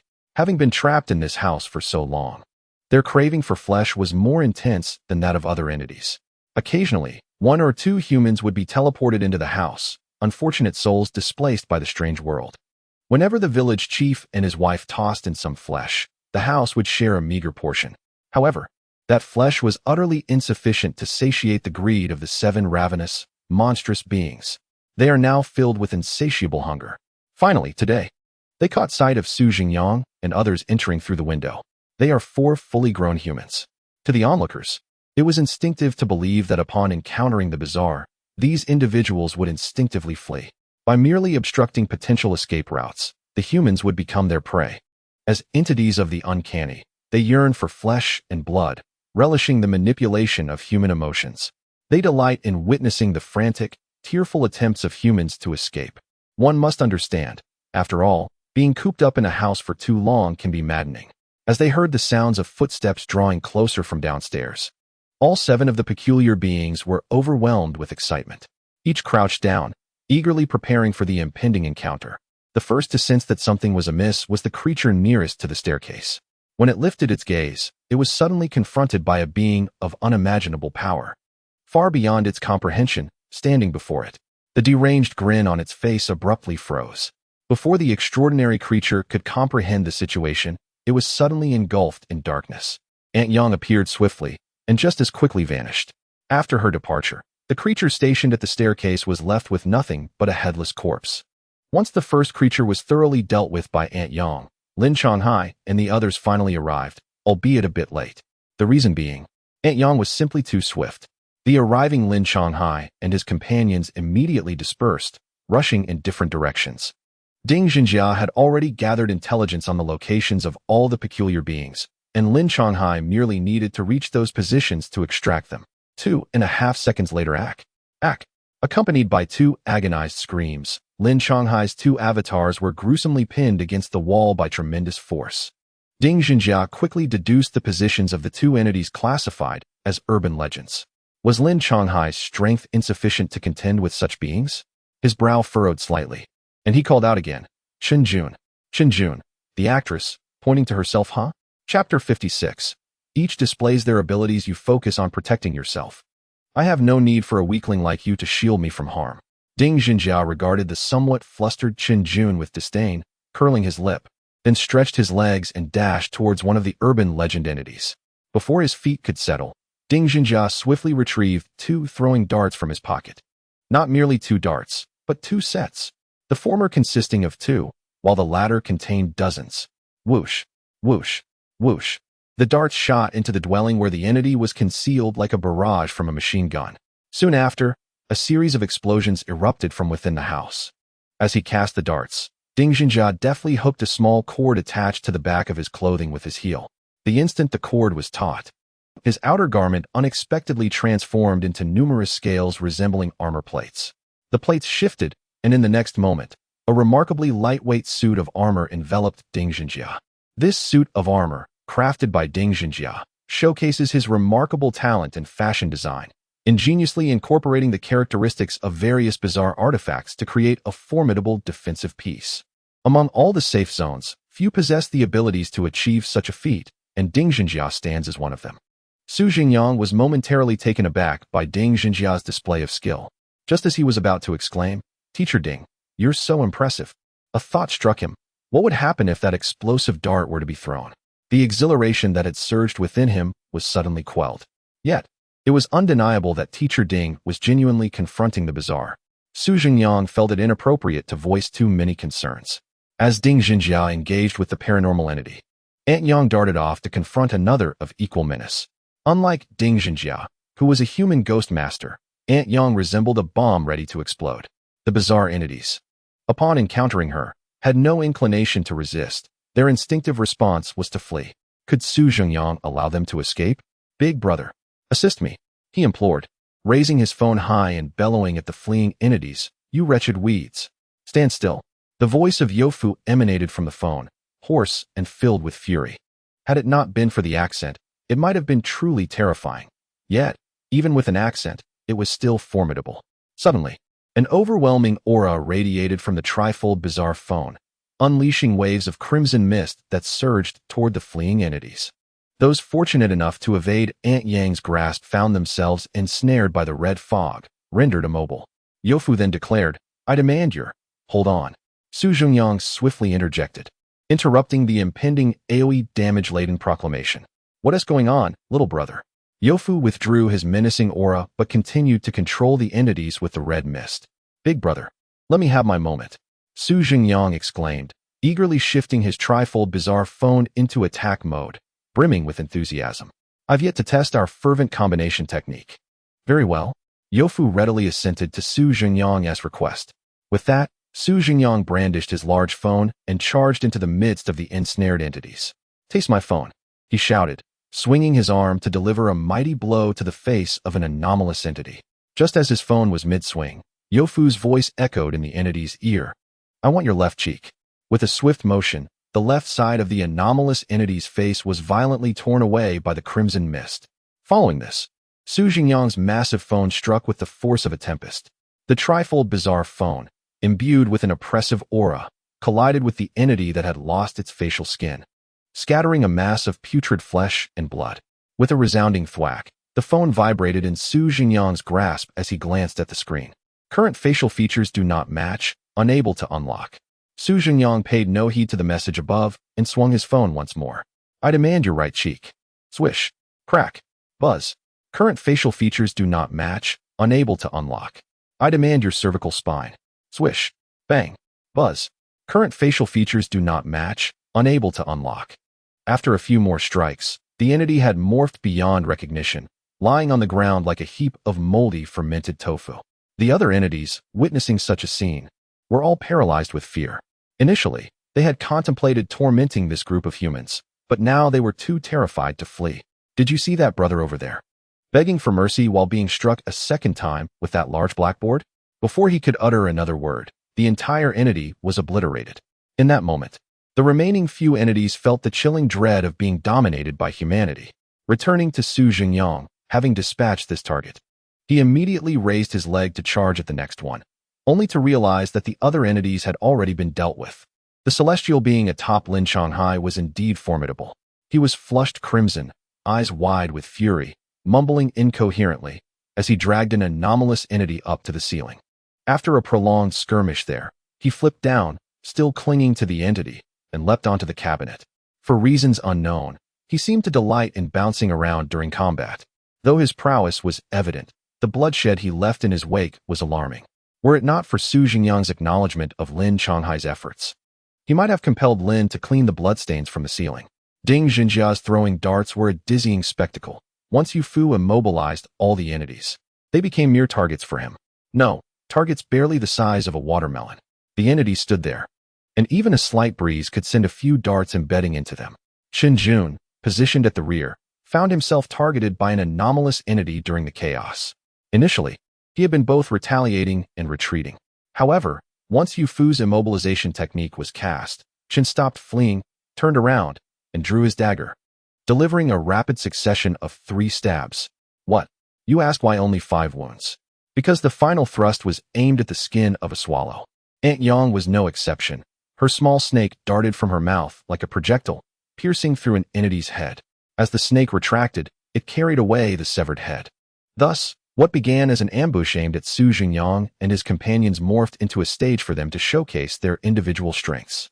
Ultimately, they tidied up the battlefield, sweeping the scattered remnants into bags intended for disposal outside. Time returned to the present. The village chief suddenly sensed something, his eyes widening in shock as he gazed at the sack in Su Zhengyang's hand.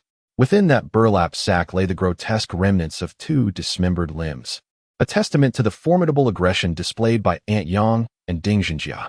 The room still bore traces of blood that had yet to be wiped from the floor. The village chief, his right hand trembling, slowly raised it to point towards the sack in Su Zhengyang's possession. His voice trembled even more than his hand as he spoke. "Do you recognize this intruder?" Su Zhengyang narrowed his eyes, directing a piercing gaze at the village chief. In unison, everyone else turned, casting malevolent glances in the chief's direction. The threefold eerie device began to emit wisps of crimson mist. The village chief shivered, then continued, "That scoundrel has previously robbed my home. Damn it." Chapter 57. Ding Zhengjia. Bring it to me. As Su Zhengyang and the others departed, tears glistened in the village chief's eyes. He bit his lip, standing in silence for a long while, unable to utter a word. After a moment, as if recollecting something, he approached the door of Su Zhengyang's house and pushed against it. The door would not budge. An invisible barrier thwarted his attempt before his hand could even touch the surface. Finally, unable to bear the weight of reality, the village chief wept uncontrollably in the center of the room. His wife, not lacking in perception, felt her vision blur upon witnessing the lifeless bodies of their second and third sons. They had been her pride, the two sons who brought in the most income. Now, they had been reduced to mere remnants. Years ago, their eldest son had ventured out to seek his fortune but had met with an untimely demise. Thus, the couple had painstakingly raised their second and third sons to adulthood. Now, the children who were meant to repay their parents had vanished entirely, leaving the village chief's wife in distress. "What kind of people are they?" she demanded, stepping forward to grasp the village chief's collar. "How should I know?" "I have no idea," he exclaimed, shaking off her grip with a helpless expression. "What are we to do now? What can we do? It seems we cannot reclaim the house."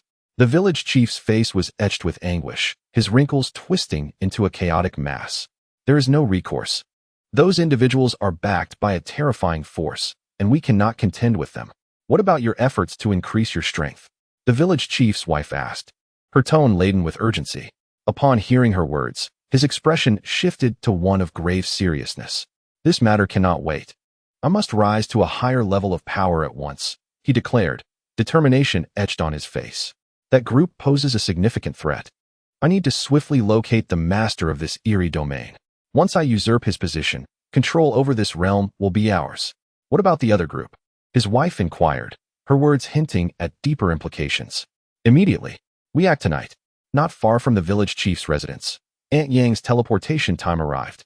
After exchanging pleasantries with Su Zhengyang and agreeing to invite her over for a meal when time permitted, she was mysteriously transported back to the Crimson District. As the eerie bell sounded, Yu Fu, witnessing that matters on Su Zhengyang's side had been resolved, also ended the call. Before hanging up, Yu Fu took a moment to commend Lin Changhai's singing prowess, suggesting they meet to discuss Northeast culture. Subsequently, the four of them, carrying garbage bags, made their way toward a makeshift garbage station on the village street. "Congratulations on completing the hidden mission in the Eerie Domain. Exterminate the remnants. Reward: In coins, 2,000. Comprehensive attributes, 1 point. Eerie item." Not long after they set out with the trash, the four of them walking down the street received a notification from the mission panel. "Has a hidden mission been completed just like that?" Lin Changhai exclaimed in disbelief. This was his first encounter with a hidden mission, and the bountiful reward made him beam with joy, realizing it was a tangible benefit for him. After receiving the notification, Su Zhengyang paid no heed to the meager coins and comprehensive attributes. Instead, he directly opened the information on the eerie item he had been rewarded with. The last hidden mission's reward had been a letter of gratitude from Aunt Yang, a teleportation talisman. Eerie item: True Flavor Lollipop. A single-use consumable eerie item. Effect: excellent bribery tool for those of tender age or with a penchant for sweets. Note: this may prove invaluable in the current Eerie Domain mission. What on earth is this?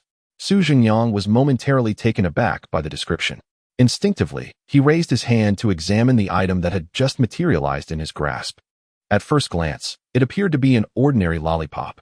The only distinguishing feature was the black wrapper adorned with incomprehensible tadpole-shaped symbols. Beyond that, it seemed utterly unremarkable. Was this trivial item truly the reward for a hidden mission? Su Zhengyang was bewildered, glancing at his teammates, only to find each of them clutching a lollipop as well. What is going on? He couldn't help but scoff. Are we to be treated like children? Is this all we get? In contrast to Su Zhengyang's sentiments, the others who had received the eerie items were quite pleased. After all, having more eerie items was undoubtedly advantageous. Among them, Ding Zhenjia's emotional response was the most pronounced. Gazing at the lollipop in his hand, he found himself momentarily at a loss for words. This lollipop possessed the ability to bribe the Eerie.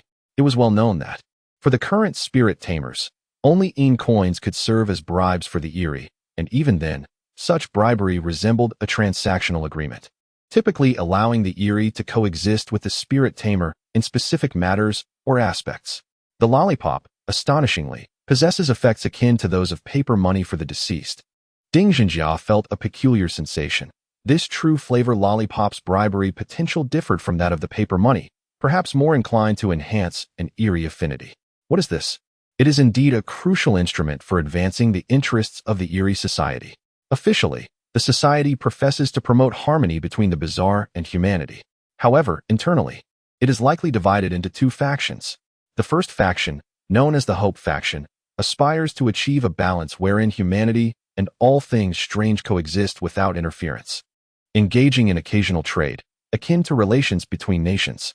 The second faction, termed the Want faction, seeks to cultivate relationships with those entities that are communicable and harbor little hostility towards humans, aiming to suppress the more malevolent beings and thereby foster a semblance of peaceful coexistence. The first safe zone is led by Ding representing the Want faction. With the advent of this lollipop, the society's progress is bound to advance further. Contemplating this, Ding Zhengyang solemnly placed his lollipop into his storage like anomalous item. He had resolved that, even when faced with the necessity of utilizing this lollipop as described, he would retain it. This item must be brought back to the first safe zone. Thus, Zhengyang, what are you doing? Just as this pivotal decision crystallized in his mind, Ding Zhengyang observed Zhengyang unwrapping the lollipop he had acquired. Zhengyang lifted his gaze to meet Ding Zhengyang's. I was curious if this thing is black inside. After all, it's not particularly powerful. Even if it is needed later, there are still 3 others, right? Zhengyang was genuinely intrigued. Ding Zhengyang, you rascal. Hand it over.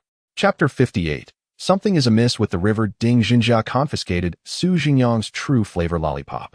Such a treasure in that boy's hands was nothing short of wasteful. Zhengyang, however, did not mind. He had little interest in the item. If Teacher Ding liked it, he could have it. It felt like dealing with a child. Moreover, Ding Zhengyang was not the type to hoard others' possessions, even if the lollipop became useful later. Zhengyang believed he would unhesitatingly share it. Upon noticing Ding Zhengyang's apparent concern for the lollipop like anomalous item, Jun's mind began to churn with thoughts. Subsequently, as they discarded their trash on the way back to the villa, Jun discreetly pressed his lollipop into Ding Zhengyang's hand. Teacher Ding, Jun earnestly addressed the noticeably younger individual. This item is of no use to me. It would be better placed with you. Should you need it, feel free to use it. If not, you need not return it. Observing Jun's half-sincere, half-obsequious demeanor, Ding Zhengyang felt a twinge of discomfort but accepted the lollipop nonetheless. I do not wish to take advantage of your generosity. Should you ever require assistance, I am willing to lend a hand within my means. Ding Zhengyang spoke with a calm demeanor. Thank you, Teacher Ding. Jun replied cheerfully. Whether or not I can be of help is inconsequential. What truly matters is fostering a good rapport with Zhengyang and his companions. Jun's subtle maneuvers did not escape Lin Shanghai's keen observation. However, he could only feign ignorance. What choice did he have? As an exorcist and spirit hunter, he struggled to support his family, engaging in daily battles that yielded scant rewards in the form of ghostly currency, all while attending to his wife and children at home. Indeed, Lin Shanghai was quite impoverished. Thus, while Jun navigated the intricacies of social relations, he stiffened his neck and cast his gaze downward upon his fingers. Have I neglected to trim my nails for some time? After discarding the rubbish and collecting their rewards, the group hurried back to the villa. Upon reaching the village chief's doorstep, Zhengyang abruptly halted. An idea struck him, and he suggested to the others. Did we not just discover that there is an issue with the village's water? We were delayed due to matters concerning the village chief. But now that those issues are resolved, shall we investigate the source of the water? I find your house rather intriguing. Ding Zhengyang did not immediately acquiesce to Zhengyang's proposal. Instead, he furrowed his brow in contemplation. The village chief's peculiar attitude towards your home suggests that it harbors other secrets. Oh, there's no rush. I can always return home later to search. Zhengyang waved his hand dismissively. After pondering for a moment, Ding Zhengyang nodded in agreement. With their concurrence, the opinions of the remaining two could be disregarded. Thus, the quartet set off to explore the village in search of the water source. During their search, they observed that this village bore little distinction from an ordinary one. Occasionally, they encountered farmers or elderly individuals carrying hoes and baskets strolling along the village streets. However, it appeared that the villagers harbored a profound fear of Zhengyang and his companions. Much like the men they had encountered upon entering the village, those villagers, upon spotting Zhengyang and the others, mostly walked away with furrowed brows, their faces etched with wariness, hastening homeward. Zhengyang and his companions paid little heed. Their primary focus was to discern the nature of the issues concerning the village's water before darkness fell. Of course, to assert that they were entirely unconcerned would be an exaggeration. Ding Zhengjia had identified a peculiar detail among the villagers. Have you noticed that there seems to be no young people in this village? He furrowed his brow and suddenly addressed the group. In truth, you have a point. Zhengyang nodded. He too had sensed something amiss but could not articulate it until Ding Zhenjia's observation illuminated the matter. As we strolled through the village, we observed that the youngest villagers appeared to be in their 30s, and we did not encounter anyone our age, let alone any minors. Thus, one might conclude that this is a village predominantly inhabited by elderly residents, Lin Changhai exclaimed, his eyes wide with astonishment. What a ridiculous notion of a village filled with abandoned elders, Chun Jun retorted, smacking his forehead in exasperation. That would be more accurately termed a village of empty nesters. But even that seems inaccurate. Before Qin Jun could finish his thought, he was interrupted by Ding Zhenjia. It's plausible that the youth have all ventured out for work or employment, but what of the children? Surely there cannot be a complete absence of them? The other three nodded in agreement. Qin Jun continued, this aspect is indeed suspicious, yet it bears no direct correlation to the nursery rhyme. I suggest we retain this for further investigation at a later time. Agreed, the others chimed in unison. The scale of Tong Yao village was relatively modest. A couple of streets sufficed to encompass the entire settlement. Ultimately, at the far end of the village, behind a row of earthen buildings, Zhengyang and his companions discovered a water source. It was a narrow stream, approximately 10 meters wide, winding its way between two mountains. Upon reaching the riverbank, the quartet instinctively covered their mouths and noses. Goodness, what a foul stench! Lin Changhai exclaimed, intending to voice a complaint, but the overwhelming odor rushed into his mouth, causing him to double over in retching. As he heaved, the noxious scent continued to invade, exacerbating his discomfort. Ultimately, it was Ding Zhenjia who produced several gas masks, allowing them to breathe without trepidation. What on earth is happening here? Lin Changhai cursed, his hand pressing against his queasy throat. Have the villagers been discarding waste into the river? With such foul water, I wouldn't be surprised if the fish grew legs. Does that imply the fish have indeed mutated? Zhengyang mused, furrowing his brow. Even with the gas mask, the stench lingered, infiltrating his nostrils and causing considerable unease. Qin Jun opted for silence, content to follow the lead of those with sharper minds. Setting aside the question of mutation, have you not noticed how the river water does not appear particularly foul? Ding Zhenjia, who had a strong aversion to unpleasant odors, found himself in a conundrum, as his sense of responsibility during the task outweighed his discomfort. He felt a peculiar urge to escape, yet felt trapped. Upon his utterance, the group's attention was drawn back to the surface of the river. Under the sunlight, the water shimmered, creating ripples that glinted like fragments of gold. Aside from the waves, nothing else was discernible on the surface. Beneath the water, however, it was a lush green, devoid of any murkiness. In summary, the river's water appeared entirely divorced from the foulness it emitted. Chapter 59. The Unusual Large Fish. Trouble for Chun Jun. At times, individuals' thoughts may be swayed by their own senses. For instance, upon hearing a melodious sound, one might subconsciously envision the source as a charming girl. Similarly, even if a dish prepared from fried cockroaches appears appetizing, the mere sight of it may deter one from tasting it, regardless of its fragrant aroma. Recently, Zhengyang and his companions found themselves misled by their olfactory senses, instinctively believing that the water in the river was tainted. It was only after Ding Zhenjia's reminder that they became aware of the peculiarities surrounding them. The river was remarkably clear, with its waters flowing steadily toward the distant village. Such a river ought not to emit any foul odor. Yet, their noses distinctly informed them that the unpleasant smell emanated from the water itself. Could there be an issue upstream? Zhengyang voiced his concern. Subsequently, They followed the riverbank upstream, only to reach the periphery of the mysterious domain without discovering anything amiss. The anomalies within the enigmatic region could only stem from its own peculiar causes. Thus, Ding Zhengyang, gazing at the river's surface, spoke with a hint of resignation. To ascertain the source of the river's troubles, the best course of action would be to investigate it directly. Uttering these words, Ding Zhengyang felt utterly disheartened. For someone with a proclivity for cleanliness, descending into a river that reeked horrendously felt akin to enduring torture. Entering the water? Wouldn't that pose a significant risk? Our combat capabilities would surely diminish underwater. Su Zhengyang expressed his apprehension. Allow me to take a look first. Ding Zhengyang retrieved a peculiar device resembling a camera and captured several images of the river's surface. The camera produced a few photographs, all appearing murky and devoid of discernible objects. There is nothing unusual here. Ding Zhengyang showcased the images to the others. To be precise, there are no formidable anomalies. The minuscule energy fluctuations of the weaker entities are undetectable by my camera. That's reassuring, Su Zhengyang nodded. If there were indeed a potent anomaly, he would have had to summon Anti-Trope for another visit. I propose that two of us descend while the other two remain on the shore to observe and protect. Chen Jun suddenly interjected softly. That sounds feasible. Ding Zhenjia's eyes brightened at Chen Jun's suggestion, and he cast an approving glance in his direction. Chen Jun, wearing a modest smile, received the compliment. Ding Zhenjia remarked, I never expected you, seemingly so ineffectual, to be of some use at times. Chen Jun's smile faltered. Su Zhengyang concurred with Chen Jun's plan. So, who will go down? Lin Changhai was the first to step forward.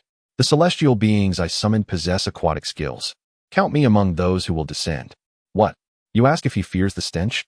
What does he have to fear? It will be the celestial beings that smell foul, not Lin Changhai himself. After Lin Changhai volunteered, the remaining three exchanged glances, and Chen Jun, observing the troubled expressions on Su Zhengyang and Ding Zhenjia's faces, realized it was time for him to make his stance known. He squared his shoulders and stepped forward, exclaiming, I shall go. Excellent. Su Zhengyang promptly patted him on the shoulder, expressing his approval with a commendation. Ding Zhenjia remained silent, merely retrieving his goggles, swim cap, wetsuit, swimming trunks, life ring, rope, and flippers. He even produced 2 small oxygen tanks. Chen Jun stared at the heap of items on the ground, momentarily taken aback. Just how spacious were Ding's pockets? How could they contain such a plethora of items? After a brief pause, Chen Jun donned the entire ensemble and waddled to the riverbank, carefully stepping into the water. Meanwhile, Lin Changhai casually finished a simple song. He did not don the gear Chen Jun had brought forth, but merely tied a rope around his waist before plunging into the water bare-chested. Upon entering the water, Lin Changhai exhibited remarkable agility, swiftly propelling himself several meters forward with just a few strokes.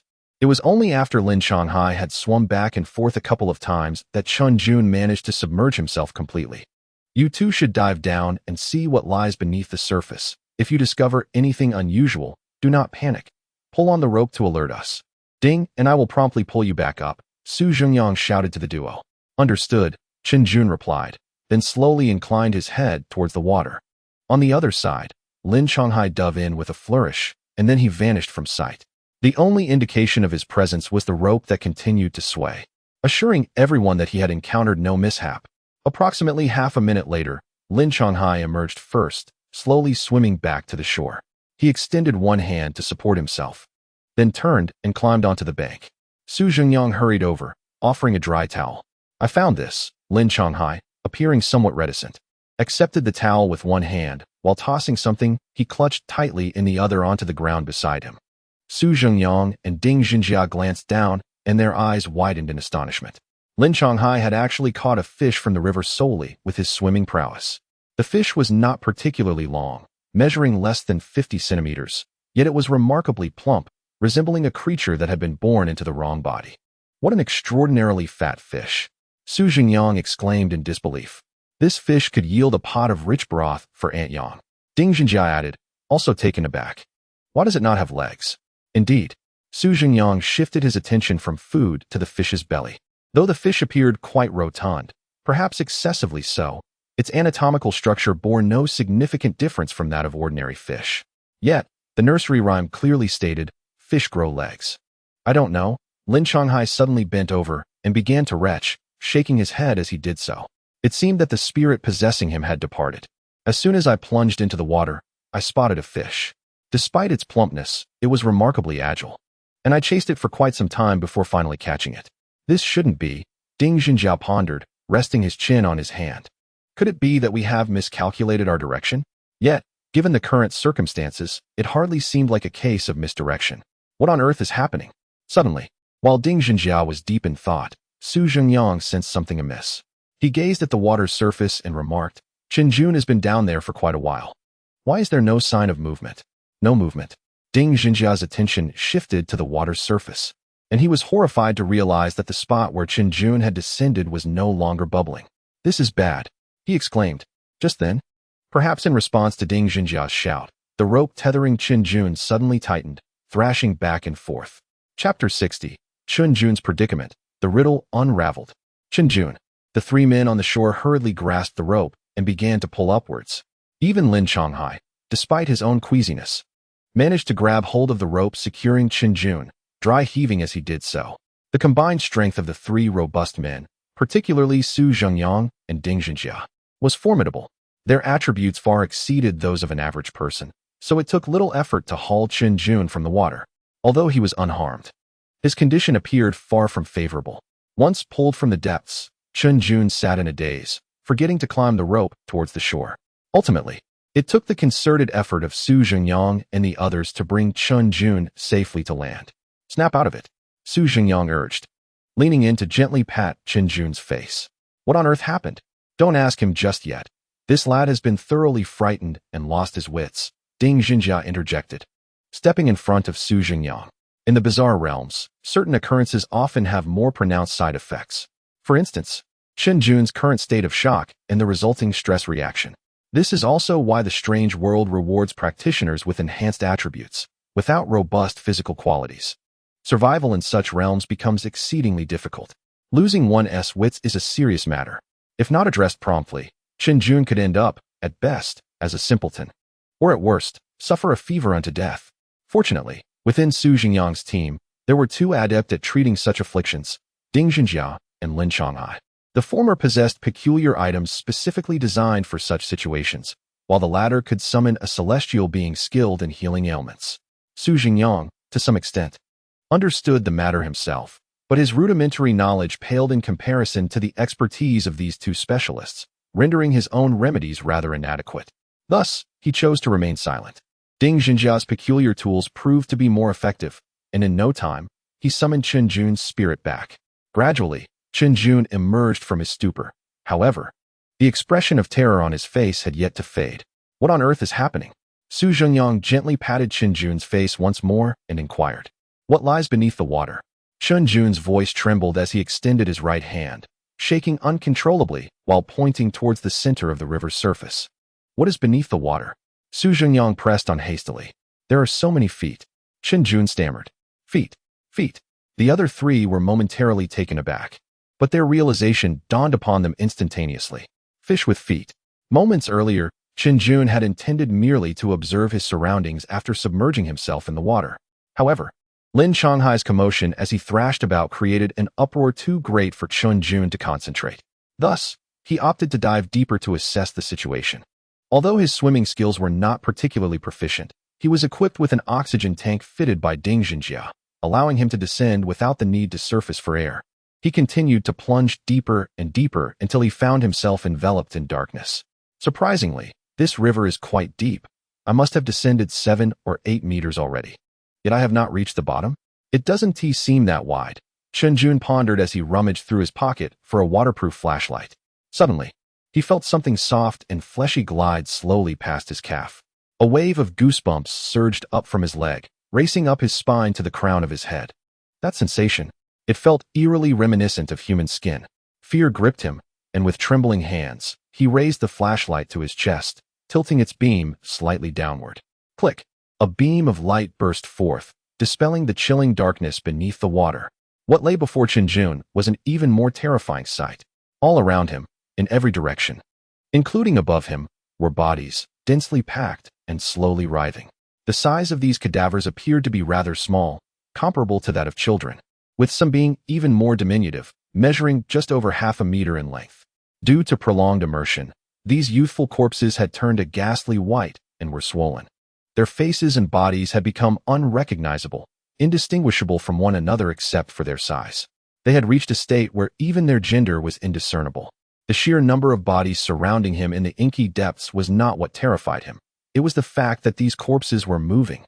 Only when they began to stir did Qin realize that these juvenile remains were inexplicably bound at the wrists.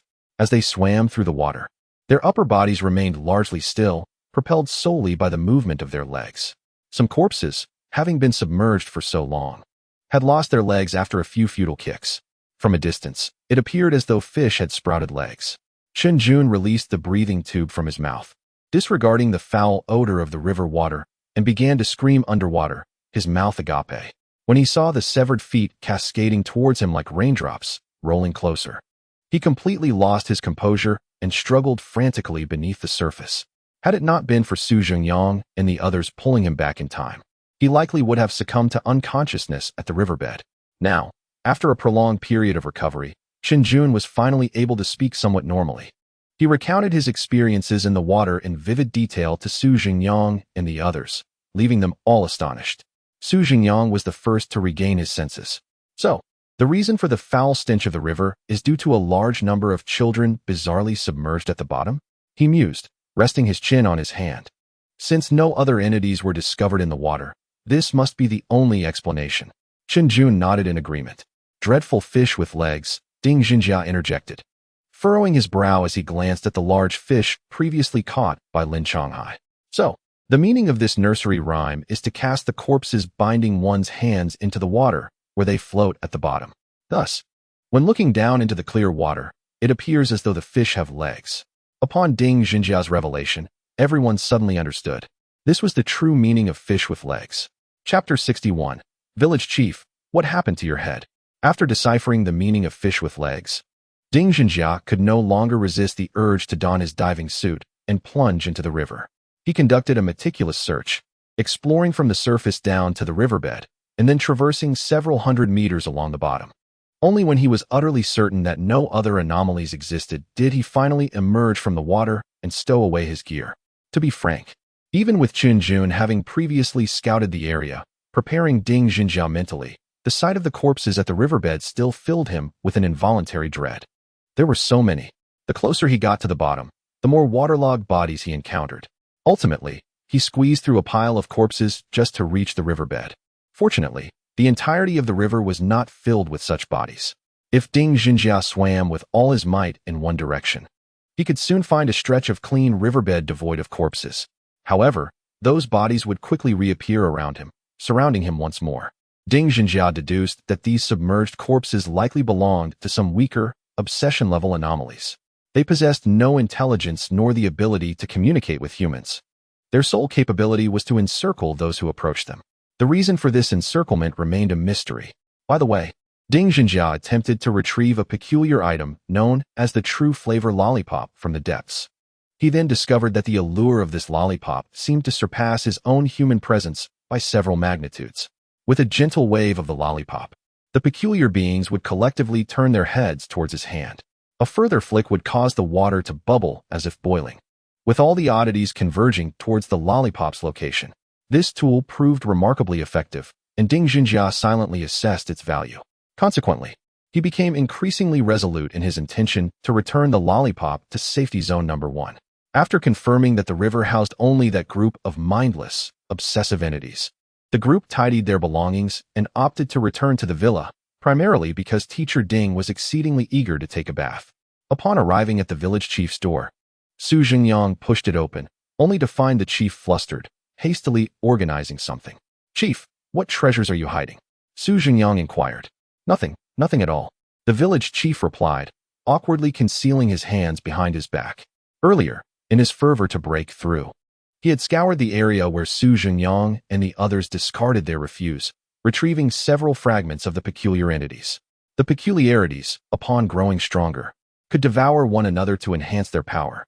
However, due to the constraints of the bizarre domain's rules, such power augmentation was minimal, often leading to adverse reactions and various limitations, making it rare for the peculiar beings to attack and consume one another, except for those like Aunt Yang. whose internal structures were unique. Nevertheless, these peculiar beings had been vanquished by Zhengyang and his companions, discarded as refuse. Upholding the principle of finders keepers, the village chief seized several sacks, believing that consuming them would yield substantial benefits. Though his 2 sons had met a tragic end, he was confident they would willingly contribute to their father's legacy. With this thought, the chief first opened the sack containing his 2 sons, not only due to their close kinship, but also because they possessed the greatest strength. Just then, while he was at home, tears welling in his eyes as he savored the essence of his 2nd and 3rd sons, Zhengyang unexpectedly barged in. This abrupt intrusion interrupted his consumption process, resulting in a noticeable repulsion between his body and those of his sons. "Chief, why has your head suddenly become so pointed?" Zhengyang inquired. "Huh?" The chief responded, bewildered. "I mean, why is your head so sharp?" The chief found himself at a loss for words, stammering for a moment before diverting the conversation. "Let me ask you, do you know anything about the nursery rhymes here?" "We do," Zhengyang nodded, then grimaced. "When we asked you before, you insisted you were unaware. How is it that you remember now? Listen here." The village chief's eyes sparkled as he concocted a brilliant idea. "I possess information regarding the master of this bizarre domain. Would you be interested in hearing it?" As the village chief within this enigmatic domain, he was acutely aware that the group of humans who had entered carried with them a specific mission, one that entailed locating and eliminating the master of this strange realm. Given their formidable strength, it was entirely plausible that they possessed a means to discover the master. While they embarked on their search, he could summon another contingent of humans to swiftly augment his own powers. When they eventually confronted the master, it was highly likely that a fierce battle would ensue, leaving both parties exhausted. At that moment, the chief could emerge and reap the benefits, a truly delightful scenario. Indeed, upon hearing news of the mission, the eyes of all present gleamed with excitement, and they swiftly gathered around the village chief. Clearing his throat, he took a deep breath, only to be overwhelmed by a foul odor that compelled him to gag. The stench was so vile that even he, a being of the uncanny, found it repugnant. Just as he was about to jest about someone having fallen into a cesspit, a sudden realization struck him. "Have you all been by the river?" he inquired, directing his gaze towards Zhengyang and the others. "Yes," they replied in unison, nodding their heads. "What were you doing there?" the chief asked again, a hint of caution etched upon his face. Observing his demeanor, the group feared that if they spoke the truth, he might withhold vital information regarding the master of the domain. Consequently, they instinctively opted to fabricate their responses. "Dingjia, we were skipping stones. Chenjun, swimming. Lin Shanghai, fishing. Zhengyang, relieving myself." The 4 exchanged awkward glances, realizing that their stories were rather inconsistent. Nevertheless, Zhengyang maintained a serious expression and nodded at the chief, asserting, "Yes, we were each attending to our own tasks." All at the same time, the chief probed. "Indeed," Zhengyang affirmed. In the chief's mind, an unsettling image began to form. One person swimming in the foul waters, another tossing a stone into the river, while a third crouched on the bank casting a fishing line, and the 4th stood nearby urinating upon the swimmer. A strange sense of intimidation seemed to envelop the swimmer in this scenario. Chapter 62. Discovering the Cellar. Is it my brother Yang? Ultimately, the chief chose not to delve further into the inconsistencies of Zhengyang and the other statements. On the contrary, his suspicion that they might have uncovered the secret within the river solidified his original plan. This group was undeniably powerful. They must be utilized effectively. Thus, the chief gently shook his head, feigning indifference to their strained explanations. He addressed the crowd, stating, "The master of the eerie domain of Tongyao village is generally male." "Wait," Zhengyang interjected. "Generally male? What about specifically?" The chief replied, "What do you mean by specifically?" "I merely meant that I have heard rumors. I am not entirely certain." He spoke with a touch of exasperation. Aside from his gender, the master of this peculiar domain is also quite young, and it is rumored that his intellect is rather lacking. Is there more? Upon hearing the village chief's brief statement, Zhengyang inquired once again. "That is all I know for now," replied the chief. The group of Zhengyang exchanged glances, feeling that this information was rather scant. After digesting the chief's clues, they returned home directly. As soon as they entered, Dingjia spoke up. "The hints provided by the chief are utterly insufficient." He pointed towards the river and remarked, "There are countless young men with poor intellect that fit these 3 criteria in that river. Indeed, Others concurred, their faces reflecting discomfort at this realization. Therefore, my suggestion is to deprioritize the task of locating the master of the peculiar domain, Ding Zhengyang proposed again. Let us first focus on deciphering the nursery rhyme. The other three nodded in agreement. Although unraveling the nursery rhyme is crucial, the immediate priority remains the cleaning and tidying of Su Zhengyang's residence. The house had accumulated dust and age in many areas, and the recent skirmish had only exacerbated the disarray. Thus, the four divided into two teams. Chen Jun and Lin Shanghai formed one group, while Su Zhengyang and Ding Zhenjia comprised the other. Both teams commenced their cleaning efforts simultaneously from opposite ends of the villa. They took a brief respite to consume a light meal before continuing their task. As darkness began to envelop the sky, obscuring visibility, they nearly finished tidying the villa. Yanggu. After making considerable progress, Su Zhengyang was seated on the sofa, sipping water, when he noticed Chen Jun rushing in from outside. What is it? Su Zhengyang inquired, turning to Chen Jun. Just now, while Longhai and I were taking out the trash, we suddenly discovered what appears to be a door in the corner of the yard. We have been examining it for quite some time, but cannot open it. You should hurry over and see what it is. A door? Su Zhengyang stood up from the sofa, taken aback. This peculiar residence not only encompasses a villa, but also includes a large courtyard both in front of and behind the villa.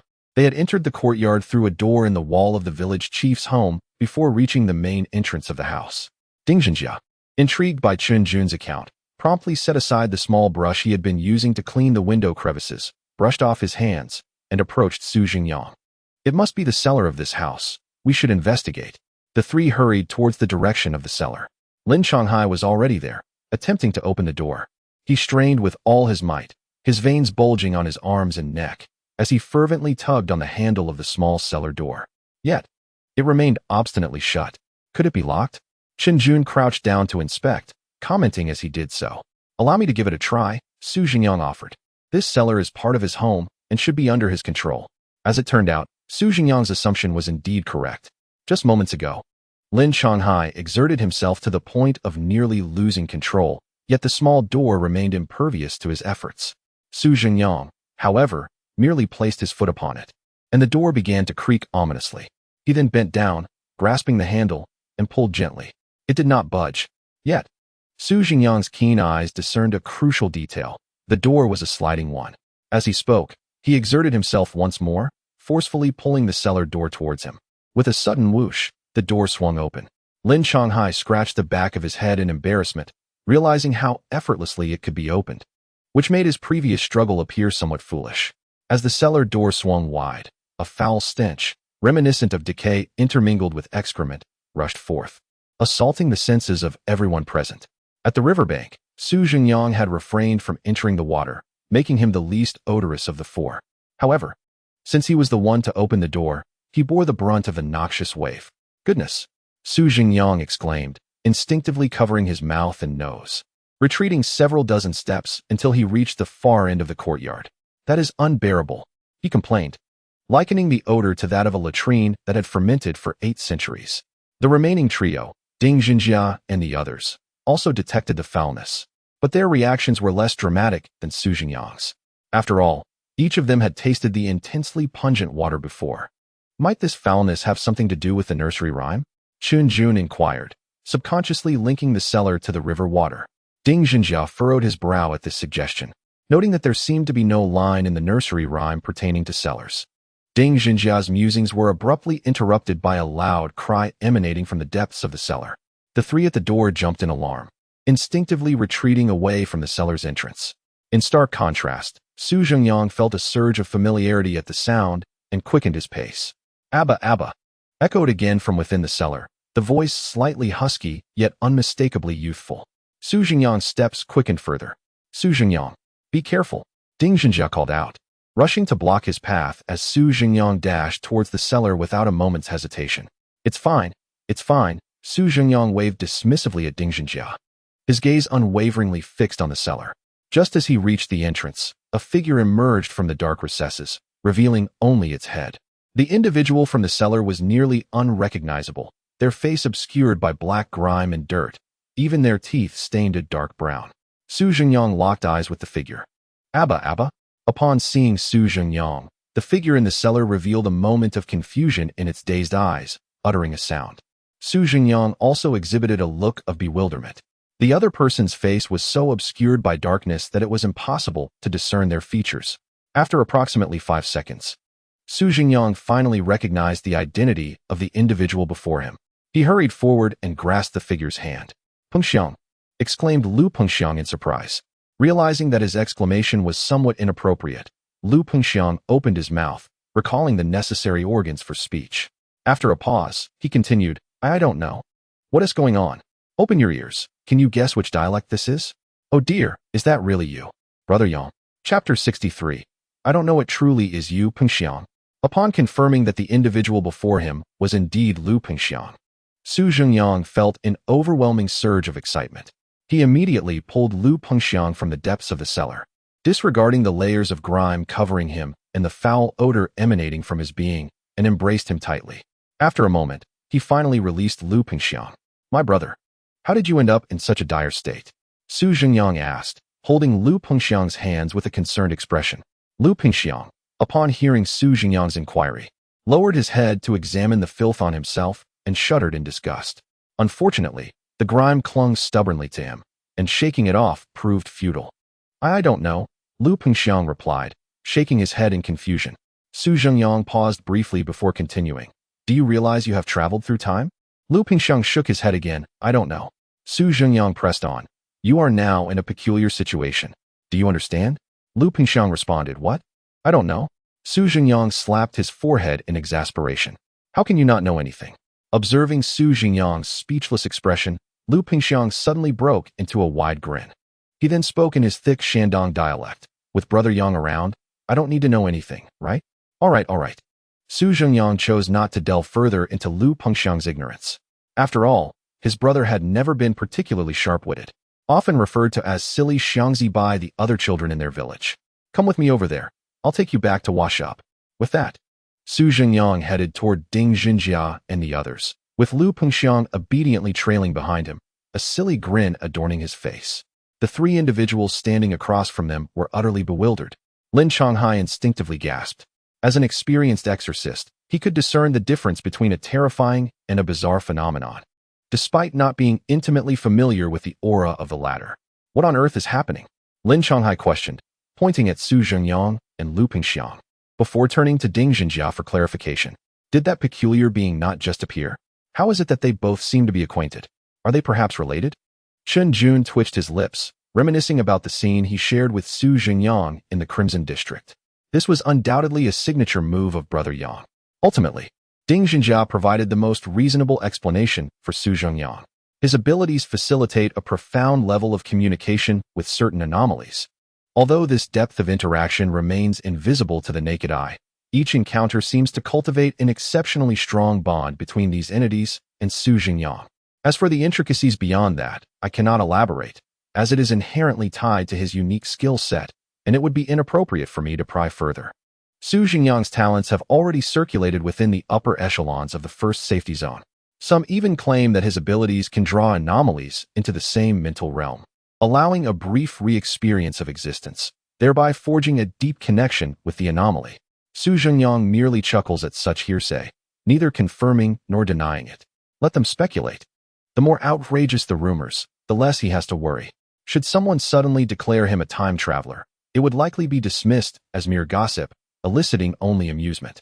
Returning to the matter at hand, thanks to Ding Zhenjia's clarification, Lin Changhai and Chen Jun have gained a fresh perspective on Zhengyang. Although Chen Jun was already aware of Zhengyang's profound background, and Lin Changhai knew of his mastery over several summoning techniques, hearing about his abilities firsthand left both men in awe of Zhengyang's strength. If utilized effectively, such powers could lead to unparalleled dominance in the realm of anomalies. What purpose would there be in striving for strength when one could rely on a formidable ally from the outset? Zhengyang briefly introduced Lu Pengxiang to the trio before leading them back to the villa. What?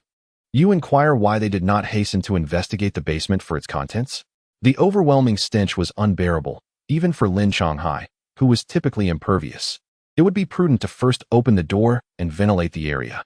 Upon returning to the villa, Zhengyang promptly escorted Lu Pengxiang to the bathroom for a cleansing shower. He also took the opportunity to call brother Youfu, requesting a haircut for Lu Pingxiang. The process with Youfu was remarkably straightforward. He simply stated, "I want you to trim away those unruly strands, leaving a stylish look," and that was that. After some grooming, Lu Pingxiang reappeared before the group. It was only then that they realized this terrifying anomaly, closely associated with Zhengyang, appeared merely as an emaciated 14-year-old boy. Perhaps due to prolonged confinement in the basement, Lu Pengxiang's skin was strikingly pale. No, not pale, it was ghastly white. He had reached a level of translucence, allowing the others to discern his bones and veins through his skin. Upon seeing Lu Pengxiang now cleaned up, Zhengyang was somewhat taken aback. "Pengxiang, how have you become so diminutive?" he inquired. Lu Pengxiang gazed into the mirror, staring at the frail reflection of himself. A look of bewilderment etched across his face. "I don't understand, Yangge," he replied. Zhengyang was not surprised by Lu Pengxiang's response. Memories of their past in another realm flooded his mind, recalling the moments shared with this endearingly naive brother. Lu Pengxiang had been Zhengyang's companion since childhood. Although his intellect was somewhat lacking, it would be inaccurate to label him as foolish. He could grasp the essence of what his teachers conveyed. If one were to pinpoint his flaw, it would be his profound difficulty in comprehension and notably sluggish reactions. As previously mentioned, during his childhood, the other children in the village affectionately nicknamed him Silly Xiangzi. Upon entering middle school, after studying a notable modern literary classic, his classmates bestowed upon him yet another moniker, Silly Camel. Lu Pengxiang, however, remained indifferent to these labels. Some speculated that he possessed a grand spirit, unconcerned by their taunts, while others believed he was truly simple-minded, oblivious to their insults. Only Zhengyang understood the truth. Lu Pengxiang was neither. He was aware that people were deriding him, yet he could not fathom their reasons. Initially, Lu Pengxiang felt disheartened and sought solace from his teacher. Yet, candidly speaking, that teacher was rather unkind. He told Lu Pengxiang, "Flies do not alight on an unbroken egg. You are not devoid of intelligence. So ponder what issue lies within yourself." This remark led Lu Pengxiang to genuinely believe there was something amiss with him. Thus, he searched tirelessly, striving to emulate his peers by attending classes and maintaining a low profile. Yet, he remained the target of mockery, branded as Silly Camel. Ultimately, in his confusion, Lu Pengxiang turned to his brother, Zhengyang. Technically, there was no blood relation between them. Zhengyang became Lu Pengxiang's brother primarily because he had once saved Lu Pengxiang's family from peril. When Lu Pengxiang was around 7 or 8 years old, he fell prey to a human trafficker. The scene at that moment was somewhat ludicrous. Lu Pengxiang was squatting by the roadside, playing with a circular plastic toy from years past. The trafficker approached him, inquiring, "Is that toy sufficient for you?" Lu Pengxiang replied, "Yes, it is."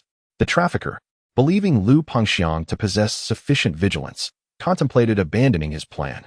However, as he turned to leave, he muttered in frustration, "That is hardly enough. I'll take you to buy more."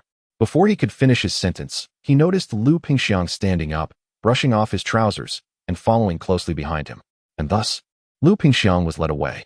Before long, his parents discovered their son was missing and began a frantic search. Some reported seeing a man take Lu Pengxiang away, though they could not discern where he had gone. Others claimed to have seen Lu Pengxiang get into a vehicle, but could not recall the make or license plate number. Some individuals have mentioned that recently, in a nearby village, children have gone missing, with searches ongoing for 3 to 4 months. As the crowd exchanged words, the anxiety intensified.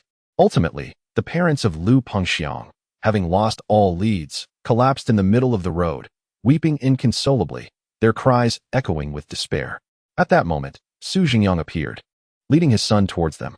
What transpired? I trust astute minds have already surmised the truth. Indeed, Zhengyang was one of the witnesses.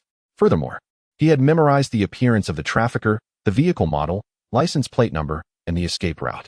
As for how he witnessed the event, it occurred while Lu Pengxiang was playing cards alone by the roadside, awaiting Zhengyang and his companions. It is with a sense of shame that I confess, at that time, Zhengyang and his peers were inclined to engage with Lu Pengxiang because his cards were particularly easy to win, enabling them to triumph effortlessly. That day, as they arrived, they noticed Lu Pengxiang following a man into a car from a distance. Zhengyang, possessing keen insight, immediately recognized that Lu Pengxiang was being abducted, an awareness instilled in him by his parents' vigilance against trafficking from infancy. Silently, He returned home and urged his father to contact Uncle Ma. Naturally, his father did not take Su Zhengyang's word at face value, prompting him to call a friend at his workplace. Upon confirming that reports of traffickers were indeed circulating, he reached out to some acquaintances from the streets. Subsequently, he phoned friends at toll booths, gas stations, and restaurants.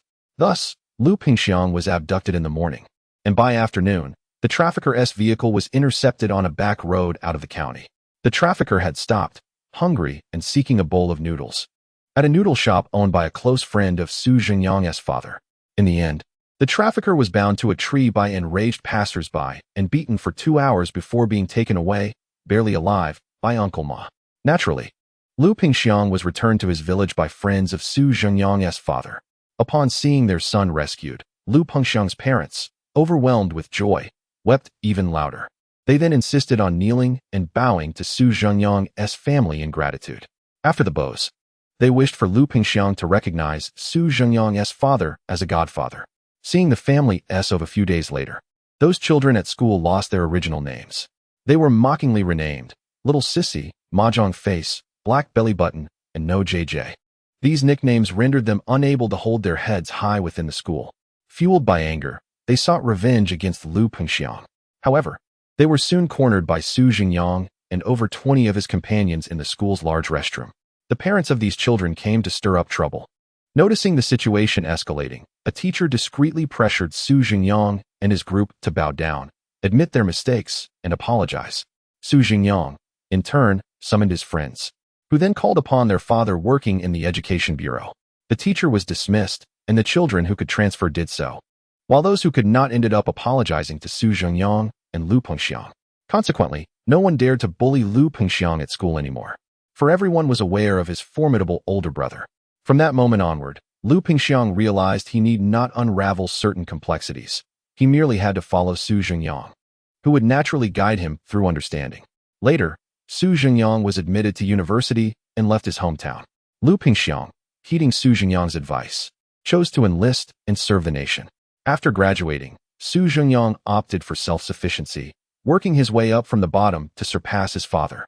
Lu Pingxiang, upon returning from military service, invested in transportation, specifically carrying goods for Su Zhengyang's father's factory. Both men matured. Lu Pingxiang grew taller than Su Zhengyang, his military experience and years under the sun giving him a robust appearance, his face marked by the elements, making him look more like Su Zhengyang's elder brother.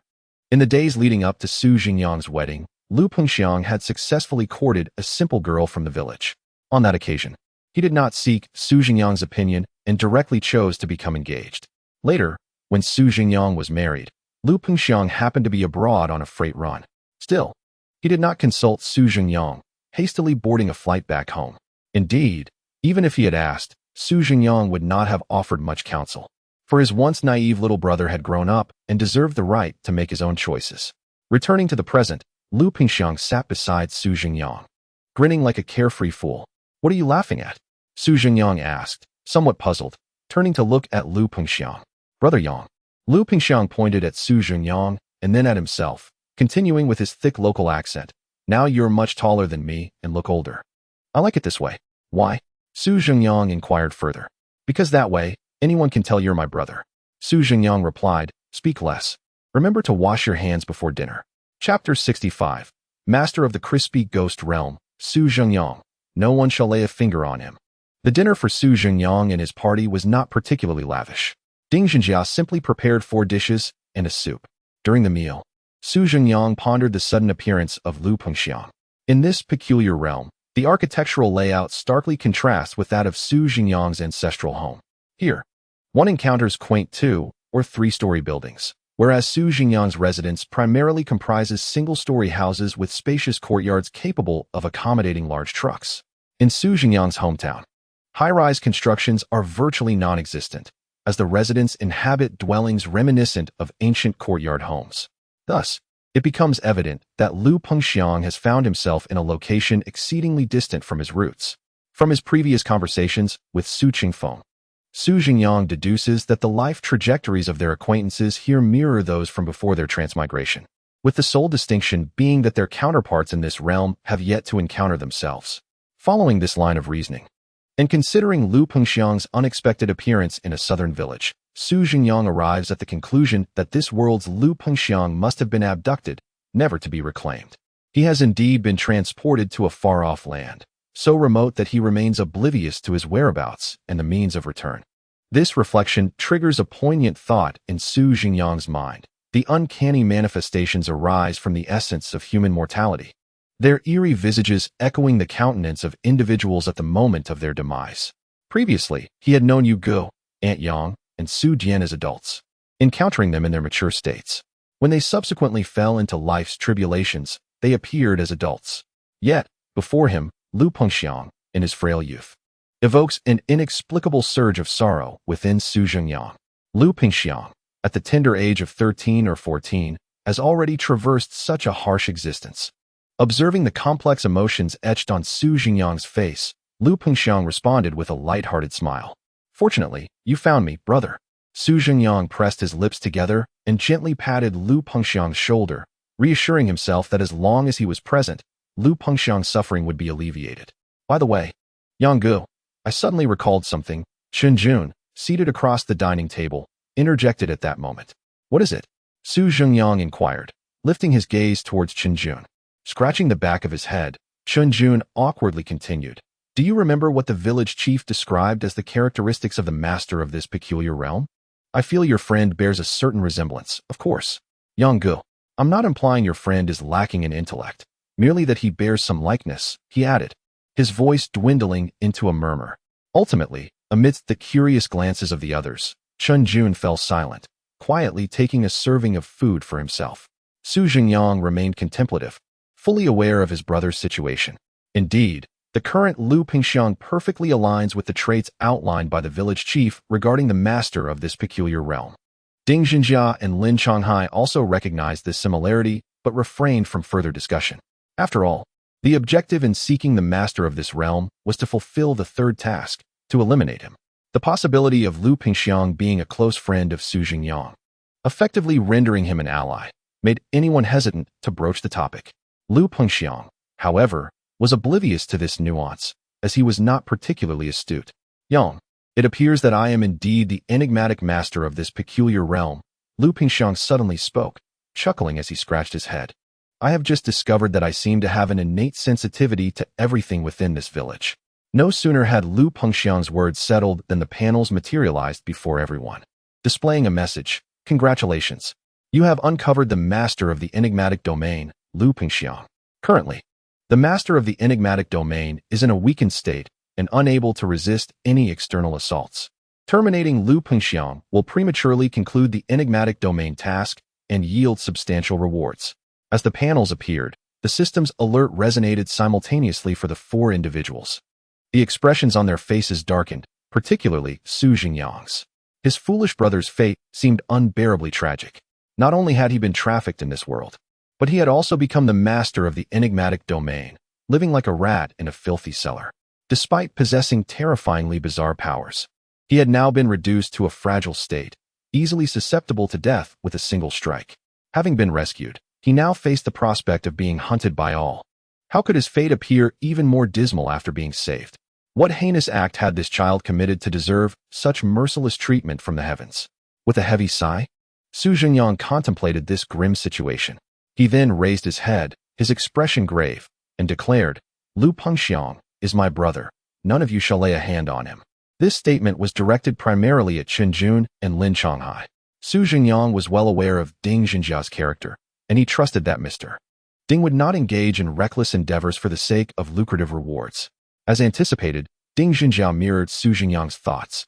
He retrieved a handful of throwing darts from his waist and placed them on the table, implying a significant number. Su Zhengyang had already made his stance known earlier, and he too spoke with a serious demeanor. "I do not wish to hear a second dissenting voice within our ranks." Chen Jun and Lin Changhai were no fools. They understood the implications of Ding Zhenjia's words. The message was clear. Anyone who dared to suggest killing the master of the enigmatic domain to fulfill the task would face his wrath. Of course, without Ding Zhenjia's warning. Lin Changhai and Chen Jun had no alternative intentions, particularly Chen Jun, who, to demonstrate his solidarity with Su Zhengyang, poured a glass of water for Lu Pengxiang. The four continued their meal in a peculiar silence. As dinner neared its conclusion, Zhengyang suddenly recalled something. By the way, do you think that the panel notification we just received was exclusive to the four of us? He turned to the other three, inquiring. Lin Shanghai paused momentarily before responding. It should be, right? Could others have received it too? This remained uncertain. Ding Zhenjia's brow furrowed once more. The content of the panel notification referred to you, and not you alone, he remarked, stroking his chin thoughtfully. There exists a significant probability that other practitioners within this enigmatic realm have also received notifications. Ding Zhenjia paused briefly, casting a glance towards the entrance of the villa courtyard. Before continuing, based on the demeanor exhibited by the village chief during our prior conversation, it appears he has set his sights on Lu Pengxiang. Upon this revelation, furrowed brows adorned the faces of all present, save for Lu Pengxiang, who remained blissfully engrossed in his meal. Does this imply that within this entire mysterious domain, both the practitioners and the anomalies are now fixated on the dominator of the realm? Chen Jun inquired. Since Yang Ji's villa is inaccessible to outsiders, should we not simply remain within the villa until the mission concludes? Such a course of action would preclude us from attaining superior rewards for this endeavor. And should unforeseen circumstances arise outside, we would remain oblivious, rendering us overly passive. We must retain our position, Zhengyang articulated, outlining the drawbacks of Chen Jun's suggestion. What, then, should we do? Chen Jun responded with a hint of resignation. Shall we eliminate those practitioners outside? Lin Shanghai murmured, gesturing with his left hand across his throat. If that group of practitioners has received notifications and harbors ulterior motives, your proposal may warrant consideration. However, there exists a pivotal issue that must be addressed beforehand. Ding Zhenjia interjected. If all anomalies and practitioners are indeed focused on Lu Pengxiang, how can we effectively safeguard him? During conflicts or battles, it is all too easy to become distracted, and should the adversaries possess means for a surprise attack from behind. A careful examination of the conversation among the group reveals that whether it be Chen Jun, Lin Shanghai, or Ding Zhenjia, they have aligned themselves with Lu Pengxiang, who is perceived as an anomaly. Unbeknownst to them, their prolonged association with Zhengyang has subtly altered their perspectives on certain anomalies. What if I utilize the sound of the eerie bell, or summon Aunt Yang? Zhengyang proposed. But if a confrontation ensues, how would you ensure your own safety? Ding Zhenjia countered. Then let Pengxiang remain within the villa? Chen Jun suggested. Previously, anomalies were able to infiltrate the villa. How can you guarantee that other anomalies would be entirely incapable of entering? In other words, Ding Zhenjia glanced at Lu Pengxiang, who seemed utterly detached from the discourse, continuing to focus intently on his bowl of rice. How can you ensure that others won't deceive him into leaving? Zhengyang admitted. He truly cannot guarantee that. The anomalous world possesses an array of novel techniques. Even if Zhengyang had cautioned Lu Pengxiang against venturing outside, there remains the possibility that an anomaly could impersonate Zhengyang to lure him out. Regrettably, his younger brother's ability to discern right from wrong is exceedingly feeble. Just then, an idea struck Zhengyang. His eyes widened as he turned to Chen Jun. Does your skill solely mimic humans? Can anomalies also be imitated? Chapter 66. Let us commence tonight. Upon Zhengyang's query, Chen Jun was momentarily taken aback. He had yet to attempt this, and to be honest, he was somewhat uncertain himself. Should it work? Chen Jun voiced his doubts hesitantly. Teacher Ding. Zhengyang turned to Ding Zhenjia once more. Do you possess any peculiar item that can resurrect the dead? Indeed. Ding Zhenjia, grasping Zhengyang's intention, promptly retrieved a doll-like object from his spatial tool. A substitute effigy. A consumable, akin in effect to the skill of that inhumane organization member encountered previously in the first safe zone. It could absorb a single fatal blow on behalf of its user. Upon its use, should the user succumb to a fatal injury, the substitute effigy would take their place, while the user would be teleported 50 meters away, restored to a near-death state prior to the lethal event. After the introduction, Ding Zhenjia placed the substitute effigy on the table. What a remarkable item. I never expected you had it. Zhengyang exclaimed in admiration. Truly, you are extraordinary. Teacher Dora Ding. And this? Ding Zhenjia, disregarding Zhengyang's flattery, produced another bizarre item resembling a small vial. A healing potion, also a consumable. Upon use, as long as one is not dead, it can restore them to their peak condition. Albeit one cannot use another item of the same type within a month after its application. Wow, this is even more powerful. Su Zhengyang gazed at the healing potion placed on the table, his eyes wide with astonishment. One item can bring you back from death, while the other restores you to full health as long as you are alive. The combination of these two items is akin to a resurrection cheat. With this thought, Su Zhengyang's gaze shifted back to Qinjun.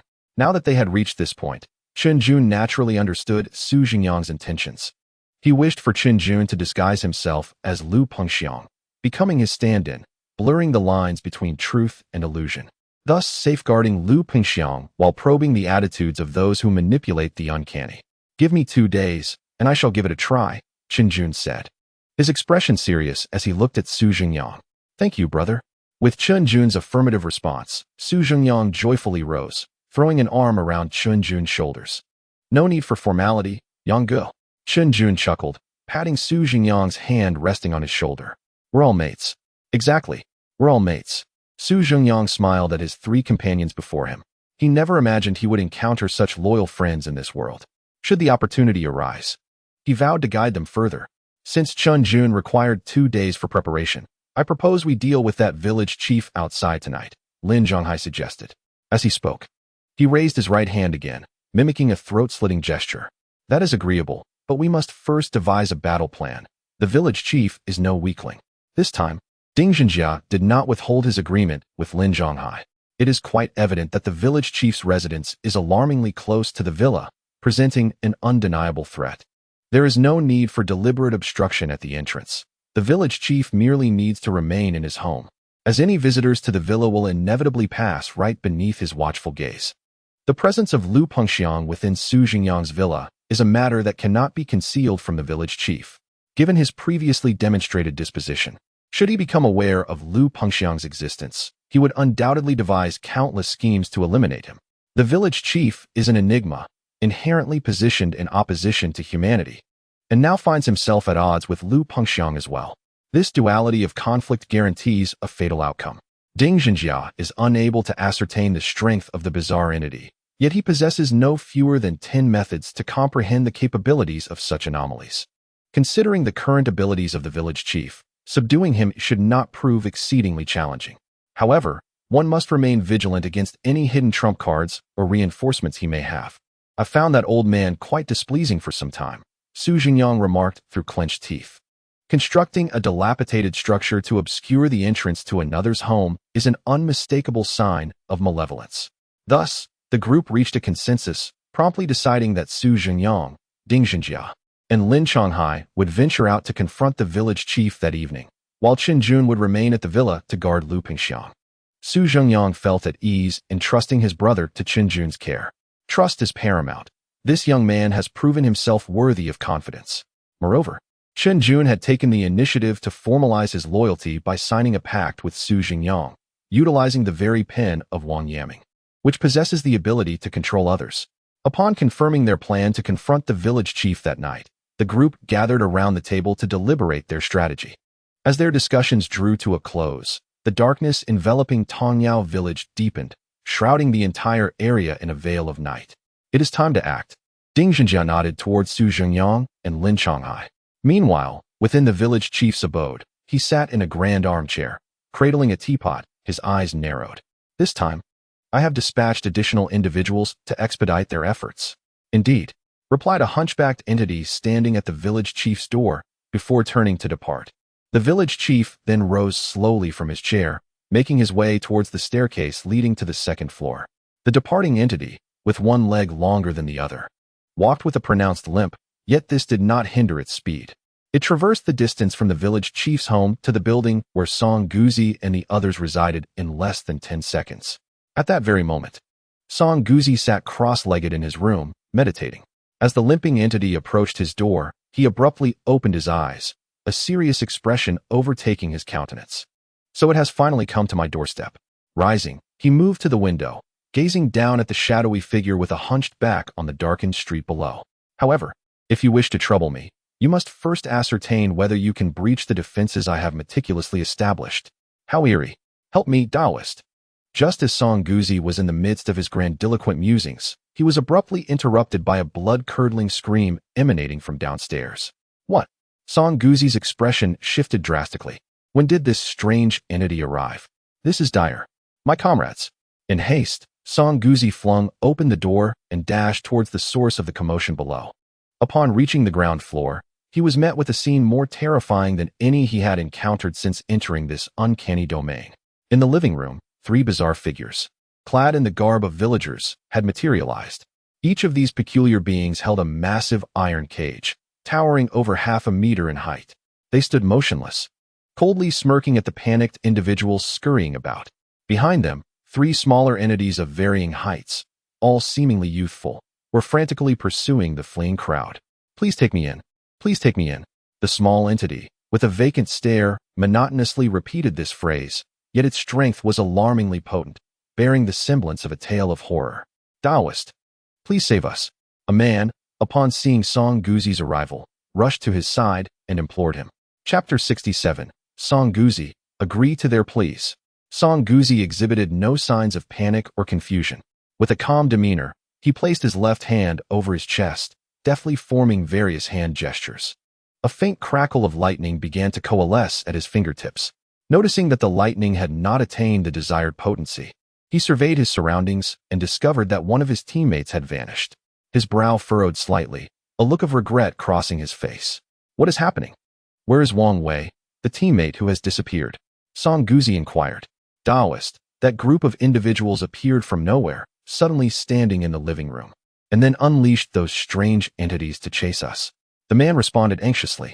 That little entity is quite sinister.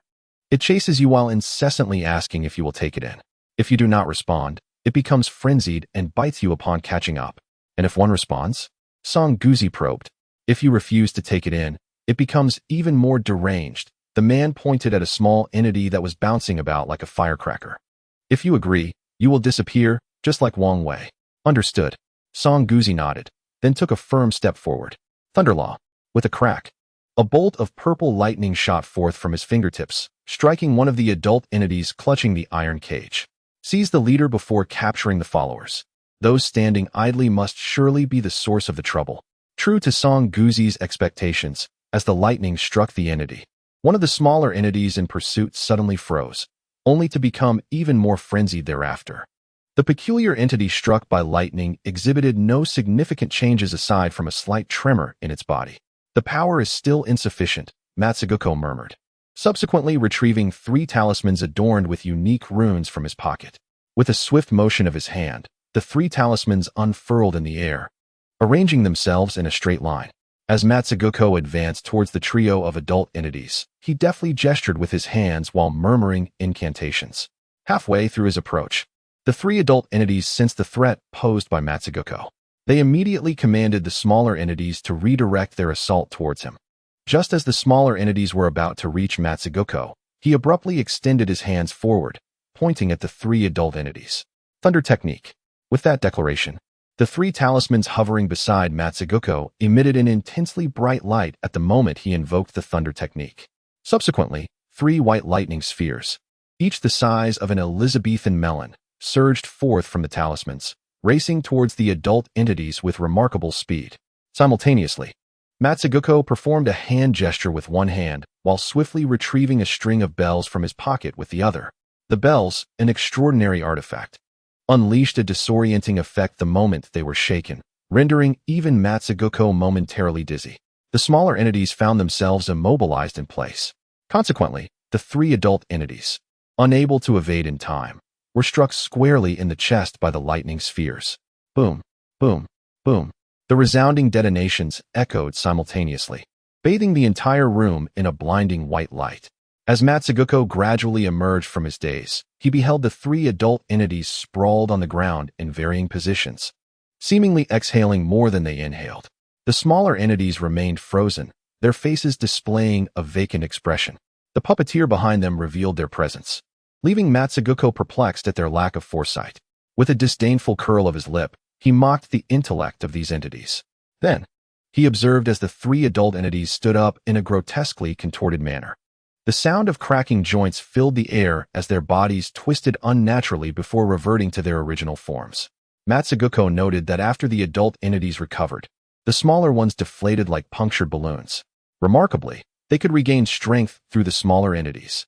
Matsuguko exclaimed in astonishment, immediately retrieving 3 more talismans from his pocket.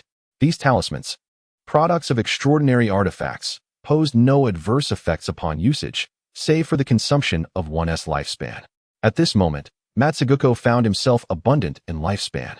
However, the consumption of lifespan necessitated preparation. Before he could even begin the requisite gestures, 3 more smaller entities materialized within the confines of the 3 adult entities' cages. Their prowess mirrored that of the peculiar entities encountered previously. However, this time, their movements were swifter and their intentions more pronounced. As the cage swung open, the trio of oddities charged directly toward Song Guzi's face. "Please, take me in," cried one gaunt creature, grasping Song Guzi's hand as he was weaving a spell. Looking up with pitiable eyes, without hesitation, Song Guzi formed a thunderous gesture with his other hand and aimed to strike at the creature's head. Boom! The explosion reverberated, sending the little oddity flying 2 or 3 meters away. Yet, it sustained no substantial harm. Shaking its head, it regained its footing and resumed its assault on Song Guzi. "Damn it, there are too few of us. My strength is utterly insufficient," Song Guzi muttered under his breath, furrowing his brow. Soon after, he noticed the 3 adult oddities advancing toward him, encircling him. At that moment, all the peculiar entities present had surrounded Song Guzi, recognizing him as the principal threat that needed to be neutralized. With a frown, Song Guzi glanced around. The 2 remaining teammates cowered in a corner, trembling, not daring to offer assistance. What a bunch of useless fools. How did they even qualify as demon tamers? He grumbled to himself, then turned his attention back, rapidly contemplating a means to break the deadlock. "Please, take me in." One small oddity approached, rasping loudly at Song Guzi. Wait. Suddenly, an idea struck him. The overwhelming strength of these peculiar beings was beyond measure. Yet, in accordance with the nature of the oddity realm, it surely would not leave the demon tamers without a glimmer of hope. The incessant repetition of that phrase by the small oddity was undoubtedly significant. Agree to their plea. Without hesitation, Song Guzi turned and shouted to his 2 teammates, "I need your assistance." He then focused on the small oddity that had just pleaded for refuge. "All right, I will take you in." "Wonderful," the little oddity exclaimed joyfully, rushing forward to embrace Song Guzi. The other peculiar entities paused their aggression, ceasing their attacks. At that moment, an inexplicable force emanated from the small oddity. Song Guzi instinctively lowered his head. "This is a teleportation." Whoosh! Before he could utter another word, Song Guzi vanished from the spot. Chapter 68. Song Guzi's Deal, Village Chief. Where did this phone come from? When Song Guzi regained consciousness, he found himself seated in a dimly lit small room. Beside him lay the lifeless body of Wang Wei, quietly resting on the floor, being dismembered by 2 grotesque entities wielding cleavers. Oh no, could this be another trap? Instinctively, Song Guzi rose to flee, but as he turned, he was met with the smiling face of the village chief, who stood behind him, observing. "You've arrived?" The village chief greeted cheerfully. His smile, when viewed in isolation, appeared amiable. However, amidst the dim light and the gruesome scene of dismemberment beside him, it seemed profoundly sinister. "Village chief, from the very beginning, was the distribution of the houses merely your cunning scheme? How could it be labeled as such?" The village chief, observing the wary Song Guzi as he fumbled with something in his grasp, maintained a genial smile as he responded. With a gentle wave of his hand, 2 peculiar figures materialized in the room, one on the left and one on the right, effectively pinning Song Guzi in the middle. Despite his attempts to resist, the 2 apparitions held his arms and hands firmly, rendering him utterly immobile. "Since you are here, let us engage in a thorough discussion." The village chief stepped forward, slowly advancing to the center of the room, while Song Guzi was turned around by the 2 figures. "Do you know what this is?" The village chief raised his hand and pointed behind him. Song Guzi shifted his gaze to see a massive black cloth draped on the wall. He remained silent, for there was no need for words. Before he could respond, the village chief had already lifted the black cloth.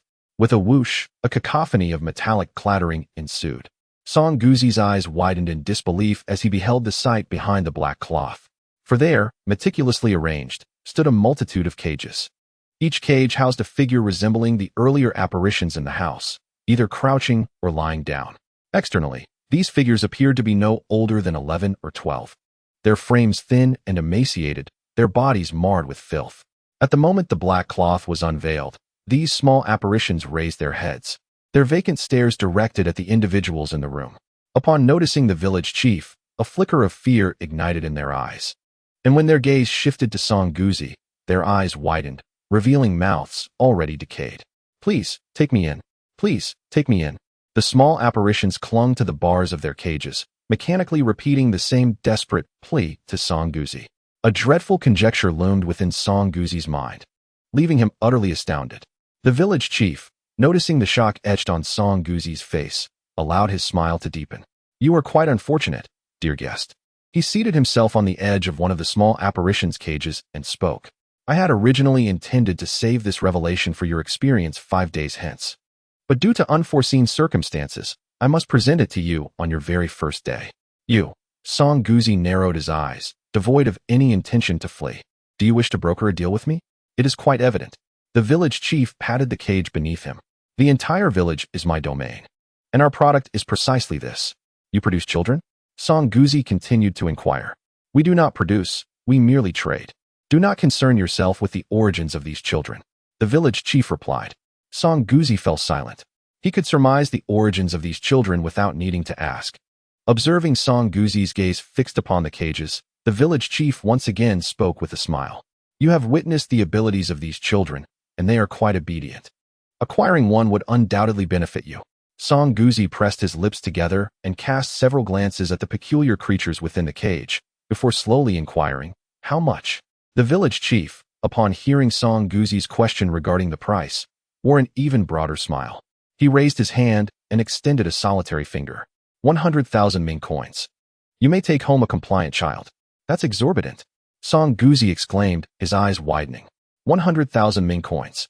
How many times must a master of the bazaar enter the realm of the uncanny to amass such a sum?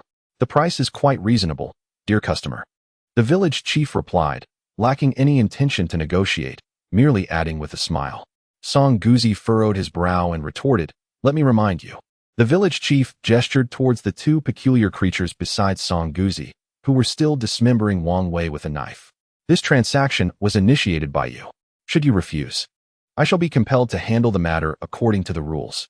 As he spoke, the village chief scrutinized Song Guzi with a satisfied grin. "I am in dire need of flesh and blood myself." "You," Song Guzi responded with indignation. Yet, before he could articulate his thoughts, the two creatures restraining him turned their heads menacingly. Song Guzi suppressed his emotions, realizing that the path to survival in this precarious situation was exceedingly narrow, more so than he had anticipated. The village chief appeared to be negotiating with the peculiar beings, but in reality, he was compelling Song Guzi to pay for his life. The notion of spending 100,000 Ming coins to save himself left Song Guzi with a look of utter disbelief. "Very well," he grit his teeth and declared, fixing an unwavering gaze on the village chief. "I shall buy." "Oh." The village chief's smile abruptly faltered. He jumped down from the cage, looking at Song Guzi with unexpected surprise. "Do you possess 100,000? I mean in Ming coins. Release me first, and I shall procure it for you." The village chief signaled to the two creatures holding Song Guzi, who then stepped back. "I advise against harboring any ulterior motives." Observing Song Guzi reach into his pocket, the village chief calmly cautioned, "Your little tricks will be of little use to us." "I am aware." Song Guzi had witnessed adult beings utilizing the peculiar children to restore their forms and understood that no matter how unexpected or powerful his attacks might be, they could not alter his fate. Therefore, he retrieved a bank card from his pocket. The front of the card prominently displayed the number 101,350. This represented all he had saved since becoming a master of the bazaar. After such a lengthy accumulation, he had never dared to spend a single coin deposited in that card. With trembling hands, Song Guzi extended the bank card toward the village chief, his fingers turning pale from the pressure. "Excellent, excellent."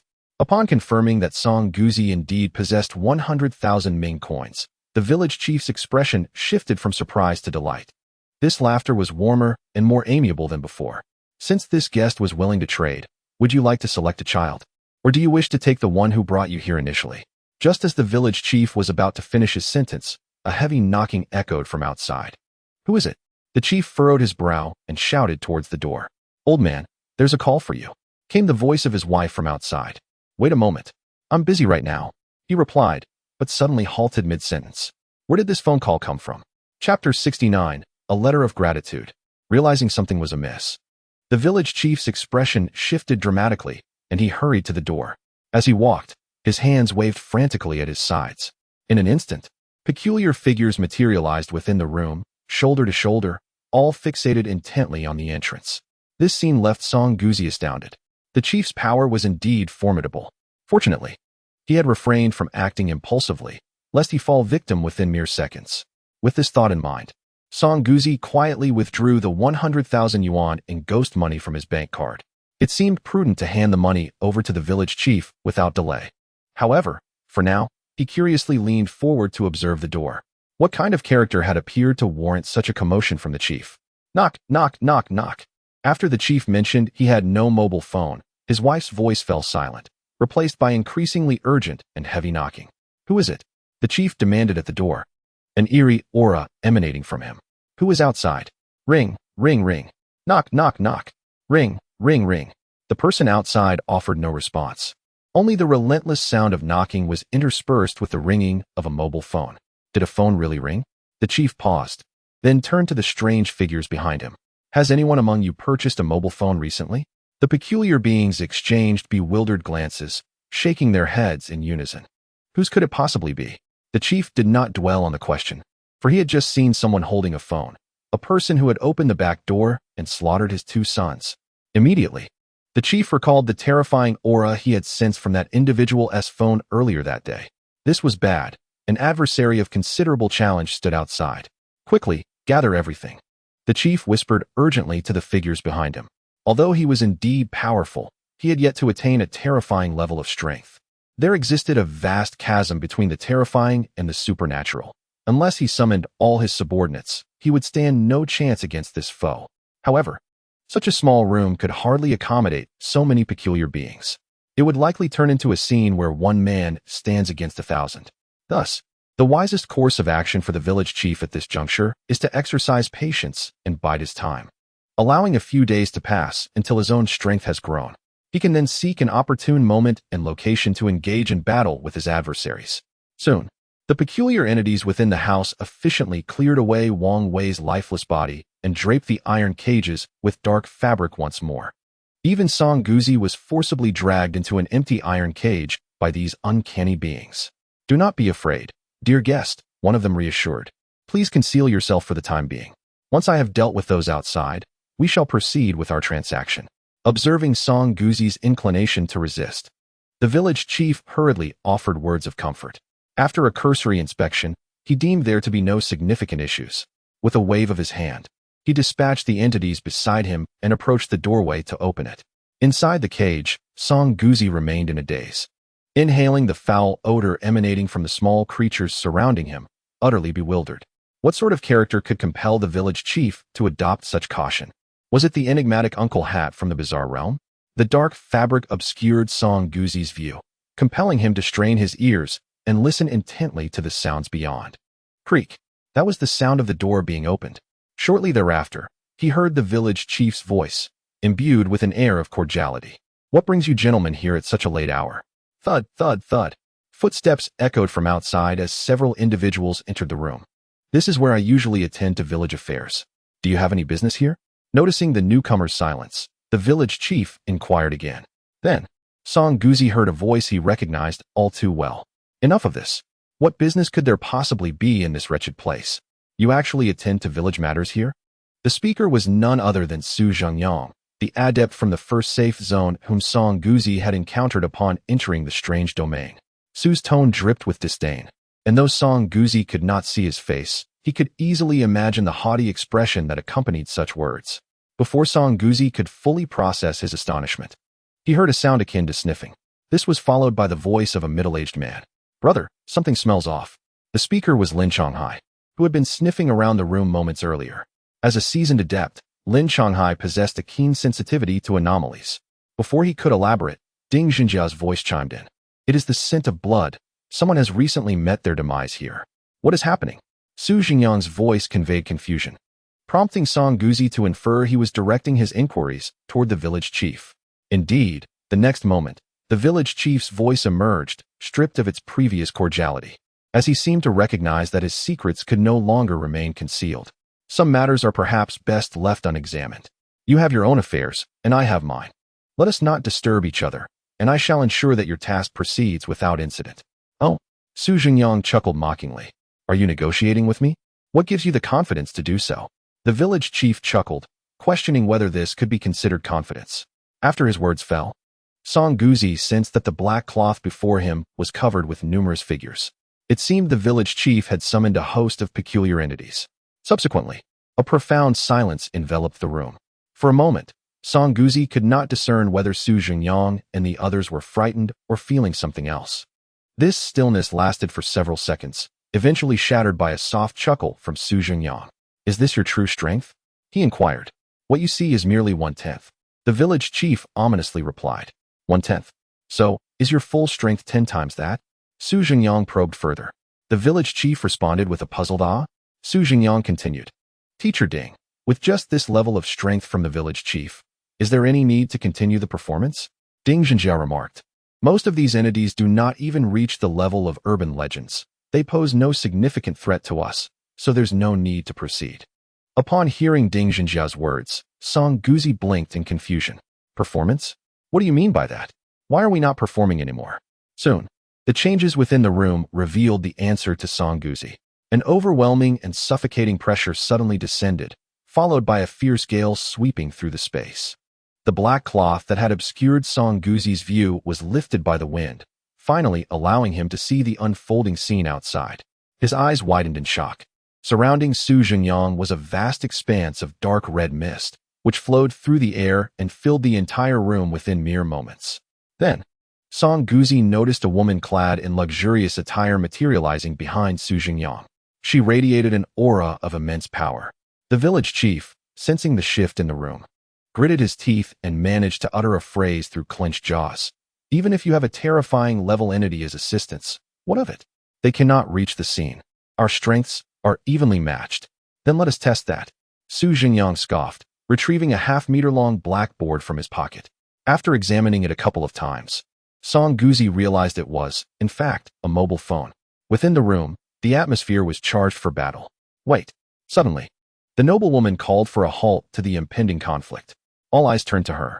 She produced a stack of black and white envelopes and handed them to Su Zhengyang. These are the letters that Manager Su worked tirelessly to write today. He asked me to deliver them to you. As Su Zhengyang accepted the envelopes, he glanced at them. Peculiar item. A letter of gratitude from the tavern owner. Peculiar item. A letter of gratitude from the manager of the Blood Red District. Chapter 70. Are you trying to compete with me in gathering allies? Su Zhengyang. I couldn't hold back. To be honest, Su Zhengyang was quite surprised. In the realm of the uncanny, peculiar items can generally be classified into two categories.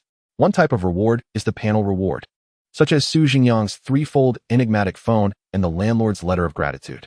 The other is the self-made enigma, exemplified by the plethora of household appliances Aunt Yang previously procured for Su Zhengyang.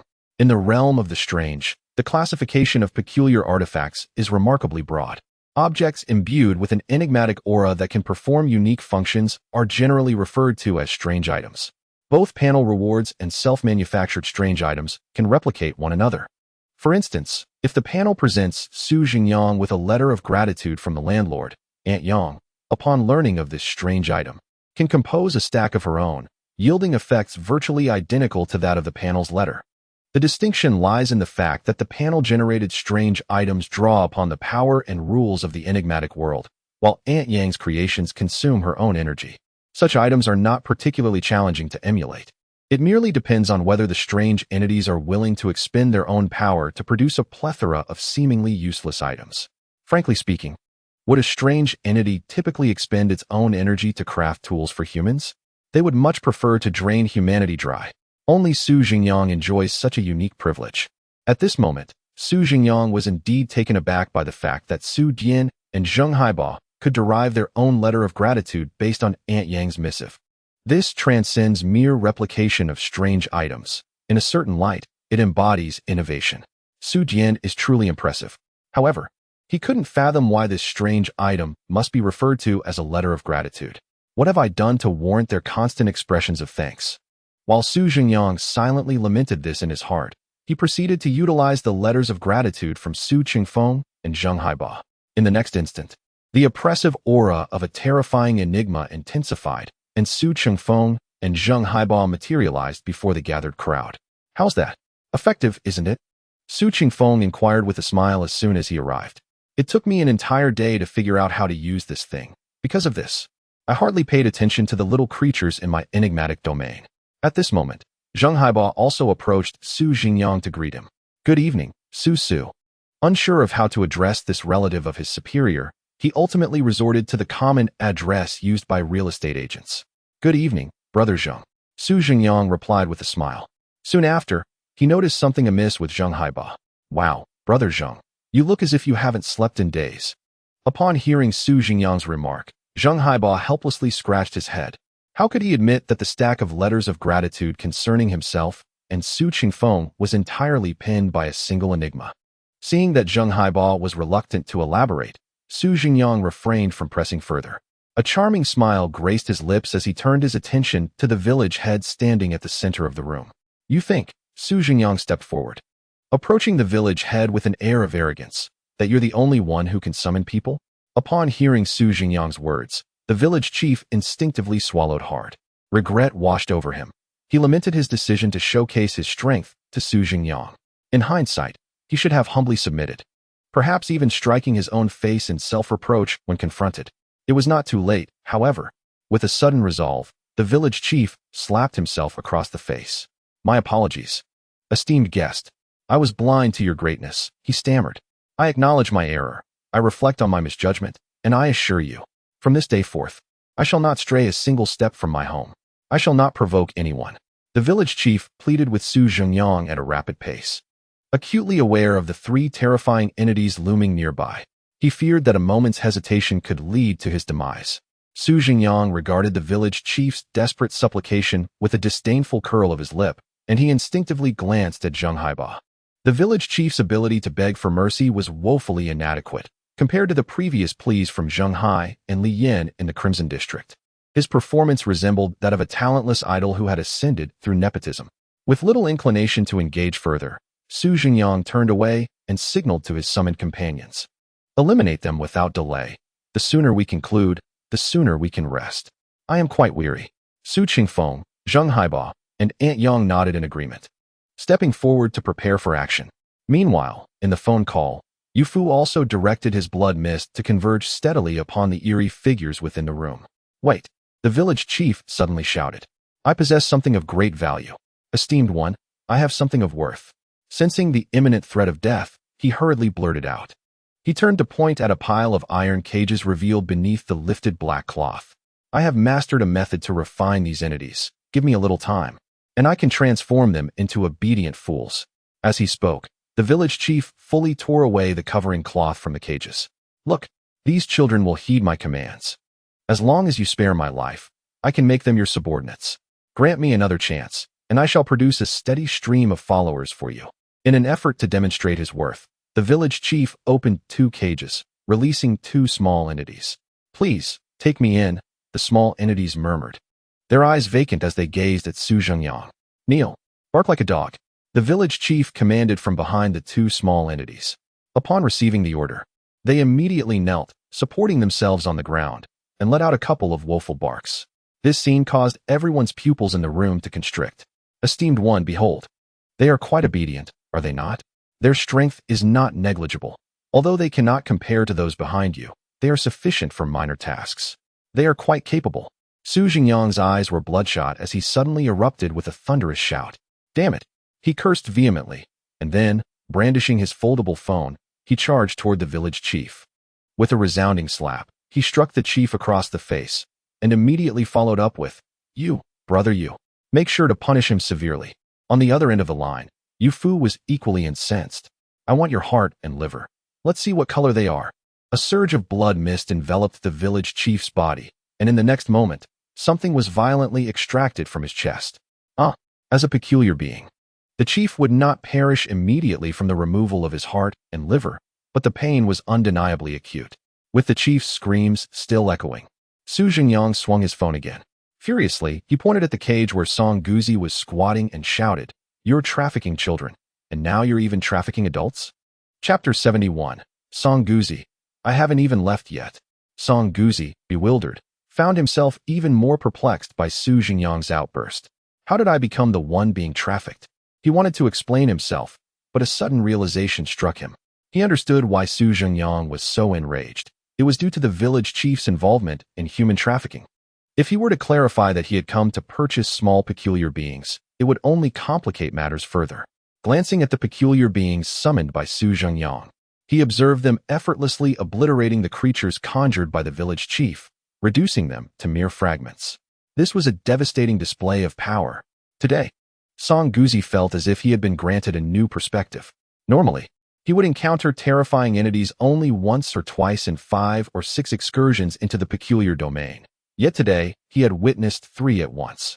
He couldn't help but wonder if one of these 3 beings was the master of the Tongyao village's peculiar domain. Given their formidable presence, none of them seemed like adversaries he, a mere spirit tamer, could contend with. Meanwhile, as Song Guzi was lost in thought, the village chief, who was on the receiving end of Su Zhengyang's wrath, hastily began to explain, No, we came here to conduct a transaction. We never traffic adults. Su Zhengyang retorted, Well, you do seem to possess a certain professional integrity. Another resounding slap followed. Then, Yu Fu interjected, I want your 3 realms token. As crimson mist swirled, a noticeable dent formed on the village chief's head. Fueled by his fury, Su Zhengyang struck the chief a dozen more times. Eventually, Lin Changhai, unable to suppress his own mounting indignation, rushed to Su Zhengyang's side and kicked the chief twice. People like him, in our place, should taste the bitterness of great yellow rice mixed with cold water, he said through gritted teeth as he kicked. Right, came Yu Fu's approving voice from the other end of the phone. Allow me a moment to search for the yellow millet, said Yu Fu. I have it. No sooner had Yu Fu's words faded than Ding Zhenjia's voice rang out. But it is of no use. Your excessive force has already claimed his life. Ding Zhenjia gestured toward the village chief, now reduced to a grotesque puddle on the ground. The chief had sustained 2 severe injuries from the hard components requested by Yu Fu, compounded by Su Zhengyang's relentless strikes. At this moment, the chief, who possessed the peak strength of a supernatural being, had been utterly vanquished, resembling a heap of Wang Jihe's fermented tofu. He had followed in the footsteps of his 2 sons. To speak candidly, the chief never comprehended why he had revealed such a valuable item, only to be met with such brutal treatment. I understand your hatred for human traffickers, but we are in an eerie apocalypse. Do you not contemplate enhancing your own strength? Once an individual finds themselves ensnared in their own mental prison, it becomes exceedingly difficult to resonate with the rational world. Much like the numerous villains portrayed on television, who engage in radical actions that instill fear in others, these antagonists believe their actions are justified, that they genuinely work for the benefit of humanity. A particularly representative example would be a certain purple sweet potato with prominent furrows on its chin. The chief now found himself in a similar predicament. Should he encounter Lu Pengxiang and realize Lu was Su Zhengyang's brother, he would likely refrain from introducing his products to anyone, even at the cost of his life. Of course, it was all too late. The bewildered chief had inadvertently been struck down by the enraged Su Zhengyang. The group of subordinates summoned by the chief was swiftly turned into meatballs by Anti-Yang and Su Qingfeng.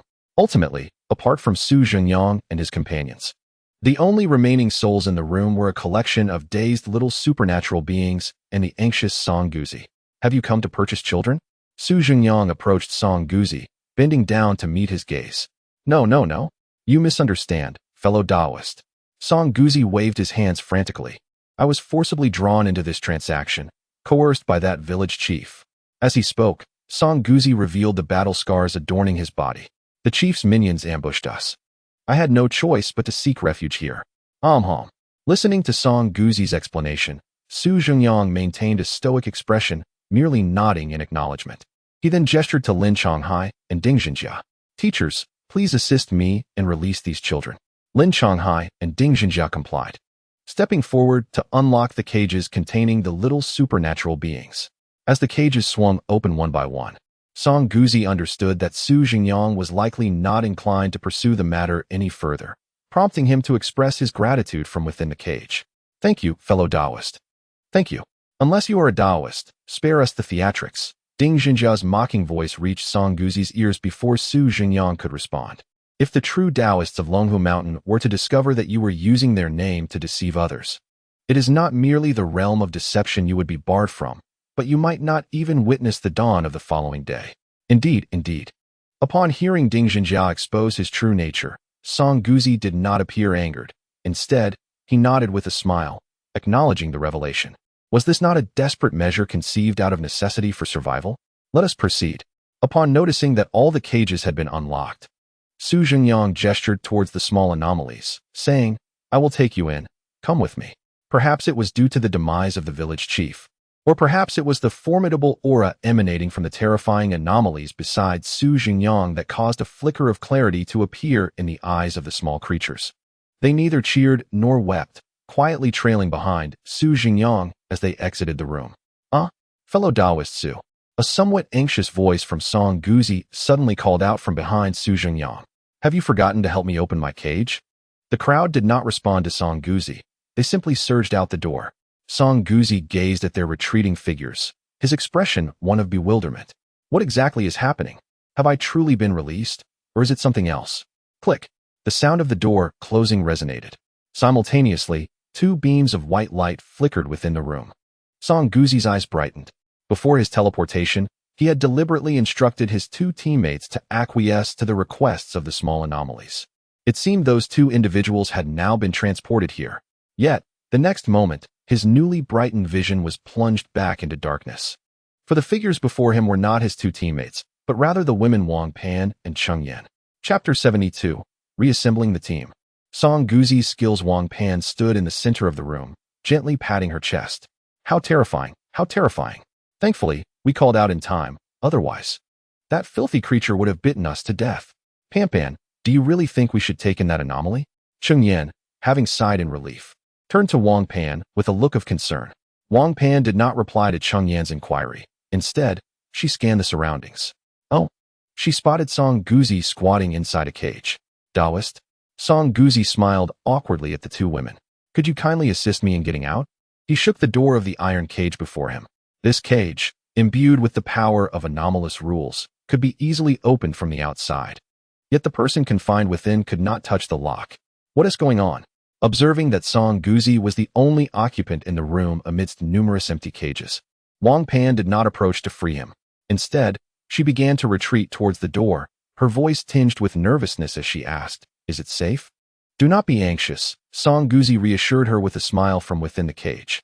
The battle here has concluded. We are essentially safe now. Battle? Wang Pan furrowed her brow, scrutinizing the surroundings more closely. Indeed, he discovered a pool of dark crimson blood upon the floor near Song Guzi. After dispatching the village chief and unleashing all the peculiarities, Zhengyang departed without hesitation. However, lingering beside him was a terrifying entity, diminished by the excessive production of gratitude letters, which had no intention of leaving empty-handed. Even the smallest parts have their worth. Before taking his leave, this formidable being discreetly collected all the corpses of the peculiarities from the ground and pocketed them. The bloodstain that Wang Pan observed was left behind by the village chief, who had been reduced to a state akin to tofu by Zhengyang's ruthless actions. The village chief's incessant prattle had incited extreme anger in both Zhengyang and Yu Fu, leading them to act with unparalleled severity. Indeed, Song Guzi nodded. It is all over now, and the danger has passed. Therefore, I implore you to assist me by releasing me so that I may recount the events to you at my leisure. Song Guzi could hardly endure the confinement, crouching within the cage, suffering from aches and cramps. Fortunately, Wang Pan eventually lowered her guard, opened the cage, and set Song Guzi free. Stretching his sore back, he briefly narrated the events between Zhengyang and the village chief to Wang Pan and Cheng Yan. Upon hearing this, both women exhibited expressions of shock. Zhengyang possesses such formidable prowess? Cheng Yan exclaimed, her eyes widening as she turned to gaze at Song Guzi. She then shifted her attention to Wang Pan, standing beside her. It must be said, this sister she had just met had an excellent eye for talent. Earlier that day, she had suggested seizing the opportunity to partner with Zhengyang. As Wang Pan absorbed Song Guzi's words, a contemplative expression dawned upon her face. She had gleaned a crucial piece of information from his account. The village chief possessed a method to control the peculiarities. So, Zhengyang and his group have indeed departed? Wang Pan suddenly inquired. Presumably, Song Guzi replied, scratching his head in slight embarrassment. He was not entirely certain, having been confined to the cage the entire time. Sister, Wang Pan exclaimed, grasping Zhengyang's hand. Quickly, let us search this area. What are we looking for? Zhengyang asked, puzzled by Wang Pan's urgency. We must seek out the village chief's diary, notes, or work logs. Who knows, we might stumble upon a great treasure. What treasure? Zhengyang questioned, bewildered. I cannot specify the treasure precisely, but we must hasten and search together. While speaking, Wang Pan moved closer to Songguzi. As an experienced exorcist, Songguzi swiftly comprehended Wang Pan's intent, and a sense of eagerness began to stir within him. Let us form a team and search together, Songguzi proposed. The delay in the arrival of their teammates indicated to him that they likely did not trust him, and their situation was becoming increasingly perilous. Thus, Songguzi decisively extended an invitation to the two women to join forces. Why is Songguzi so fervently devoted to forming teams? This enthusiasm is intrinsically linked to his formidable ability. Skill, everyone for me. When you are part of a team and assume the role of captain, the comprehensive attributes and lifespan of your teammates can augment your own. When you sustain damage or deplete your lifespan, the deduction will primarily affect your teammates' lifespans. The strength of the attribute enhancement depends on their level of support and trust in you. It is precisely due to this powerful skill that Songguzi adopts the guise of a Taoist priest to gain the trust of others. To further substantiate his identity as a Taoist, he has even procured an array of peculiar items related to thunder and talismans. These items possess formidable attack effects, albeit at the cost of a portion of his lifespan with each use. However, for Songguzi, who prioritizes the depletion of his teammates' lifespans, this presents no detriment. Rather, it proves to be exceptionally advantageous. Indeed, Wang Pan said with a sweet smile, playfully patting Songguzi on the chest. Master Taoist, you must protect us well. Of course. Songguzi replied with a smile, nodding in acknowledgement of Wang Pan's flirtatiousness, his eyes devoid of any desire. What a jest! Could Songguzi be the kind of man swayed by mere beauty? What he sought was to become the leader of an entire safe zone. In that eventuality, he would possess as much lifespan as he desired. Perhaps, Songguzi would emerge as the first man among Yuyus to attain immortality. Thus, once it was confirmed that Su Zhengyang and the others had completely departed, Songguzi and his companions commenced their search, rummaging through everything. It is no wonder Songguzi is a seasoned Yuyus. While Wang Pan and Sheng Yin merely sifted through cabinets and drawers to no avail, Songguzi was different. He knew to lift the floorboards, pry into corners, and open long-sealed large water jars. Ultimately, in the bedroom of the village chief and his wife, Songguzi discovered a tattered ceramic bowl. Weird item, beast's bowl. To tame a human or a strange entity, continuously feed them with this bowl, and perhaps within 3 days, they will become your slave. Note, this item is ineffective against characters whose strength vastly exceeds your own. To his astonishment, the village chief's method turned out to be a bizarre item. Holding the bowl, Songguzi exclaimed with excitement. He had just clearly perceived the description of this item. Humans could be tamed. If I were to use this bowl to increase my subordinates, wouldn't that be? Suddenly, a metallic sound pierced the air, echoing in his ears. Songguzi looked down to find a sharp knife protruding from his chest, the blade slowly dripping blood onto his torso. Songguzi, originally known as Gusong, was once a drifter beyond the confines of the third safety zone. However, after acquiring a panel outside the safety perimeter, he transformed into a master of deception, relentlessly ensnaring the unwary within the realm of trickery. Countless individuals have met their untimely demise due to his inscrutable skills. A voice, tinged with sweetness, emerged softly from behind Songguzi. Am I correct, Mr. Gusong? Blood began to seep from the corners of Songguzi's mouth, yet his expression conveyed sheer incredulity. His eyes widened as he slowly turned to face the individual behind him. It was none other than Wang Pan, who had just agreed to team up with him. How did you know? Songguzi gasped, expelling another mouthful of blood as he spoke. With a light chuckle, Wang Pan crouched down, taking the small bowl from Songguzi's grasp, a vessel capable of taming both the bizarre and humanity. I intended to accompany you in this quest to reap some rewards, but I never anticipated your skills to be so grotesquely powerful. If I hadn't observed you briefly at the village chief's house, I might have become your sacrificial pawn by now. Wang Pan, smiling, sat beside Songguzi, lightly tapping his face with the bowl, constantly scheming to undermine your comrades. Perhaps a betrayal like this is your true destiny. Your skills. Songguzi's eyes were bloodshot as he glared at Wang Pan, his voice weak. Indeed, My ability allows me to discern the detailed information of others. What do you think? Wang Pan tilted her head, a naive smile gracing her lips. After all, you are hardly a virtuous individual. What? Am I not allowed to see? Oh, by the way, she continued, her tone shifting slightly. I am not exactly a paragon of virtue either. With that, Wang Pan stood, unfastening her garment. Before Song Guzi's increasingly blurred vision, she revealed a tattoo on her collarbone, a black crescent moon, beneath which a simplistic figure appeared to be holding it aloft. An anti-human organization, the Dark Moon Church. Song Guzi's heart raced as the name of the organization surged to his mind. Alas, his injuries were too grievous for him to vocalize his realization. Having seen my true identity, Mr. Gu Song, you can now peacefully close your eyes. Wang Pan smiled again, her expression tinged with a manic, almost deranged quality. Rest assured, once this delightful prize is returned to the church, one day, everyone will join you in reunion. As she spoke, she waved the small bowl in her hand. Of course, we shall be the exception, for we shall transform into aberrations and continue to exist in this world. Suddenly, a piercing scream interrupted Wang Pan's frenzied declaration. Zhengyang, having appeared at the doorway, wore an expression of sheer terror as she gazed at Wang Pan.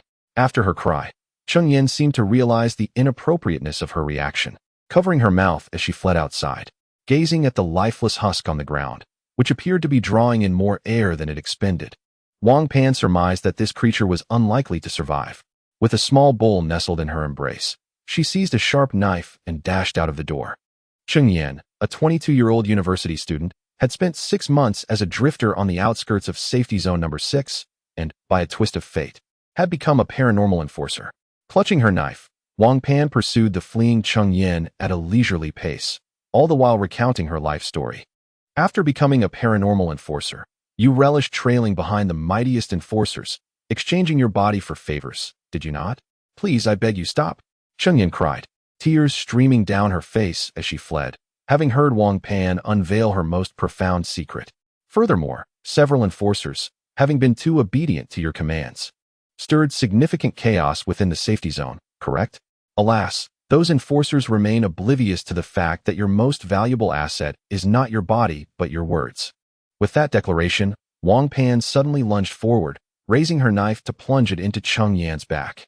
Each of your evolutionary teeth can provide a modicum of comprehensive attributes to others, cannot they? Zhengyang collapsed to the ground, her eyes wide and mouth agape, desperate to articulate something, yet the pain rendered her voiceless. What? Do you wish to speak to me? Aren't we best friends? Wang Pan chuckled, leaning closer to Zhengyang's face. Only a fool like you would so easily be deceived.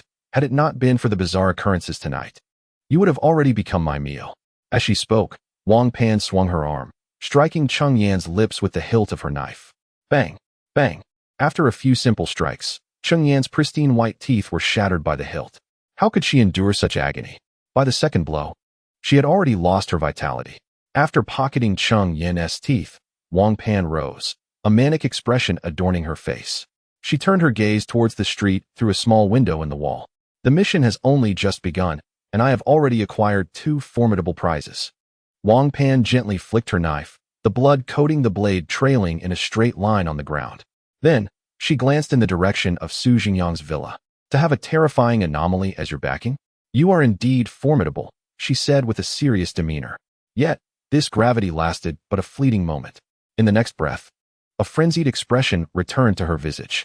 It is truly a pity that someone as powerful as you does not join our Dark Moon Church. Having slain Zhengyang and secured all of her evolutionary teeth, she promptly made her way to the village chief's doorstep. This evening, she stood before the entrance, retrieving the porcelain bowl from her embrace. Tonight, let me capture 10 anomalies and see what truly lies ahead. Bang! As Wang Pan was in the midst of speaking, the door of the village chief's house was suddenly thrust open. The force of the door was so great that it detached from its hinges and crashed to the ground. Beneath the fallen door lay Wang Pan as well. Who closed the door? Su Zhengyang strode in from outside, standing atop the door panel, furrowing his brow as he gazed into the room and spoke.